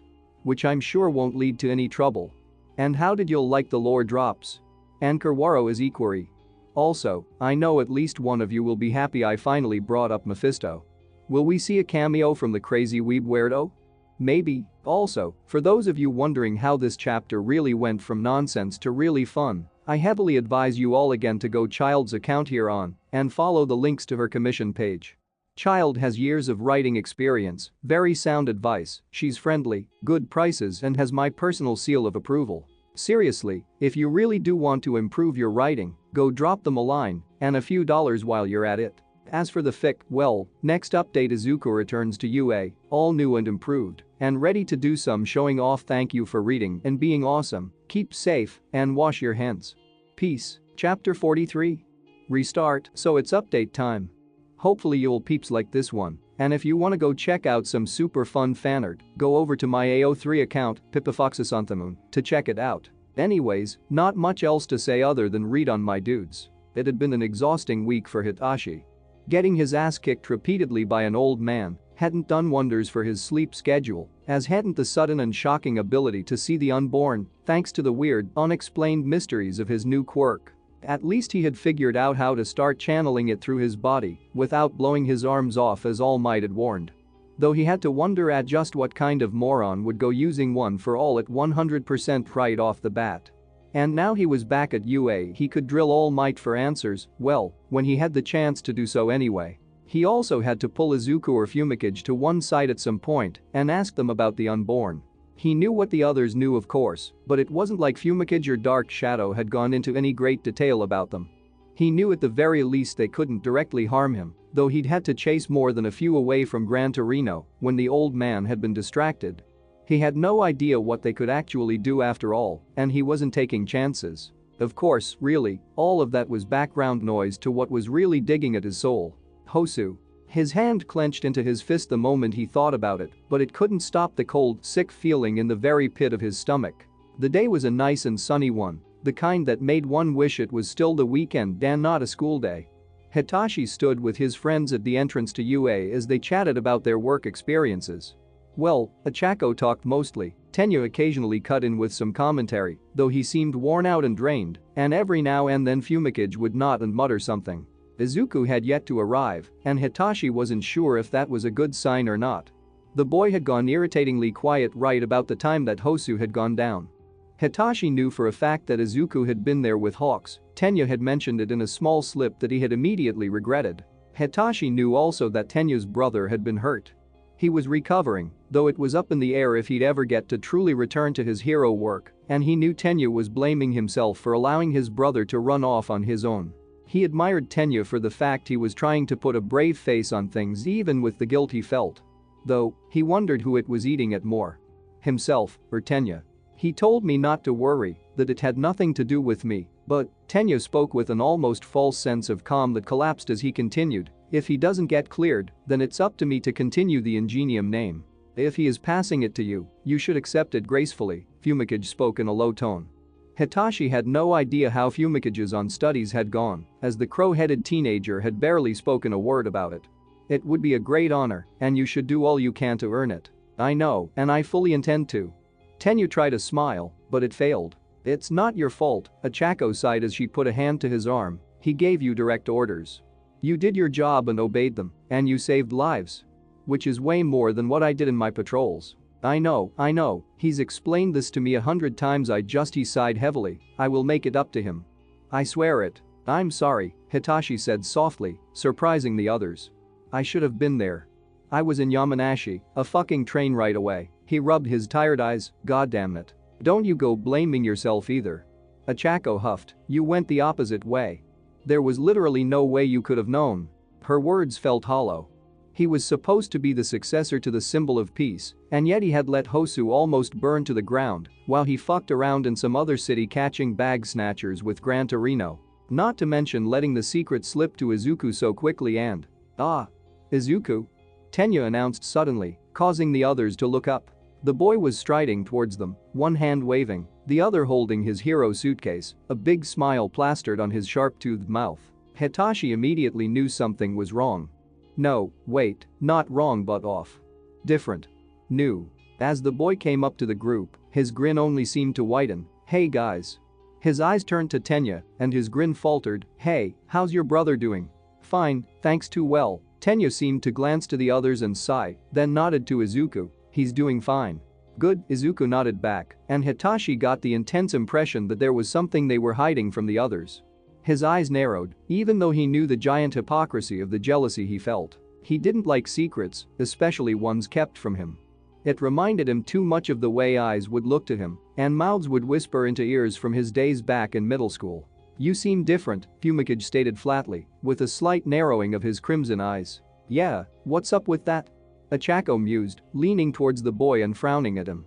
I have no idea what you're talking about, Izuku put on a nervous smile. You're smiling, Hitachi suddenly snapped out, that's what it is. You're smiling. Why are you smiling? Can't I smile? And for a flash of a moment, there was something other to his grin. A cunning, maybe even malicious laughter that vanished in the blinking of an eye. No. Hitachi pushed himself from the wall he had been leaning against. Tell us why. Oh, I dunno. Izuku looked to his friends before looking over to the school. It's a sunny day, the birds are singing, Tenya's brother is doing good, life isn't so bad, you know. The group shared a mixture of confused, maybe even concerned, looks. Though before they could comment on this extremely odd behavior, Izuku began walking towards the school. Come on guys, we don't want to be late for class. The others followed, but Hitachi felt his stomach tighten at Izuku's words. He could have sworn there had been an echo to his voice. All might stood upon a familiar scene. The assembled grouping of students from Class 1A looking up to him as he looked down on them, his fists on his hips and his grin on his face. Behind him was the open stretch of streets, pavements, and buildings that served as training ground Gamma. Before him was the tunnel heading back to the UA grounds, as all was dark and shadowed from the midday sun. He took a moment to allow his gaze to linger on young Shinsou, his personal successor. The boy had changed his costume a little, having it no longer appearing so bleak and with new streaks of purple, red and white striping along his arms and legs. A small nod to All Might's own costume colors, perhaps. He'd also put on some thicker-looking off-white gloves that ran up to his elbows, no doubt for punching his opponents without breaking his own fists. On his feet were a rather thick-looking pair of black boots that went up to his knees, probably to support his legs. He'd heard good news from Gran Torino during a quick call the other day. Hitachi had already mastered the basic idea of one for all, allowing its mighty energy to push his speed and strength to their limits, though any advanced fighting skills needed work, as well as generally bulking up his strength and stature. They had yet to see how it interacted with his original quirk, too, though All Might expected great things. The boy's own hero name was to speak, to shout, to inspire hope with his words. He would, hopefully, do exactly that with time, patience, and training. Yet he frowned as he continued to scan the class. There was a student missing. Where is young Midoriya? The class looked around and mumbled before Tenya stepped forward, raising up an arm. All Might had heard about Hosu and what had happened to his brother.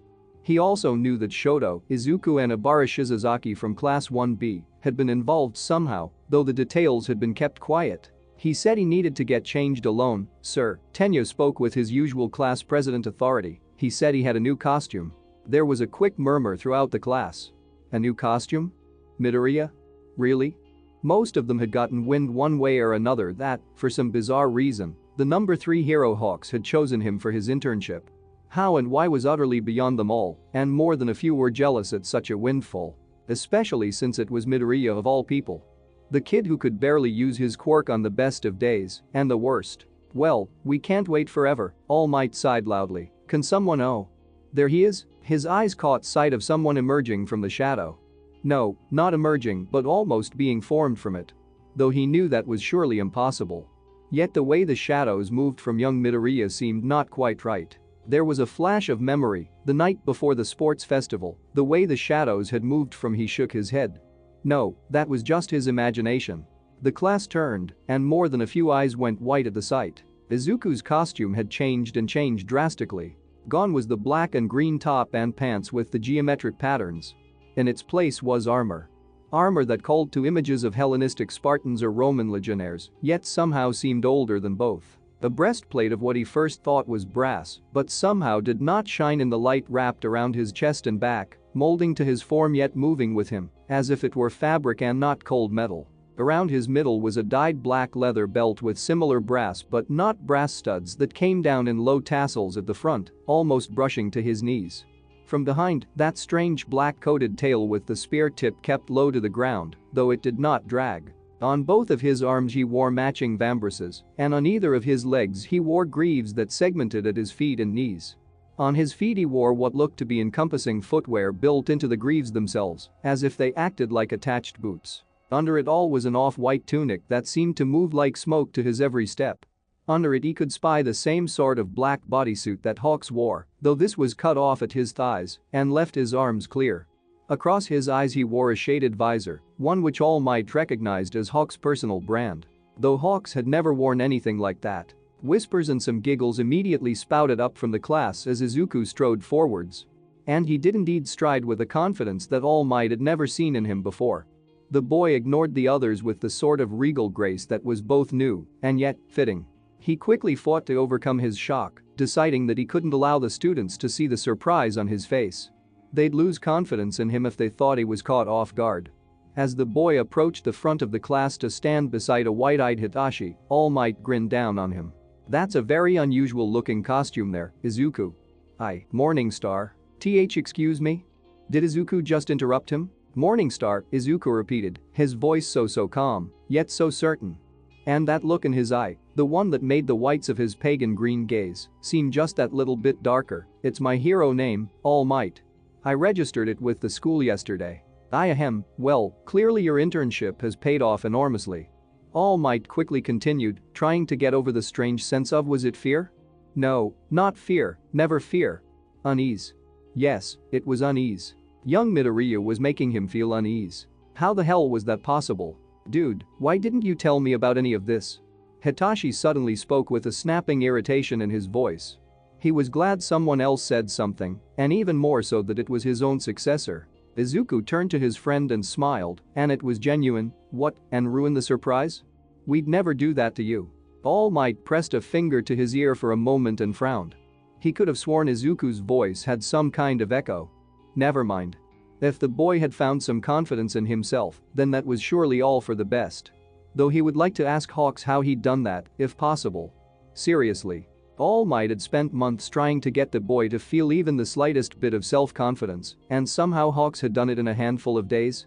He needed answers, and no doubt Azrael would want the same the second he heard about this. Unless, however, all of this was just false confidence, and Hawks' idea of helping was to give the young man a makeover. Somehow, All Might didn't believe that was true. Ahem, well, now that we're all here, All Might clasped his giant hands together and grinned. Your task today is simple. At the center of this training ground is a briefcase, and within the briefcase is a personally signed autograph from my Silver Age. Your mission is to get to it before the others, or at the very least, secure the briefcase and bring it back to me in one piece. You'll be competing 5 at a time, and whoever gets back here first wins the prize. There was a quick cheer from the class as they began excitedly getting ready.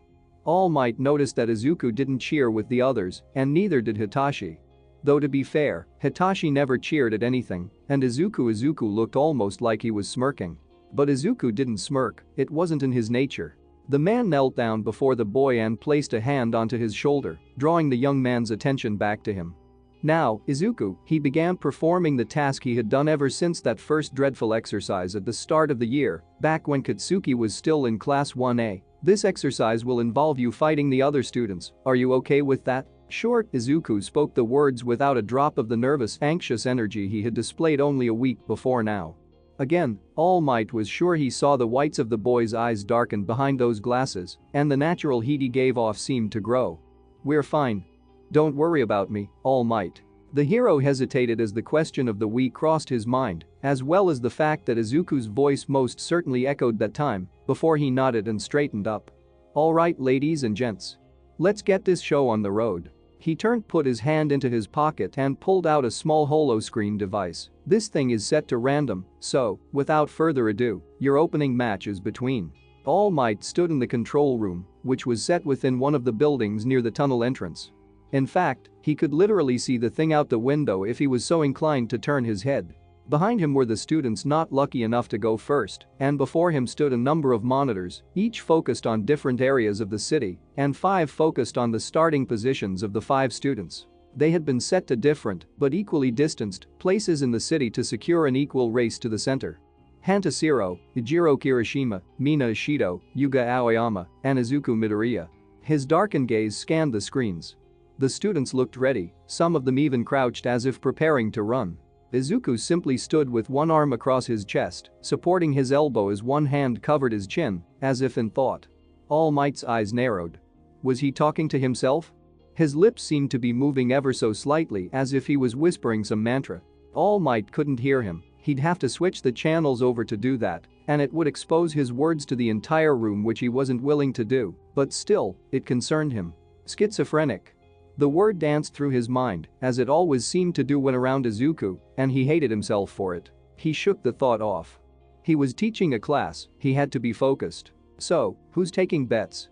Denki called out from behind him, I've got 1,000 yen on Ijiro. I'll take that action. Rikido chuckled in his baritone voice, 1,000 on Hanta. What? Why, he can swing in there with his tape. He'll be super fast, and he can secure the briefcase in no time. I'll put 1,000 on Hanta too if that's the case, Toru's voice chimed in. Oh, but I should support Mina, she'll be mad if I don't. I'm gonna be nice and put 1,000 on Yuga, Ryuko chipped in with her half-whisper voice. You're all wrong, Shoto's voice suddenly cut in, as cold as the ice he wielded, and All Might turned to look at the small crowd that had gathered. Shoto wasn't even with them, he was standing to one side, closer to the secondary group that dominated the classroom politics, the one made of Tenya, Achako, Fumikage and Hitachi, with Izuku their one missing member. 55,000 on Midoriya. The others seemed to pause, then Denki and Ryuko burst out laughing. Shoto's lost it. Denki managed through his guffaws, all that ice has gone to his brain. Yeah, let me bet my house on Izuku. Rikido added, leaning against Denki, that'll sure pay off. Maybe he likes Izuku in that stupid dress he has on. Didn't know you swung that way, Shoto. Don't be mean, guys. Toru whined, Izuku can't help struggling. Shut up, both of you, Hitachi snapped suddenly, I'm betting on Izuku too. 10,000 yen says he proves you all wrong. Class. Quiet. All Might commanded before turning back to the screen. Shoto was betting on Midoriya? They had been together at Hosu, so what had he seen? Well, he supposed he'd be finding out soon enough. All Might raised the mic to his lips and with a quick deep breath, simply announced, begin. And as if it were a sign of things to come, the second he gave the command, the camera drone focused on Izuku died an instant static hissing death. Hanta rushed towards the center with all the confidence of a man given the keys to a Lamborghini in a moped race. He swung from building to building with a well-practiced ease. He had managed to build up the toughness of his tape, so now it could support his whole body, which was helpful as it gave him a huge boost to getting to places quickly. Not that he could use it in public until he got his license, but still. As far as he was concerned, he had won the match before it started. Maybe Mina could get there second using her acid, but she was still nowhere near as fast as he was with his tape. He had briefly considered Izuku catching them, but that would mean using his power for more than 10 seconds, which was something he knew Izuku was pretty much incapable of doing. Though he had to admit, that strange, unnerving confidence that Izuku now displayed, along with that weird new costume, hadn't set his nerves to rest. Nothing about Izuku had ever really sat right with him. Not since the USJ, not since Katsuki had snapped in the face of whatever that thing was that Izuku had become. Hanta didn't consider himself anything like a normalist or some kind of mutant quirk hater. His own elbows weren't exactly normal, but Izuku was just wrong. Something about him was wrong. Nothing would ever change his mind on that. The USJ had exposed him for what he was, or rather, what was inside him. Hanta would never, ever forget that experience, and he was unashamed to admit it had permanently colored his perception of Izuku. Even as he swung around a building to come out into a large open area, which would have been a roundabout in a normal city, he couldn't help but feel that weird, dark dread he always felt around Izuku. He landed onto a lamppost and took a moment to look around, as if the teenager might be right there next to him. He wasn't, of course, and the only thing he heard, other than the wind, was the sound of some bird taking off somewhere far, far above him. Nothing he should take note of. Hanta shook off his thoughts. He needed to refocus on the objective. No matter if Izuku seemed to be acting weirder than ever, it didn't make his power any less chaotic than it already was, and there was no way he could catch up. He swung down from the lamppost, coming to a halting jog along the asphalt floor. Sitting in the middle of the roundabout was a briefcase, simple and black. The objective. The teen even took a moment to crack his fingers and glance up at the camera drone, which had been following him the entire time, and shot finger guns up at it, easy as cake. He was working on a catchphrase, might as well test it out while he had the chance. Just as he was approaching the briefcase, he heard someone yell loudly, and he turned to see Mina rushing towards him on skates of acid. There was a joyous, determined look in her eyes, one that told him he wasn't going to get away with this so easily. Well, at least it was just her. From somewhere within the city, and growing increasingly louder, he could hear the bangs of Ijiro smashing his way towards him. The others were catching up faster than he had anticipated, but again, that was fine. He didn't see any sign of Izuku or Yuga, so that was a relief. He could easily deal with just Mina and Ijiro. Not so fast, cellophane. Mina shouted as she rushed towards him, "That All Might photo is mine." "Yeah, right." Hanta darted back, throwing out a line of tape to snag the briefcase, yet just as it touched it, a wad of acid landed onto his tape, burning through it in seconds. He couldn't stop a growl of annoyance escaping his lips. Okay, so maybe he had really underestimated how much Mina had learned. Instantly a cat and mouse game broke out as Hanta tried to evade her attacks while grabbing the briefcase, yet every time he got close, Mina sprayed out acid in an arc, essentially cutting him off. It had always been a little like this for the two of them. She was a good counter against him, yet with his new move ability, she couldn't get close enough to the briefcase without risking his tape getting to it first. Ijiro showed up with a bang only a minute or so later, and the brawl took on a new phase, with the three of them darting around one another, trying to reach the case while avoiding the other. Ijiro of course barreled through everything thrown at him, though even he had to avoid the acid that Mina threw to the floor. Moments after that, Yuga arrived, though his contributions were minimal at least. He could at least fire a little more than before, though that was hardly much. Still, it was something Hanta was forced to avoid as he danced from lamppost to lamppost, always trying to get closer before one of the others could. And yet, as the squabbling continued, a weird creeping sensation was starting to gather in his guts, now more than ever before. Izuku wasn't the best in class, but even he should have arrived before Yuga. Where was he? Surely, he should be here by now, throwing out fire and then quickly retreating back, as he always tended to do to avoid his own power overwhelming him. A cruel part of him hoped the boy was just hiding somewhere. Probably by the entrance, waiting to ambush whoever won. That was a cowardly tactic, but honestly, it was the best way for Izuku to attack. He swung back up onto a lamppost, letting the three students battle it out for just a moment while he took welcome panting breaths. As his eyes scanned the battlefield, he was suddenly distracted. There it was again, the beating of wings. He looked up and squinted against the sun just as something moved over it. Some giant bird. Some giant bird that was quickly descending in on the man. No fucking way. He dived from the lampas just in time as the giant black bird turned into a person. A person who let out a scream that was like the ending of the world, like the universe itself being ripped apart by the rending talons of chaos and undoing. Everyone fell to their knees. Hanta felt bile rising through his throat and almost threatening to exit his mouth, and fear that echoed the terror and horror he had felt that dreadful day in the USJ bite at his insides like a parasitic worm within his own guts. And yet he gathered enough of himself to look up from the ground to see a young demigod slowing from his swooping landing to a casual walk. A walk that took him directly towards the briefcase. Izuku's scars glowed the azure blue of his accused flame, yet they were not eating at him. The black shadow of his power coated his arms to his elbows and had reshaped his legs to his knees, yet it was not battling to overtake him. Perhaps most shockingly of all were the wings. Great and black and bat-like they stretched from his back. Amazingly, the greaves and boots he wore had somehow reshaped to his new form, as had his bracers, and even the back of his new body armor had reshaped to allow his wings to unfurl. Along with the curling horns upon his head, the whole image, the armor, the white, unburned tunic, the fire and shadow. It all somehow made him seem regal. Terrible, but regal. He was the image of a demon prince. Strong, proud, confident, and powerful beyond the measure of the mere mortals around him. Hanta blinked, and he could almost see the afterimage of that blasphemous halo that Nemesis had worn all those months ago. Izuku was striding towards the briefcase without a care for the horror he had just knifed into the hearts and minds of those he was supposed to call his classmates. Izuku was about to win. No. The thought punched its way into Hanta's mind, even as his instincts told him to run. He didn't know what was going on, or what the hell this new Izuku was capable of, but he wasn't going to lose. Not to Izuku of all people. He threw out a reel of tape towards him, intent on trapping him if possible. Izuku dodged. He hadn't even been looking in Hanta's direction, and he dodged. A swift arching of his body which left the tape streaming past him. And yet, as fluid as water flowing in a river, he turned, grabbed the tape in one clawed hand, and instantly set fire to it.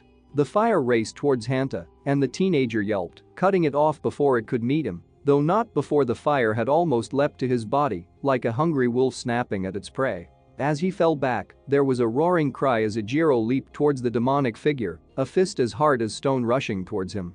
Izuku simply stepped aside as if Ijiro had telegraphed it from a mile away and dodged two more fists in similar fashion before, suddenly, his tail whipped up and grabbed his opponent's wrist. He was pulled off balance and Izuku spun on the spot as he grabbed Ijiro by the shoulder plates. In a move that one could have blinked and missed, Ijiro was thrown halfway across the intersection with the force of a speeding truck.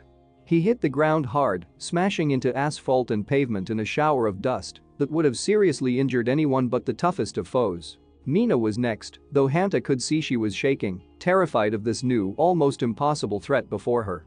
She threw acid forwards in a mad shower of attacks, perhaps hoping to coat the air and ground with enough of her corrosive power to halt his movements. This was answered with a wall of blue fire which didn't so much explode out of Izuku's palms as it did flow, like a tidal wave that he practically summoned from the air itself. The fire fried the acid before it could even touch him, and the blast hit Mina so hard she too was thrown backward. Hanta scrambled to his feet just as Izuku reached out to grab the handle of the briefcase. A beam of sparkling light rushed at him, and Izuku's hand moved just in time to stop from being blasted from his wrist. The teenager turned his horned head to glare at the source. A standing, shaking Yuga who was clutching his stomach tightly. He growled. It was not a human noise, but a deep guttural, wolfish thing that practically poisoned the air around it. Hanta could see the sharpened fangs within Izuku's mouth, and again he felt that knife thrust of fear enter his brain. He's not human. How right Katsuki now seemed, despite the impossibility of it all. As Yuga collapsed from overuse of his own power, Izuku grabbed the briefcase tightly. And then, almost in the same movement, his arm came up to block the tape that Hanta threw at him. Hanta struggled against the shocking strength Izuku now possessed, trying to pull him off balance, but barely moving him an inch. You're not. Shut up. The words stopped the young hero in his tracks. They weren't Izuku's. That was the voice of Nemesis, speaking through Izuku's lips. Their eyes met, and Hanta felt his strength practically draining out of him. Those eyes, while hidden behind the visor he wore, were dark. Not quite black, not that far gone, but dark. Dark and foreboding and wrong. Cellophane, the voice of Nemesis continued as Izuku clenched his fist tightly. Then he grinned, and Hanta felt like the devil himself was grinning at him. "We're going to enjoy beating you most of all." Suddenly Hanta was yanked forwards, and before he could react a claw grabbed his face. He could feel his skin burning at the contact with Izuku's palm, but it lasted barely a second before he was suddenly spun around and thrown into the air. He collided with Ijiro, who was only just emerging from the pavement to try another run at Izuku. They hit hard, and Hanta's world was nothing but a dizzying, spinning, tumbling ball of pain and heat for a moment before he came to a stop. He managed to push himself up on his elbows as he glanced up, and through his dizzy vision, he saw the Devil Prince's great wings begin to beat, kicking up dust and dirt around him. He stretched out a hand, utterly defeat, but somehow still not believing it. "What was it you said?" The echoing voice of the monster of the USJ rang out, clear across the roundabout. The beast given human form rose above them, a terrible being of shadow black and hellfire blue, marked by that bronze armor which reflected no light. "Oh yes. Easy as cake." The room was silent. All Might was beyond words. Beyond anything. He had just witnessed something which only an hour or so ago he would have considered absolutely impossible. Izuku Midoriya had beaten 4 students in less time than it took to make a cup of coffee. The boy who had come into his class cowering at his own power, terrified and brought to tears at the very thought of hurting people. The boy who had a monster living inside him, a beast which had left a permanent scar across All Might's own throat. He had just won and won overwhelmingly. He knew, without looking, that the rest of the room was having the same reaction. They'd watched it all on the monitors, after all, though the cameras had gone fuzzy in some places. Most of the long range had kept their focus though, so they'd had nice wide-angle shots of Izuku demolishing his competition piecemeal. And he'd done it so calmly. So cleanly. The second All Might had seen those terrible black wings and the claws he had almost darted out the room, afraid that Izuku had lost control of his inner beast once again, and all that confidence had truly been false. But then he'd watched as Izuku had handled his opponents. He had not clawed at their faces or burned their flesh. He had not raged and become that hulking demonic beast that had sowed so much terror at the USJ. This was control. He had realized it as soon as he saw Hanta launch that first attack. This was Izuku in control of Nemesis, or at least having reached some manner of balance with that dreadful horror. So, this was what Hawks had taught the young man. This was why he had come back so radically changed. As he watched Izuku take flight, and his mind still reeled at that revelation, he knew he had to find answers. Either himself or Izawa would find Hawks, and they'd find out everything. He had to know. He had to know how he'd done it. All Might turned and rushed out of the classroom, though not with the speed of one going to rescue another. It was a joyous rush. The student to whom he had feared so much for was about to return like a prodigal son, one who had finally conquered his demons and come out on top. The rest of the class followed behind him, just in time to see the shadow on the sun grow larger and larger, forming into the shape of Izuku, no, of Morningstar, the hero that had risen from the ashes of Izuku's defeats. The boy again performed that swooping landing, though as an obvious act of posturing, he landed with a flurry of cursed blue flame that danced up around him, swirling before dissipating into the air. And there he stood. His feet and arms still clad in midnight black with his vast wingspan spreading out victoriously behind him. Then he bowed low and loudly announced in a voice that echoed softly, "Ta-da-a-a-a." As he straightened up again, there was only silence from the utterly stunned class. All Might's mind struggled to wrap itself around this new reality. He lived in a world where Izuku Midoriya had some kind of control over Nemesis, a power which had almost torn his throat out. A power that had been so utterly hellish and demonic and this boy now stood before him, its master, though somehow, in his heart, he knew that wasn't the right term.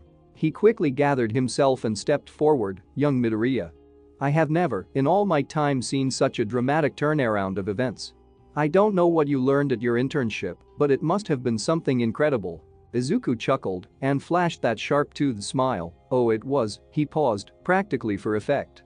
Now All Might could see Hawk's influence on him. You could almost say it was "Is something burning?" The question arose as the smell of smoke began to filter into the air. A second later, someone cried out, "The briefcase." Izuku looked to the briefcase, and his eyes grew white, as, indeed, eating away at it was a wayward blue flame. He yelped and quickly went to try and put it out, only for a wall of ice to come rushing at him a second later, trapping the now ruined and mostly destroyed briefcase within it. Izuku gaped at the suitcase, then looked back to the crowd. "Why didn't anyone tell me it was on fire?" "Sorry," Fumikage replied, scratching his cheek awkwardly. I thought it was part of your look. No, it wasn't part of my look. Izuku shot back before wrenching the now utterly ruined suitcase out of the ice, where the ashes of the signed picture fell to the wind. The picture's ruined now. Well, All Might paused, putting a hand to his chin. I can find you a new one, but it'll have to be after class. For now, he clapped his hands together. Congratulations again, young Midoriya. When the other students return, we'll start the next round. It turned out Izuku wasn't the only one in class to show up with some new flashy tricks. As he had stood with his friends, whispering the few scant details he thought he could get away with revealing about his internship, he had been cut short by the images of Hitachi on the large screen. He was covered in lightning. Purple lightning to be exact. A royal purple that shone bright and strong and crackled around every move his body made. And he was out punching Sato, who was universally agreed to be, at least physically, the strongest kid in class, well, after Izuku himself of course. The room had once again fallen silent as they had watched the young man in absolute amazement.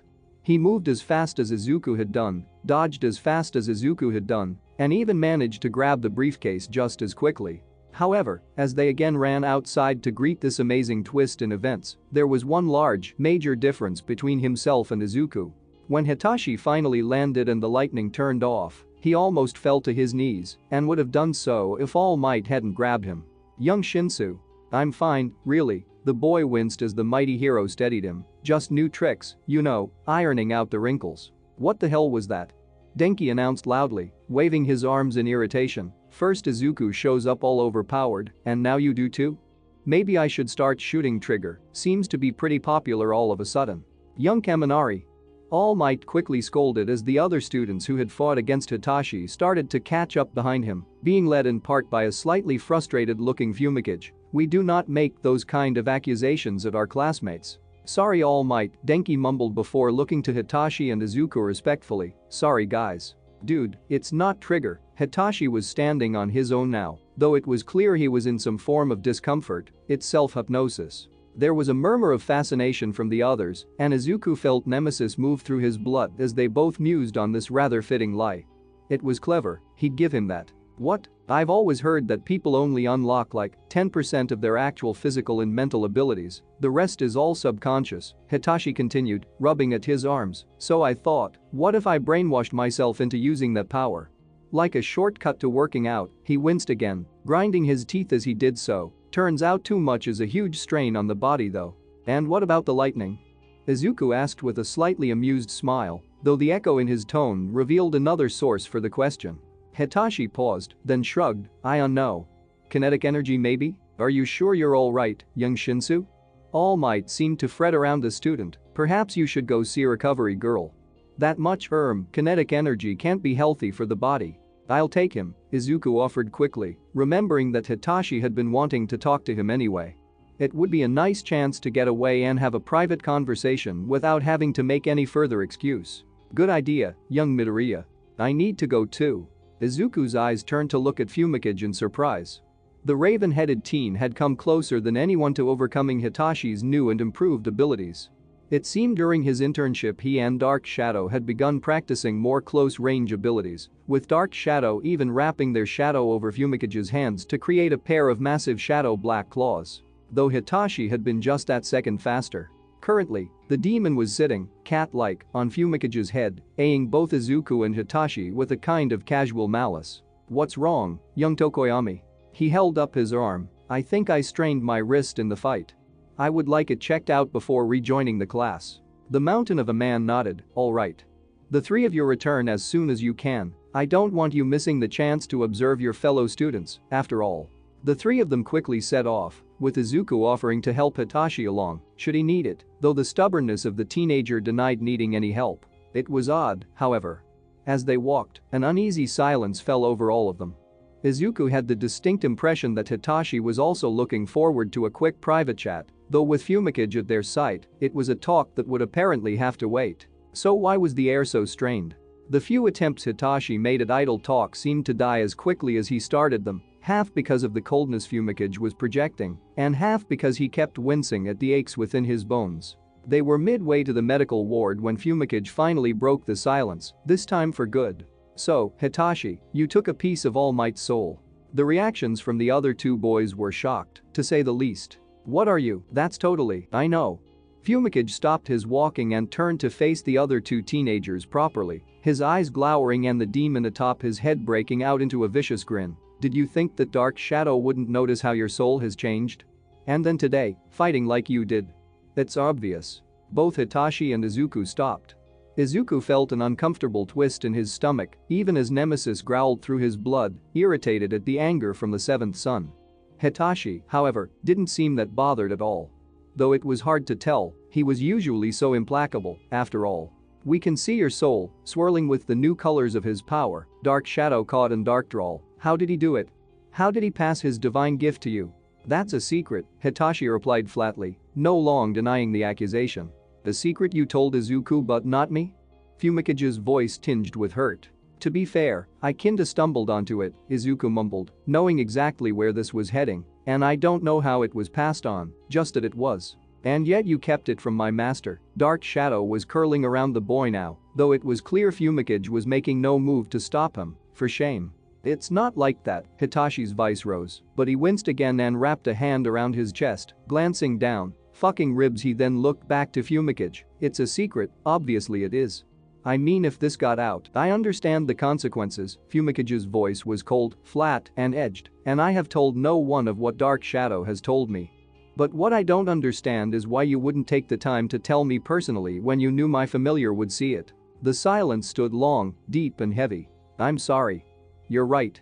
I should have said something, Hitachi finally admitted with a nod. In my defense, I was still getting my head around it myself. I mean, I'm supposed to be his successor now.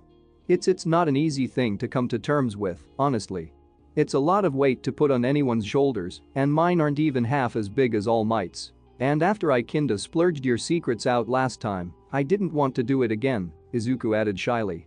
Fumikage didn't reply, but Izuku could see the temptation of anger in his crimson gaze, the whisper of his own demon's eagerness to enact a violent revenge for this betrayal. Then, breaking the tension, Hitachi suddenly announced, I can see the unborn, too. Izuku's eyes went wide with shock, as did Fumikage's, and even Dark Shadow seemed surprised. What? It's true. Hitachi moved to lean against a wall, panting a little. It happened during the internship. I was being trained by All Might's old teacher, you know, trying to get a handle on the new power. Then one night I had this really weird dream, and when I woke up he shrugged, I could see them. They're fucking way freakier than you made them out to be, by the way. Fumikage was as stunned as Izuku.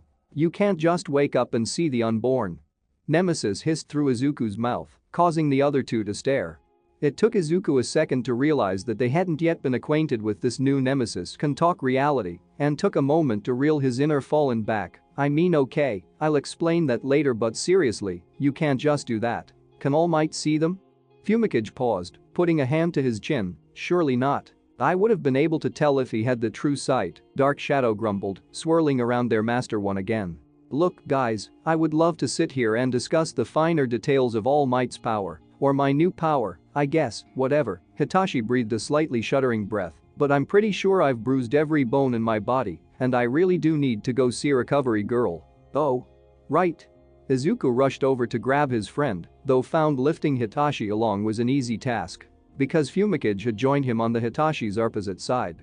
I'm sorry for confronting you both as I did, the teenager began as they helped Hitachi down the corridor. I was angry.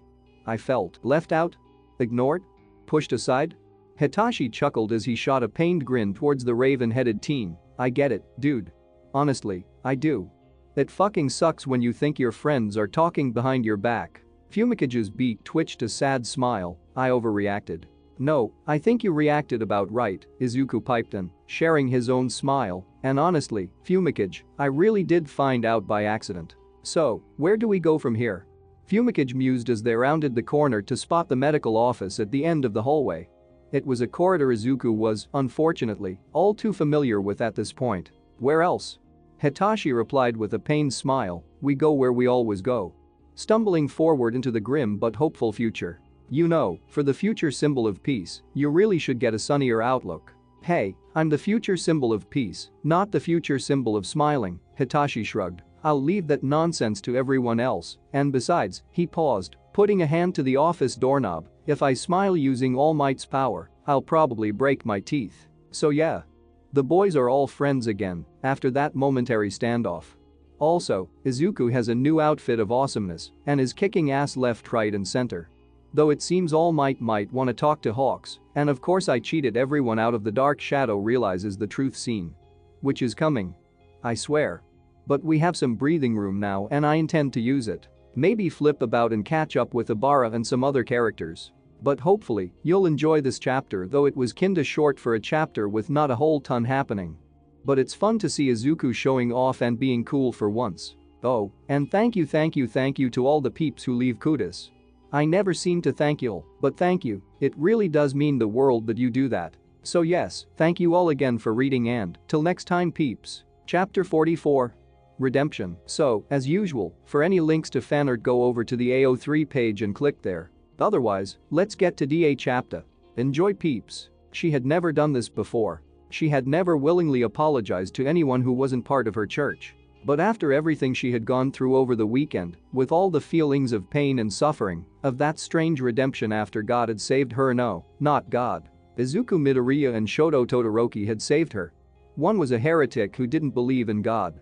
The other was something even worse. And yet, she had let him live. She had walked away from the son of the adversary. Why? That was the question which had dogged her since she had left the hospital to recover at Manuel's agency.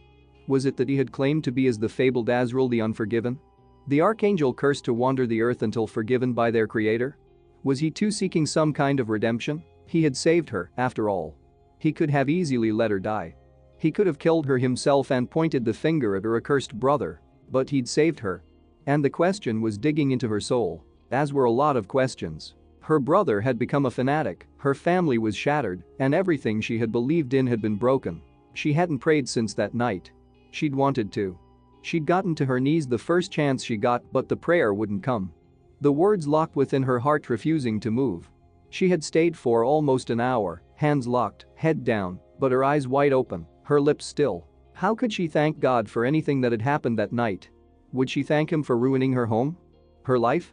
For driving her own brother to madness? For killing the ecclesiarch? How could she thank him for sending the son of Lucifer to her aid, and a heretic who didn't even believe in him? It took her most of the second night, the one she spent in the agency, her wounds aching as she lay on her bunk, staring up at the ceiling, to realize something. She didn't want to thank God. She didn't want to even talk to God. She was angry with him. And that one revelation had changed everything.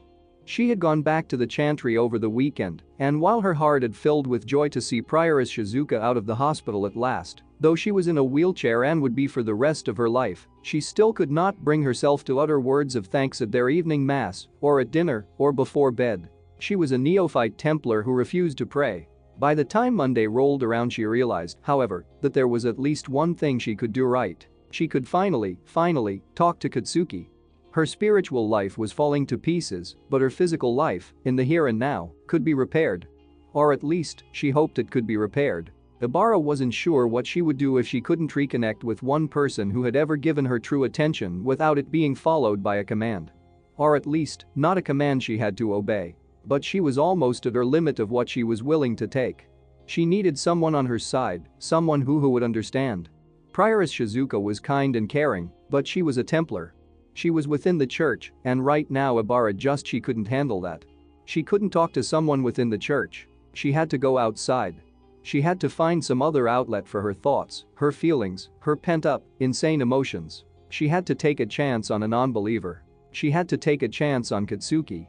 They had been in class together, of course, but each had pretty much ignored the other.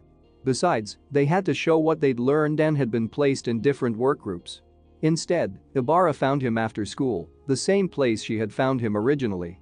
In the school gym, smashing his fists against sandbags which looked as though they wanted to talk to their manager and lodge a complaint. The air stank of sweat and musk, underlined by the scent of talc.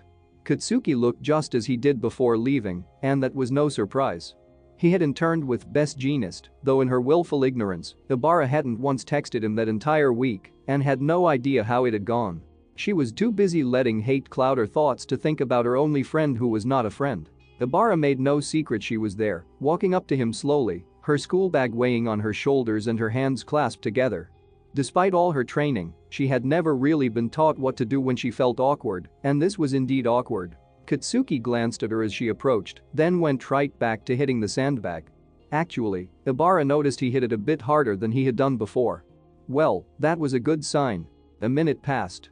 A minute where she watched every muscle in Katsuki's arms, as he was wearing only a loose tank top, stretch and move and flex and strain.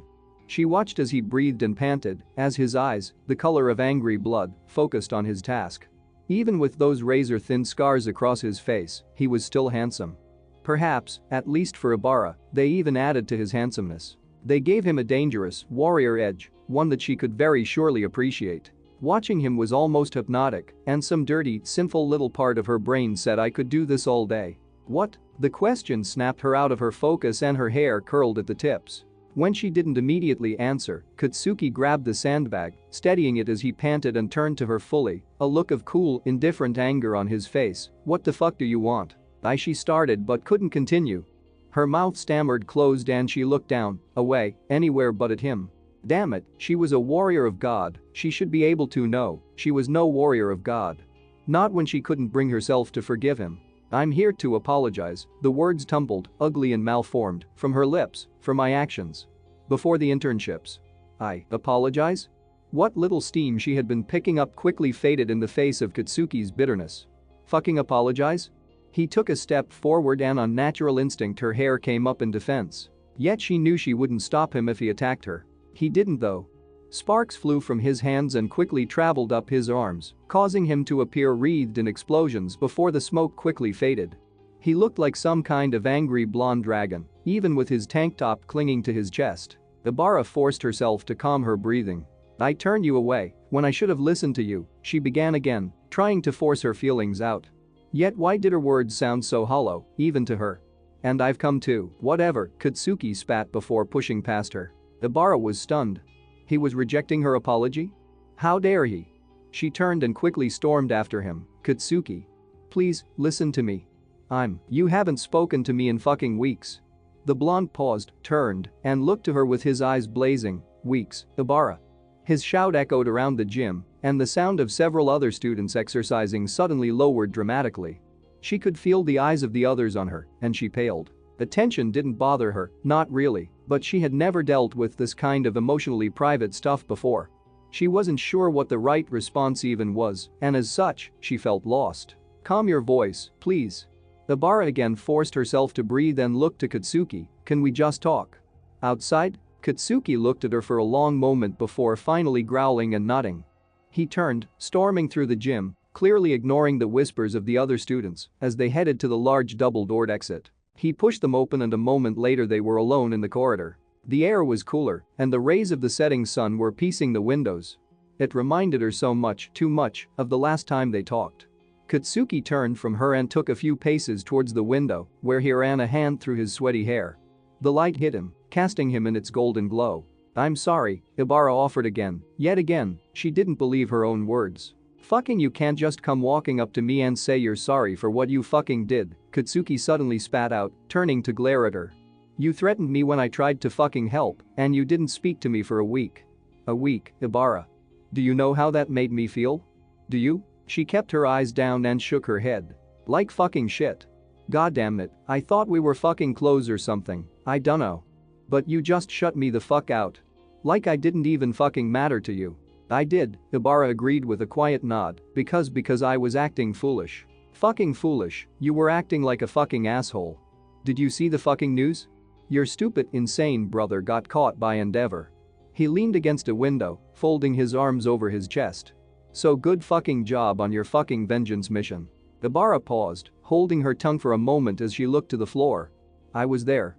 She knew she wasn't supposed to talk about it, but with Katsuki, I was there when it all, and it didn't I can't talk about it properly but wait, did you actually fucking fight him? Katsuki pushed himself from the wall, his eyes growing wide. What the fuck? You used your he paused, looking around before lowering his voice. You used your fucking quirk outside school?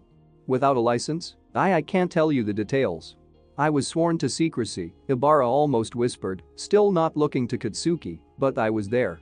So was Izuku and Shoto Todoroki. We were all in Hosu. Katsuki suddenly cut in. The fucking demon was there? Yes. And he saved my life. The pause returned, though this time it was heavier, colder. It settled across them both like frost before Katsuki shook his head. No, impossible. It's the truth. It's fucking impossible. He snapped, his voice like a gunshot in the hallway. They don't save lives. You told me that. I did. So, what the fuck? Izuku is something different. Ibarra finally looked up, her own stained glass green gaze locking to the angry rogue of Katsuki's. We talked, and I believe he's something more. I can't talk about it here but so, what, you just expect me to fucking forgive the bastard? Katsuki snapped, a mixture of old rage and suppressed fear entering his voice. Ibarra, however, was quick to defuse it. Absolutely not. He's still of hell, and I still don't trust him. All I'm saying is we may need to. She looked away, searching for the right words, reevaluate the enemy. It may be that our role in this is not as clear as I first thought. Yeah, you've not exactly been making the best fucking calls lately. The air became tense once again, and Ibarra felt a guitar string of guilt twang in her heart. I'm so sorry, Katsuki, she began again, or perhaps, began truly for the first time. Tears lined her eyes as she spoke, and her voice, for the first time since she was a child, quivered. I was so lost. So angry. All I wanted was revenge and all I could see was red and black and then Hosu happened and it was hell on earth. My brother and then Izuku and Shoto and her hands locked together so tightly that her knuckles turned white. Her hair curled around her and twisted together. They saved me.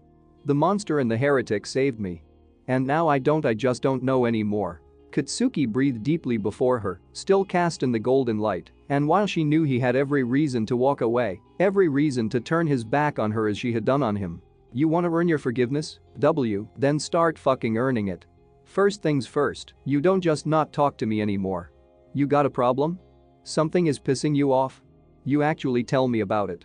Second, Katsuki began counting them off on his fingers. You start thinking for your fucking self, instead of acting like a fucking robot all the time. I'm sick of that goddamn emotionless perfect student routine. Thirdly, he paused, frowned, then quickly added, I dunno what, but I'm gonna fucking think of one. Ibarra couldn't help it, she laughed. It was the first time she had laughed, truly laughed, in God knew how long. But it felt freeing. It felt good. She stepped forward, out of the shadow, and into the light. It felt warm on her skin and seemed to fill her as though she hadn't been warm in a long time. She wiped the tears from her eyes, feeling as though she was taking the chains from her wrists. All right, Katsuki, she gave him a smile. A real smile, I'll try. Yeah, whatever, was that a blush on his face? Now, unless you wanna spar, you can. Guys. The new voice joined the corridor, though one that was not unfamiliar to the two of them. Both turned suddenly to see someone, a student, a classmate, jogging towards them. Someone who looked like they hadn't slept in a week and had been beaten over the head several times with some kind of heavy object. Nito Monoma slowed to a stop before the man. Between the two students, they quickly took in his utterly disheveled form. His shirt was unbuttoned in places and wrongly buttoned in others. One of his shoes was untied. His hair was a mess, his skin was milk bottle pale, bordering on sickly, and his eyes were practically bruised purple and bloodshot with exhaustion. Hey, hi, he breathed out as he twitched and fidgeted with his fingers, his gaze darting left and right. Ibarra, I gotta talk to you. For the first time Ibarra really noticed just how much of a slide Nito had taken since the sports festival. She had been so wrapped up in her whole vengeance thing that she hadn't even bothered to think about what had happened to her classmate. Nito's very soul had come into contact with a demon. He had been touched by shadow and darkness, and she had done nothing to aid him.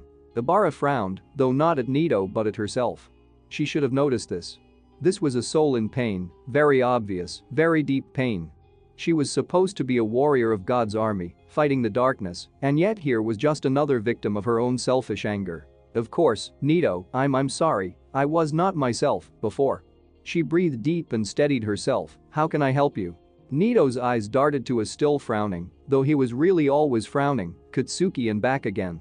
See, can we talk in private? Is it about monsters? Katsuki. How? Nito frowned in confusion before twitching again. How did you? It's okay. Ibarra sighed softly, looked to Katsuki. If you will, go get changed, we'll wait for you. I think we have a lot to tell Nito. Tamura was not in the mood for this. For the last few days all he'd heard about, on repeat, was coverage about that fucking heretic killer. The objective for the attack on Hosu was not to glorify some great struggle against a regime that repressed villains and outsiders, but to showcase the truth. That monsters existed, that demons existed, that hell awaited behind an ever-thinning veil between this world and the next. But no. That damn heretic killer had taken the shine off everything. It was all on him, like he was even a member of their church. The false worship that he was garnering, the misguided attention now being leveled at the heralds of Avesaris felt bitter on Tamura's tongue. And yet Father Satani seemed overjoyed. Within only a few days of the word getting out that the heralds had been involved in the Battle of Hosu, that it was their hand on the pawn that was the heretic killer, others had begun flocking to their banner. The lost, the alone, the abandoned. All looking for a place to belong, for something new to believe in, for a new war to throw themselves into. Though not all had passed Kagero's examinations. Most had wanted to join them because of some monetary gain, or just for a chance to kill whatever perceived enemy existed in their petty minds. They were the types that Tamura had originally recruited wholesale when he had attacked the USJ. This time, however, their selection would be more focused. This time, they would only take on the truly faithful. Or so Sensei had advised. So now Tamura stood within the chapel, his body swallowed by the vast robes he always wore, his hood drew up over his head, hiding his face in shadow. Beside him stood Father Satani, and beside him stood Kurogiri. To his far left, the laptop with its blank screen watched on, and behind them all was the inverted cross, upon which a new body had been nailed and disemboweled. This time it was a man, a strong-looking man, one who looked like he should be able to punch through a steel door. But now he was dead and drained of his blood. Proof that no one could stand against Father Satani and live. The fallen angel radiated that blasphemous terrible energy he always seemed to radiate, and as usual, his hood was pulled back, showing his utterly alien, flawless complexion and androgynous looks. His horns were newly adorned with golden chains and jewels that twinkled in the dim light of the blue flames that danced upon the sconces along the cold stone walls. Together they were waiting for Kagero to arrive with their newest converts to their church. He had seemed rather excited at the prospect and seemed sure that this time, their new members would surely pass the trials and tests required to fully understand what was needed of them. Tamura, however, was less convinced. The last three brought before them had died in the face of Father Satani's displeasure. One was in fact nailed to the cross. That had been a pleasant death to witness. The man had thought Father's words were simply that, words. Father Satani had disemboweled the man personally. The door to the chapel suddenly creaked open, and the sound bounced off the stone walls with a creeping finality, like the sound of a blade dropping on a neck. Kagero emerged, and to Tamura's great irritation, he was not dressed in his robes like he should be. Instead, he was wearing those stupid gray and black striped pants, that stupid white shirt and that stupid purple jacket over it. The man had his usual sneering smirk on his lips, and he pushed his round glasses up his nose with a finger. At least he wasn't smoking this time. Behind him followed two figures, two newly possible recruits to their church. Father. Kagero announced as he walked down the center aisle row, passing rows of old wooden pews as he did so. His arms stretched wide before he finally came to the front of the chancel steps. He stopped, then fell into a deep bow. It honors me to be in your unholy presence once again. As it should, Father announced with a voice that could carve diamonds from stone, though the last recruits you brought me did not do well. His terrible void gold eyes narrowed. I hope these new hopefuls to our flock shall fare better. My father, believe me, these two are just what you have been searching for. They will be the perfect companions for the ender of days. Tamura could see them more clearly now. The first was a lizard, or at least, whatever divine blessing had been bestowed upon his soul gave him such an appearance. His hair was a deep, possibly dyed purple and slicked back against the green scaled skin of his head. He was a tall, tough but slim-looking man in was that a surcoat? Tamura almost balked with anger as he realized just what he was wearing. He was dressed like the fucking heretic killer. He felt the itch rising at his throat, and he made no effort to hide it as he scratched at it angrily. He felt Kurogiri's tarnished gold eyes look to him, but otherwise no one took notice. Kagero straightened up and stood to one side, beckoning for the lizard man to come forward into the more open light of the chancel. Introduce yourself to your new lords. They're not whatever, the lizard man grumbled as he indeed stepped forward. Tamura could see now that the outfit was not a true copy, rather, it seemed cobbled together from cheap material. His surcoat looked like it had been hand-stitched, and under it was metal armor that he had clearly hammed together himself. Well, he'd give the soon-to-be-dead lizard one thing, he was a rather dedicated cosplayer. My name is Shuchi Iguchi, but most call me Spinner. I saw all the stuff about Hosu on the news, and I read all about the heretic killer. I think he's right. I think these heroes are false idols, and I intend to carry on his work and tearing them down. If he worked with you guys, well, then I want to join too. I'll do anything to carry on his legacy." There was a pause for a moment as the human, the fallen angel, and the demon seemed to size the man up. "He's a loser," Tamura suddenly spat out, "get him out of my face. Now, Tamura," Father Satani flashed that wonderful, heroine-like smile at the blue-haired man, "give him a chance. He seems earnest enough, and besides," he looked back to the lizard, who, despite his green-scaled skin, seemed to pale under the gaze of this strange, beautiful, terrifying creature before him. "He wants to kill heroes. Do you wish to kill heroes, Shuchi?" Shuchi's breath seemed caught in his throat for a moment before he stammered out, I do." "Good." Father Satani spread all four of his arms. "The world to come will have no heroes, no villains, only ash and blood and fire. That is our goal. The ending of all things. You will have all the time you wish, you spill as much blood as you please." Shuchi seemed to hesitate a little at this, before stiffly nodding. "Good. Yeah, good." There was a sudden, girlish giggle that broke through the tense air. It did not break it, no, rather, if anything, it seemed to delight in the quiet torment the lizard man was suffering under the gaze of the unholy being before him. Collectively, the eyes of the three members of the heralds turned to look upon the second newest hopeful brought before them, and before Kajero could even introduce them, she skipped forwards. It was a girl. A schoolgirl by the looks of things. She was small though not petite, and her body was mostly hidden under the bagginess of her large cream school jumper. She wore a nice blue skirt that came to her knees and long white socks past that. Her hair was a shining blonde of messy curls tied into a pair of buns, and her eyes a bright blue that seemed to sparkle with a sort of unhinged intensity that only one who had killed and enjoyed it could ever know. And yet she couldn't have been any older than 15, perhaps 16 at most. "Whoa, you're amazing." Her eyes were fixed directly on Father Satani as the fallen angel turned his accursed gaze upon her, and it took Tamura a second to realize something. She wasn't afraid. The lizard had paled under that look. Kajero had immediately bent his knee, and Tamura knew even he struggled to maintain such eye contact. But this girl, this schoolgirl, she was staring right at him. Right at his lord without turning away. "And you're so beautiful."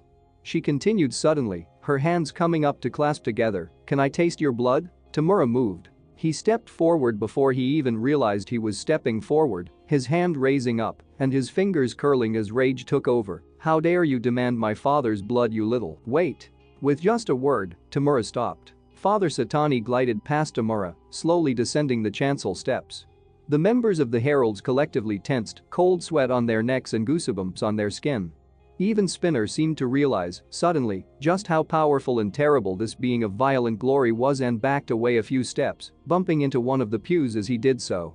But this girl, this foolish girl, stood her ground, grinning wider as the fallen angel approached her. Soon, the white gold-robed being stood before the girl, and eyes that had seen the war of heaven looked over her. "What is your name, child?" "I'm Himiko Toga," she announced enthusiastically. "I saw Mr. Killer on TV, and I saw what he was doing, stabbing all those heroes, and I just fell in love. I want to stab Mr. Killer, I want to be Mr. Killer. But now I've met you, I want to be you." Your just words seemed to fail the surely already dead girl. "I have to know what your blood tastes like." "Father, let me kill her," Tamura asked, braving a step towards his lord. "Please." Her insolence. "Tamura." The fallen angel turned his head towards the young man, the chains laughing and tinkling as he did so. "I said, wait." Tamura bowed his head instantly, the shame of even slightly displeasing his father flooding every atom of his being. How could he have said something?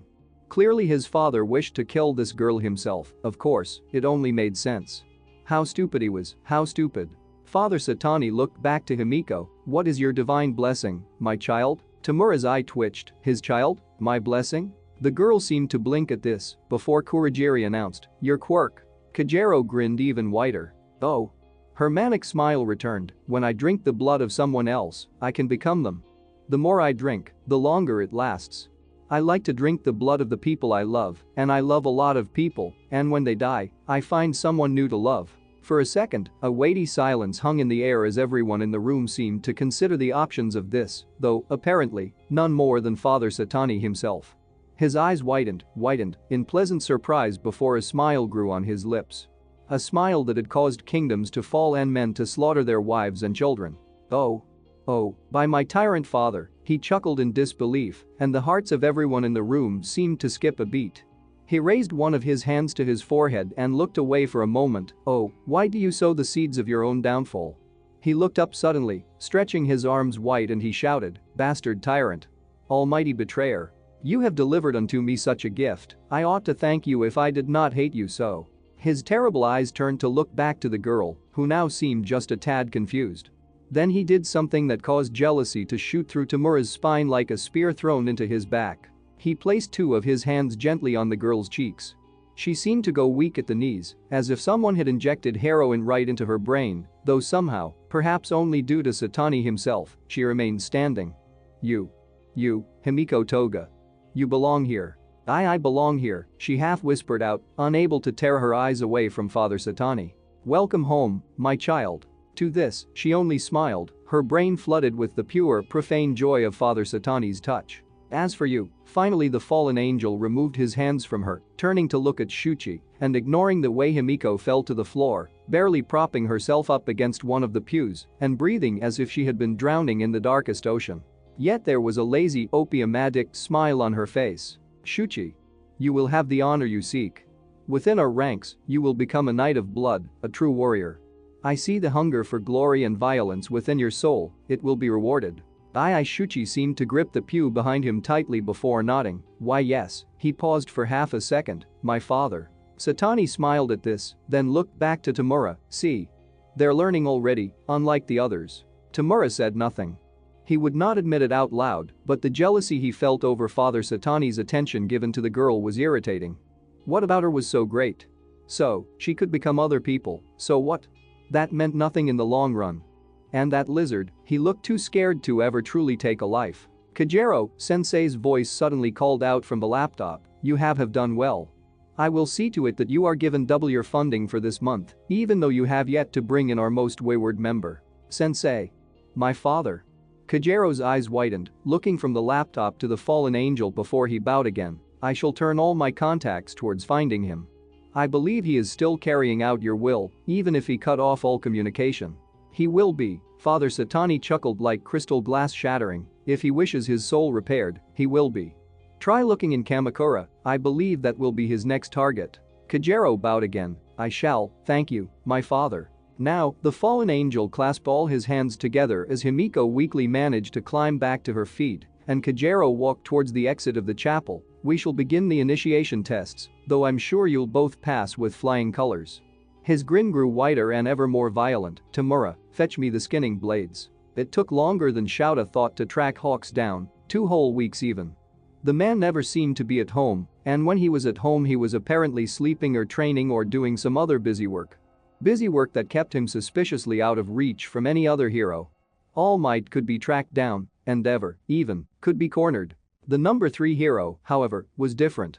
All Might presented himself as a symbol of peace, a mighty pillar to which all of society could rest upon. Endeavor was like the fist of order, a hammer that would smash into villains and shatter them to the winds. Hawks was a scalpel blade, a precise and devastating instrument to cut out evil at its core. And while both All Might and Endeavor had some measure of a public face, Hawks had none. Or rather, not one that was him anyhow.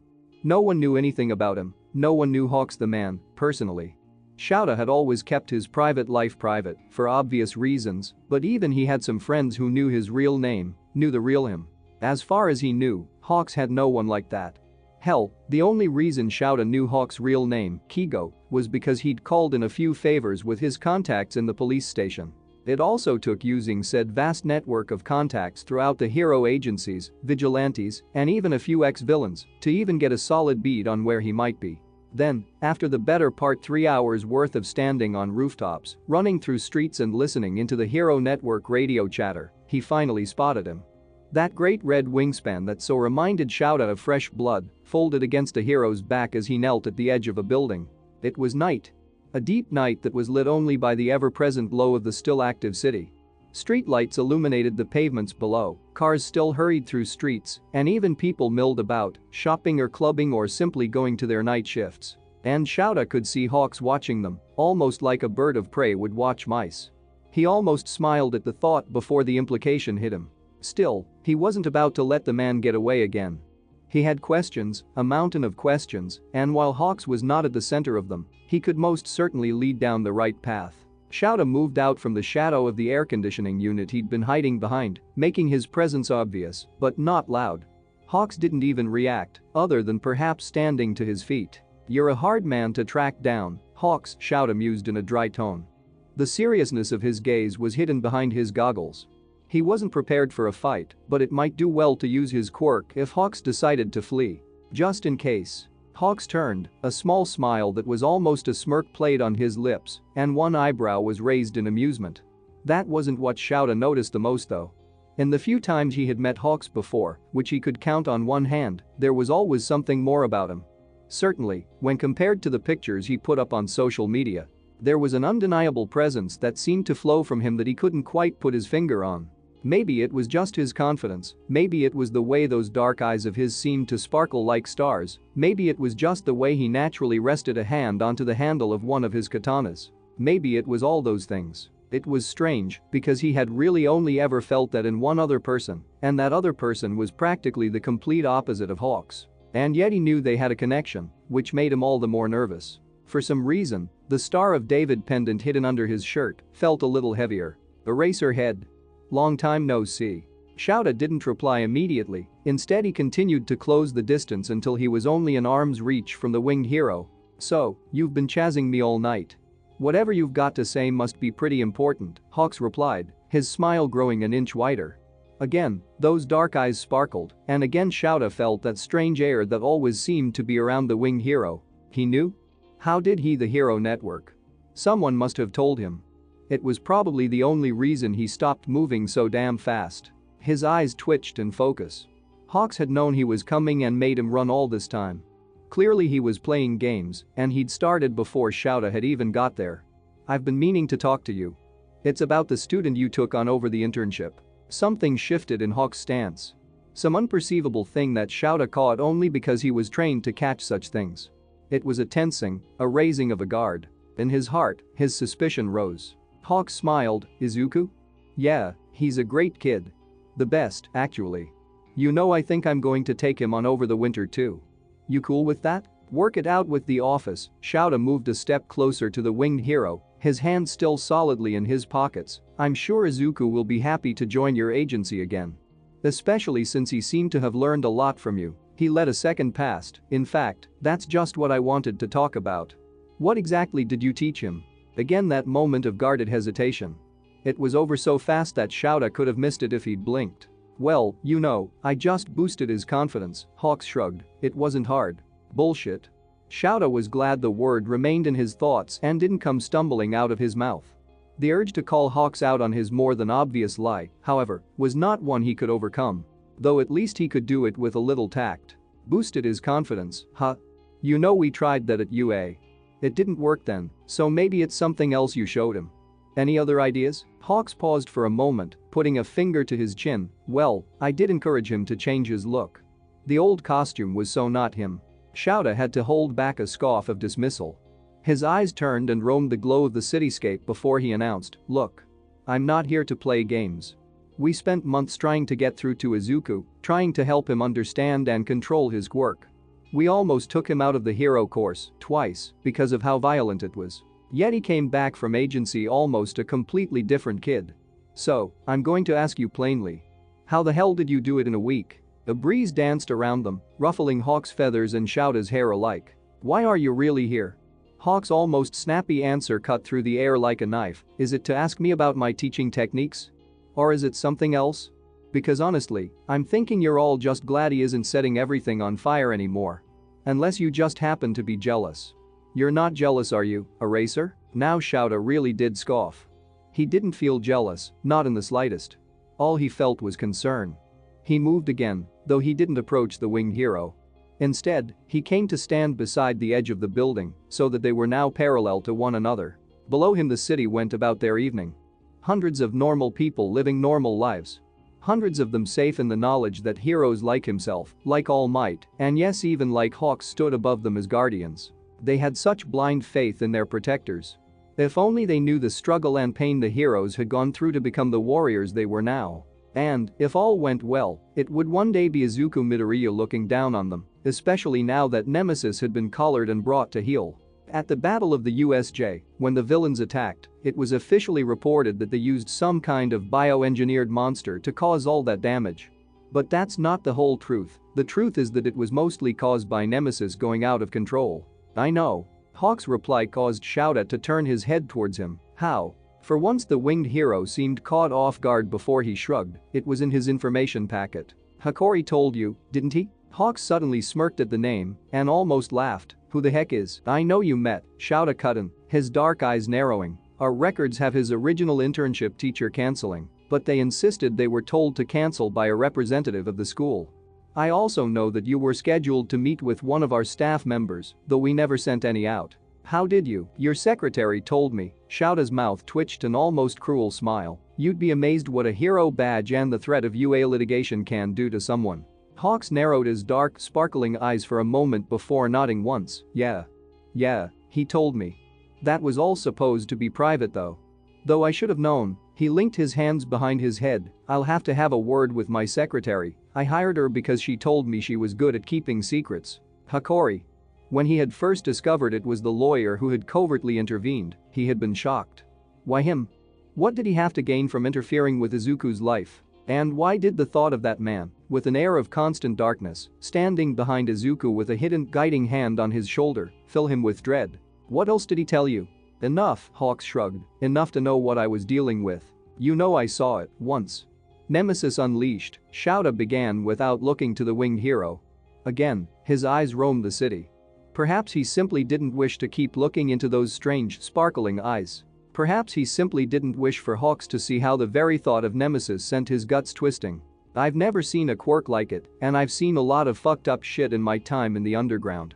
But Nemesis, the terrible horror it seemed to radiate, the fear it stabbed into his very soul, the way every atom of his body had screamed to reject it. It was unholy. We had a doctor come in to examine his quirk. He frowned. You know what he wrote? That the boy was a demon, a monster, and should be put away for life. I know, Hawk sounded odd, and when Aizawa looked back, he was shocked to see an almost murderous look on his face. The very image sent a fear jolting down his spine, one which reminded him horribly of Nemesis itself. But the look in Hawk's eyes. That unearthly look of rage that seemed as though it was more than human. He had stepped back before he had realized it. The winged hero suddenly seemed somehow greater. His instinct screamed that there was something about Hawks that was stronger, older, hidden, and powerful. But it wasn't the sense of overwhelming shadow and darkness he got from Hikari, it was something else. Brighter, shining, but no less devastating in its wrath. But it did remind him of the lawyer, and some deep, instinctual knot of anxious primitive fear curled in the depths of his stomach. Even more so, at that moment, Shoto understood something very simple. How he understood it, he wasn't sure, but his instinct screamed it at him. There was an undeniable connection between Hawks, Hiroki, and Izuku. When I first read that the words spiked out Hawk's mouth like swords swinging down on necks. How dare he insult Izuku like that? He was shaking with rage, and Shoto could see one hand moving to one of his famed katanas. Stupid fucking more, he trailed away, turning his eyes from Shoto. Then, suddenly, he took a deep, and the anger melted away. His hand moved up from his katana hilt, and, with a long breath out, he started to relax. The terrifying aura faded, but the damage had been done. Just what the hell was that? What the hell kind of power did Hawks possess, and why did it feel so familiar to Nemesis and Hikari? Sorry, Eraserhead. Sorry. I didn't mean to. Hawks glanced at the man before shaking his head and looking down. I'm very attached the kid, you know? And I can tell you now he's not a demon, definitely not a demon, and he's not a monster. He's just a kid, and a good kid at that. And all he needed was some guidance. Some help. Something entered his voice. The tone of a hard-earned lesson, perhaps. He needed to be put on the right path so that he wouldn't make the mistakes others have done before. Shoto had regained control of his heart, forcing the panic out of it and fixing the most stoic look he could upon his face. That still doesn't tell me what you taught him, he pushed. How did you get him to control Nemesis? Look, do you really need to know? Hawks raised one of his bushy eyebrows. I mean, he's doing great. Why try and fix what's already fixed? Because I can't teach the boy without knowing how he learned to control his quirk. Shoto frowned deeply. I understand how every quirk in my class works. I understand their strengths, their weaknesses, their practical applications, and possible future developments. All except for Izuku. If I don't know how Nemesis works, I can't teach him. Ooh, fine, Hawks chuckled and turned from Shoto with a casual spinning on his heel. He hopped up onto the building ledge and stood there for a moment. Shoto tensed, wondering if he would have to erase Hawk's quirk to stop him from getting away. You know Taikai, right? Of course. It's like that. All he needed was the right balance, Hawks chuckled. It was a spiritual need, not physical, maybe a little mental though. Shoto raised an eyebrow. Spiritual? Really? Hawks didn't strike him as the spiritual type, and for that matter, neither did Izuku. When Hawks spoke again, his voice seemed different, almost lyrical. Izuku is special. He's going to change the world. Make him focus on his balance, remind him that not all victories are won by strength, make him think about how he uses his power and how it uses him, and he should be fine. At least until he returns to me again. The great wings spread out, the color of freshly spilled blood, and moved to take off. However, before he could do so, Shoto darted forward, a hand reaching out to grab Hawk's wrist. Wait. Why did Hikori come to you? What's your connection to him? Hawks, however, deftly danced away from his grasp and leapt back off the ledge. Shoto almost activated his quirk, but at the last moment, Hawk's words stopped him. Because what he said surely, couldn't be true. With a laugh, and with the beating of great feathered wings, Hawks vanished into the night as his words echoed around Shoto. What can I say, he's family. So in conclusion, it looks like Ibarra and Katsuki have made up. And they're now teaming with Monoma. Also, Aizawa has gone on a fact hunt and has come away with some interesting information. Surely that's not gonna kick Hawks in the behind later, right? Totally. But my favorite part is clearly Himiko and Satani have officially met. In no uncertain terms, this is gonna have huge consequences. One of my favorite scenes is coming up, a scene involving her and Satani and pure evil, but less on that, more on the next chapter. Next chapter we catch back up to the gang in a chapter has been repeatedly rewritten over and over again because perfectionism. It has Hitachi. And All Might. And Aizawa. And maybe even a little bit of Kurwaro. Thank you all for reading, and thank you for those who sub and comment and all of that goodness. Seriously, thank you so much. You're all amazing people. So, hope you enjoyed and hope to see you all again next time, my peeps. Chapter 45. Introductions. It's fic time, my dudes. Hopefully you all enjoy. Now get Tariad in. It took about 2 weeks for the gang to finally get time enough to spend as a group outside of school. The newly returned classes were demanding on all of them, as were the newly ramped training and studying sessions put upon them by Aizawa. Now that they were all new and improved from their internships, it seemed he was expecting even more out of them than before. Hitachi slumped back onto the warm grass with his arms spread wide as he looked up to the almost cloudless blue sky. Shadows cast by overhanging leaves stopped the sun from blinding his eyes, and a small breath escaped his lips. It feels like forever since we all just hung out like this. Indeed, Tenyu agreed with a nod.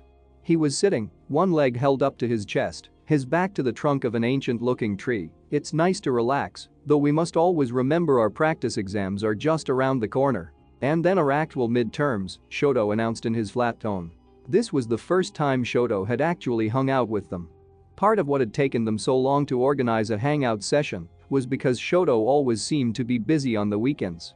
He had flatly told his friends, when he had met them in the train station, that he'd outright lied to his father to come today, saying it was part of some group project. The others had pestered him about why he had told such a lie, but Hitachi had remained silent.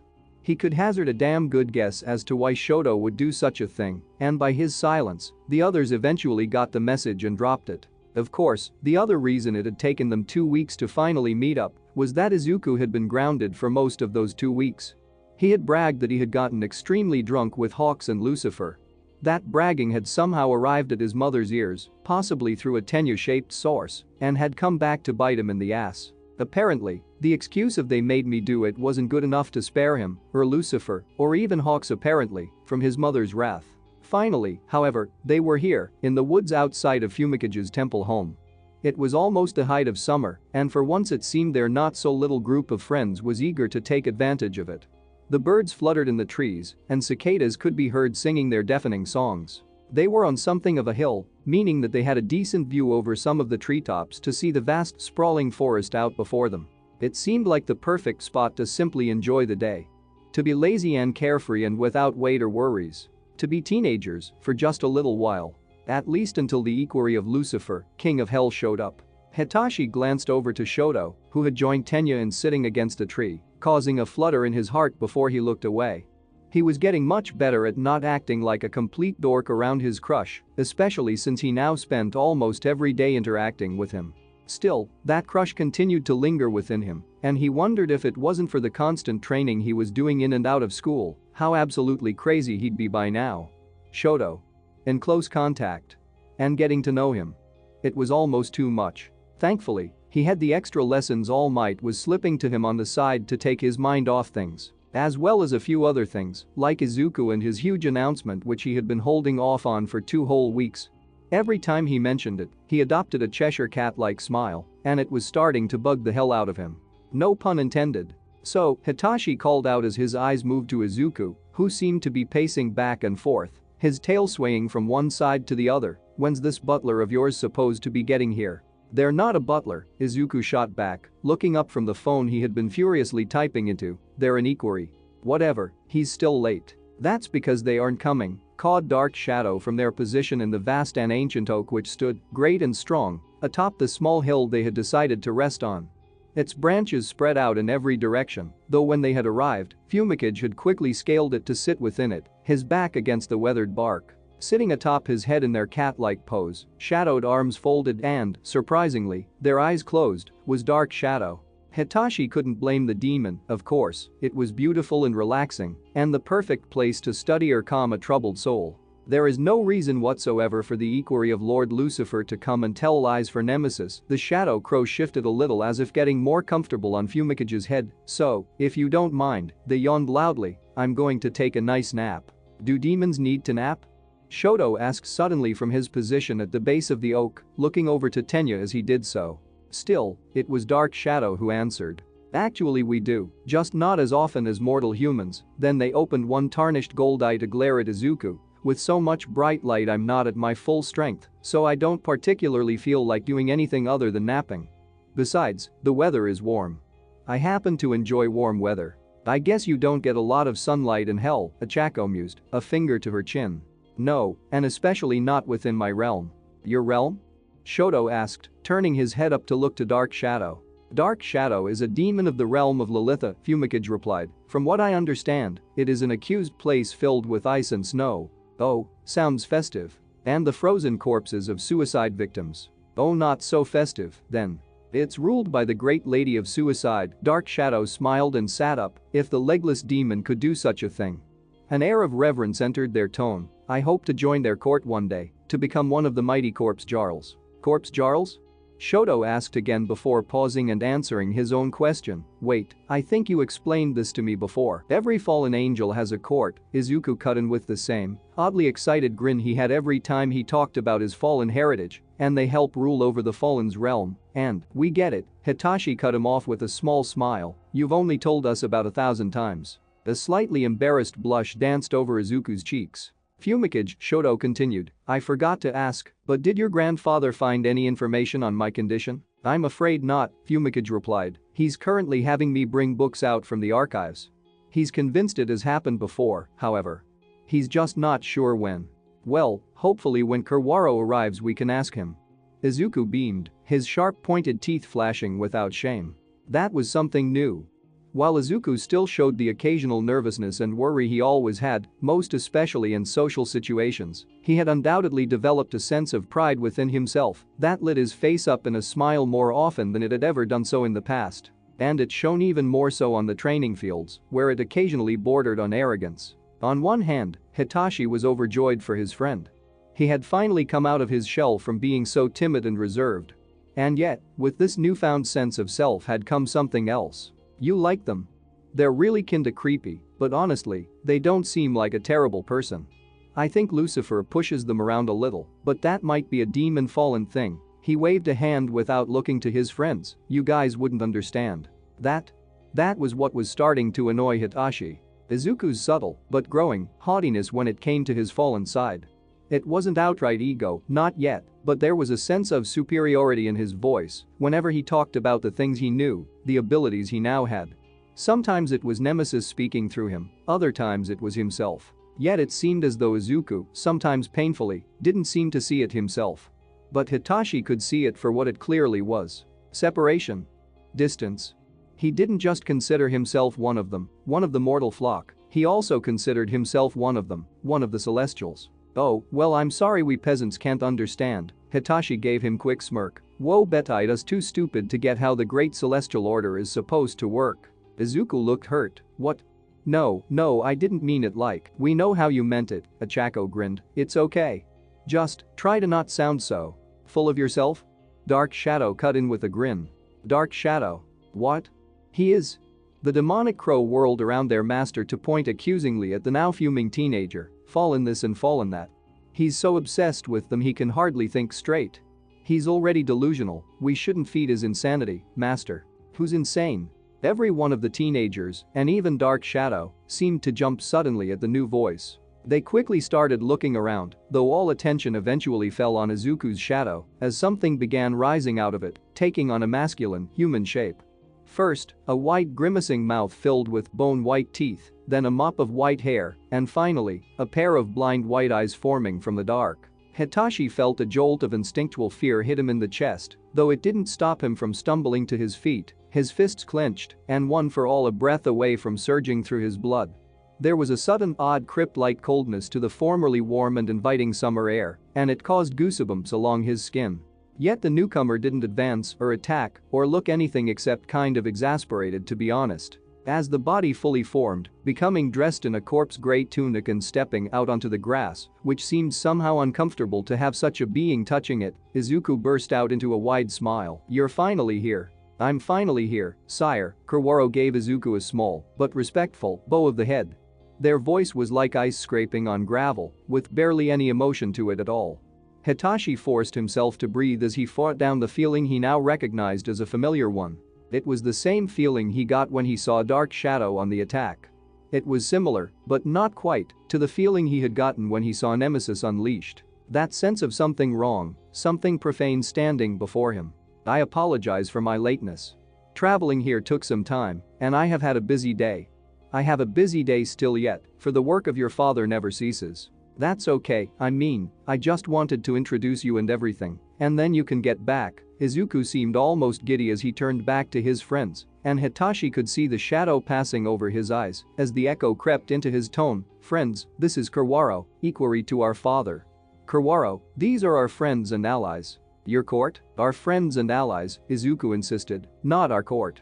Before he could continue, Ochako and Tenya had already climbed to their feet and had moved towards the newcomer, evidently overcoming what had to be the same cold fear that was trying to grip Hitachi. Another demon? So cool. Ochako gushed with an amazed grin.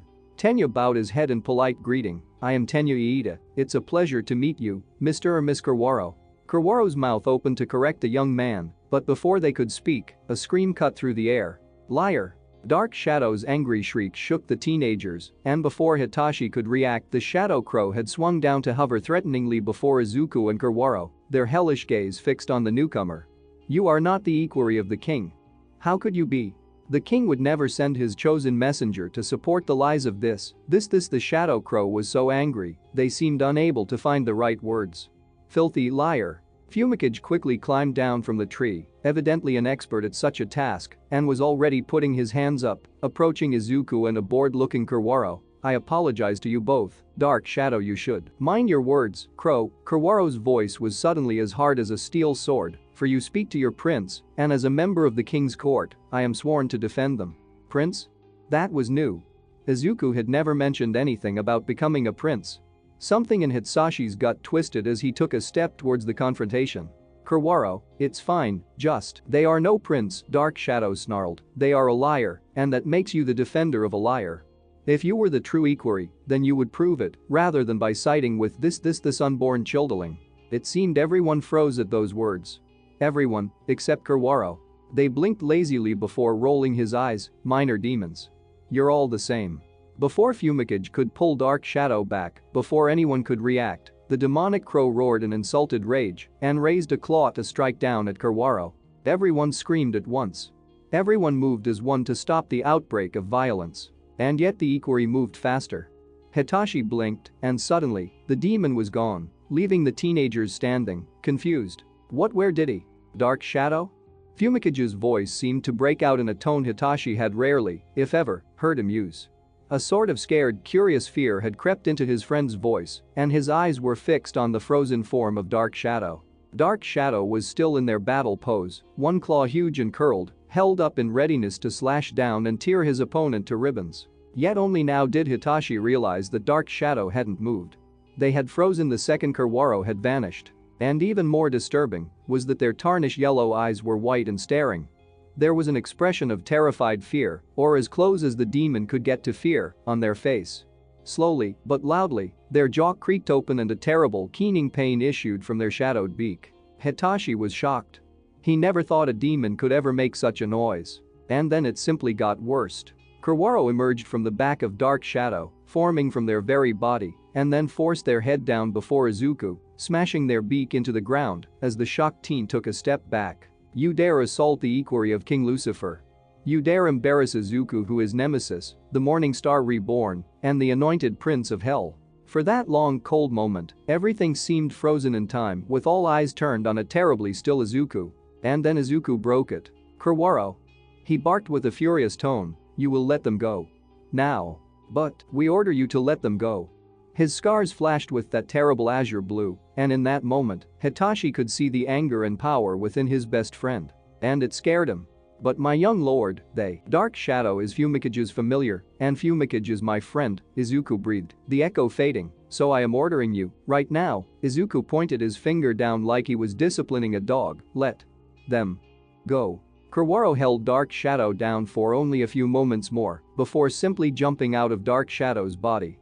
The demonic crow howled and retreated back, curling around Fumikage protectively, though their eyes flickered from Kurwaro to Izuku.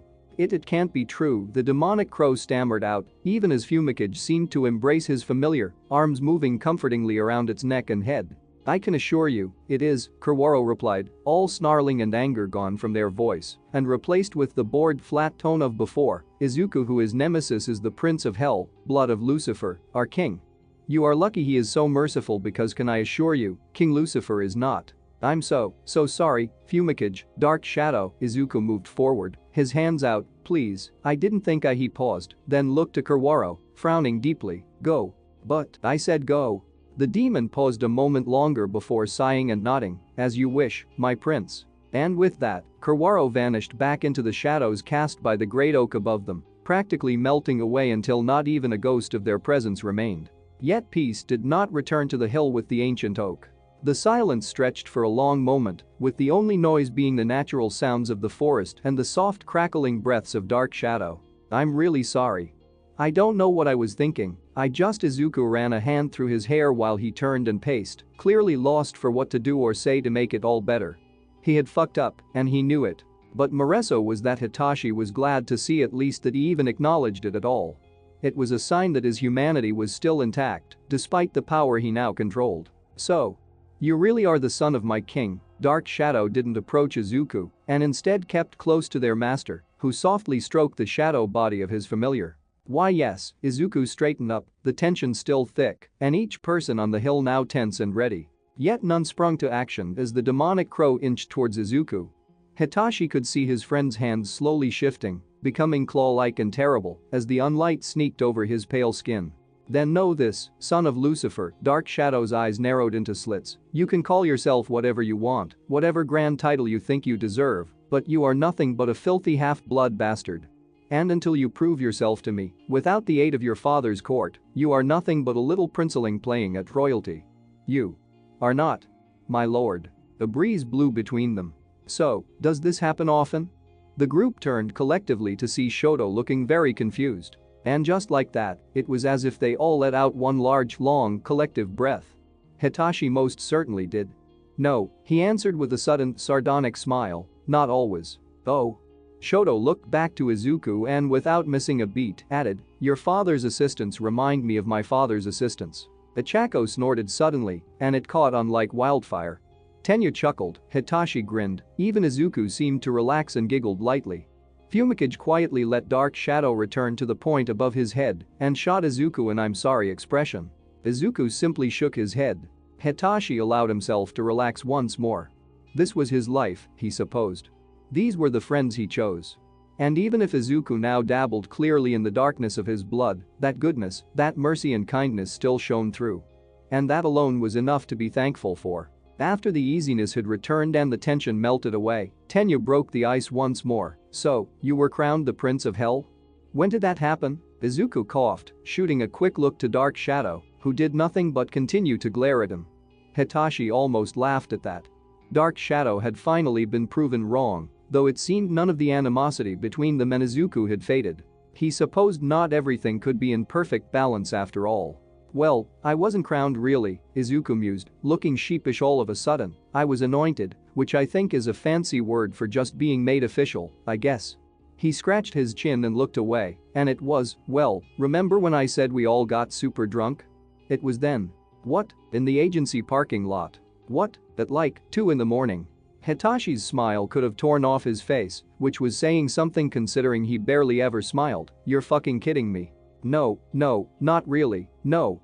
Kurwara was a witness, so was Hawks and Lucifer. Izuku coughed to clear his throat, then mumbled out, "And he also threw up afterwards."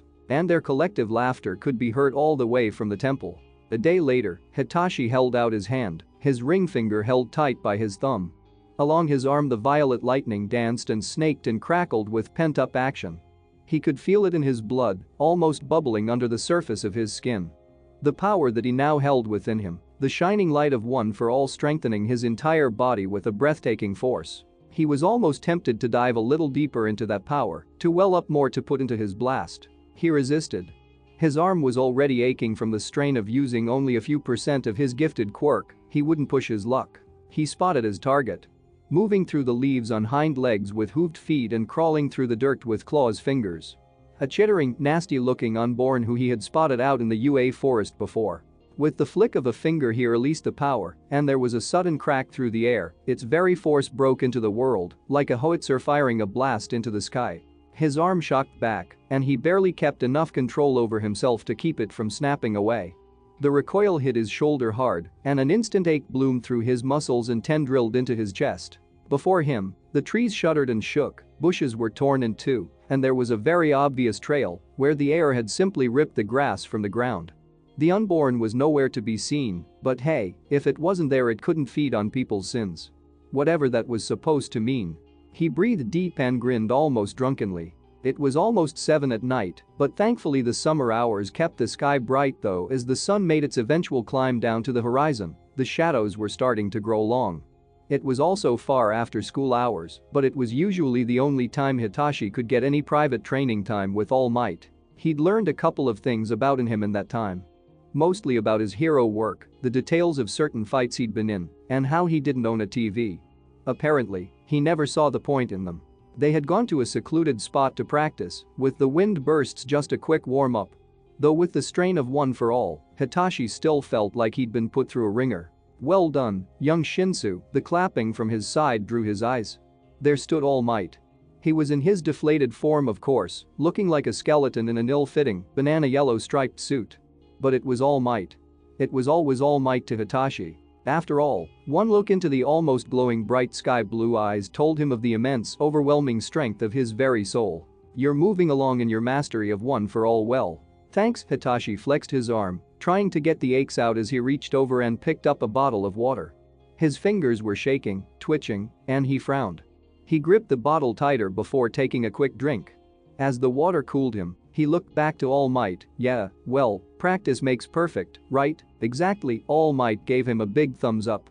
"That's how I got to the top." This, however, was quickly replaced by a bloody coughing fit. Hitachi didn't reply and instead took another quick drink before offering it to his teacher, who took it gracefully, using quick sips to stop his coughing. When he was finally recovered, he announced, "Well, now that we've warmed up, I'd like to see how your original quirk is doing." Hitachi almost choked. What? You heard me, right?" All Might frowned a little. "Your original quirk, brainwashing. I'd like you to use it while using One for All." "Why?" Hitachi raised an eyebrow. "Well, you see, One for All has another ability other than passing along the strength of its users," All Might began. "It adds that strength to whatever original strength was there. So, if you have a quirk, it enhances that quirk. Oh, Hitachi blinked at this. He had never thought one for all could do that, but he supposed it made sense. Clearly there were a lot of weird things about one for all, apparently some that even All Might didn't know about.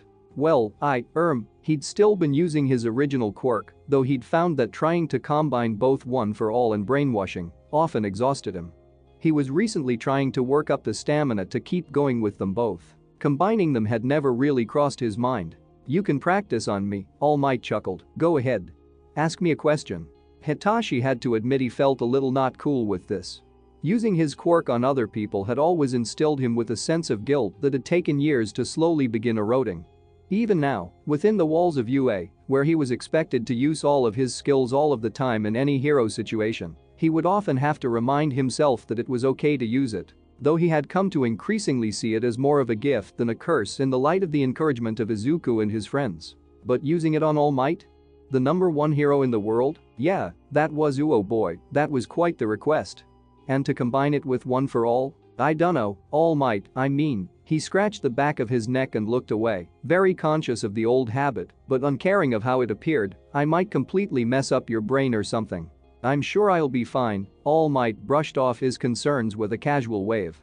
He then reached out and placed a hand squarely on his shoulder, looking the teenager right in the eyes. Trust me. It'll be okay, young Shinsou. I believe in you and your control over your quirks. You can do this. Hitachi blinked. Then, a confident smile appeared on his lips and he nodded, right. Hitachi again let one for all flood into his body. His blood seemed to light on fire, and every bone and muscle was ignited with power. He had heard the way Izuku had described his new union with Nemesis, the strength and fire that he felt almost ready to burst under his skin. He imagined it felt something a little like this. Though one for all always felt good, in some undefinable, abstract way. He could only wonder how dark Nemesis felt within Izuku's soul. When he opened his eyes, violet lightning was arching and dancing once more across his whole body. He mentally held onto it, and then he switched on his other quirk, the quirk he'd been born with. All Might, what's your name? Toshinori the man went to speak. And Hitachi reached out and grabbed him. Not physically but mentally, quickly throwing that invisible lasso around All Might's mind and enslaving it to his own will. And nothing else. He could feel one for all within him. He could even feel it assisting with his mental focus, but other than that he felt nothing unusual within brainwashing. Hitachi didn't even look at All Might as he released him. That was interesting. All Might beamed brightly at the young man. It was like being right outside my own body. What do the kids call it? Discombobulating? Dissociating, Hitachi mumbled, looking down as he did so. What's wrong? I didn't feel anything, All Might. It didn't seem to, I dunno. He poked two fingers together, connect. All Might frowned at this, rubbing his pointed chin with one hand. I see. What was it like when you used one for all with your quirk? Hitachi asked, finally looking back to the far taller man. Oh, I never had a quirk, I was quirkless, All Might mused. When he caught the look of shock in Hitachi's eyes, he chuckled. I know, surprising, right? The strongest hero in the world was originally a quirkless hopeful. I guess we all have to start somewhere. All Might. Quirkless. He couldn't picture it. It just didn't fit. No matter how his brain tried to wrap around the idea, it just wouldn't fit. Eventually, he just pushed it to one side. He'd seen half-fallen angels go into crazy insane rampages, he'd met and talked to actual demons, and he'd even started seeing creepy, leech-like unborn on a daily basis. But All Might? Quirkless? Couldn't happen. So, you didn't feel your original quirk connecting with one for all? Interesting. Do you think something's wrong with me? Or one for all? Hitachi was already prepared to accept that as the truth. He'd never been one to beat himself up too much, other than the obvious, but he wouldn't be surprised if such a mental quirk didn't play well with a quirk that was very physical in nature. All Might frowned for a while longer before shrugging. It's possible it's nothing more than a psychological thing. Psychological? Well, I've noticed a few things about you, young Shinsou. All Might allowed his grimace to become a smile. You hesitate. What? While fighting, in the combat exercises. You never hesitate to help others, to fight against robots, or to rescue people. But, he wagged a finger at Hitachi, when it comes to using your quirk on others, even if it'll help achieve your goal, there's a second of hesitation. And now, ever since you gained one for all, I've noticed you rely on that more than you do your original quirk. Hitachi froze at this before again, looking away. He knew it was true. He had never wanted to admit it, but it was true. He let out a dry laugh. One for all is a strong quirk. I can punch through walls. Any kid in the world would dream of having it over. Over brainwashing, All Might's tone was heavy, but it held a strength that Hitachi knew he needed at that moment, but that's not true. How? How is that not true? Hitachi quickly snapped before realizing his voice and pulling back. I mean, you're All Might. Everyone wants to be All Might. There are plenty of times I don't, All Might replied in a tone that brought a deep silence with it. A chill took to the air, and All Might turned. Come on, let's end it there today. As he began walking back, Hitachi followed close by his side. He was silent. Silent because he was stunned that All Might would ever have doubts. Fears. Worries. That sometimes, even All Might didn't want to be All Might. I know what it's like to feel like your quirk is a burden. I'd be lying if I said I hadn't cursed one for all 1,000 times. Sometimes I wished I'd never had it, that I could go back to some normal civilian life and pretend everything would be okay without me. He paused again, the only sound being the twigs he crunched under his feet. But that's not me. And it's not you either. Hitachi glanced at the man. Even in this form, even with every bone showing under his thin, almost breakable skin, even being drowned in that ill-fitting suit of his. Even with all of that, All Might still seemed to glow with the strength and light of his power. Even if that was a fading power, it would never truly vanish. Not from him. I know you have reservations over your quirk, young Shinsou. I did too when I got one for all. Could I really use it to do good? To help people? Was I worthy of it? He sighed. I never got to talk to my mentor about any of that. I lost her before he looked at his protege, but I'm here, I've not gone yet. And I intend to be here for you. I can't claim to understand the anxiety you have with your quirk, but perhaps I can understand the cause. As they reached the edge of the forest, All Might turned and looked at Hitachi. The sun was setting, casting them all in an orange glow, and the wind seemed to whip around the lifeless blonde hair on his head, just as it tussled through Hitachi's own unruly locks. You are not a villain, Hitachi Shinsou. You are my successor, the next symbol of peace, and one day you'll grow to fully inherit that title. Hitachi let the moment stand for a second before his big mouth ruined the moment. Are you going to officially anoint me? With a sword? All Might frowned in confusion before, amazingly, the joke clicked. Oh. Like one of those, knights. He laughed suddenly and grinned, maybe I should. Though I don't own any swords. And we need witnesses, apparently, Hitachi mumbled as he looked around. What was that? Oh, nothing, just reminded me of something Izuku said. He shrugged and turned to leave. Saya tomorrow, All Might. Wait a moment, young Shinsou, All Might called, causing the teenager to stop and turn.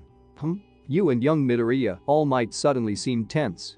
No, not tense, but somewhere that was definitely hovering around the suspicious mark. You're close, yes? Yeah, he's my best friend, and Hitachi had no problem admitting it. Sure, the others were also all his friends, but Izuku? Izuku was the first friend he ever made, and besides that, he was one of only 3 people in class who could still keep up with him. He supposed that also made them rivals. The symbol of peace versus the Prince of Hell. It sounded like bad fan fiction. I don't know how else to put this, so I suppose I'll just come right out and ask. He put his hands onto his hips in what almost looked like his classic All Might pose. Minus the muscles, of course. Do you know how Hawks helped him? The question stunned Hitachi. He opened his mouth to speak, but no words came out. Was he really about to lie to All Might? To his face? He really didn't want to. He really didn't want to. But what else could he say? Oh, sure, he just needed to master an inner fallen angel. He's a half-fallen angel prince, by the way, and his dad is Lucifer. Well, I only asked because, well, All Might turned for a moment, rubbing the back of his neck.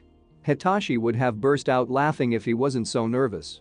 All Might was copying him, of all people. I've been trying to help him with that power of his for so long and, well, he chuckled and smiled, and there was certainly something genuine about it. But Hitachi knew there was something he wasn't saying. Hawks helped him in a week. I just want to know what I was missing all this time, you know? There was a pause. He said Hawks helped him find his balance, Hitachi answered. He said he learned how to meditate and do tai chi, and that's what helped him. There was nothing to his tone. Nothing that could give it away, at least. Because if All Might could get away with half-truths, so could he. All Might sighed and then nodded. I should have suspected the answer would be something that easy. He needed internal, mental balance, not more physical training. His head shook in disappointment at his own failures before looking back to his protege. "Thank you, young Shinsou." Now, a warm and, this time truly genuine, smile appeared on his face. "On you go. I've got work to do, and you've got exams coming up. Go home and study hard." "Right," Hitachi gave his teacher a quick bow. "See ya tomorrow." As the two turned away from one another, Hitachi couldn't help but feel a deep twist in his stomach. Maybe he hadn't lied to the symbol of peace, but he sure as hell hadn't told him the whole truth. He felt the crushing weight of his failure to be open with his teacher weigh on his shoulders, becoming an almost physical burden he had to bear. Life just kept getting more and more complicated, and increasingly he felt as though he was powerless to stop it. UA became different at night. During the day it was a shining beacon of education, progress, and hope. It was a mecca for all who wished to rise in the ranks of the pro heroes, to become something more than they already were. But at night, it became different. There was an oddly haunted feel to the building, as if it were watched over by malign spirits which faded in the coming of the morning sun. Even the teachers understood this, and few stayed late on its grounds after the darkness settled. Yet, despite this, a handful of lights pierced the gloom of the summer night, almost all of them coming from the teachers' lounge high on the upper floors. Two figures moved within the room, half-shadowed themselves as no direct lights were on. Instead, they were lit only by the full light of the PC screens, an exit sign and the one light that lined the coffee area. A figure turned from that light, tall and thin, with straggling, dying blonde hair. Toshinori raised the cup of hot green tea to his lips. It was caffeine-free, his stomach refused to handle much else these days. Chiyo had told him to stop drinking tea entirely, but the day he stopped drinking tea would be the day they set his body aflame and cast his ashes to the Pacific. It was how he wanted to go. The man before him raised tired eyes to greet him. He almost blended naturally into the shadow, the darkness being worn like an old cloak about his shoulders. Shoto sat on the table, papers and a keyboard pushed to one side. "So, why did this have to wait until now?" Toshinori licked the bitterness from his lips, and his dark eyes glanced to the door. "I've had a busy day." "Doing what?" He chuckled. "You could call it symbol of peace business." Shoto raised an eyebrow at this but said nothing. "So, who wants to go first, me or you?" Shoto groaned. "Fine, I'll go first." He cleared his throat with a gruff cough before announcing, "I finally talked with Hawks yesterday. Bastard took me 2 weeks to pin down. You know what they say, he's the man who goes too fast." Toshinori shrugged as he pulled up a chair, easing himself into it. He noticed this now, more than before. His bones aching after standing for too long, his old wounds biting at him, and even the fresher burn mark along his neck seemed to itch. Ever since he handed his quirk over, he hadn't expected everything to start catching up so quickly. He supposed he had always relied a little too much on one for all's strength. But he'd always found punching the problem usually solved the problem. "So, what did he say?"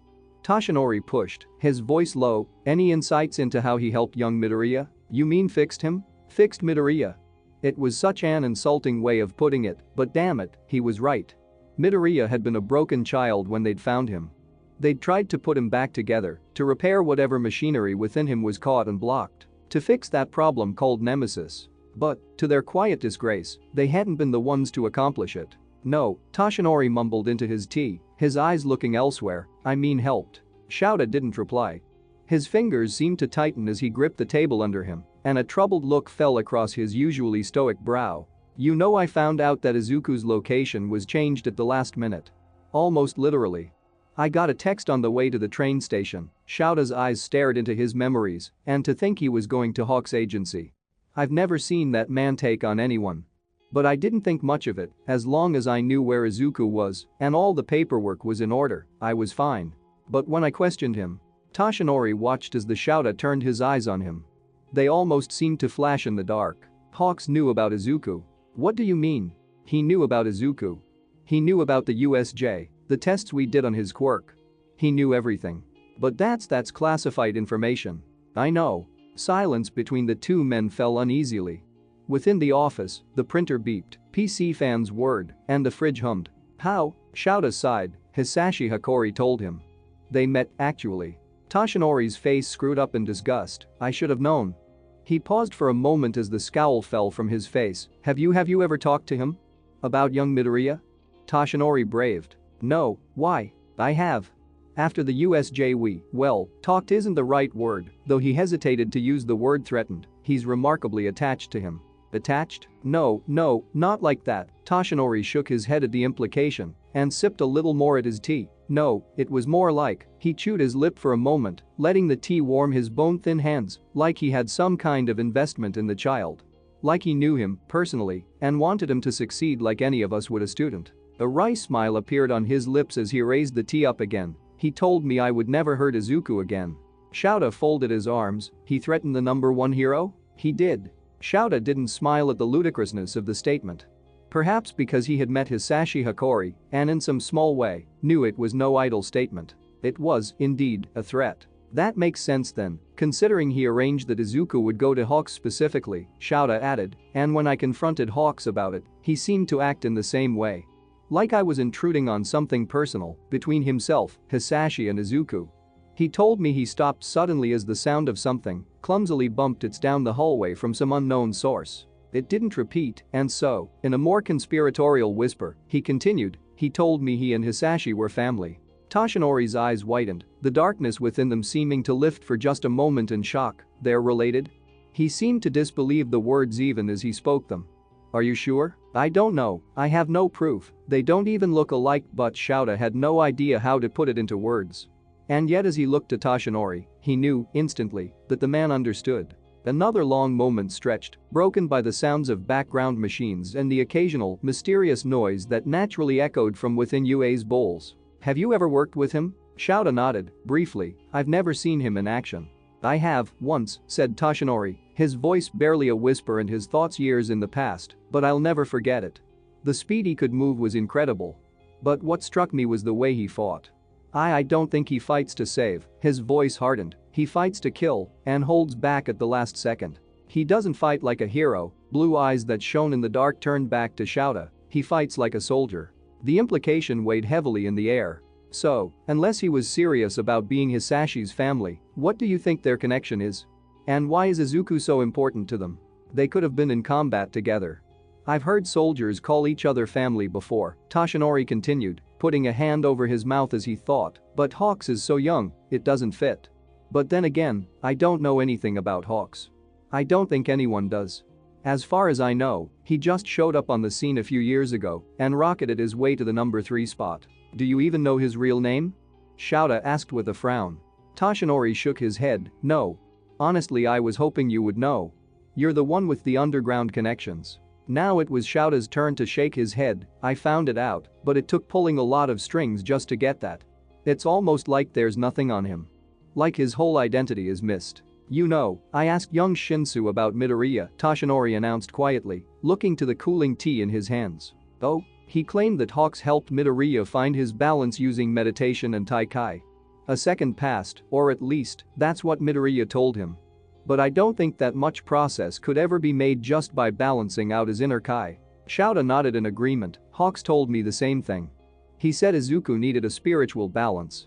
The word sat ugly in the room. I can't just believe that though. I know a few heroes believe faith helps them, but let's be real here. It's nothing but words into the air. Toshinori didn't reply, and again, the silence was filled only with the natural sounds of a skyscraper at night. Toshinori, have you ever seen Hikori use his quirk? The shadows seemed to grow darker, colder. No. He hesitated. Do you know what it is? Another pause. Does he even have one? His eyes, Shoto replied. They're completely black, sure. Toshinori stated simply, but Hawks doesn't have eyes like that. But Izuku does. Shoto turned to lock Toshinori with his gaze. When he uses his quirk, Izuku has eyes like Hikori's. Toshinori felt as though he had hands around his throat, and the burn scar seemed to tighten. Fear and anxiety were strangling the air from his lungs, and yet he sat, motionless, stunned into silence. Shoto seriously couldn't be implying. Hello? The voice startled the two men, though one showed it more than the other. They turned as one to see the door to the teacher's lounge being pushed open and a white furred head sticking its way in. Nezu looked to the two of them, blinking in surprise. Oh. Shoto, Toshinori, I didn't expect to see you in here. He stepped further into the room, his voice calm and almost innocent. Almost. Can I ask what you're doing here so late at night? We were working, Shoto cut in, his voice calm and solid. The midterms are coming up. We were coordinating our notes on the hero course. Ah, a splendid idea, Nezu smiled warmly. I shall go retrieve my own notes if you wish. I've been putting thoughts into the summer exams.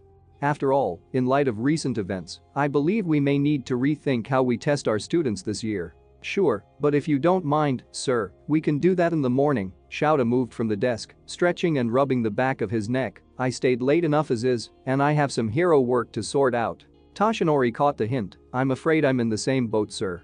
He finished his tea and stood up, not bothering to hide the wince as his bones ached at the action. Oof, I think I stayed a little too long in my hero form today.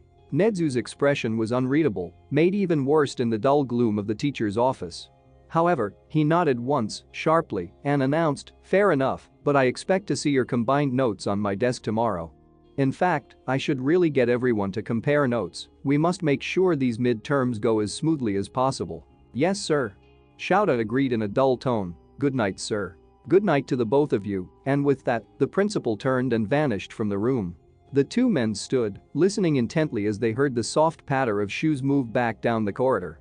The fact they hadn't heard them approaching did not sit well with either of them. Why didn't you say anything? Toshinori whispered to the darkness of the office. Hakori is Nezu's attack dog, we all know it, Aizawa whispered back, turning and beginning to gather his things, perhaps making a little too much noise for what it was worth.